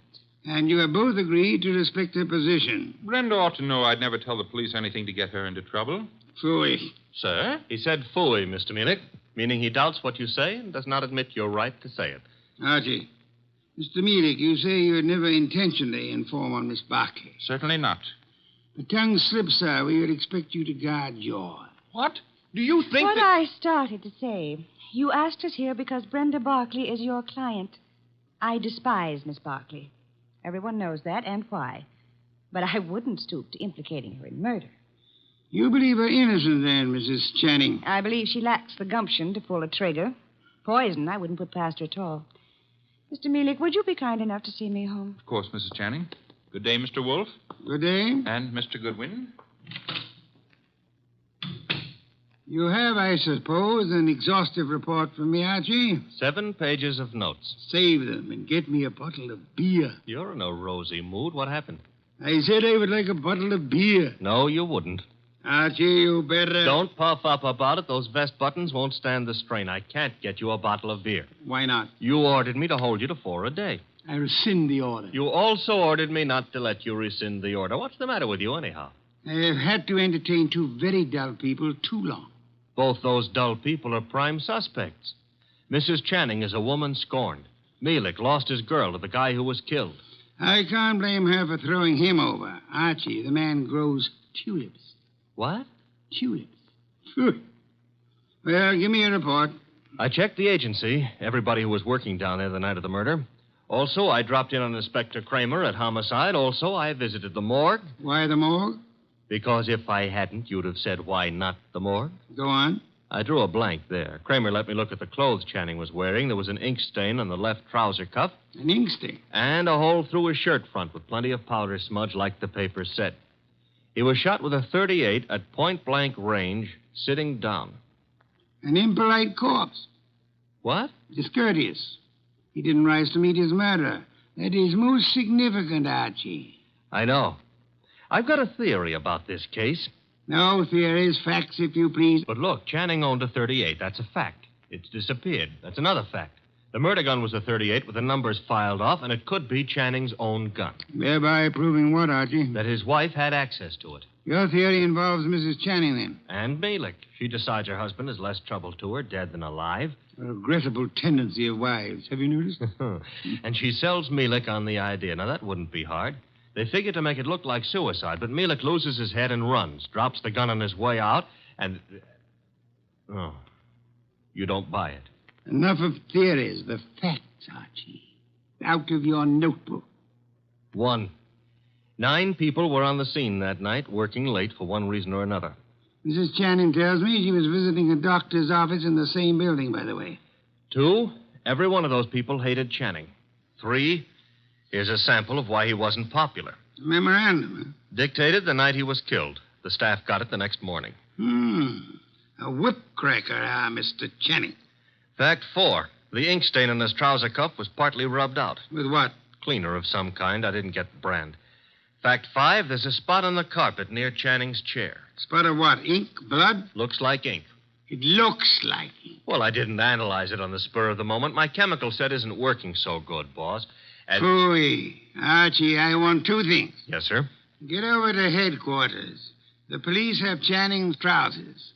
Suggest to Inspector Kramer that he have the stain analyzed. Suggest also that the spot on the carpet be analyzed at the same time. Be around him when the information arrives. This is Be Kind to the Police Week? Phooey. I never have sought to beat the police on matters of fact, only on interpretation, deduction. Get going. Oh, and Archie. Yes? When you return, I should discourse upon the sanctity of deskhood. The sanctity of what hood? Deskhood. Now be off with you, and please remember you're tracking a murderer. Don't stub your toe.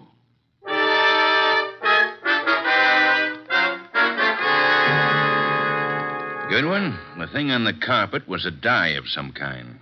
Dye, huh? Mm-hmm. How long will it take the lab to give you the analysis on it, Inspector? Oh, not very long. I've got the report on what was used on the trouser cuff right now, though. And? They found traces of carbon tetrachloride. Wait a minute. This goes in the notebook. Okay, carbon tetrachloride. And something else. Goodwin, what's Wolfe after? Interpretations was what he said, Inspector. You object? No. Maybe I'll get an interpretation, too. The something else was perchlorethylene. Perchloreth... Why, Inspector, such language.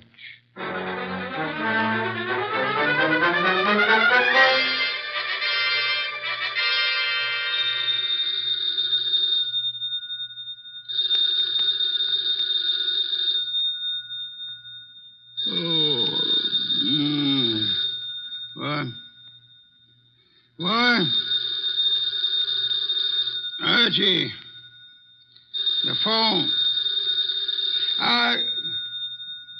Oh, not back yet.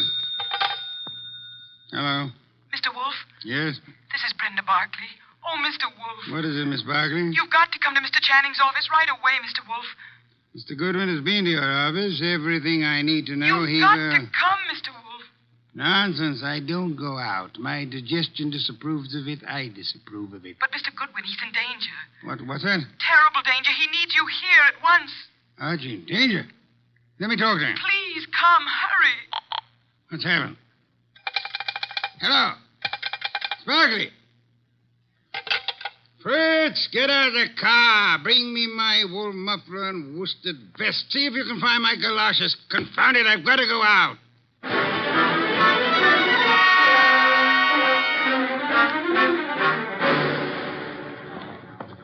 Going up. Step to the rear of the car, please. Mister, will you please step back? I'm back as far as I can go. You are? Elevators, contraptions for little men. Come, take me up, young man. Hold it. Hold that car. I'm late for a date with a blonde. 16th floor, buddy.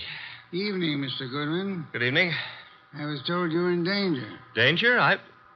Mr. Wolfe, what are you doing out down here? Sparkley's idea. About me being in danger? Obviously, she was lying. I suspected at the time. But I fell in with her suggestion. I'm anxious to end the case. My presence here is needed. Don't understand why she'd do such a thing, and why is your presence needed? 16th floor. It's a matter of perspective. Brenda's got a very nice perspective. She'll be around here someplace. The agency's got this whole floor. Her office? Down this corridor, next to Channing's. Well, Kramer came through on those reports from the lab. That smudge on the carpet wasn't ink. It was a dye. Powdered aniline. Brenda. Oh, Mr. Wolfe, thank heavens you're here. Hey, I'm here, too. The police, they questioned me again this afternoon. I'm so frightened, Mr. Wolfe. You've got to find the murderer before they... Baby, take it easy. Well, hello, Archie. Hello. What's the idea of trying to pull a fast one on Mr. Wolfe? Well, I just had to see him. Please understand. Is this Channing's office? Yes. You told him I was in danger. At last, the place to sit down. Well, I had to tell him something to get him down here. He's not happy. You comfortable there, sir? Miss Barkley, come here. Mr. Wolfe, I can explain. I thought if you were here, where it happened, I mean, if you could see for yourself, then you'd... Young woman, there are many things I'd like to say to you. Oh, now, wait a minute. She was scared, boss. However, I am too short of breath to do them justice. Archie. Yes? Round up everyone concerned with this case. Right now? Including Mrs. Channing. Get them in here. Yes, sir. You help him, Miss Barkley, and close that window. Yes, Mr. Wolfe. Fresh air. I've had enough today, thanks to you, to last me a lifetime. If after all that exposure, I live a lifetime.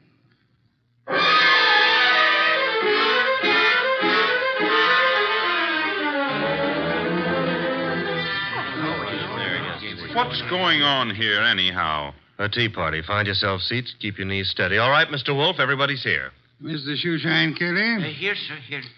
It was you who found the body. Him and me, Mr. Wolfe. I'm Abe Jackson, the night man. You gentlemen can help us if you will. Oh, to be sure, Mr. Wolfe. I'd like to know the exact position of the body when you found it. Well, he was sitting up. That's it, sir. Sitting up straight as you please. You'll oblige me if you'll demonstrate. Sit in the chair, please. His chair, sir? If you please.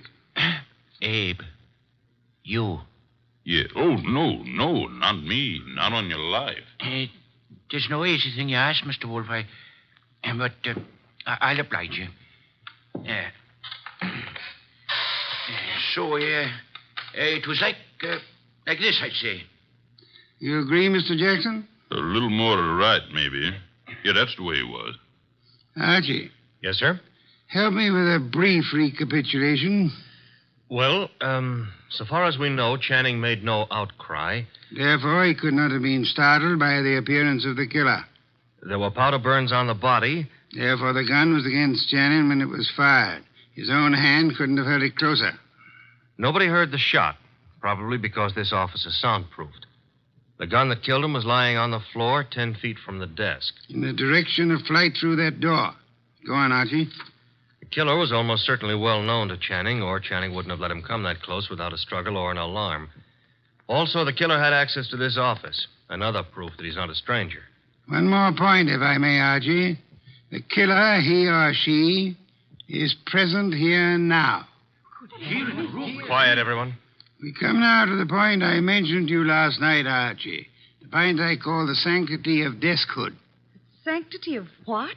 Deskhood, Mrs. Channing. Explain, Archie. Still figure it's so important? Absolutely essential. Well, I wrote it here somewhere. Oh. Deskhood refers to that area behind a desk where a man earns his livelihood, makes his career, builds his reputation. You mean here? Where I'm sitting? So long as a man sits at his desk, he enjoys a curious area of privacy. He is remarkably safe from intrusion. That's it, Mr. Wolfe. The sanctity of deskhood. Think about it a moment. You'll see what I mean. Nonsense. I've gone around that desk hundreds of times. I'm sure she has. Many more hundreds. If you mean what I think you mean, Mrs. Channing, you... Please, ladies. Mrs. Channing, when you approached your husband at his desk, what did he do? What did he... Why, he stood up and... He stood up. Sparkley, you agree? Well, yes, he'd have to stand up. At least he always did. But for his murderer, he did not. Archie, resume from your notes, please. Well, whoever killed Walter Channing went around the desk without Channing rising, held a gun to his chest, and pulled the trigger. Excuse me. If you will go behind the desk and stand facing Mr. Kelly, Archie. Here. This the way you mean? You know the angle of the body wound to the hole in the chair? There wasn't any angle. One was in a straight line with the other. From where you stand now in front of Mr. Kelly, if you wish to inflict an identical wound upon him, could you do it? Not from where I stand. I'd have to kneel. You'd have to kneel. Do so. Note, please, the murder tableau. You mean that's the way... The question now, who could kneel before Channing, get close enough to kill him from that position without alarming him in the least? Kelly. The shoeshine man. Hey, wait a minute now. Shut up, you, and sit there. His motive is crystal clear. The memorandum. Memorandum. You have a copy, Archie? In my notebook. Ah, yes. Miss Barclay, read the part which could explain Mr. Kelly's action. No, not now. The memo was all over the office. Kelly must have seen it. Oh, wait a minute now. Notice effective at once. Yes, here it is. In the interest of economy, daily shoe shines will be eliminated. That'd cut off Kelly's bread and butter. Kelly, I can't believe it. Nor can I. What? It's obvious Kelly murdered Walter Channing. Mr. Wolfe, now listen, I did nothing of the But kind. the obvious can be too obvious. Meaning what exactly? Archie, Yes, sir? brief these people on the ink-stained trousers. Channing spilled ink on his trouser cuff the night he was murdered. Somebody tried to clean the spot off. With what? According to the police analysis, carbon tetrachloride and perchloroethylene showed up. Both non-inflammable ingredients used in many commercial cleaners. Exactly what are you getting at, Mr. Wolfe? One moment, Mrs. Channing. Mr. Goodwin also has an analysis of the spot on the carpet behind the desk. Archie? A powder form of dye, aniline dye. Used in what, perhaps? Well, the lab suggested a shoe dressing. I got no powder dye. I swear I ain't, Mr. Wolfe. I'm sure you haven't, Mr. Kelly. You'll find this particular type of dressing is used on women's shoes, suede shoes, usually. I don't understand. Wait a minute. Yes, Archie? If a woman... Now, suppose a woman knelt in front of Channing to clean that ink spot off his trouser cuff. That smudge could have rubbed off the tip of her shoe onto the carpet. Exactly. I believe you'll find a typewriter cleaner contains tetrachloride and perchloroethylene. Something else just occurred to me. That memo was sent around the morning after Channing was killed. I never thought of that.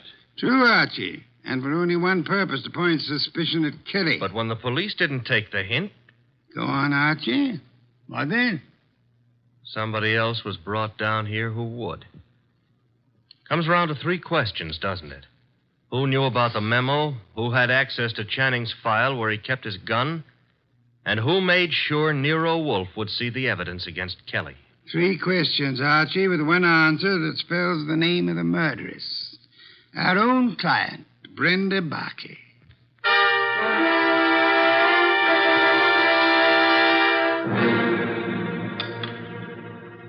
Steak, Archie, marinated. You like it? I'm not hungry. Indeed, I suggest a tonic. That reminds me. I had a call. You had? Doris Channing. She had some idea about my explaining things to her. She found my explanation insufficient? No, but she felt it lacked the personal touch. Phooey. Hand me a can of beer. However, you do have the evening off. Yes, sir. Keep out of trouble. Doris Channing is a blonde. That is, try to keep out of trouble. In the company of a blonde who wants to. Good night, sir. Good night, Archie. Good night.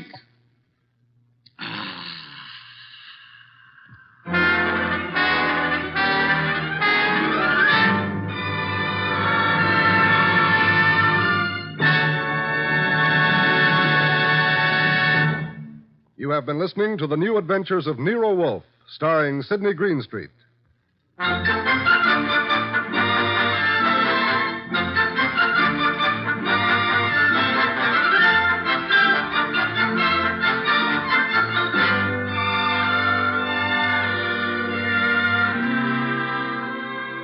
Tonight's transcribed story by William Kendall Clark was based on the characters created by Rex Stout. This is an Edwin Fadiman program produced and directed by J. Donald Wilson. In the cast were Larry Dobkin as Archie Goodwin, and Donald Morrison, Betty Lou Gerson, Bill Johnstone, Howard McNear, Mary Lansing, and Barney Phillips. Next week at this same time, Nero Wolfe and Archie will bring you the case of The Girl Who Cried Wolf. John Storm speaking.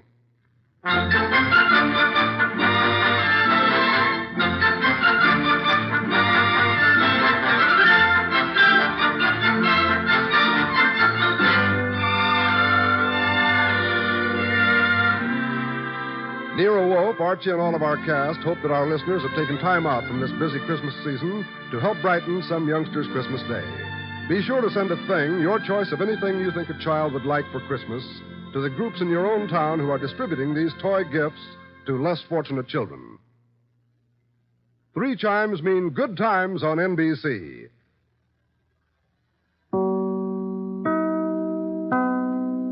Transcribed. Ladies and gentlemen, the ringing of that phone bell brings you mystery, adventure. Nero Wolfe's office, Archie Goodwin speaking. What? Oh, Fritz. Yeah, I thought it was the outside line. Yeah? Yes, thanks. I'll be right down, Fritz. Boss, Mr. Wolfe, will you please hurry? You're well aware that it will avail you nothing to hurry me. Why, Mr. Worrell, in such a rush today? But the car, it's downstairs waiting. Fritz is all ready. Let him wait. Isn't it enough that I've agreed against my better judgment to leave the comforts of home to go rushing through the crashing traffic of the city? To a dinner? That should be an inducement. Fritz could have prepared a delicious dinner. He has truffles in the pantry. Well, why did you promise Arthur Merle? You didn't have to accept the invitation. Quite so. He's an old friend. Besides, he does set an excellent table. It's just that I don't like the traffic. Traffic? I know why. It's that awful oxygen in the atmosphere outside. It's not the traffic. Archie, you're talking much too much. I know, boss. I'm impatient. Would you mind giving me some slight indication that you intend to move from that chair? Just as soon as I finish this beer. Sure you wouldn't care for half a dozen sandwiches before we go to dinner? If we were going anywhere other than to Arthur Merle's, I'd agree with you.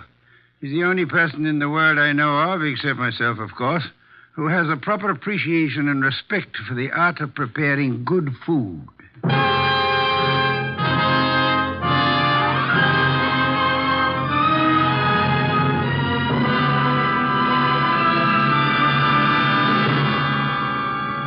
Ladies and gentlemen, it's that renowned genius who is the bulkiest, balkiest, most ponderous, and most brilliant detective in the world. Yes, none other than that chairborne mass of unpredictable intellect, Nero Wolfe, created by Rex Stout and brought to you in a new series of adventures over this NBC network in the person of Mr. Sidney Greenstreet.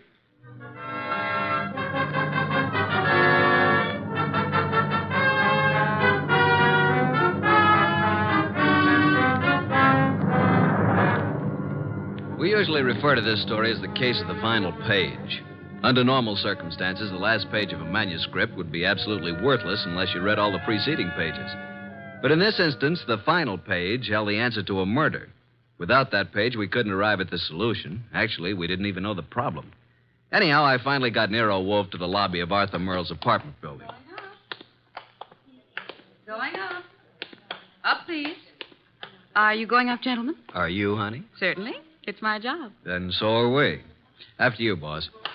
When did they install women elevator operators in this building?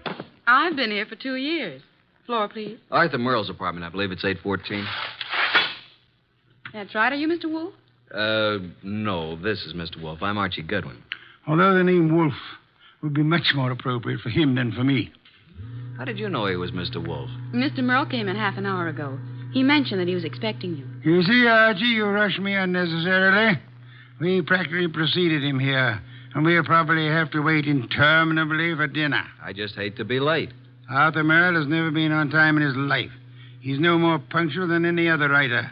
He's never been known to meet a deadline on time. This is your floor, gentlemen. Arthur Merle is just down the hall to the right, 814. Thank you. And by the way, I want to compliment you on your congenial attitude, miss. I'll speak to the management. Oh, thank you, sir. Decent of you. What's your name, huh? Women are usurping everything. Really costs to live here. Merle's really in the chips. Every book he writes sells 1 million copies. Remember the last time we had dinner with Arthur Merle? I do. Delicious. Mountain quail. Shot them himself. Yeah, he's quite a marksman. Archie, such proficiency as Arthur Merle displayed in hunting is evidence of a wasted life. Sure, he probably never made over $500,000 a year in his whole life. Well, ring again. Don't just stand there. Surely he's expecting us. The elevator operator said he was? Yeah, she seemed quite well informed. If I were a judge of women, which I am not, I'd say she has a line on every male in the building. She can get a line on me anytime she wants. Archie, your insatiable interest in the female seems sometimes to border on the psychopathic. You know a more pleasant way to go crazy? Phooey. It's strange there's a light on in there. I can see it under the door. Shall I try the door? Do so, Archie. Thank you. Unlocked.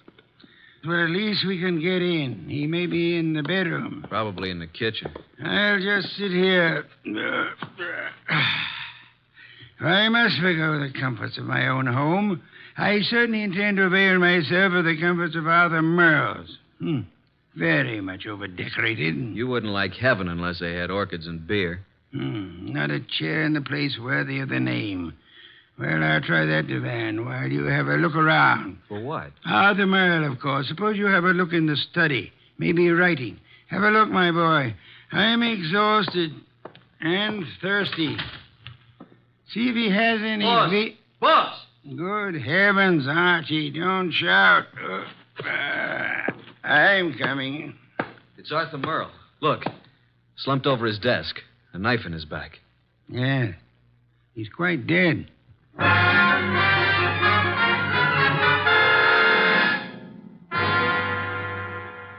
You haven't touched anything? Certainly not. I've been around long enough to know that.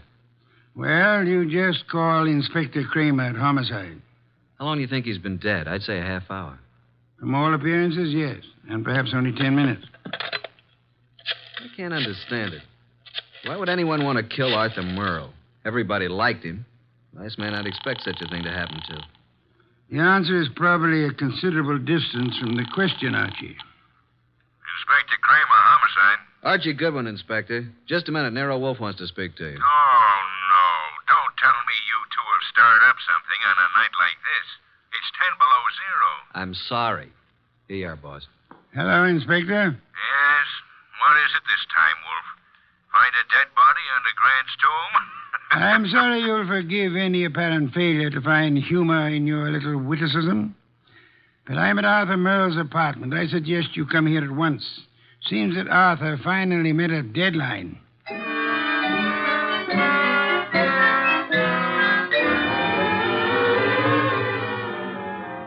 So you just walked in here and found Merle dead, huh?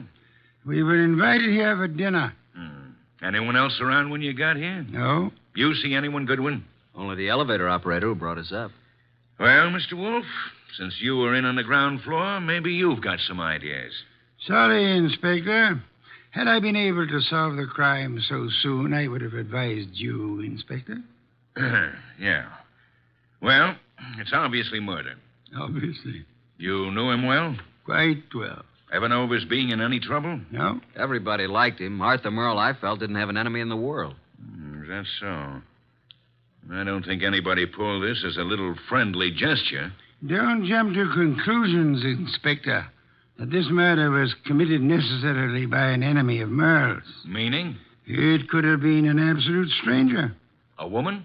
Or a burglar, or a madman, or a crank, or... As far as we know, it could have been anybody in the city, Inspector. Arthur's been dead nearly an hour. And an hour ago, I was in my own home, sitting comfortably in my own big, easy chair, drinking a delectable glass of beer. Someone at the door, Archie. Yeah, just a minute. I'll answer that. Mr. Merle? No. Well, is Mr. Merle here? Yes, he's here. But he's not seeing anyone. Well, he's expecting me. I'm from the Serve Right Catering Company. We're ready to serve for 4 here tonight. The dinner has been canceled. Oh, but it's been ordered. Breast of guinea hen, cooked in wine and cloves, delicious. It's prepared and waiting. I'm afraid that I must insist on seeing Mr. Merle. Mr. Merle has been murdered. Well, I'm afraid I must... Murdered? Well, oh, my goodness, but... Well, in that case, Yes, good evening. Don't you think you might have taken a bit more time with the fellow, Inspector? Why? You might at least have let him serve the dinner. Guinea hen, wine, and cloves sounded positively delectably... Look, I've had dinner. I'm afraid you're too busy, Inspector. So busy that you've just passed up an extremely interesting bit of information. What are you talking about, Wolf? He said he was to serve dinner for 4. Well? Arthur Merle, Archie, and myself are only 3. Well, who else was supposed to be here? A 4th guest who either hasn't arrived yet or who arrived earlier and left. Oh, I see what you mean, Wolf. Good. In that case, I'll leave you to pursue your deductions from that premise. Archie, will you please stay with the inspector and be of any help that you can? As for myself, I'm going back to my own home, which I should never have left in the first place.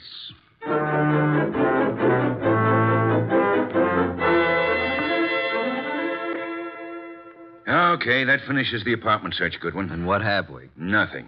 Except that Merle had over $300 in his pocket, and he was wearing a ring worth a couple of $1,000, so it couldn't have been robbery. And I don't think it was premeditated murder. Why not? The weapon. Obviously, if someone had planned on killing Merle, he'd have prepared it better. Used a better weapon than a blunt paper knife. No, as I see it, someone was here before you and Wolf arrived, and for some reason that person found it necessary to kill Merle, and he did it on the spur of the moment. I'm listening. Well, it's obvious. Merle was slumped over his typewriter. This sheet of paper was in it. He'd been working. May I see it? Yeah. Starbreaker. Strange title. Page 189. He was getting well along with his latest mystery. Apparently. Gregory Thorne slipped the paper into his pocket. It was just an ordinary piece of paper, but Gregory knew its value. Used properly, as Greg knew how to use it, it would be worth $100,000. He walked away briskly, and as he... That's all. Yeah, that's all. Must have been writing. No, I'd like to read the rest of it. We didn't find any more of it. Any other ideas? No, at the moment we seem to be right where the murderer himself left off. Oh, what is this, open house? Sorry to be so... Oh. Oh, what? I expected to see Mr. Merle. Is he here? Well, who are you? Cynthia Roberts. He expecting you? Well, no. That is, Come on in, Miss Roberts. Thank you. Maybe the young lady is trying to say that he didn't have to expect her. Maybe she felt free to call without advance notice, Inspector. Inspector? What did you want to see Mr. Merle about? I'm his fiancée. Oh. Had dinner yet, Miss Roberts? Why, yes, I had dinner earlier. When were you last here, Miss Roberts? Last night, after the theater. Arthur and I were... What's the matter? Is something wrong? I'm sorry to have to tell you this, Miss Roberts, but Arthur Merle was murdered.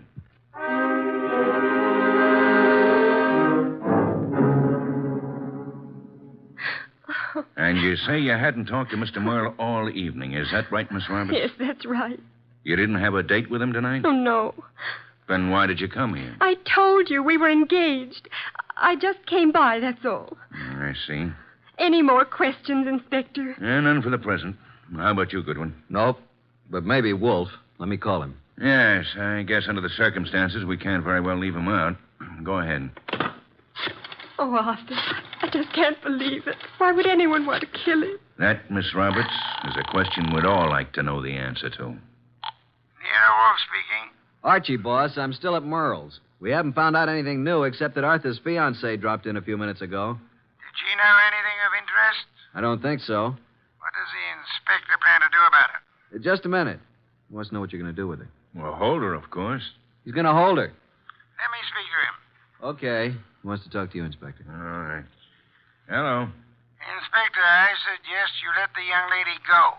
Are you crazy? I haven't got enough suspects in this deal to be letting the hottest one go free. You can't consider her suspect simply because she knew Arthur. Now, see here, Wolf. If you go around arresting people at random, you'll suddenly be tipping your hand to the real murderer, admitting that you don't have a real clue to go on. And just what do you suggest? Find a motive, Inspector, find a motive. Then, if you stumble on a suspect, you'll have some basis for making an arrest. At the moment, I suggest that you let the girl go and tell Archie to stop wasting his time down there and come home at once.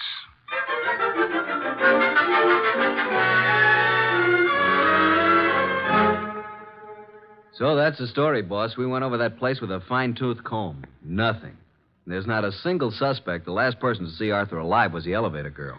Correction, Archie. The last person to see Arthur Merle alive was the person who ended his life. Well, I just can't imagine that pretty little elevator gal. You don't solve crimes by imagination, Archie. Then there's Cynthia Roberts, his fiancée. You suspect her? Not exactly, but just suppose she did have a motive. Maybe he threw her over. Wouldn't it have been very clever of her to come back to Arthur's apartment after the police arrived, allegedly looking for her? I thought you were the admirer of the fairer sex, Archie. So far, the best you can do is practically accuse the elevator girl and Arthur's fiancée of murder. Well, who else is there? Certainly the fellow who came with the food doesn't count. I repeat, who else is there? The entire population of the city, Archie. Thanks. Well, that's all I get. Oh, there was something else. What? This. Page 189 of what appears to be Arthur's latest novel. It was in his typewriter. As you can see, just started the page. Starbreaker. Very interesting. What's the rest of it? That's all we found. What? And there was something missing. Archie. Yes, boss? First thing tomorrow morning, get the address of Mr. Morton, who publishes Arthur's books. Then get over to see him right away.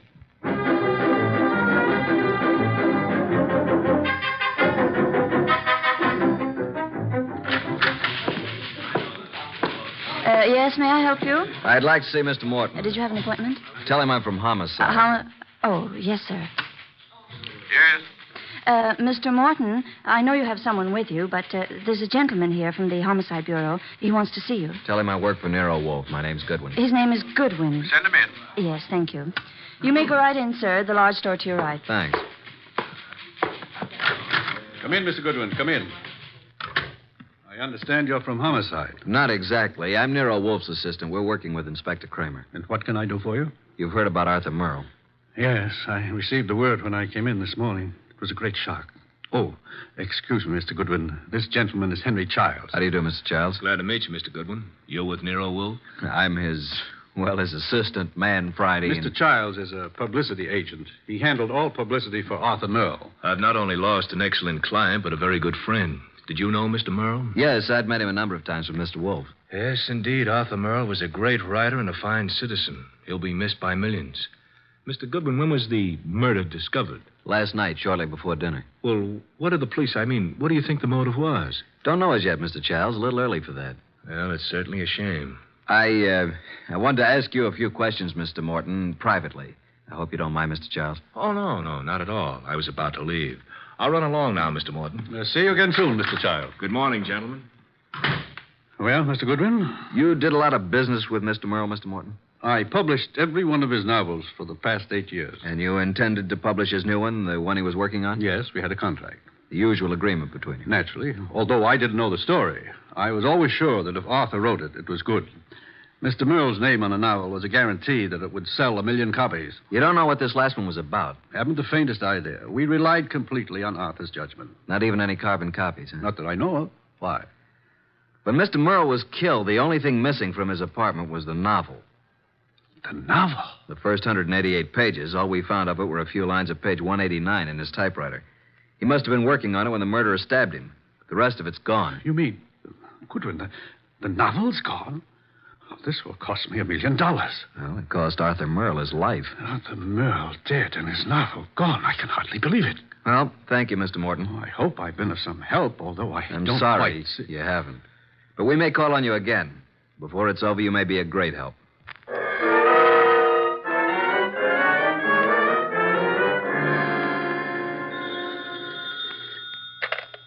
Nero Wolfe speaking. Archie, boss. I just finished with Morton. He doesn't know a thing. Merle never discussed his stories with anyone, and as far as Morton knows, he never made carbons. I see. Where do I go from here, boss? See Cynthia Roberts. Oh, then you haven't dismissed the possibility that she may have had something to do with it. Being his fiancée, she probably knows more about Arthur than anyone else. She may know who the fourth guest was to have been last night. And she also may know what Merle's novel was about. Right, boss. I'm anxious to know what the novel was about, too. I personally don't give a hang what the novel was about. What I want to find is someone who does know the story. Because I have a hunch that whoever knows that is the person who killed Arthur Merle.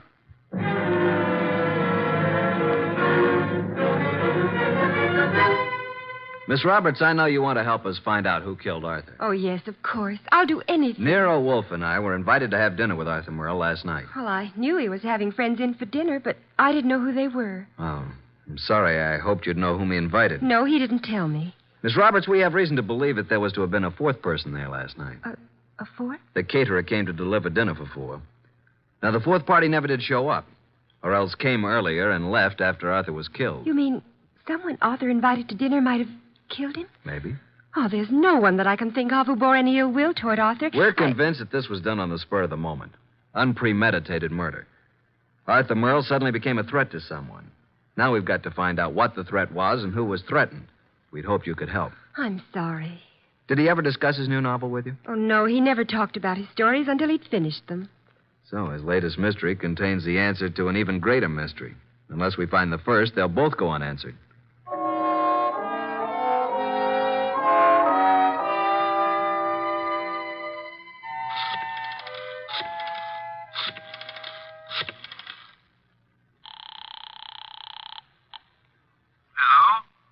Mr. Morton? Yes? Nero Wolfe speaking. Oh, yes. Your man Goodwin was here to see me. I presume you are interested in seeing Merle's murderer brought to justice? Certainly. Arthur was a close friend of mine. And his death cost you a bestseller, I know. Now, would you be willing to help a bit? Why, yes, if I... I've prepared a statement for the papers. I want you to call the literary editors first thing in the morning. Here's what I want you to tell them. You got a pencil and paper? Yes? And take this down. Quote, Mr. Carlton Morton announced today that the last work of the late Arthur Merle will be published according to schedule. Fortunately, it was Mr. Merle's custom to furnish his publishers with carbon copies of each day's work. Consequently, with the major portion of his...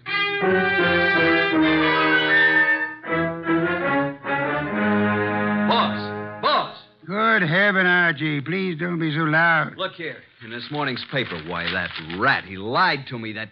What on earth are you talking about? That publisher, Morton, he said he didn't have copies of Merle's manuscript, that he didn't know what it was about. And listen to this. Mr. Carlton Morton announced today that the last work of the late Arthur Merle will be published according to schedule. Fortunately, it was Mr. Merle's custom to furnish his publisher with carbon copies of each day's work. Consequently, with a major portion of his latest work, Starbreaker, in the hands of his publisher, together with a complete synopsis, including the denouement, it will be possible for a ghostwriter to complete the novel. It will be published posthumously and proceeds with... Boss, did you hear that? I did, and it couldn't have been more to my liking if I'd written it myself. Now, excuse me. I want to make a telephone call. Who? Publisher Morton. Yeah, I'm beginning to see. He lied about the whole thing. I still don't see why he'd kill Merle, but on... Hello, Mr. Morton. This is Nero Wolfe. Yes, perfect.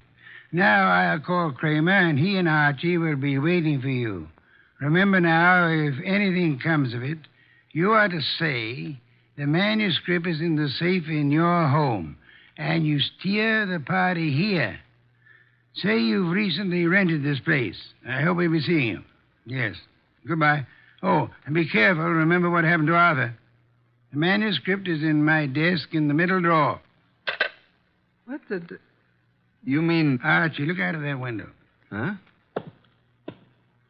Yeah? Out there is a city of some 5 million people. In that 5 million, there is one who murdered Arthur Merle. Now, we don't know who it is, so we can't go out and put a finger on him. But, Archie, since we can't go to him, we have only one other choice: make him come to us.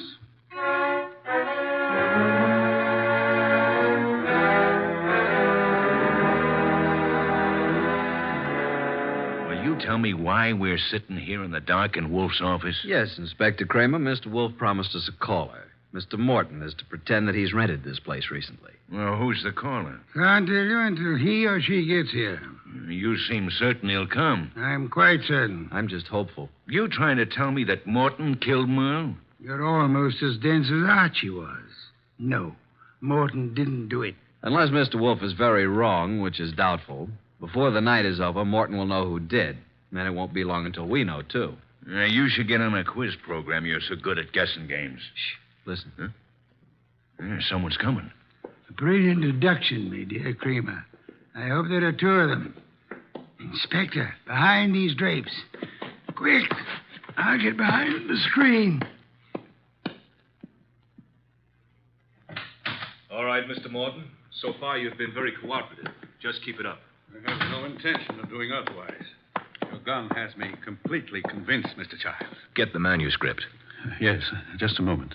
It's in my desk. Wait a minute. I thought you said it was in the safe. A mistake, Mr. Childs. I don't have a safe. Shall I get the manuscript? Yes, but no tricks. You be careful. I'm being exceedingly careful, Mr. Childs.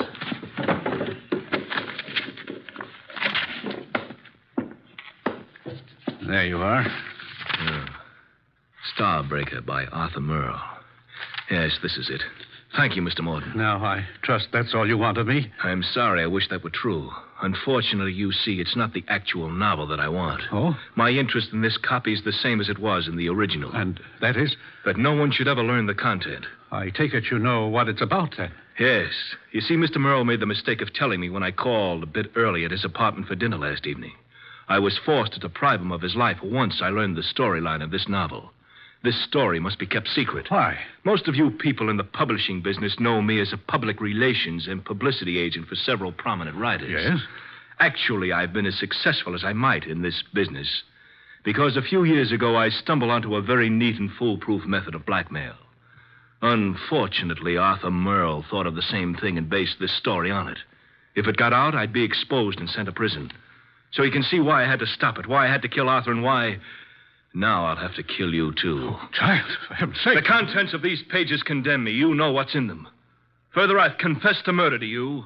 You don't think I could let you live after that, do you? Child, you're insane. I'm sorry that I must repay you for your trouble in such an ungrateful manner. I'm sorry to do this to you, Child, but I can't... Child, please, enough! Sorry, Mr. Childs. There wasn't time to ask you to drop the gun. All right, Mr. Childs, get your hands up and stay where you are. Nice going, Mr. Morton. Who are you? That took courage, Mr. Morton. Sorry we had to wait so long, but we had to make Mr. Childs here convict himself. Convict?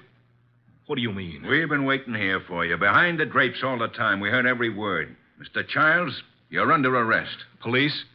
Yes, Mr. Childs. Only one person could have been so anxious over a copy of that novel. That's the person who killed Arthur Merle for the original. And we heard you confess to that. And that's all we need to convict you. We didn't have any proof until we set it up for you to make a second try to cover up for the first. Fortunately, the setup worked. Setup? Take a look at the rest of the manuscript, Mr. Childs. What? Oh, the front page is there, all right, but look at the rest. Why, they're blank. They're just blank pages. You didn't have a copy at all. No, but we certainly got a murderer. Eh, Inspector? Childs! Childs! Stop, Childs! Stop! Well, that's one way to avoid standing trial.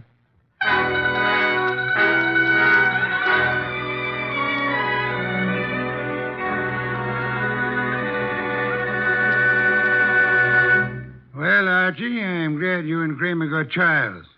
Some beer, please. That was a clever scheme, boss, making him think there was a copy. Yes. In a way, though, I wish it hadn't been just a scheme. Meaning? I wish there had been a copy of Arthur Merle's novel.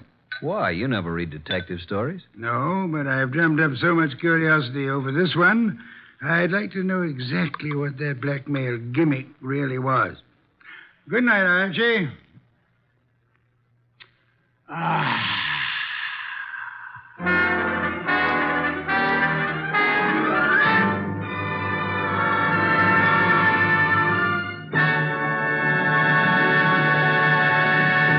You have been listening to The New Adventures of Nero Wolfe, starring Sidney Greenstreet.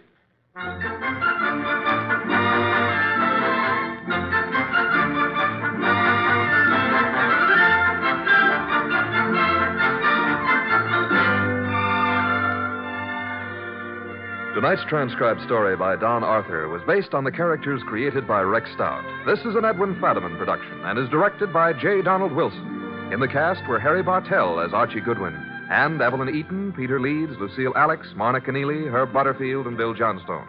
Next week at this same time, Nero Wolfe and Archie will bring you The Case of the Telltale Ribbon. Don Stanley speaking. 3 chimes mean good times on NBC. There's excitement for you Sunday when talented servicemen compete on The Phil Regan Show. And Sunday on NBC also means another delightful adventure with Cary Grant and Betsy Drake when they star as Mr. and Mrs. Blandings, the proud but bewildered owners of the famous Dream House. The chimes are your invitation every Sunday to Mr. and Mrs. Blandings. Tomorrow for excitement, hear Herbert Marshall in The Man Called X on NBC.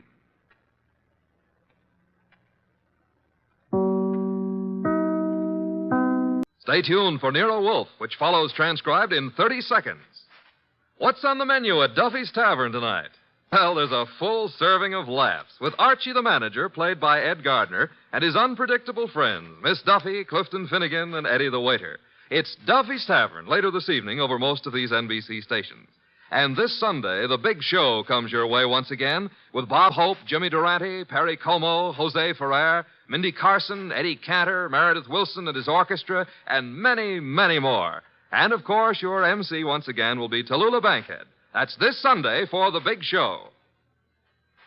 Now, ladies and gentlemen, we take you to the most famous brownstone house in New York City, the one located at number 601 West 35th Street. Oh, Mr. Wolfe. Mr. Wolfe. Want something, Archie? Would you be interested in taking on a case involving a woman who was found stabbed to death in one of New York's fancier men's clubs? Can't you see I'm already occupied, Archie? My Oncidium hybrid is ailing. But, sir, cash. C-A-S-H. Remember, you need it to live on. Well, you're actually learning to spell. You'd better learn to count. We're broke. Thank you, Mr. Goodwin. Now, if you'll just go away and stop interfering. Oh, just a minute. Yes, sir? On your way out, switch on the fan.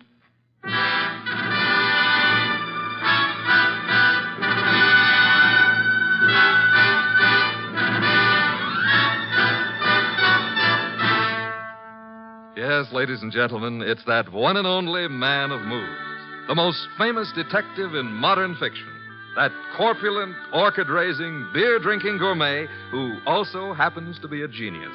Rex Stout's incomparable Nero Wolfe, starring Mr. Sidney Greenstreet.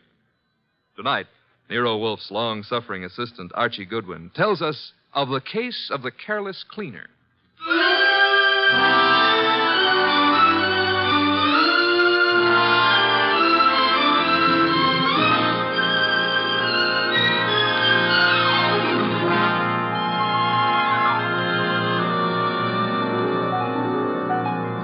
We didn't know Clay Michelson very well at the time, though Mr. Wolfe had hung one of the Michelsons' paintings on the library wall.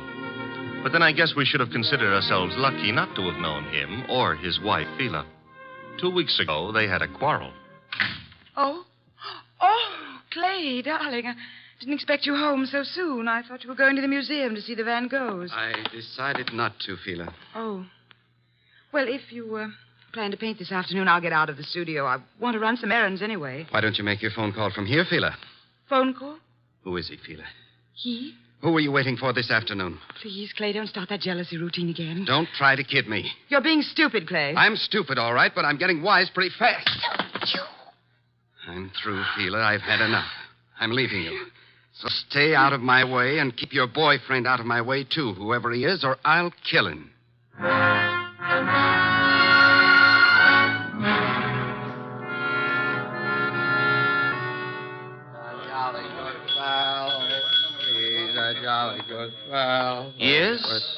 What can I do for you?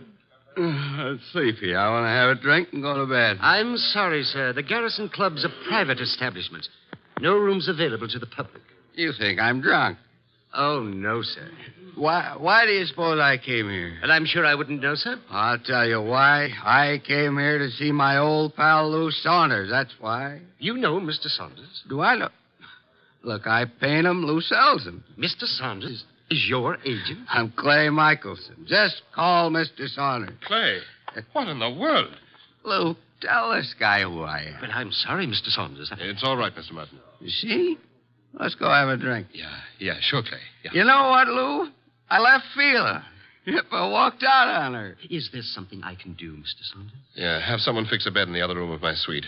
Mr. Michelson will be staying with me. At least for tonight.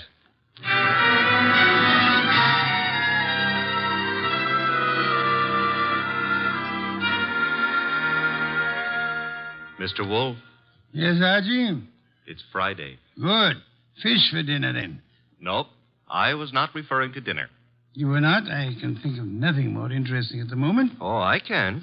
My salary. Of course, according to the Julian calendar. We're on the Gregorian, so let's stick to it. Today is Friday. Today I get paid. Archie, there's a drop. Oh, don't exaggerate. You can't be getting the cold shutters just because I'm asking for my money. I can distinctly feel fresh air flowing into the room. Well, it's possible I might have opened a window 6 inches. You're insane. Shut it at once. Nope. Are you trying to blackmail me? Think it might work? Never. And the window stays open. You're fired. I accept your offer. All you have to do is pay up. I've hired you again. Oh, Mr. Wolfe, you've cleaned out the bank balance again? Well, that is... well, had you seen those Miltonians? Would I have voluntarily given up my paycheck for them? Orchids are very beautiful, Mr. Wolfe, but blondes are... The door, Archie. I am unemployed. Found you'd maybe a client, and if it is, and we can extract a fee. You follow me, Archie? I'm already on my way to the door. Mr. Wolfe, I've got to see him at once. Well, come in. Thank you.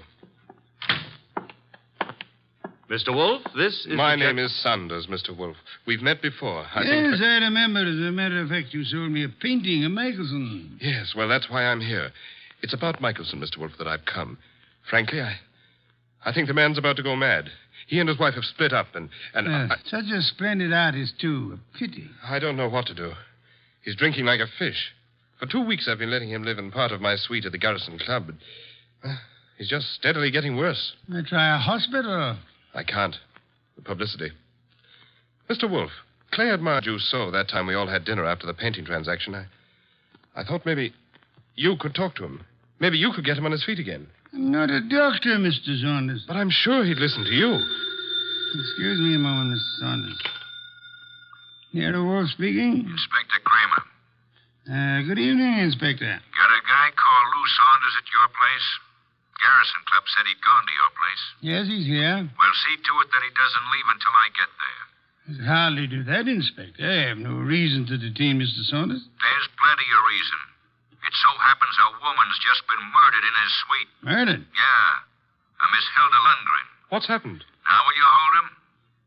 Do you know a Miss Hilda Lundgren, Saunders? Hilda Lundgren? I've never heard of her. She seems to have chosen your suite to be murdered in. I'd better get right over there. Mr. Saunders says to tell you he'll be right over, Inspector. Now listen, Wolfe. Good day, Inspector. Murdered? Murdered in my suite? Mr. Wolfe, you've got to come with me. Mr. Goodwin will accompany you after the formality of a retainer, Mr. Saunders. Oh, anything you say. Here, I'll write a check. Good. 500. 500? Fine. My friend and assistant, Mr. Goodwin, will go with you. I have great confidence in his ability to bring back every detail of a murder, particularly where a woman's involved.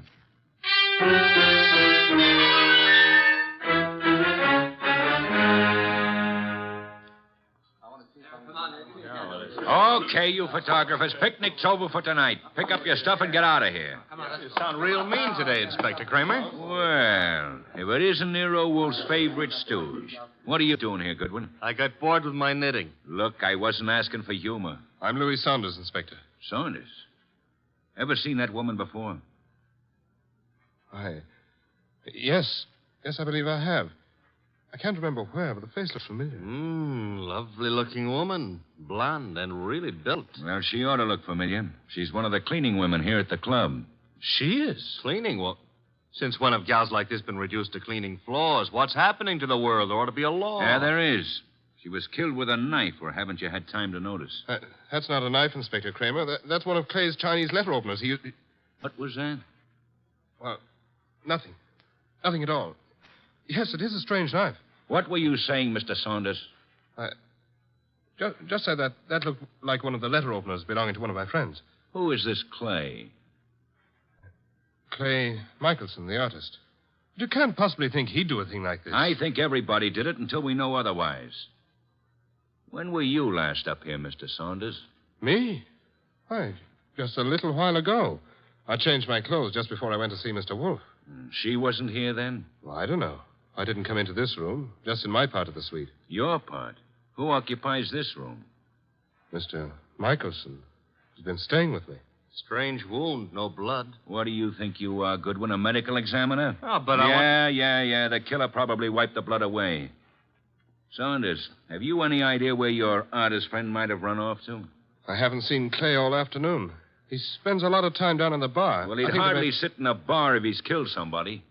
Why would he pick on the cleaning woman? Oh, this is no ordinary cleaning woman. Get a load of that figure. Watch it, Goodwin, watch it. You're liable to stretch your brain. But you're wrong. In spite of everything, Clay's still terribly in love with his wife. He wouldn't... Hello, Lou.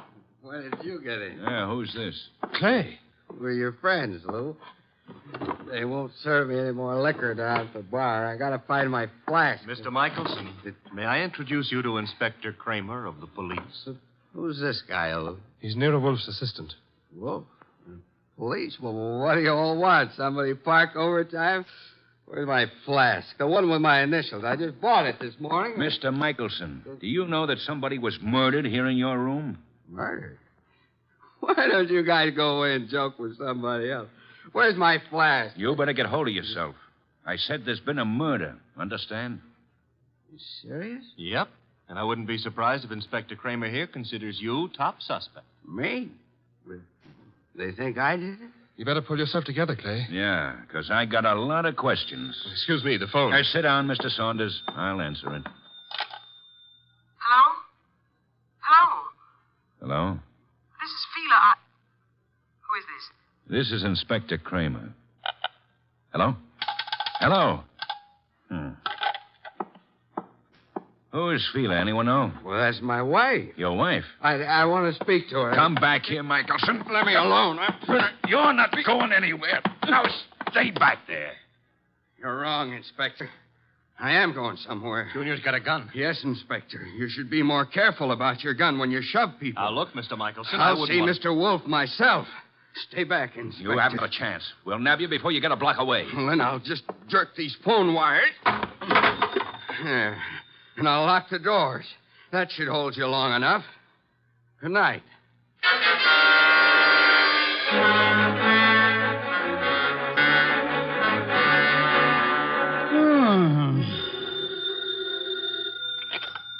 Nero Wolfe speaking. Wolfe, Kramer.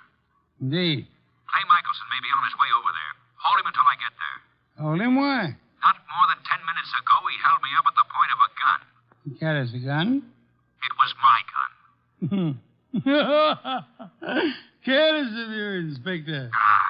Goodbye. Come in. Mr. Wolfe? Yes? My name is Clay Michelson. Yes, I was rather expecting you. You've got to help me. They think I murdered someone. You shouldn't have run away from the police. I've been drinking a lot, but I wouldn't murder anyone. Fela'd tell you that. Your wife. Was she the model in that painting of yours I purchased? What difference does that make? I tell you, they're after me for murder. You obviously loved your wife deeply at the time you painted her. Oh, here you are, Mr. Wolfe. Michelson. Clay. Good Lord, man. The police are on their way over here. He came for my help, Mr. Saunders. Oh, I'm glad he did, Mr. Wolfe. But we left Inspector Kramer talking from a phone booth. He'll be here any minute. And we have only a minute to decide why anyone would want to kill a cleaning woman. I didn't kill anybody. She was a beautiful woman, Mr. Wolfe. I gathered that, Archie, from your unusual interest in the case. She was stabbed with a letter opener from Mr. Michelson's house. Which might add Mrs. Michelson to our suspect list. Fila? You can't suspect Fila. You're very gallant, Michelson. Just how was this beautiful young cleaning woman, this Miss Lundgren, stabbed? In the heart. Her eyes were wide open, pupils dilated with shock. Details later, Archie. Kramer will be here shortly. At the moment, I would like to know where everyone was. Well, Mr. Saunders was here with us, you remember? I don't know where Mrs. Michelson was, but I could go see her and find out. No, it won't be necessary, Archie. Mr. Michelson, where were you? Me? Why, I'm not sure. I can't seem to remember. That's hardly what we would call helpful. I was drunk. Maybe I went to Fila's. I've been over there lots this week trying to talk to her. Yet I must have gone over there. Have you ever seen the murdered woman before? No, I never saw her before in my life. I've seen her before, Mr. Wolfe. Indeed, Mr. Saunders. I seem to remember your earlier statement to the contrary. Well, I didn't know her name, but when I saw her, I remembered her. I understand she was quite an alcoholic. Unfortunate woman. Beautiful and... Well, look who's here, Inspector Kramer. Oh, here you are, Michelson. And as usual, you didn't have the courtesy to ring the bell, Inspector. And give you a chance to get this guy out of here? Nothing doing, Wolf. Now, come on. We're going to headquarters. Mr. Wolfe, you can't let him take me. I didn't do it. I'm afraid there's not much I can do about it, Mr. Michelson. Come on. You come along, too, Saunders. I got to get a statement from you. Of course. This way. Come on. Very well. All right. I just got an angle. Really, Archie? Sure, it's simple. Saunders been going for this beautiful cleaning babe. Clay worms in. Saunders kills her. Perhaps there was jealousy somewhere in this case, Archie. Nero Wolfe speaking. Mr. Wolfe, this is Fila Michelson. You don't know me, but you once bought a painting from my husband. I've got to see you, Mr. Wolfe. You've got to help me.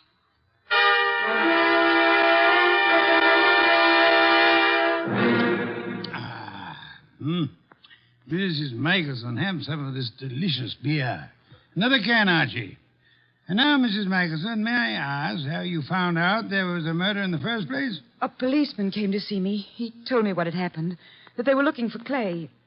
I don't know what to think. He's temperamental, he's jealous, and he's sometimes violent, but I can't imagine anything like this, not Clay. Maybe some of those friends of his, but... You don't care for your husband's friends?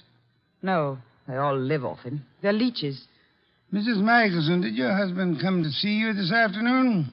This afternoon? No. You're quite positive? Oh, yes. That was his alibi for the time of the murder. He said he went to see you. Of course, he was fuzzy, usual effect of alcohol on the brain cells, but... Mrs. Michelson, might I be a little indiscreet for a moment? Indiscreet? Have you been seeing some other man? I don't know what you're talking about. Please, Mrs. Michelson, I'm afraid your face gives away more than you tell. I thought we were here to talk about a murder, Mr. Wolfe. Indeed, but your husband's jealousy might well fit into that category. Clay, imagine things. You're a very beautiful woman, Mrs. Michelson. Now, if you'll try telling me the truth, perhaps we can accomplish something. But I tell you... All right. So I thought I was in love with another man. Your husband suspected but didn't know, huh? No. Clay didn't know. He wouldn't have given me a divorce anyway. You sound as though you want your husband back. I did, but I didn't even know where he went. Indeed, Mrs. Michelson. Archie informs me that the murdered woman was quite lovely. What are you trying to suggest? You said yourself you wanted your husband back. Yeah, one woman jealous of another, that's always murder. Why, that's stupid. Clay wouldn't play around with a maid. That's stupid. Clay loves me. I'm not jealous of anyone. No one, do you understand? Archie, if you'll see Mrs. Michelson home... Yes, sir. Thank you. I can find my own way. I'd prefer Archie took you, Mrs. Michelson. You wanted my help, didn't you? Thank you. Thank you, Mrs. Michelson. If you will just wait outside for a moment, please. What have you got in mind, Mr. Wolfe? Try exercising your own judgment just once, Archie. You mean she's the one who's jealous? Perhaps, Archie. Perhaps she may want us to think she was jealous. Perhaps she actually doesn't want her husband back at all, only to pin a murder on him. Oh. You see, in this case, it would be simpler than divorce. Yeah? Yeah, she might just be trying to get rid of him. She might, Archie. But then she's a woman, so don't count on anything. She might even be telling the truth.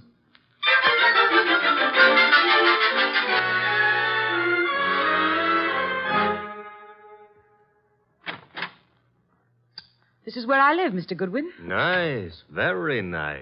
I like Greenwich Village. I'm trying to figure out why Mr. Wolfe sent you along with me. I'm a sucker for beautiful women.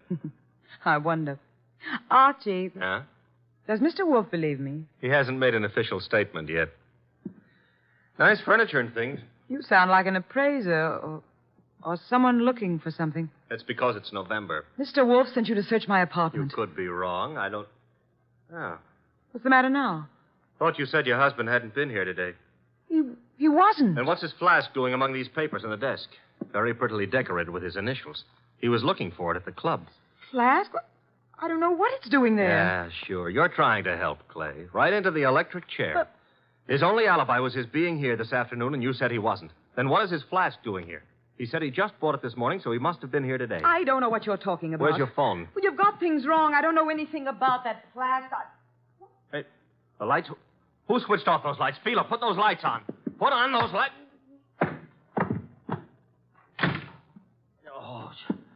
Oh, the lights. Get to the lights. That flask. Gone.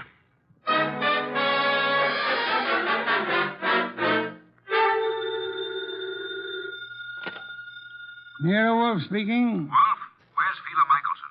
Fila, perhaps you might try the lost and found, Inspector. Now, look, I know she was over at your place. I thought you were interested in Clay Michelson. Well, I let him and Saunders go, for the present. They're clean until I get the medical examiner's report. Oh, when will it be ready, by the way? An autopsy takes time, you know that. Where's the Michelson woman? I believe she had a date with Archie. Why do you want her? I'm sure it never dawned on you, Wolf, but this cleaning woman who was killed was some dish. Maybe Mrs. Michelson was the jealous one. Your thinking is beginning to bear an amazing resemblance to Archie's, Inspector. Also, it maybe never dawned on you that Fila Michelson hasn't offered an alibi for the time of the murder. You're right, Inspector. Yeah, you are. Come on, Wolf, quit stalling. Where's Fila Michelson? What? Oh, I really don't know, Inspector, but perhaps as a last resort, of course, you might try her home. Good night, Inspector.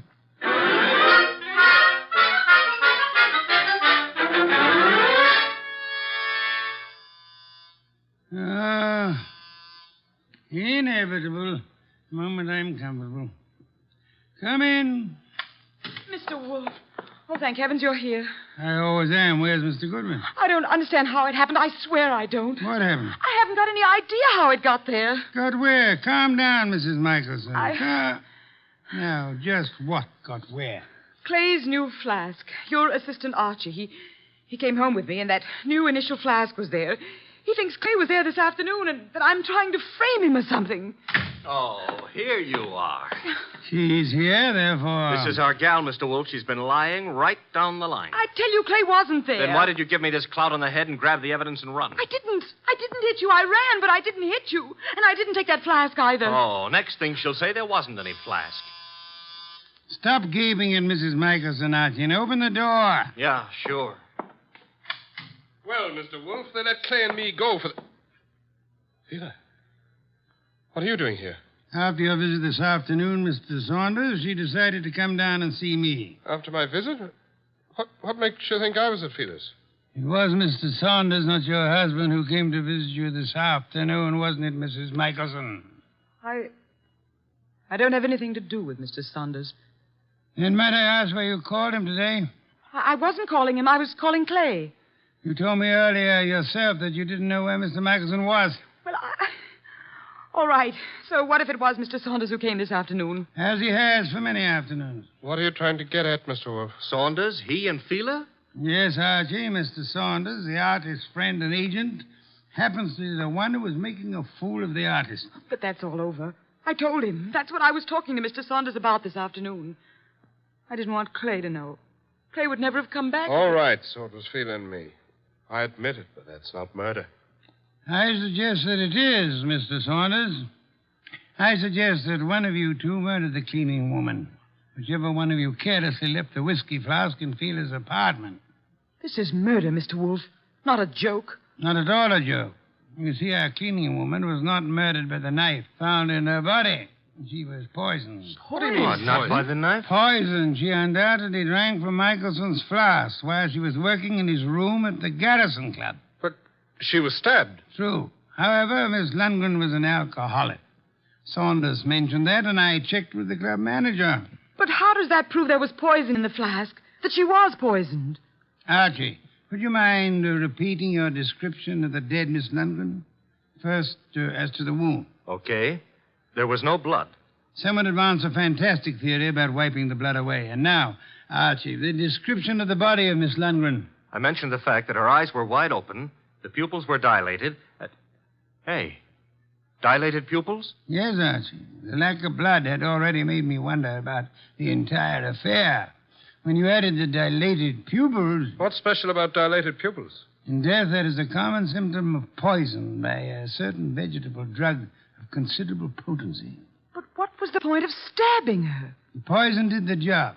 However, the killer later used the letter knife in an effort to deceive the police. However, he unhappily forgot that the dead don't bleed. I think you're guessing, Mr. Wolfe. Am I? All I can say is that I was at the pool in the early afternoon. You're very certain you were at the club pool when the murder was committed, Mr. Saunders? Certainly. From 1 until 3. Excuse me, please. Wolf speaking. Inspector Kramer, medical examiner's report just came in this minute. And get a load of this, Wizard.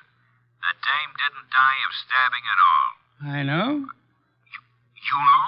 She died of drinking a fatal dose of poison known as deadly nightshade. What? How do you know that? Inspector, do they know what time she died? Time? The medical examiner says 2:30. Thank you, Inspector. Oh, incidentally, if you care to drop over here, you may pick up the murderer. Goodbye. I heard him, Wolf. She died at 2:30. As I told you, I was in the pool at 2:30. Which is exactly how you prove yourself a murderer, Mr. Saunders. Oh, I proved myself... Even the police didn't know what time she died.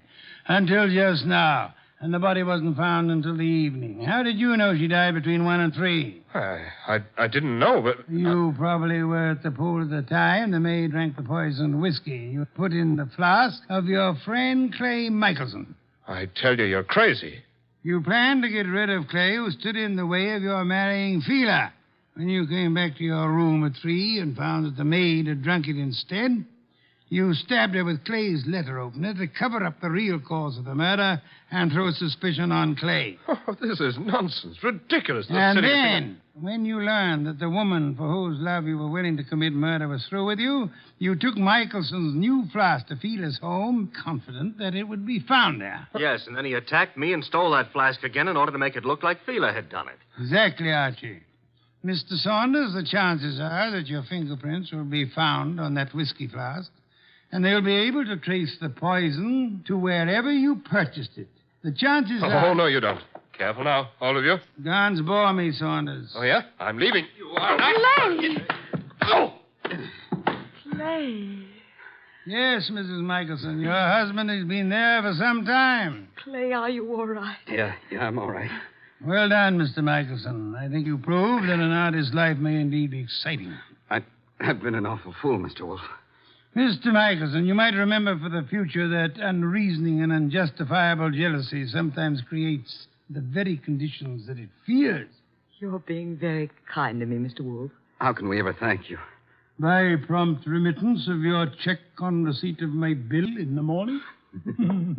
Good day, Mr. and Mrs. Michelson. Good day, Mr. Wolfe. Good day. What's the matter with Archie? You look glum. Yeah. I always have the lousiest luck. Meaning? A hectic case with 2 beautiful dames. Michelson gets one, the undertaker gets the other, and what do I get? Hey, that reminds me. You got a fee. I get paid.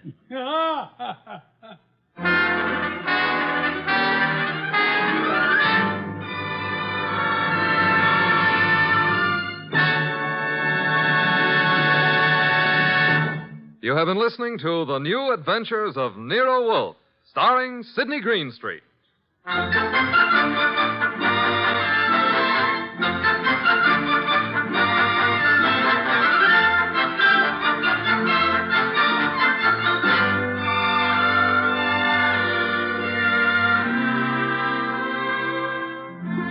Tonight's transcribed story was written by Cheryl Hendricks and based on the famous characters created by Rex Stout. This is an Edwin Fadiman program, produced and directed by J. Donald Wilson.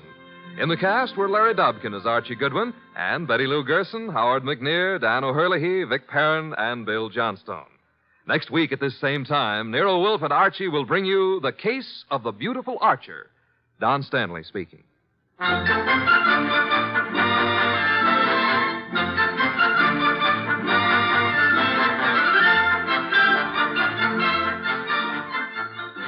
Three chimes mean good times on NBC. There's fun and laughs with the chimes later this evening when Ed Gardner stars in Duffy's Tavern. As usual, Duffy won't be there, but Archie the manager will definitely be on hand to spread his whimsical advice where it'll do the most damage. Tomorrow night, there's action on NBC with Herbert Marshall starring as the man called X in another exciting battle against the forces of international intrigue. Next, Sam Spade. Later, William Bendix on NBC.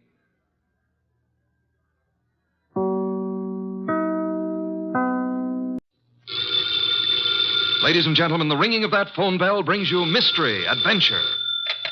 Nero Wolfe's office, Archie Goodwin speaking. What? Who?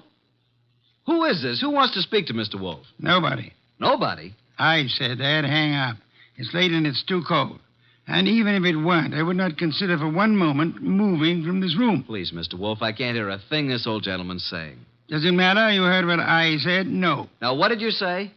You were late because she was killed. Well, who was killed? I can't hear you. What is it about, Archie? He says he was due here an hour ago, but she was killed. Who was killed? What does he want? Do you want us to solve the crime? I say, do you want us to find out who killed her? Oh. He says he knows who did it, but he has an important message for you. Well, then come right over. We'll be waiting, Mr. Jenkins. Archie, why do you insist on taking every silly little case? Because, boss, we need to recover for March 15th.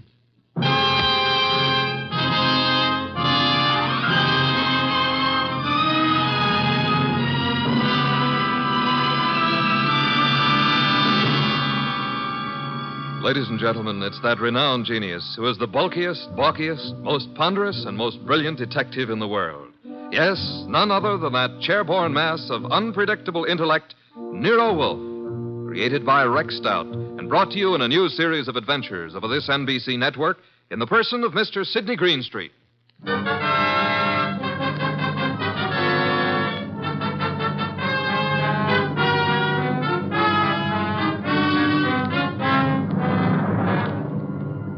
This case I like to refer to as the case of the Telltale Ribbon. Perhaps a better title would be Wolfe Goes A-Hunting.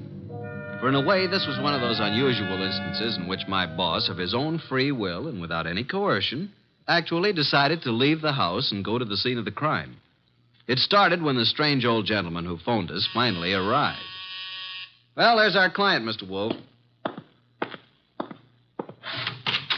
Evening. It's me. Who's me? Oh, I just phoned you. I'm Jenkins. I got a dispatch for Nero Wolfe. Oh, you're Jenkins. Well, come in. Mr. Wolfe, this is Mr. Jenkins. Says he has a dispatch for you. Yep. Yeah. Are you Wolfe? I am. Where is the dispatch from? Don't know. You don't know? How come? Oh, I know, but I'm supposed to say I don't. See? That's my job. What is? Just to say I don't know. What about the murder? Yeah, who was killed? Oh, my goodness. It was a terrible thing. We were just crossing the turnpike, and this fella come at us out of nowhere. The killer? Yeah. Must have been drunk, I guess. Well, how did it happen? Did he shoot her, stab her? Oh, no. He ran into her with his car. And she was only 9 years old. Your granddaughter? No, it was Bessie. But the police got him. I have to appear, I guess. Probably get 90 days, he will. For murder? Murder? Was somebody murdered? I must have missed something. Look, we're talking about Bessie, and what do you want us to do about it? Nothing. Bessie's my old horse. Oh, no. But say, who was it that was murdered? Nobody yet. Good night, Mr. Jenkins. I thought you said it was important. It might be. At least that's the way I was told. What might be? This here letter I was bringing to you. This dispatch. Well, gotta get along now. Goodbye. Well, get him. What a pixie. What is in the envelope? Mr. Wolfe, look. 5 $100 bills. And the note says, Mr. Wolfe, your services are desperately needed. Come up this weekend as my guest. Signed Impolite. Edward Malott, the wealthy manufacturer, Well, looks as though you're going out this weekend. Well, Archie, pay my respects to Mr. Malott, and I hope you enjoy the weekend. Good night.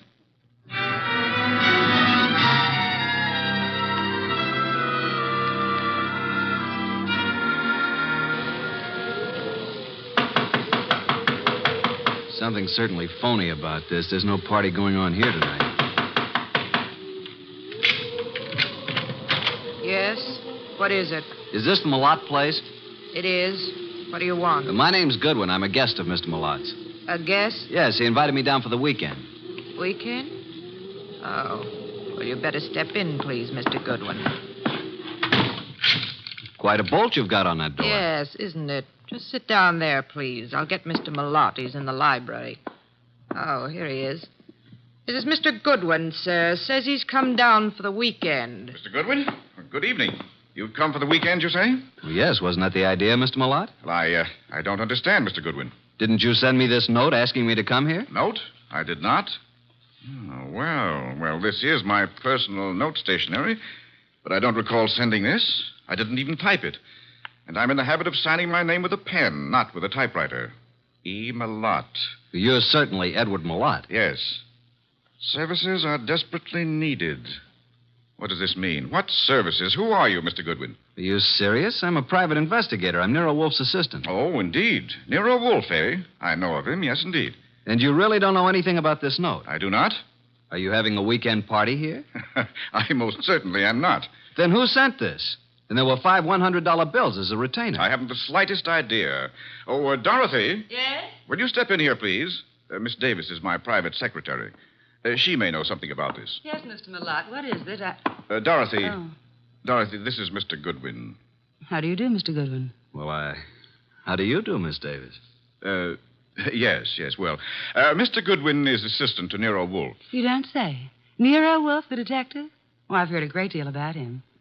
And about you, too, Mr. Goodwin. Well, now I'm mighty glad to hear you say that, Miss Davis. Mr. Goodwin has a note here. Is anything wrong, Edward? I heard voices. Oh, do we have company? Nothing is wrong, Eva. I was calling Dorothy, that's all. Oh, this is Mr. Goodwin, Eva. My wife, Mr. Goodwin. How do you do, Mrs. Malott? Mr. Goodwin, yes. How do you do? Now, as I was about to say, Dorothy, Mr. Goodwin... What's going on? Mr. Goodwin, this is my son, Larry. Good evening. What's wrong? Mr. Goodwin has been invited here for the weekend. He has an invitation supposedly written by me. At least it's on my stationery. Look at this, Dorothy. Know anything about this note? No. I certainly didn't write it. But it's my personal notepaper, and my signature is typewritten. I'd never do that. Well, somebody sent it. Who's Jenkins? Jenkins? Never heard of him. A little dried-up old man. He delivered it to us. Yeah, maybe it didn't even come from this house. I'm positive that it didn't. Never heard of Jenkins. You have a typewriter here, of course. Yes? I'd like to see it. Certainly, Mr. Goodwin, in the library. How far have you come, Mr. Goodwin? From New York, Manhattan. Oh, and it's such a dreadful night, too. Yes. And it is rather late. Late? It's only 7:30. Why not stay here for the night? Plenty of room? Yes, Mr. Goodwin, plenty of room. Well, I don't really think that's necessary. On the other hand, it would be a tough drive back to the city in this storm. I'll accept your hospitality, Mr. Malott. Very good. Oh, Jeffries, show Mr. Goodwin to the East Wing. And take care of his car. Yes, sir. Good night, Mr. Goodwin. You mean you're all going to retire now? I haven't even had my dinner. We retire very early here. But Jeffries will prepare anything you want. Good night.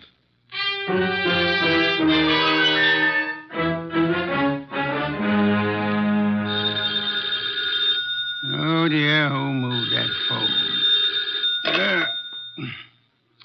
Hello, Wolf speaking. Archie, boss. Well, I'm here at Malott's place, but there ain't no party. What happened? Are you in the right house? I'm afraid I am. They've all gone to bed. Weird bunch. His wife, who looks very sickly and I think wants to say something to me alone, and Larry the son, and Malott's secretary, Dorothy Davis. She has me bothered a bit. How unusual, especially if she's pretty. A beauty. But she seems to know all about me. You'd better come home, Archie. I can see you're in no condition to handle this case properly. Give them the money back. Oh, I forgot to tell you. They don't want me here. Malott didn't send the note. No one here knows anything about it, so we can keep the dough. Interesting indeed. The circumstances would indicate that you should stay there and wait for it to happen. For what to happen? For whatever it is the fates have conspired to have happen there while your shining little ego is in the midst of it. Aye?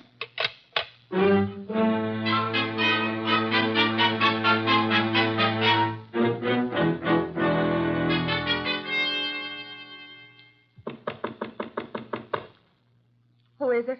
It's Archie Goodwin, Mrs. Millot. Come in. Come in, please. I saw you give me the eye when I was about to leave. I've been waiting till I felt sure they were all asleep. Now, what's up? I wrote you that note. I sent for you. How do I know that? Old man Jenkins is a scissor and knife sharpener who happens along every month or so. They wouldn't know him. I put 5 $100 bills in the envelope. Okay, why? My life is in danger. I've been threatened. I received 3 notes through the mail. They were all postmarked in New York City. Could I see them? Here they are. Oh, typewritten. The first one reads, "There is no love for you in Grey Gables." The second, "Why stay on in the face of death?" And the third, "The time is shorter than you think." Do you think this is an inside job, Mrs. Millot? Well, at first I didn't. But lately I've come to think it is. What caused you to think that? For some time I've been having severe spells. I thought it was indigestion. But then it occurred to me that I always broke out in cold perspiration. I was left horribly weakened, terribly thirsty. Thirsty? You fear you're being poisoned? Yes. And since the thought came to me, I've been living in fear. Fear of every bite of food or drink. It's so shattered my nerves that I have to take these yellow sleeping capsules to even close my eyes. Well, here's your husband and his secretary and your son, Larry. Larry is my stepson. Which one do you suspect? The secretary, Dorothy, or my husband, or both. What's the motive? Well, they're in love. She's been here over 2 years, and they've spent most of their time together. The idea never occurred to me till last week. And when I watched them, it was quite obvious. Anybody else know about these 3 notes? Oh, no.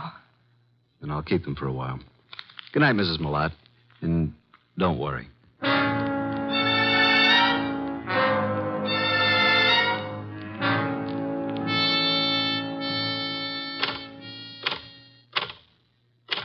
What are you doing, Mr. Goodwin, snooping around in Father's library? Well, Larry, I was just trying to find out if this Remington was the machine you used to type those notes. What? What notes? The notes you sent your stepmother. Why, I don't know anything about any notes. Then why were you so startled? I'm not startled.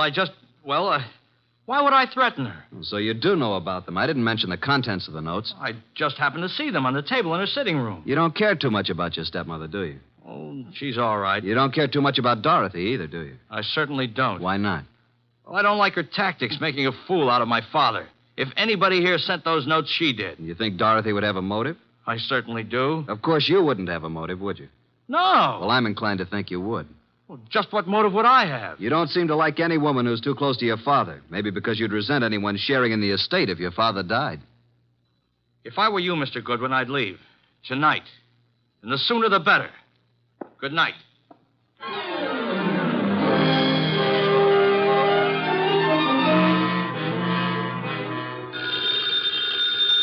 Oh, Archie. Archie. Oh, confounded boy. Yes, Archie? You have the wrong number. This is Sherlock Holmes speaking. Why don't you go to bed like the others? You don't have to push it. It'll happen. Eva Millot thinks she's being slowly poisoned. Suspects her husband and his secretary. She could be right. What are the symptoms she suffers? Gastric disturbances, weakness, thirst. Indeed. What about the son? Have any ideas? He doesn't like his stepmother and is decidedly against his father's secretary, Dorothy. He knew all about the notes Mrs. Millot had received, saw them on her dressing table. He believes Dorothy's the culprit. Then I should say that Dorothy should be the next on your list. You can say that again. Be careful, Archie. Use your head this time. Incidentally, Larry advised me to leave the place tonight. Bit of a threat it was, too. What shall I do, Mr. Anthony? Do nothing. The trouble will come to you. Bye.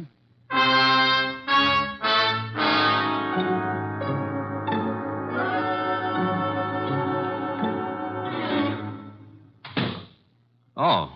Hello there, Mr. Millot. I thought you'd turned in for the night. It's quite obvious you thought so, Mr. Goodwin. What are you doing in the library? Why, just looking for something to read. You'll find the books all around the walls, not on my desk. Well, I was looking for a particular kind of book. I'm very much interested in poisons. Poisons? Yeah, a hobby of mine. You happen to have any books on toxicology? I do not. And what's that book on the 4th shelf right beside you? Why,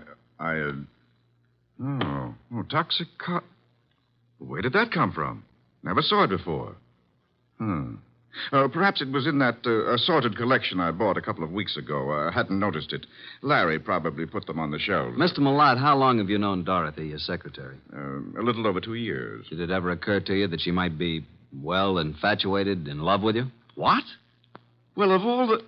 Now, see here. I don't know what you're up to, and I don't know how you got hold of my stationery to write that fake note. It isn't a fake note, Millard. I'm only trying to find out what's back of it. Mr. Goodwin, there is nothing going on here that requires the services of a detective, and Dorothy is not in love with me. I didn't say she was. I asked you if you thought she might be. Well, since this conversation seems to concern me, I suppose I am at liberty to come in. Oh, you're still up too, Miss Davis. Did you hear what this man said, Dorothy? Yes, I did, Mr. Millard. And I'd like to have a few words alone with Mr. Goodwin, if you don't mind. Mr. Goodwin, would you mind coming with me for a few minutes? No, not at all.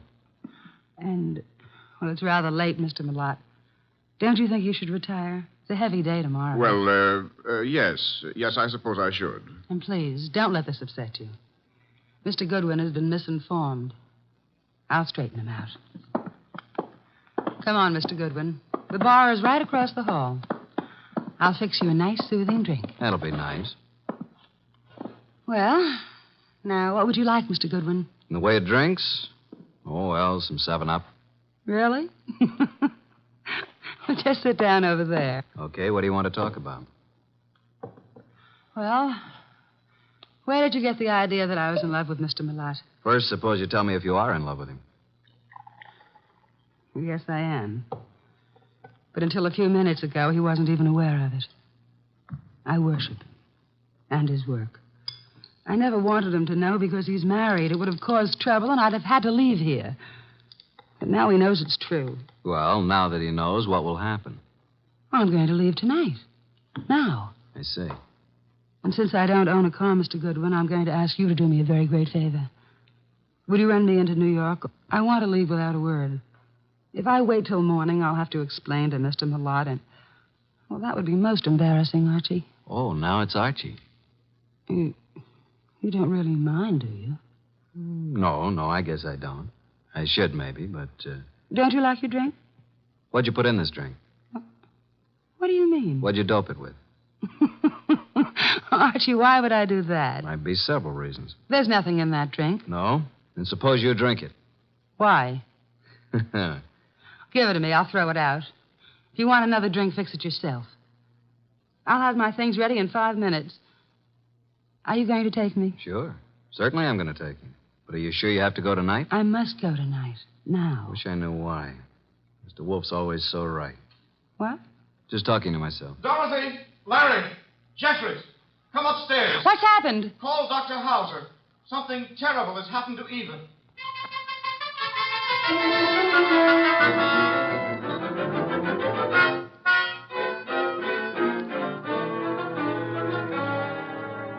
Well, Dr. Hauser? Poor Mrs. Millard. No, there's nothing to be done now. It's all over. Eva. You'd better lie down, Mr. Millard. I'll phone and take care of everything. I'll be here if you need me. I have to make out the certificate. Yes, come along, Mr. Millard. Just a minute. You too, Larry. I don't want to make this any more unpleasant for you, but, Doctor, just what are you going to put on the certificate as the cause of death? Acute gastritis. Is that what you've been treating her for? Well, she's had several attacks lately. I'd warned her to be cautious of her diet. And that was wise advice, too. Did you know about these attacks, Mr. Millard? Yes, I did. And you, Dorothy? Yes, I knew. And you knew also, Larry? No, I knew she hadn't been feeling well. How long had Mrs. Millard been suffering from insomnia? Oh, a year at least. I prescribed Nembutal. In yellow capsules? Of course. I wrote a prescription every so often calling for 12 capsules. You all knew about that, of course. I thought so. And would this be the prescription, this little box of capsules here on... Well. What's the matter, Mr. Goodwin? That box was open on this nightstand when we stepped into this room. All right, let's have the box, Mr. Millard. Thank you. Why'd you pick it up? Because I didn't want the stigma of suicide on Eva's name, nor mine. Suicide? Yes. Eva had this prescription filled yesterday morning. The dose is 1 at bedtime, 12 capsules. She took 1 last night. I glanced at the open box when I came into the room, and there were only 8 capsules left. I knew instantly what had happened. she'd taken an overdose. Doctor, do you think 3 capsules would be sufficient to cause her death? I doubt it very much. So do I. Mrs. Malott didn't die from an overdose of sleeping capsules. She was poisoned. Poisoned? Are you crazy?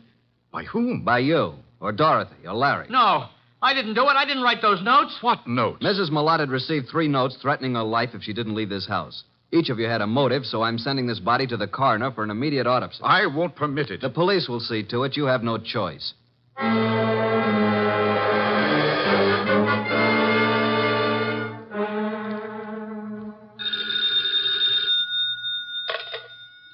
Yes, Archie. What now? Do you know who did it? How do you know anything's happened? Let us call it extrasensory perception. Well, Mrs. Malott was right. She's dead. Her doctor knew nothing about the spell she was having as being caused by anything but indigestion. How about an autopsy? It's all in the works. Looks like a metallic poison, all the symptoms. Oh? Did you search the house carefully for such a poison? I did. I'll check the drugstores in the morning. Somebody in that house will purchase some poison. Let me know when the autopsy report is in. Right. Let's see now. We have Mr. Malott, Dorothy Davis, and Larry the son. He's Mr. Malott's son, but not the child of Eva Malott, remember? Yes. Is it true that Dorothy is in love with Malott? Yeah. Dorothy admitted it to me, but claimed Malott wasn't aware of it until tonight. And earlier this evening, Dorothy tried her best to get me out of the house, insisted that I drive her into town. She tried to give me a drink, which I think might have contained knockout drops. You don't say. Archie, I should have Fritz drive me up to the Malott place at once. Archie, are you there? No, boss. I just fainted.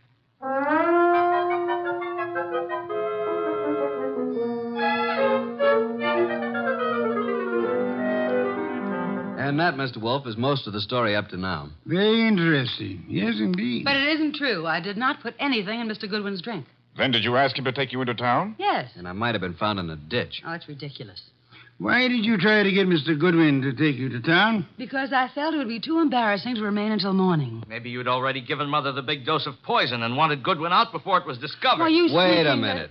Now, Mr. Malott, you claim that you knew nothing about Dorothy being in love with you. Should we believe that? You can believe it or not. Dorothy had a motive to get rid of Mrs. Malott. It seems that Mr. Malott had one, too. And so did Larry. What? You admitted to me that you didn't like your stepmother. And that you disliked Dorothy even more. I didn't say that. You said Dorothy was making a fool of your father. You resented the possibility of any woman sharing in the estate. You knew about the sleeping capsules, and you could have put poison in some of them. You could have written those threat notes. And by getting rid of your stepmother and placing the blame on Dorothy, you'd be getting rid of them both. But I didn't. I did not write those notes. You were the only one who knew about them. I was not the only one. I saw Dorothy coming out of Mother's room. It was this afternoon. Mother was out taking a sunbath. Dorothy did it. She's the one. I think you're the one. No, Dorothy wrote those notes. That's a lie. No, she probably slipped into Mother's room and wrote those notes on Mother's portable. What?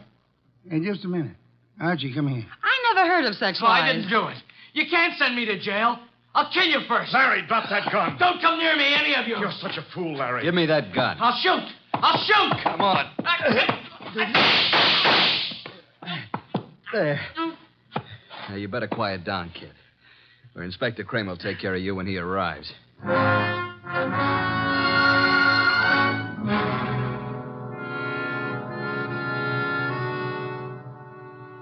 Mr. Wolfe, what goes on here? Where's Goodwin? I sent him upstairs, Inspector Kramer, upstairs to Mrs. Malott's room to check on something. Here he is. Yeah? What have you been doing, Goodwin? This, Inspector, is the pièce de résistance. This is what Mr. Wolfe has been waiting for. This little black box contains a typewriter, a portable noiseless Remington. Mrs. Malott's typewriter. What? I didn't even know she had a typewriter. Larry knew she had one. And this is undoubtedly the very typewriter the threat notes were written on. All 3 of them. You were right, boss. Oh, I knew she had a typewriter, but I didn't write those notes. Oh, shut up. Archie, how do you know the notes were written on this typewriter? I've compared the type and the ribbon. They're both the same. These notes were written on this Remington. It was Dorothy. Larry, I don't believe a word you've been saying. Dorothy couldn't possibly be guilty of such a thing. If anyone is guilty, you yourself certainly have all the earmarks. Everybody's against me, even my own father. But I'm innocent, I tell you. Let me get it. I think I know who it is.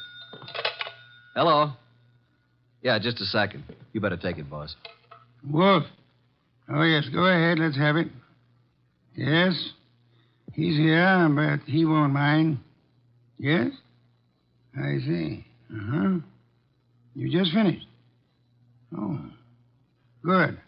Right. Bye. Was it the coroner? The coroner, reporting that poison was found in the sleeping capsules. And the body. Did they find poison? They did. You're right again, boss. I'm going up to Mrs. Milot's room for a while. I want you to come along with me.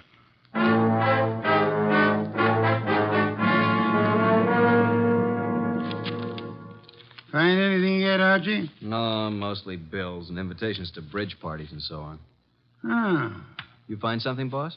Yes and no. This pocketbook detective story. What about it? I was just flipping through the pages, and I find this corner turned down. Well. What is it? Look and read. Why stay on in the face of death? Interesting. The very words used in one of the notes. Give me the book. Of course, this doesn't prove a thing either, but it does confirm what I was... Oh. What now? This cinches it. Get them all up here, Archie. Tell Kramer to bring them all to the bedroom. Well,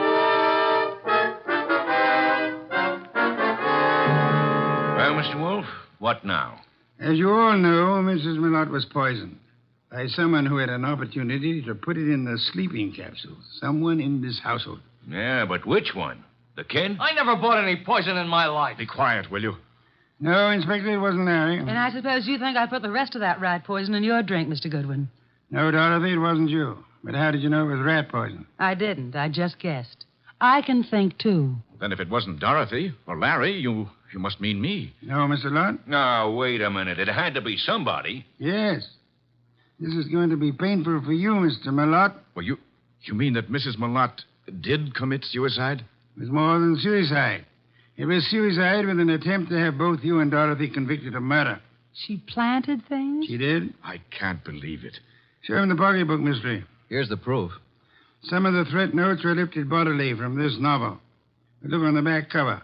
Isn't that Mrs. Milot's handwriting? Yes, and this is the other note, the one to you, Mr. Wolfe, composed in pencil before she typed it out on her machine. Then, Wolfe, the note you received was the same typing as the threat notes. See for yourself, Inspector. Then why the dickens didn't Archie compare them right away? Just one of those things, Inspector. There are times when even a good detective is a bit on the, shall we say, dull side. Don't you find it often true, Inspector?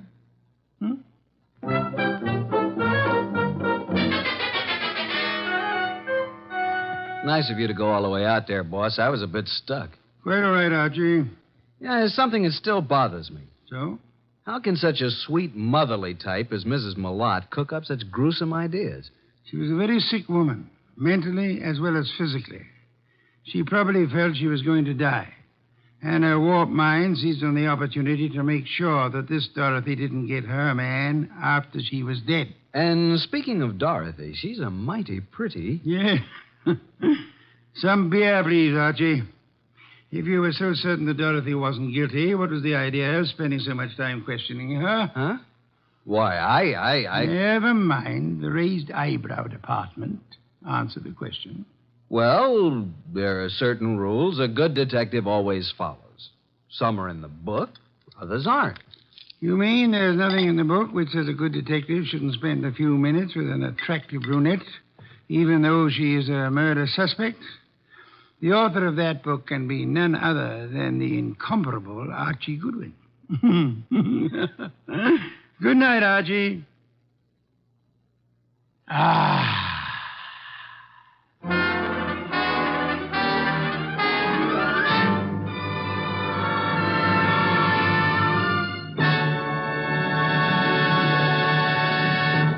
You have been listening to The New Adventures of Nero Wolfe, starring Sidney Greenstreet.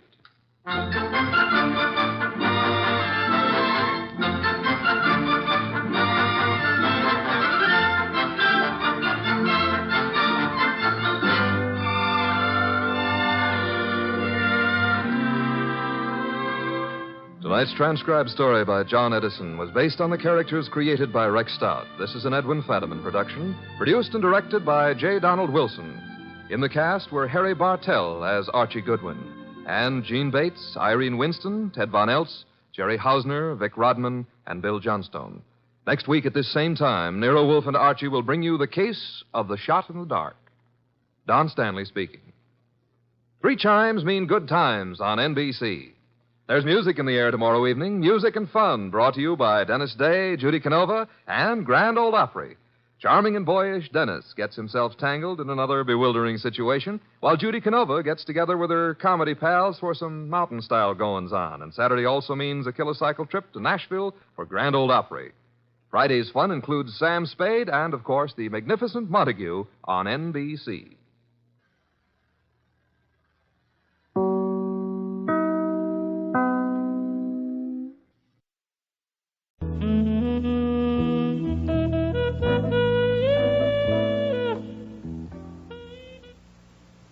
This is CBC Stereo.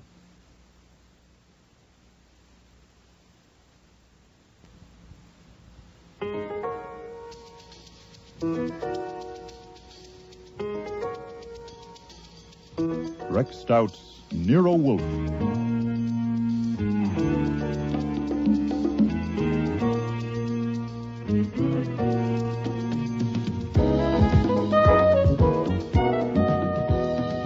Starring Mabel Moore as Nero Wolfe and Don Franks as Archie Goodwin.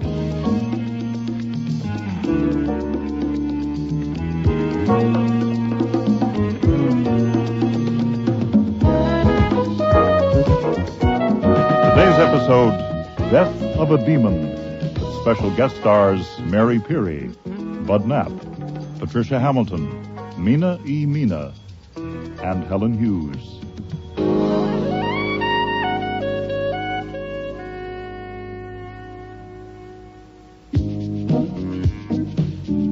When Mrs. Hazen arrived for her appointment with Nero Wolfe, she gave me a smile. Thank you for getting him to see me, Mr. Goodwin. It isn't often that a man gets a natural, friendly, straightforward smile from a young woman who has never seen him before, with no come-on, no catch, and no dare. So I was surprised and disappointed when she took a gun from her purse and walked to Wolfe's desk. That's the gun I'm not going to shoot my husband with. Mrs. Hazen, I am not impressed by histrionic. Oh, I'm not trying to impress you. I'm only telling you. That's what I came for, just to tell you. I thought it would be more definite, I guess, if I brought the gun and showed it to you. Well, just that? You wanted half an hour. Because I thought it would be better if I told you something about why. If you will regard it as confidential. With the reservation that if you tell me about a crime, I can't engage not to disclose it. I'm not a lawyer or a priest. That's all right. There hasn't been any crime, and there won't be. You know who my husband is, Barry Hazen, Public Relations? Mr. Goodwin has informed me. We were married 2 years ago, just after my father died. My father was an inventor, and Barry used to do some public relations work for him. That's how I met him. I thought I really was in love with him. I've tried to decide what was the real reason I married him. You don't need to know all that. You don't even need to know why I want to kill him. It's your half hour, madam. I don't hate him, but I think I despise him. I know I do. And he won't let me get a divorce. I tried to leave him. Well, I did leave him, but he made such a... There I go again. I don't need to tell you all that. As you please. It's not as I please, Mr. Wolfe. It's as I must. As you must, then. You know how there can be something in your mind, but you don't know it's there until all of a sudden there it is? Certainly. The subconscious is not a grave, it's a cistern. But we don't know what's in it. I didn't. One day a month ago, I went to his bedroom and saw that gun in his drawer, and all of a sudden, I was thinking how easy it would be to shoot him while he was in bed asleep. I said to myself, you idiot. You absolute idiot. And I didn't go near that drawer again, but the thought came back. It kept coming back. Mostly when I was trying to go to sleep. And it got worse. It got so that I was planning how to do it so I wouldn't get caught. I knew it was idiotic, but I couldn't stop. I could not. And then, just 2 nights ago, I got out of bed trembling all over and went to the shower and turned on the cold water and stood under it. I had found a plan that would work. I don't have to tell you what the plan was. As you please.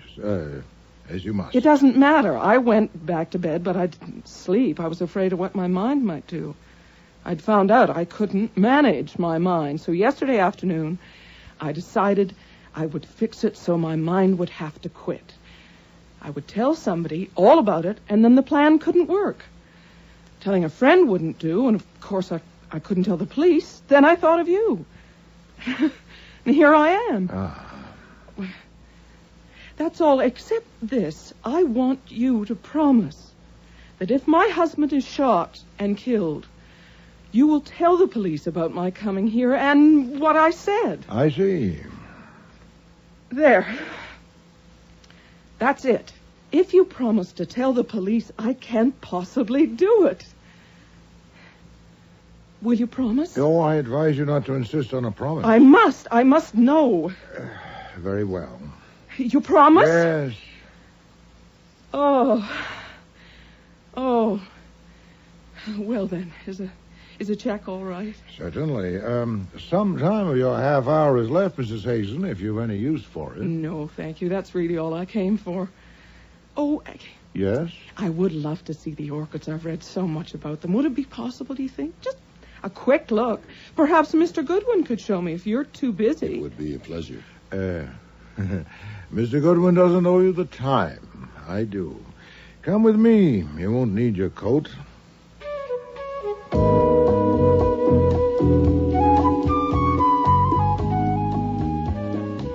I had no kick coming. The 10,000 orchids in the 3 rooms up on the roof were his, not mine. He did like to show them off, but that wasn't why he had intervened. He had some letters to dictate, and he thought that if I took her up there, there'd be no telling when we'd come back down. Years ago, he decided on insufficient evidence that I forgot about time when I'm with an attractive young woman. So I got on with my work, and at noon I did what I often do, which was to switch on the radio for the news. But the contractor insists that he has received no favors from the senator. The body of a man named Barry Hazen was found this morning in an alley between 2 buildings on Norton Street in Lower Manhattan. He had been shot in the back and had been dead for some hours. No further details are available at present. Mr. Hazen was a well-known public relations counselor. The Democratic leaders in Congress have apparently decided to hold their fire. When you would like to know if a gun has been fired recently, you smell it automatically, but it doesn't mean a thing, really, unless it's just been fired, and there's been no opportunity to clean it. The cylinder was full of cartridges. Beautiful. Absolutely stunning. What was the name again? Phalaenopsis. Oh, they're lovely. Thanks again, Mr. Goodwin. I'll take the gun. No, ma'am, there's been a development. I turned on the radio for the news, and I got some, all right. The body of a man named Barry Hazen was found this morning in an alley between 2 buildings on Norton Street in Lower Manhattan. Been shot in the back, and he'd been dead for some hours. No further details are available at present. You're making it up. No, that's what was said verbatim. Archie, get her something. Brandy. Yes, sir. No. I'm all right. He said that. That's what was said. He's dead. Yes. He's dead. I'll be in the kitchen. No, hold it, sir. She'll be all right in a minute. Take a deep breath, Mrs. Hazen, please. I want to phone somebody. I have to know. Who can I phone? A shot of brandy, maybe it wouldn't hurt you after all. I don't want anything. Who can I phone? Nobody, not just now. Why not? Because we must first consider whether I should phone the police as I promised. Archie, has that gun been fired recently? If so, it's been cleaned. It's fully loaded. The cartridges all look alike. Did she shoot him? For a quick guess, no. To make it final, I would need facts. So would I. Did you shoot your husband, Mrs. Hazen? No. Since my promise was to you, you may, of course, release me from it. Do you wish me to phone the police? Not now. You don't have to now. You won't ever have to. He's dead, and I didn't kill him. That's all over now. Oh, sit down. It's not so simple. When the police ask you where you were this morning from 11 o'clock on, what do you say? What? Confound it. Quit propping yourself on my desk and sit down. That's better. What do you say? Why, will they ask me that? Certainly. You'll have to account for every minute since you last saw your husband. Did you come here in a cab? Yes. Then you'll say so. You'll have to. When they ask why you came to see me, what'll you say? Oh, you'll have to tell me what to say. Oh, I expected that. Confound it. You are not my client. You have paid me for half an hour of my time, now stretched to more than that, and released me from my promise. So I can... What are you doing? I'm going to write a check, then I will be your client. How much? Mrs. Hazen, I am not a blackmailer. I take pay for services, and you may not need my services. Now, will you answer some questions? Of course, but I've taken more than my half hour. And No, if you didn't shoot your husband, we've both been snared by circumstance. First, instead of a question, a statement. You cannot take the gun. The gun stays here. But I have to put it back where I got it. No, I cannot let you take the gun. Now, when and where did you last see your husband? Last night at home, we had people for dinner. All right, details. How many people? Their names. They were clients of Barry's, important clients, all but one. Mrs. Victor Oliver, Ann Talbot, who's the wife of the banker, Jules Curry, an inventor. He used to work with my father. Ambrose Purtis, who's a shipping man. Theodore Weed, he's not a client. He works for Barry. 7, counting Barry and me. And when did these guests leave? I don't know exactly. Barry had told me he was going to discuss something with them, and I wouldn't be needed. And after the coffee I left, I went upstairs to my bedroom. Did you hear him when he went up to bed? No. What about this morning? He wasn't there. He rises early. The maid who... Oh. What? Nothing. Nothing that matters to you. I'm not liking myself, Mr. Wolfe. I said he rises early.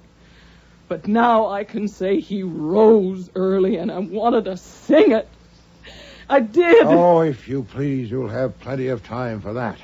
Now, about the maid. I'm sorry. The maid said he hadn't come for breakfast, and when she went up, his bed hadn't been slept in. He'd done that before, not very often, once or twice a month.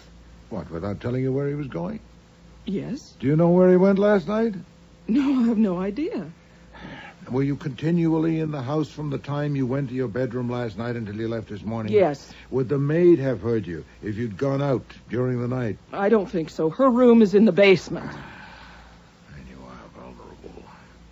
What time did you leave this morning? 5 minutes past 11. I wanted to be sure to get here on time. When did you take the gun from the drawer in your husband's room? Just before I left. I didn't decide to bring it until the last minute. How many people know that you despised your husband? Despise is your word, Mrs. Hazen. I don't think anyone does. I have never told anyone, not even my best friend. Hooey, your maid knows, for one. Is she not a dolt? She's, of course, being questioned at this very moment. Was your husband wealthy? I don't know. You don't know? Well, he had a large income. He must have. He was free with money. He owned the house. Any children? No.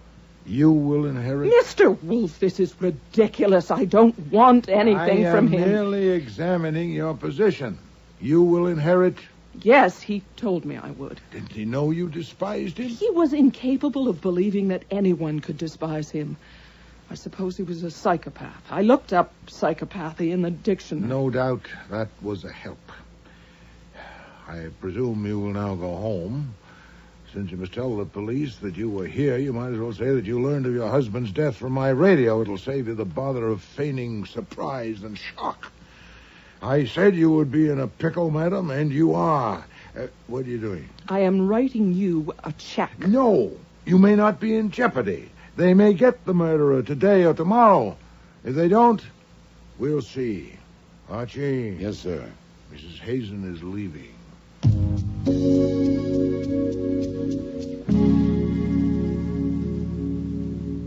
Archie, I do not intend to serve the convenience of a murderer. What ground do you have for your guess? You heard her stutter that I was making it up. Also, she went white, all white in 3 seconds. No one can do that. Very well. Call your friend Mr. Cohen at the Gazette and get details. He may not have any yet. Anything in particular? Whatever he has. But in particular, I want to know if the weapon has been found or a bullet.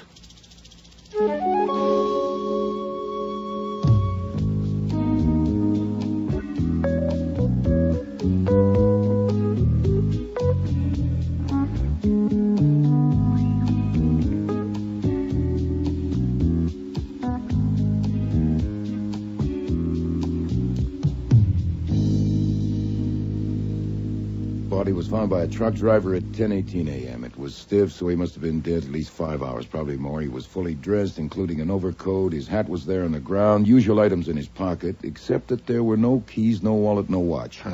His name was on some letters in his pocket, so the wallet wasn't taken to delay identification. He was shot once in the back. A rib stopped the bullet at 32. They have the bullet? Right, but no weapon. Will she report what she told me? No. That's why I put up with you. You could have answered with 50 words, and you did it with one. I've often wondered. Now tell me why I put up with you. Oh, that's beyond conjecture. Huh. I want a bullet that's been fired from that gun on your desk, and we shouldn't wait until after lunch. You have 20 minutes. If your guess about Mrs. Hazen is correct, that gun is not evidence. If it is, you'll be tampering with it. Shall I do it? No. You might shoot your toe off. When will the police come? It'll probably be Kramer. Give him 2 hours.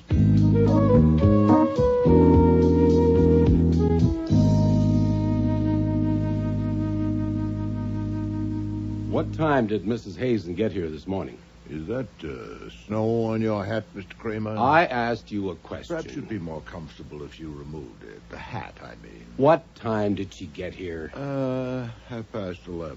When did she leave? Shortly before 1 o'clock. What'd she have to say?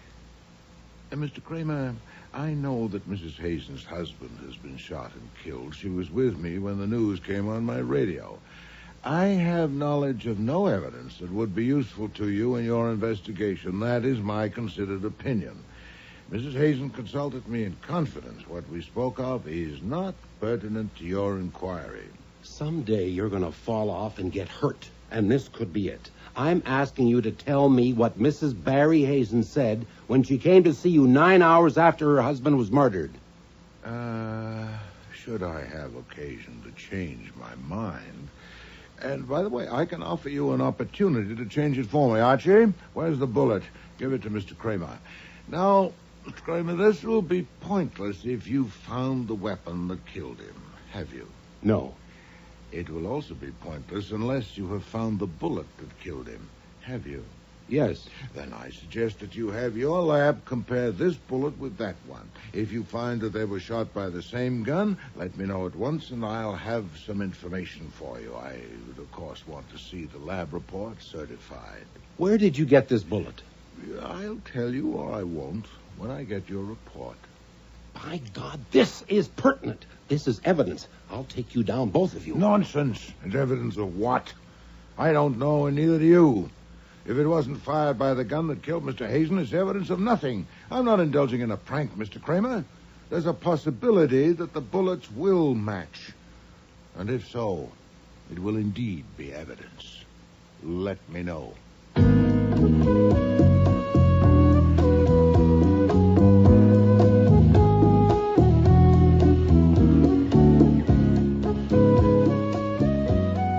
Kramer left at 3:20. Wolfe, of course, stuck to his usual routine from 4 to 6 upstairs with the orchids. But I spent the afternoon like a hen on hot bricks. It's a simple matter to do a bullet comparison. I expected to hear from Kramer by 4:30 or 5. I didn't. And it wasn't until after 6 o'clock that the doorbell rang. But to my surprise, it wasn't Kramer. Theodore Weed to see you, one of the dinner guests. The What one do that... you want? You. No. I've been pestered enough on a matter in which I have no interest. Tell him so, and don't I'm not going to pester you. I'm going to hire you. Sir, you not only intrude, you presume. Archie, show him out. All right. I started wrong. I'll try again. Mrs. Barry Hazen came to see you this morning and left a gun with you. Where is it? Intrusion, presumption, and now effrontery. I must insist... Damn it, I know she did. She told me so. She also wanted to hire you, but you wouldn't take her check, so I want to hire you. She's at the DA's office now. They're going to charge her with murder. Please, you got to let me hire you. Nero Wolfe's office. Archie Goodwin speaking. It's Lucy Hazen. May I speak to Nero Wolfe, please? It's urgent. One moment, please. The woman who brought the sausage this morning. Urgent. Yes, Mrs. Hazen? Yes, Mr. Wolfe, I'm about to be arrested. Where are you? At the DA's office. I don't know Say only what you must on the telephone. I'm in a booth with a door closed. Oh, boy, it's probably not only heard, but also recorded. All right, he said I could phone a lawyer, and I don't know any except my husband's, and I don't want him. Will you get one for me? Yes, I'll send one to you, and then you can decide whether to engage him. But I want to engage you, too. You said you would if I needed you. I said I would see. Oh. Very well, I'm engaged. One question. Have you disclosed any of your conversation with me, yes or no? No. Satisfactory. The lawyer's name is Nathaniel Parker. I'll get him there as soon as possible, but say nothing more to them until you speak to Mr. Parker. Mr. Weed, that was timely. That was Mrs. Hazen on the phone. She is now my client. Then take my money. No, sir. But I want to help. I don't see why. You're not obliged to see, and I'm not obliged to explain.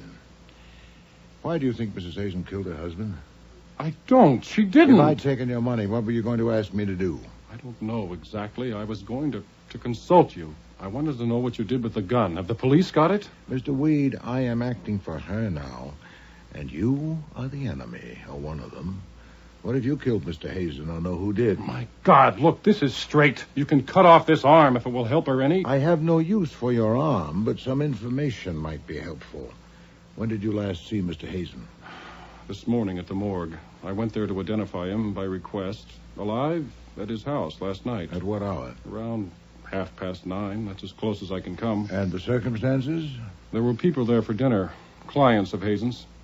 After dinner, Hazen told Lucy that we were going to discuss a business matter, and she left. I left soon after that, and that was the last I saw of him alive, there with them. How did you spend the next 6 hours? I went home, to bed. You were associated with Mr. Hazen and his business? I was in his employ. In what capacity? Mostly I write stuff, handouts, plugs, the usual junk. Also, I was supposed to use my contacts. I was a newspaper man when Hazen hired me a little more than a year ago. Well, if they were going to discuss a business matter, why did you leave? Well, I wasn't needed or wanted. And why were you there at all? Well, maybe I ought to give you a different answer than the one I gave the DA. The right answer. Even if it makes you think I killed him, which I didn't. If you did, Mr. Weed, you're doomed, no matter what answers you give. Hazen liked to have me in the same room with his wife because he knew how I felt about her. God only knows how he knew. I certainly tried not to show it, and I thought I did pretty well. And I'm sure she doesn't know, but he did. He was a remarkable man. Yeah. That's why I was invited to dinner last night. I don't think he expected to see me squirm. He didn't have to. He knew how I felt. He was a sadist. And a damned subtle one. And your feeling for her, was that returned? Certainly not. I was just a guy that worked for her husband. Rather a forlorn situation for you. Yeah, forlorn is right. Another thing you might want to know. I think there was something screwy about his business. Oh, in what way? Well, take the 4 people who were there last night. Why did Mrs. Oliver, an extremely wealthy widow, pay him $2,000 a month? She needs public relations like I need a hole in the head. And Mrs. Talbot, a banker's wife? Maybe her husband could use a PR expert, but why her? And Jules Coury. What can public relations do for an inventor? And Ambrose Piertis is the screwiest of all. He already uses one of the big PR operators, the Cadre Associates, but personally, he's paid Hazen more than $40,000 this past year. I'm not supposed to know this. I got curious and looked at the records one day. Did he have any other clients? About a dozen, but his total take was over $250,000 a year. Interesting. Mr. Weed, will you be available for further questioning, say, this evening? Well, sure, but why not now? I must arrange a lawyer for my client, Archie. Get Mr. Parker.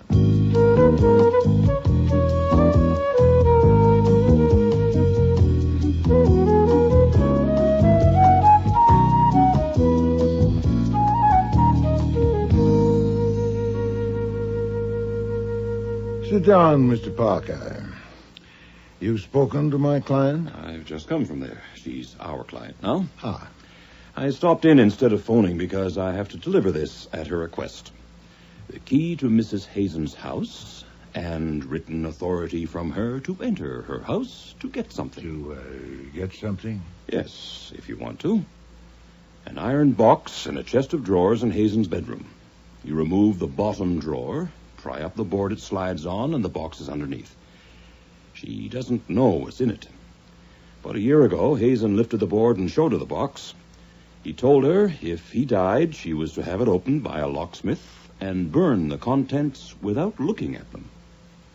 You'll be acting legally on her instructions through her attorney. I'll use my discretion. I'm sure you will. I'd like to be present when it's open, but I have an appointment. Shall I go there now? Will the police be there? I wouldn't think so. He wasn't shot there. Do I wear gloves? No, you have authority. Oh, I'm off then. Archie, Yes? Take your gun.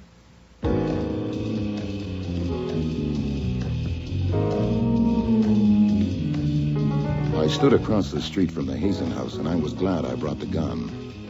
The house was dark except for a tiny sliver of light at the bottom edge of a window on the 3rd floor. A sliver you might leave if you weren't quite thorough enough when you arranged the drape. It wouldn't be the maid. Her room was in the basement. And why only that one light at 9:30 at night? I crossed over, used the key, and entered the house with care. Very quietly, I climbed the stairs to the 3rd floor. Try under the bed. Got to be here someplace. I've done that. Let's look behind the pictures. There may be a safe. A door at the front of the house was slightly ajar. And through it, I could see part of the bed, drapes over a window, and the back of a woman's head. She was sitting in a chair, facing away from me. There's no sense in this. There certainly isn't, Mr. Corey. I don't think it's here. It could be in Lucy's room. That would be like him. All right, let's try it. Look! In the doorway. Don't anyone move. This gun is loaded. Who are you? Billy the Kid. Now back up, please. Stand against the wall. I see the ladies' purses are on the bed with the gentlemen. Please throw their wallets there, too. Carefully, please. I'd hate to have to use this gun. You wouldn't dare shoot. Oh, I assure you I would. Then I should warn you. I'll aim for the shoulder or the leg, but I'm not a very good shot. Are you a burglar? No, ma'am. Then what do you want? I want you to tell me who you are and what you're doing here. But you have taken our wallets. Yes, sir, so I can check your identity as you tell me, just to make sure. Now, let's start with you, shall we? My name is Jules Corey. Is it important why we are here? Okay, the ID checks you, ma'am. This is Victor Oliver, as you can see. Are you from the police? No, are you worried? You, sir, I've seen your picture in the papers on the business pages. I'm Ambrose Purtis. What is the point of this? In time. That leaves just you, ma'am, and it's an easy guess, Mrs. Talbot, I presume. Yes, I'm Ann Talbot. All right, now that I know all your names, it's only fair that you should know mine, Archie Goodwin. I work for a man you may have heard of, Nero Wolfe, the private detective. He's been hired by Mrs. Barry Hazen. I have the key to the house and her written authority to enter. So why are you here? No? How'd you get in? Who has the key? Oh, okay then. Okay, we do it the hard way. You will take off your clothes and pile them on the floor, including your shoes and socks or stockings, but I think not your underwear. I'll think about that one. I most certainly will not. Let's just pretend you're at the beach or a pool. Would you want me to have to peel you? Don't think I wouldn't. Let's start with the gloves. I want them too. Is this necessary? Is it so important how we got in? Yes. There were no keys in Hazen's pockets. We don't have a key. The maid let us in. She has gone out, but when she comes back, you can ask her. She'll deny it. You see, I paid her to let us in and to go away for the evening. Yeah, I think I believe you, Mr. Corey. In any case, that can be checked. Hold it a minute. Now, I will call him. Now, wait a minute. I have something to say. Yeah? Are you calling the police? No, come on, say it fast. You swear you're not a policeman? No, I told you who I am. He's Archie Goodwin. I've seen him at the Flamingo. And a private detective? Right. Then you do things for money. We will pay you $50,000 if you will leave this house and forget that you've been here. Half of it in cash tomorrow morning, and the other half later. We'll give you a satisfactory guarantee, perhaps something in writing. How much later? Well, that's hard to say. It's delicate. We would need to be sure of your forgetting until certain difficulties have ended. Mm-hmm. Yeah, it's pretty vague. All right, you can collect your wallets and bags. No funny moves. Now, look here. I'm not calling the police, Mr. Purtis. I'm calling Nero Wolfe. Yes? It's me. Could we use $50,000? In the box? No, I haven't got to that yet. I'm in Hazen's bedroom. There are 4 people with me, the 4 that came to dinner last night. They were in this room looking for something, hadn't found it. Purtis just offered me $50,000 to go away and forget I was here. I'll split it with you. He'd probably double it. Are you intact? Sure, I'm just calling to let you know to expect us all in about half an hour.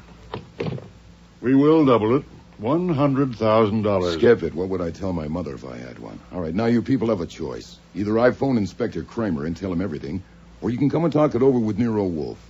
And you may have 2 minutes to consider it starting now. Listen, Mr. Goodwin, We were looking for something that belongs to us. We're not thieves. We're respectable Now, citizens. sorry, don't waste it on me. I just run the errands. It's either Nero Wolfe or the police. If you pick Nero Wolfe, go downstairs and get 2 taxis. You will get in one of the taxis and wait till I come down and get in the other one. I'll be down in a couple of minutes. Oh, there's one complication. If any of you split, I'll phone the police immediately. I would rather not, but I'd have to. Well? Do we have any alternative? Let's go.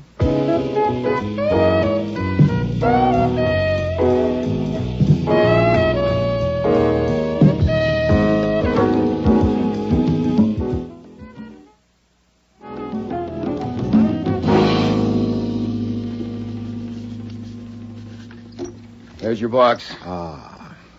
You haven't opened it? No, sir. Save that for you. The 4 people you mentioned. They're all here in the front room. I thought you'd want to do this first. Well, Shall I open it? The lock will be a cinch. This will be distasteful. Go ahead. Okay. Any trouble finding it? No, it's exactly where it was supposed to be, under the bottom drawer. I got there just in time. Another hour or 2, they probably would have found it. There we are. Well, it sure is distasteful. Empty. Just as well. Huh? It would probably have presented us with a problem. I presume he decided it was a mistake to tell his wife of it and removed the contents. Elsewhere in the house? I doubt that. So do I. Lock it up and leave it on your desk. Have a gun in your hand when you admit them and go to your desk. Proceed.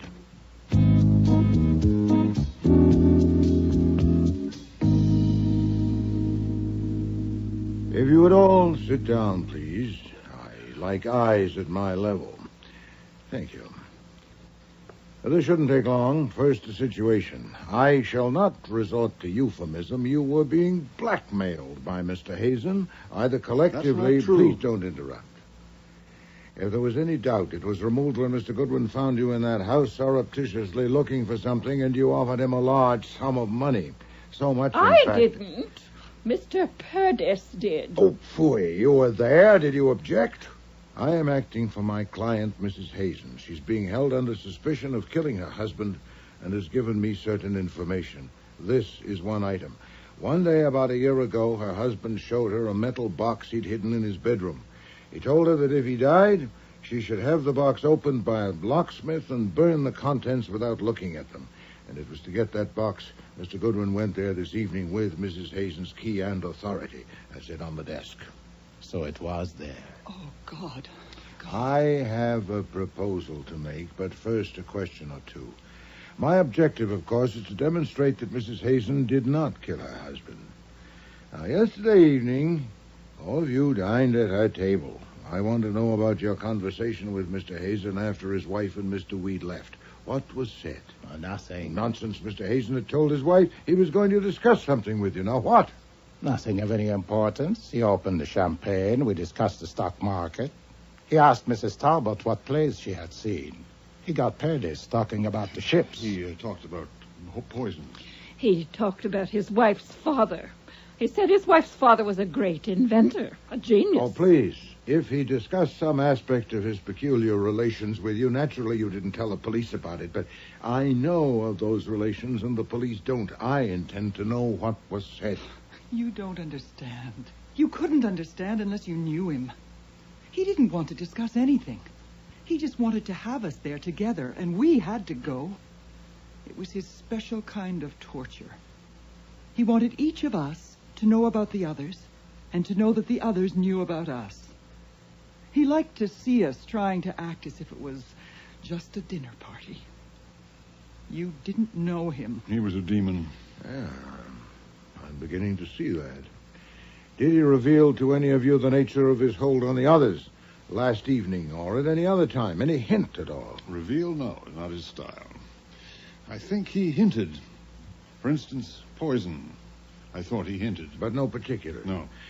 You said you had a proposal. I do. It's likely he kept in that box whatever support he had for his demands on you.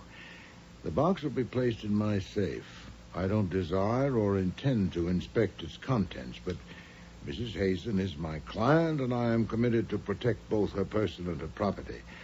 I will surrender the contents of the box to you The four of you, for $1 million. Oh, God. You don't mean it.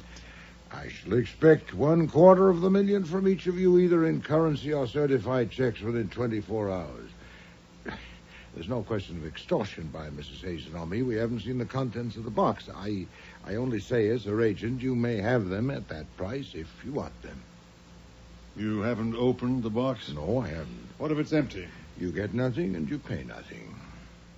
The box will be opened here tomorrow at midnight with all of you present, or earlier if and when you meet the terms. If it's empty, well, so much for that. It's a short time to raise so much money. I dare not give you longer. The police would no doubt regard the contents of that box as evidential in their investigation of a murder. I cannot undertake to withhold my knowledge of it longer than 24 hours. So I shall await your pleasure.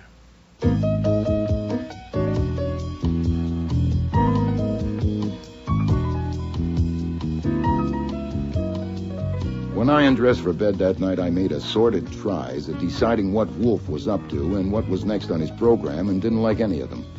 As it turned out, the next thing on the program wasn't decided by me or him. Inspector Kramer arrived at our doorstep at 3 o'clock the next day, and he was looking pleased. Too pleased. Okay, I want to hear it from you. What Mrs. Hazen came to you for yesterday? Mr. Kramer, it shouldn't be necessary for me... She's booked for murder. On what evidence? We have the gun. Oh, indeed. We found Hazen's car parked near the scene of the murder. The gun was in the dashboard compartment. And you proved it was the murder weapon? Definitely. And we have traced the gun. It was bought by Hazen 6 years ago, and he had a permit for it. He kept it in a drawer in his bedroom. But you haven't connected Mrs. Hazen to the gun. Oh, haven't we? How about this? Hazen was killed about midnight. At 8 o'clock the next morning, the maid went up to call him for breakfast. The drawer was open, and she saw the gun. You still haven't connected... Shortly after 11, the maid was tidying. The drawer was still open, but the gun was gone. Mrs. Hazen, the only other person in the house during that time, had just left the house, presumably to keep an 11:30 appointment with you. So maybe you know why she put the gun in the car. Let's hear you. What kind of gun was it? It's your turn to talk. I don't like this. I'm sure you don't. Oh, you're not squeezing it out of me, though you think you are. I would tell you nothing and risk the consequences if it weren't for one thing. Mm-hmm. And what's that? I need some information that I can only get from you. I have to know where the gun came from that Mrs. Hazen left with me yesterday. Now, if you'll agree... She left a gun with you? Yes. Yeah, I'll tell you about it and give it to you if you'll give me its history at the earliest possible moment. I want your word. You won't get it. Mrs. Hazen is charged with murder. If she left a gun with you, it's evidence in a murder investigation. No, it's evidence in my investigation, but not in yours. You have your gun, the one the murderer used. How can it embarrass you to tell me about this one? You're going to tell me what she said about it? I am. Okay, go ahead. I have your word? Yes. Get the gun, Archie. Right. Oh, by the way, there's a question that wasn't answered. What make is your gun? I mean, the one that killed him. Drexel 32. Huh. So is this. Oh, of course, there are millions of Drexel 32. It was fired yesterday by Mr. Goodwin to get a bullet. The bullet I gave you. That could have been evidence. Now we know it isn't, Mr. Kramer. All right. Let's hear it. First from you, and then Goodwin comes down to the station for a detailed statement. Very well. I don't get it. I have never known you to take a murderer for a client. Whether it's just your goddamn luck or what, I don't know, but you haven't. Why did you take her? Oh, I asked Mr. Goodwin's opinion, and he said she was innocent. His judgment of women under 30 is infallible.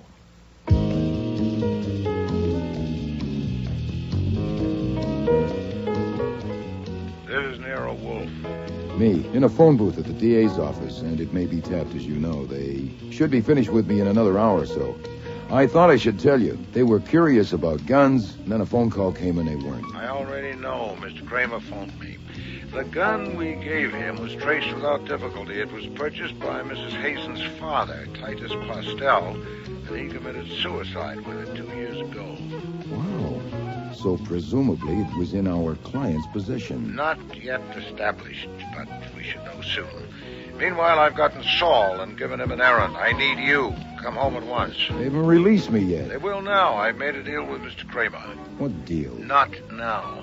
Mrs. Oliver and Mr. Purtis are already in the front room. Mr. Corey will arrive any moment, and Mrs. Talbot hopes she'll be here by 10 o'clock. It's nearly that now. So the charade is on. Of course. And it should be very interesting. Hurry home, Archie.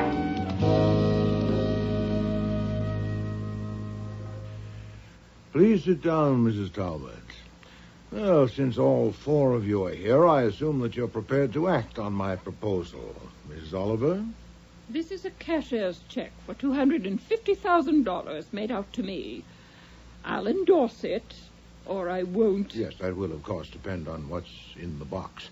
Mrs. Talbot? I have a certified check for $65,000 and $40,000 in cash. I'll pay the rest as soon as I can. I tried. I did the best I could. Right. Mr. Purtis? I have a certified check for my share. The full amount? Yes. Mr. Corey? I have nothing. Oh, indeed. And why are you here? I want to know what's in the box. If there's anything worth $250,000 to me, I'll buy it. The deadline is midnight. You'd have 90 minutes. I don't think so. I don't know what you are doing, but whatever it is, I want to know what's in the box. Well, yes, this situation wasn't covered by the terms of my proposal. Two of you are prepared to comply with the terms and shouldn't suffer for Mr. Corey's dissent. As for you, Mrs. Talbot, I'm willing to accept your declaration of good faith that you've done your best. You'll, of course, commit yourself in writing to pay the balance. But as for you, Mr. Corey, if you're willful, so am I. Whatever the box contains that relates to you will be turned over to the police at midnight. Open the box, Archie.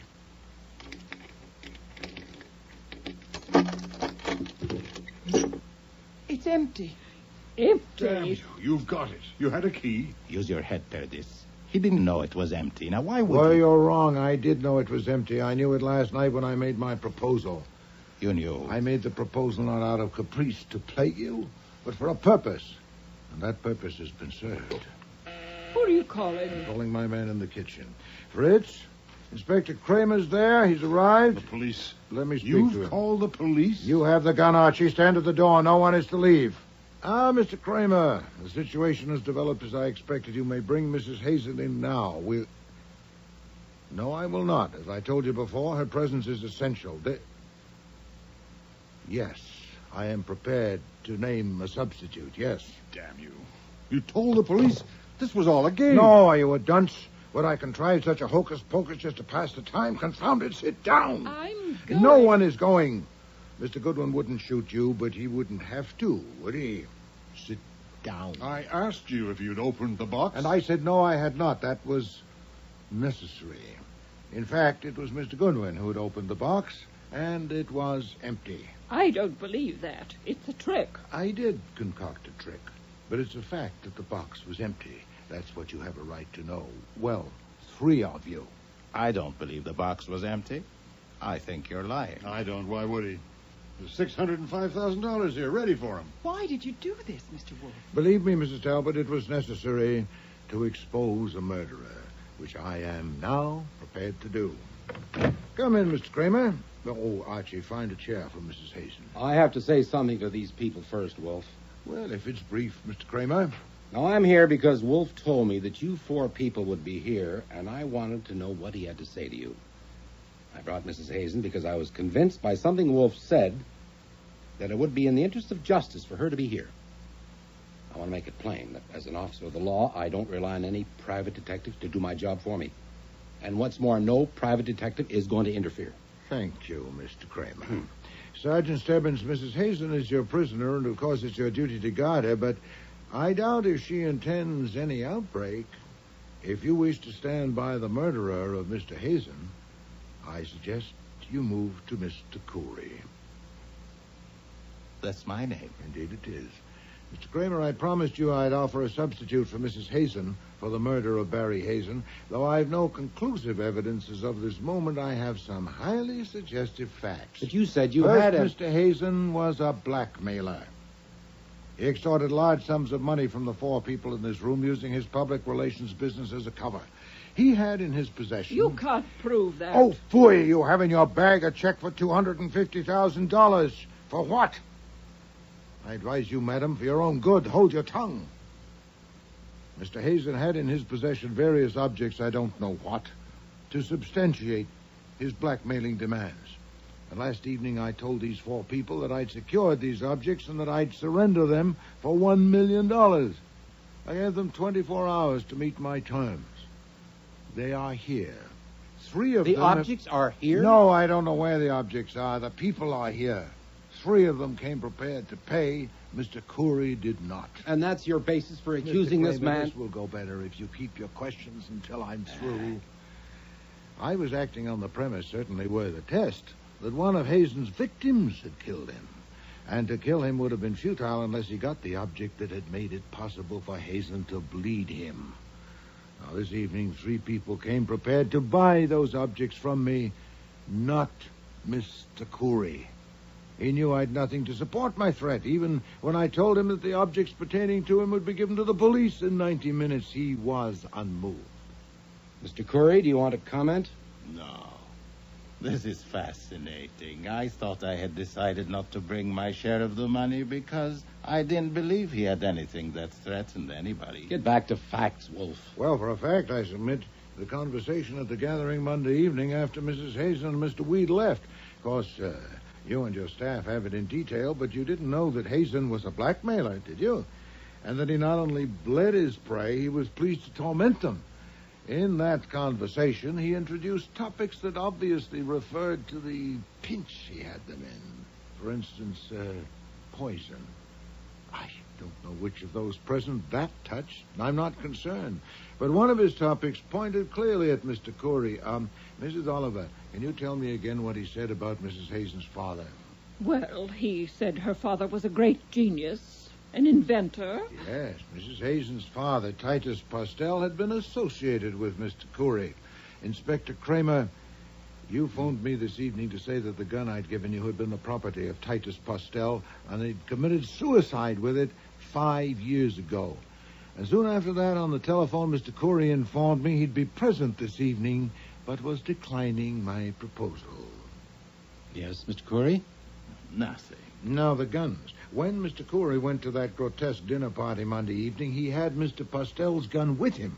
You can prove he had it. Certainly not. At the moment, I'm telling you what happened, not what I can prove. During the evening, he found or made an opportunity to go to Mr. Hazen's bedroom, probably on a pretext of using the washroom. He did. I remember that he went... Thank you, Mrs. Oliver, but later, if you please. Mr. Khoury then switched the guns in Mr. Hazen's drawer with a double purpose. First, so that Hazen would find a gun there if he looked for it. Second, to implicate Mrs. Hazen. He intended to leave Hazen's gun in the car after he killed Hazen. The police would, of course, learn that it had been Hazen's, kept in that drawer, and when they found the other gun there, they'd naturally assume that she'd put it there in a witless effort to mislead them, which is what happened. Is it not, Mr. Kramer? You're telling this. Go on. Mrs. Hazen, the gun that had belonged to your father, was it in your possession? No, I don't think... When did you see it last? I don't understand. When they told me the gun I brought you was the one my father shot himself with, I thought they were lying. I don't understand. No wonder. Neither do the police. Did you ever have that gun, your father's? I had it for a while. They gave it to me after he died. I kept it with some of his things, but it disappeared. How long after his death did it disappear? I don't know. It was about a year later that I noticed it was gone. Have you any idea who took it? I don't know, but I thought perhaps Mrs. Khoury had. I didn't ask her. She thought I shouldn't keep it because it only reminded me. Is it true that my husband was a blackmailer? Yes. My God. A husband who was a blackmailer. A father. Oh, I can relieve your mind about that anyway, about your father. He didn't commit suicide. He was murdered by Mr. Khoury. Another one. You are piling it on. Oh, your aplomb is admirable, sir. Of course, you're counting on what I said earlier, that I have no evidence. But you're too sanguine. That evidence not only exists, it's available to me. I'm obliged to Mr. Hazen for a valuable hint. His remark that Mrs. Hazen's father was a great inventor and a genius.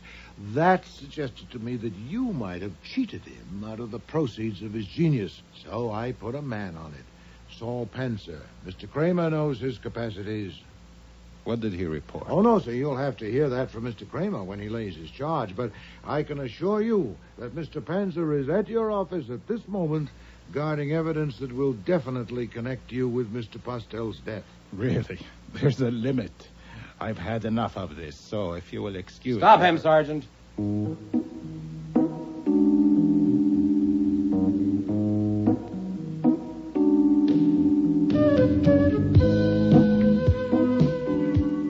I'll have to leave it with two loose ends. First, the object or objects that Hazen had collected were never found, unless they were found by Mrs. Oliver, Mrs. Talbot, or Purtis, so we'll never know. Second, the fee that Wolfe had certainly earned. Lucy refused to take any of Hazen's leavings. She wouldn't even take the house. But there is a chance that she'll get a chunk of Corey's pile eventually on account of the evidence Saul dug up that Corey had stolen a couple of Titus Postel's inventions, but Corey, who is now locked up while his lawyers hop around from court to court, has admitted nothing, and neither has his wife. So Wolfe hasn't collected a fee yet. As for a third point you might be curious about, whether Lucy and Theodore Weed have found out how they feel about each other, you can have one guess. If you need more than one, what do you suppose makes the world go round?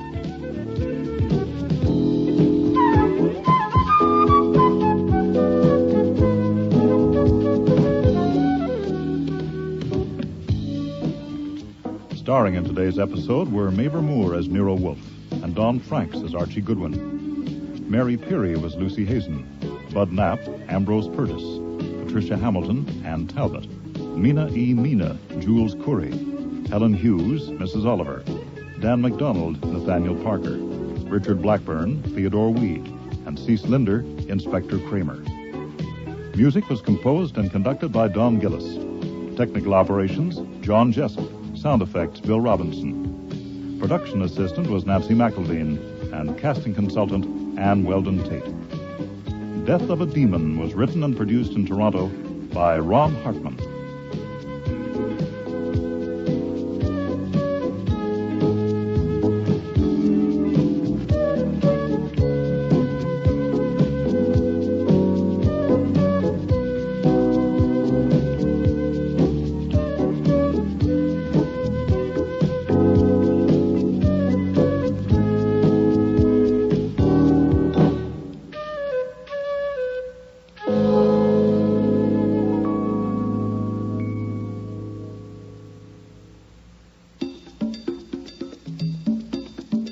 Next week, Nero and Archie become involved in the world of high fashion.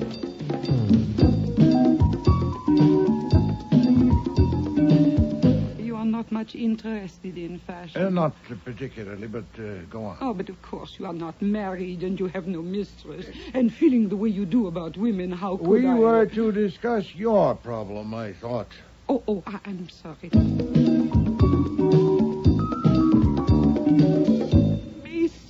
Bianca-Wurst, hold the line, please.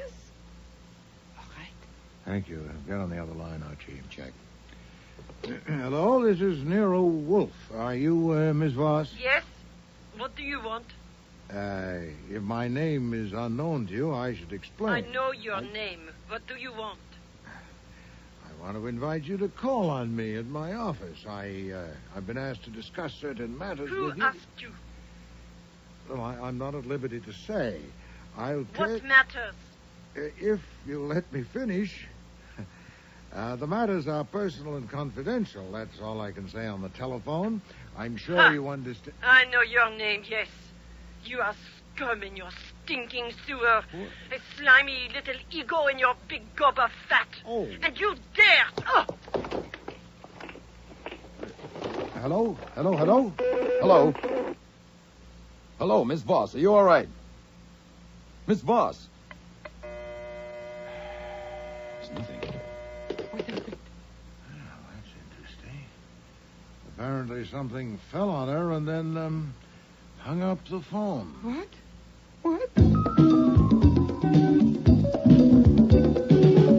You and your gorgeous words, just like your orchids. Well, I'm on my way. I don't like gags about homicide. Murder is no joke. But I want to tell you, Mr. Wolfe, Bianca Voss had you wrong. What was it she called you? Scum in a stinking sewer. Yeah. Well, obviously she doesn't know you. Orchids don't smell. You know, Archie, I'm beginning to think this joke may be on me. Next week, Murder is No Joke, with guest stars Joy Coghill, Vivian Reese, Nonnie Griffin, Richard Monette, and Murray Westgate.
Rex Stout's Nero Wolfe.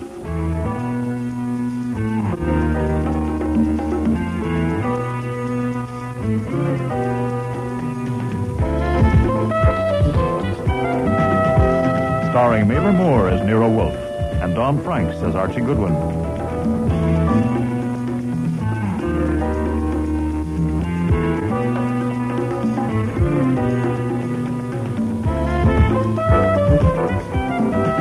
Today's episode, Eeny, Meeny, Murder, Mo, with special guest stars Charmian King, Bud Knapp, Dan McDonald, Neil Monroe, and Aileen Seaton.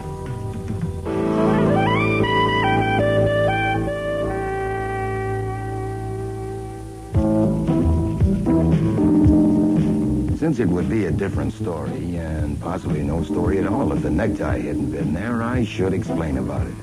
Nero Wolfe is a fastidious man. He's too fastidious to wear a brown silk four-in-hand decorated with tiny yellow curlicues and a large spot of Fritz's hollandaise sauce smack in the middle. So when Wolfe went to the orchid rooms, which he does every day from 4 to 6, he removed the tie and left it on his desk. That hurt me. I'm going shopping, Archie. I should be back. Oh. Fritz was hurt, too. He has left that tie just sitting there on his desk. He certainly has. Oh, what if someone should come in? It doesn't look right, Archie. Is this Schlampig, yeah? Oh, yeah. The desk of a great detective and a great man should not have a soiled tie on it. Certainly not. There is a limit to the duties of a chef and housekeeper. One has to draw the line somewhere. My list of functions from confidential assistant detective down to errand boy does not include being a valet. Besides, there is my arthritis. You haven't got arthritis, Archie. Arthritis is beside the point, Fritz. Consider the dignity of man. Yes. He could have taken it upstairs on his way to the plant rooms. Someone is here. You could put it in a drawer. That would be evading the issue. I suppose so. I agree. It's a delicate affair. I'm going out the back, Archie. Good afternoon.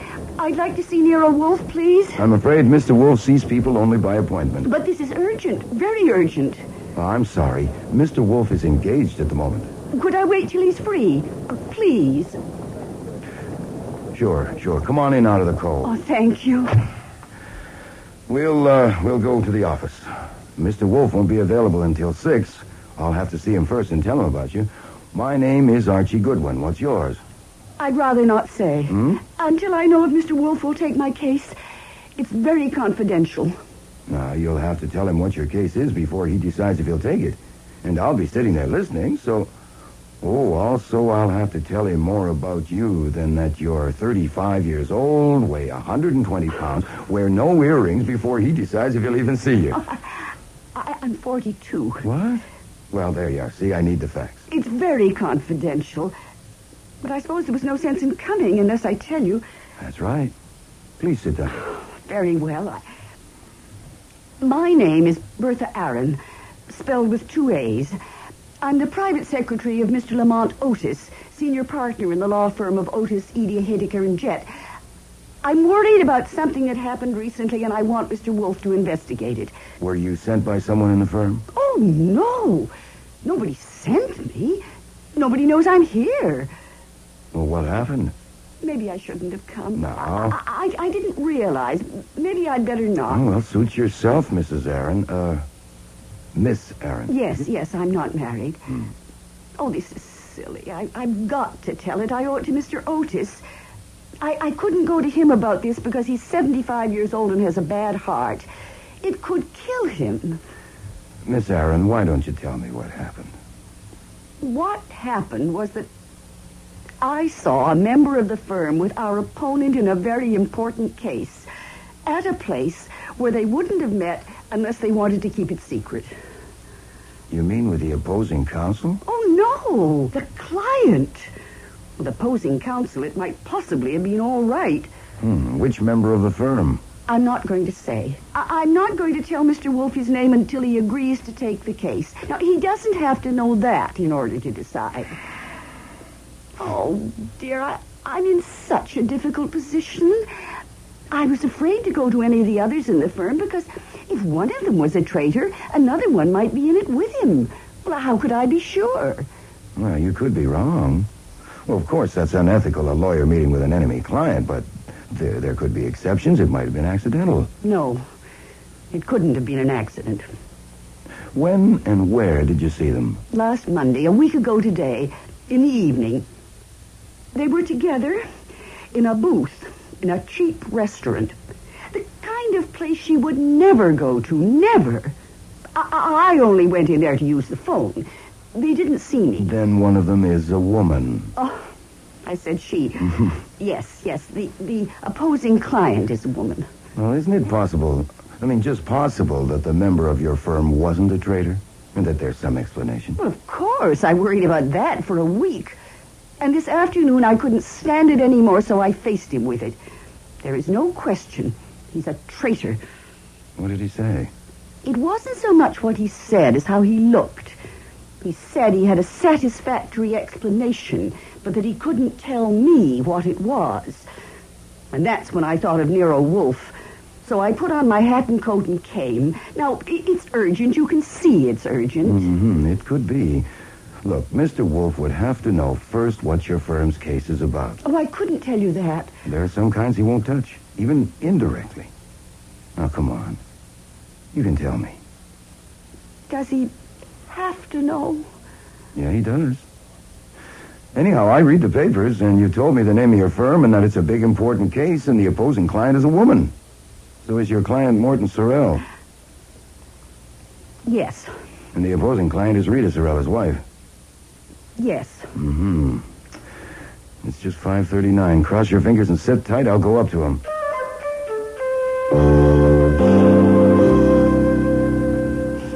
Excuse me for interrupting, but I have a problem. What time is it?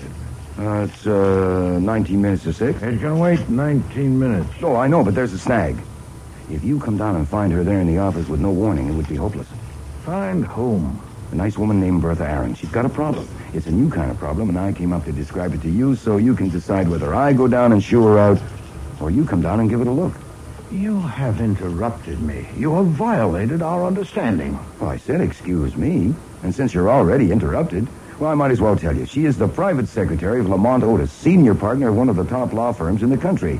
They have a client, Morton Sorrell. Sorrell, the divorce case in the news? Well, there is a lot of Broadway star sues hubby for $30 million? The papers do tend to dwell on the sensationalistic. So that's why you pranced in here. I did not prance. I walked. You do quite well. I would have nothing to do with it. I knew you wouldn't get divorce evidence, and neither would I. Well, what's that got to do with this? You wouldn't even have to touch this. No, that marital squabble might be the central point of the matter. Send her away. I can't do that. I told her that I would Archie, try to I will not come down to the office till you ring me on the house phone and say that she's gone. But you haven't even heard of Archie, all the big-headed... that is my final word.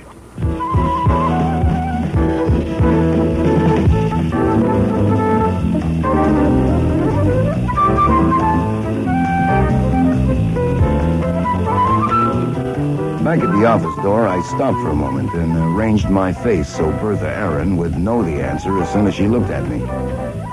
Then I entered. Jesus. Two objects were on the rug which hadn't been there when I left. A big hunk of jade, which Wolfe used for a paperweight, and Bertha Aaron. Her eyes were open and popping. Around her neck, knotted at the side, was Wolfe's necktie. There was no question she was dead, but I did the usual tests. Then I sat back and wondered what to do.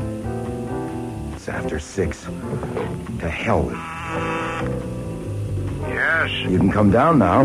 She's gone.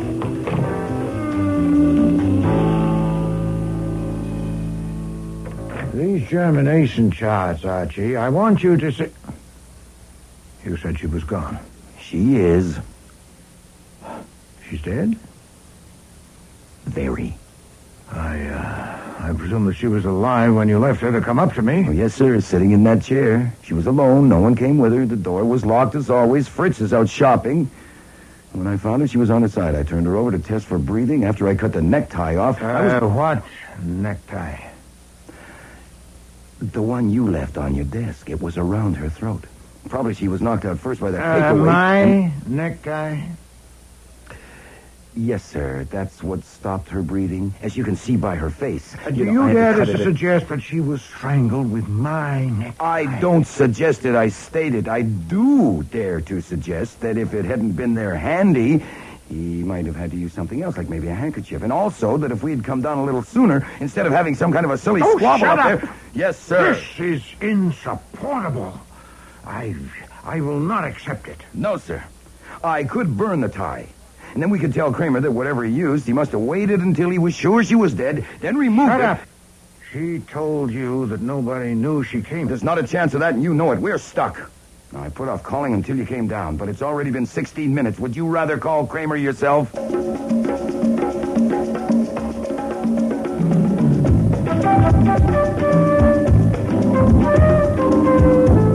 I still think you're lying, Goodwin. Inspector Kramer, you've been questioning me now for 5 hours. Now, look, you know me well enough. I know you well enough to know you're capable of saving something for your private use. You asked me to believe that she didn't... Excuse me, I don't care a single measly damn about what you believe. If you know what she said better than I do, then that's just fine with me. I was talking. I was interrupting. You say that she gave you all those details, but she didn't name the member of the firm? I don't believe it. And I'm telling you this, Goodwin.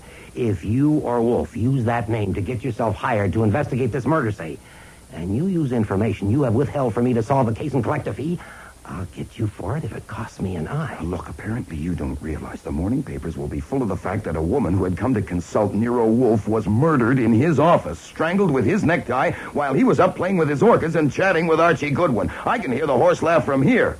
If we had known which member of the firm it was, I would have got him before you even arrived. How did he know she was here? How did he get in? For the last time, I don't know.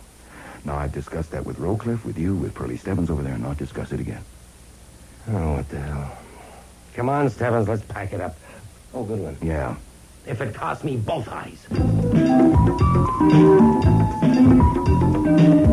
Okay, everybody's gone, Fritz. I've locked up. Thank you, Archie. Hey, 3 empty wine bottles. We didn't even eat dinner. I drank them, Archie. You're pie-eyed. No, Archie, I have tried, but no. Oh, boy. Go to bed. It's nearly midnight. No, he will be hungry. He may never be hungry again. Pleasant dreams, Fritz.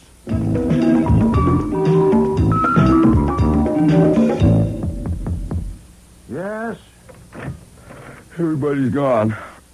Last one's out. Fritz is standing watch in the kitchen, expecting a call for food. You better buzz him. Can you sleep? You probably always have. I can't even read. Archie, have you ever known me to show rancor? I'd have to look it up in a dictionary. Vehement ill will. Intense malignity. No, I've never known you to show rancor. I have it now. And it's in the way. I can't think clearly. I intend to expose that wretch before the police do. I want Saul and Fred and Ori here at 8 o'clock in the morning. Okay. I don't know how I'll use them yet, but... Oh, now what? I'll be right back.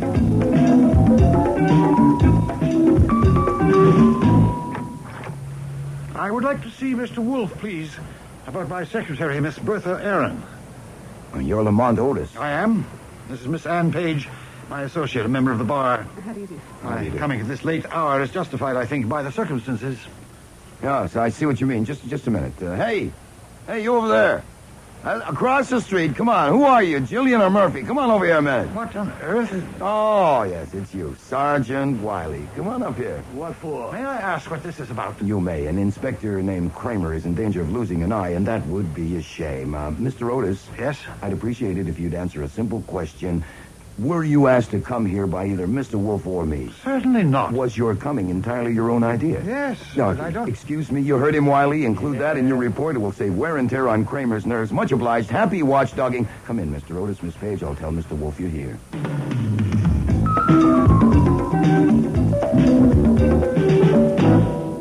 Mr. Otis, I owe you an apology. A valued and trusted employee of yours has died by violence under my roof. If you came to reproach me, proceed. I didn't come to reproach you. The police have told me how she was killed, but not why she was here. I think I have a right to know. How old are you, Mr. Otis? I'm 75. Why? I don't intend to have another death in my office, this time induced by me. Miss Aaron told Mr. Goodwin that the reason she didn't go to you with her problem was that she feared the effect on you. Her words, Archie? He has a bad heart, and it might kill him. Bosh. My heart has given me a little trouble, and I've had to slow down, but it would take more than a problem to kill me. She exaggerated it. She was so devoted to Mr. Otis that she had an exaggerated idea about his heart condition. Miss Page, why did you come here with Mr. Otis? Not because of his heart. Because he asked me to. I do shorthand. And if I tell Mr. Otis, will you take responsibility for the effect on him? I take the responsibility. It's my heart. I doubt if the effect of telling him would be as bad as the effect of not telling him. I take no responsibility, but you have me as a witness that he insisted. Very well, Archie. Give Mr. Otis a copy of the statement you typed up for the police. Yes, sir. Perhaps if you looked at this paragraph first, Mr. Otis. I shouldn't have brought you, Anne. You'll have to leave. Believe me, Mr. Otis, you can trust me. On anything, believe me. If it's that bad, you shouldn't be alone with it. I must be. I couldn't trust you on this. You'll have to leave. You can wait in the front room, Miss Page. The wall and the door are soundproof. If you'll follow me, please. Yes, all right.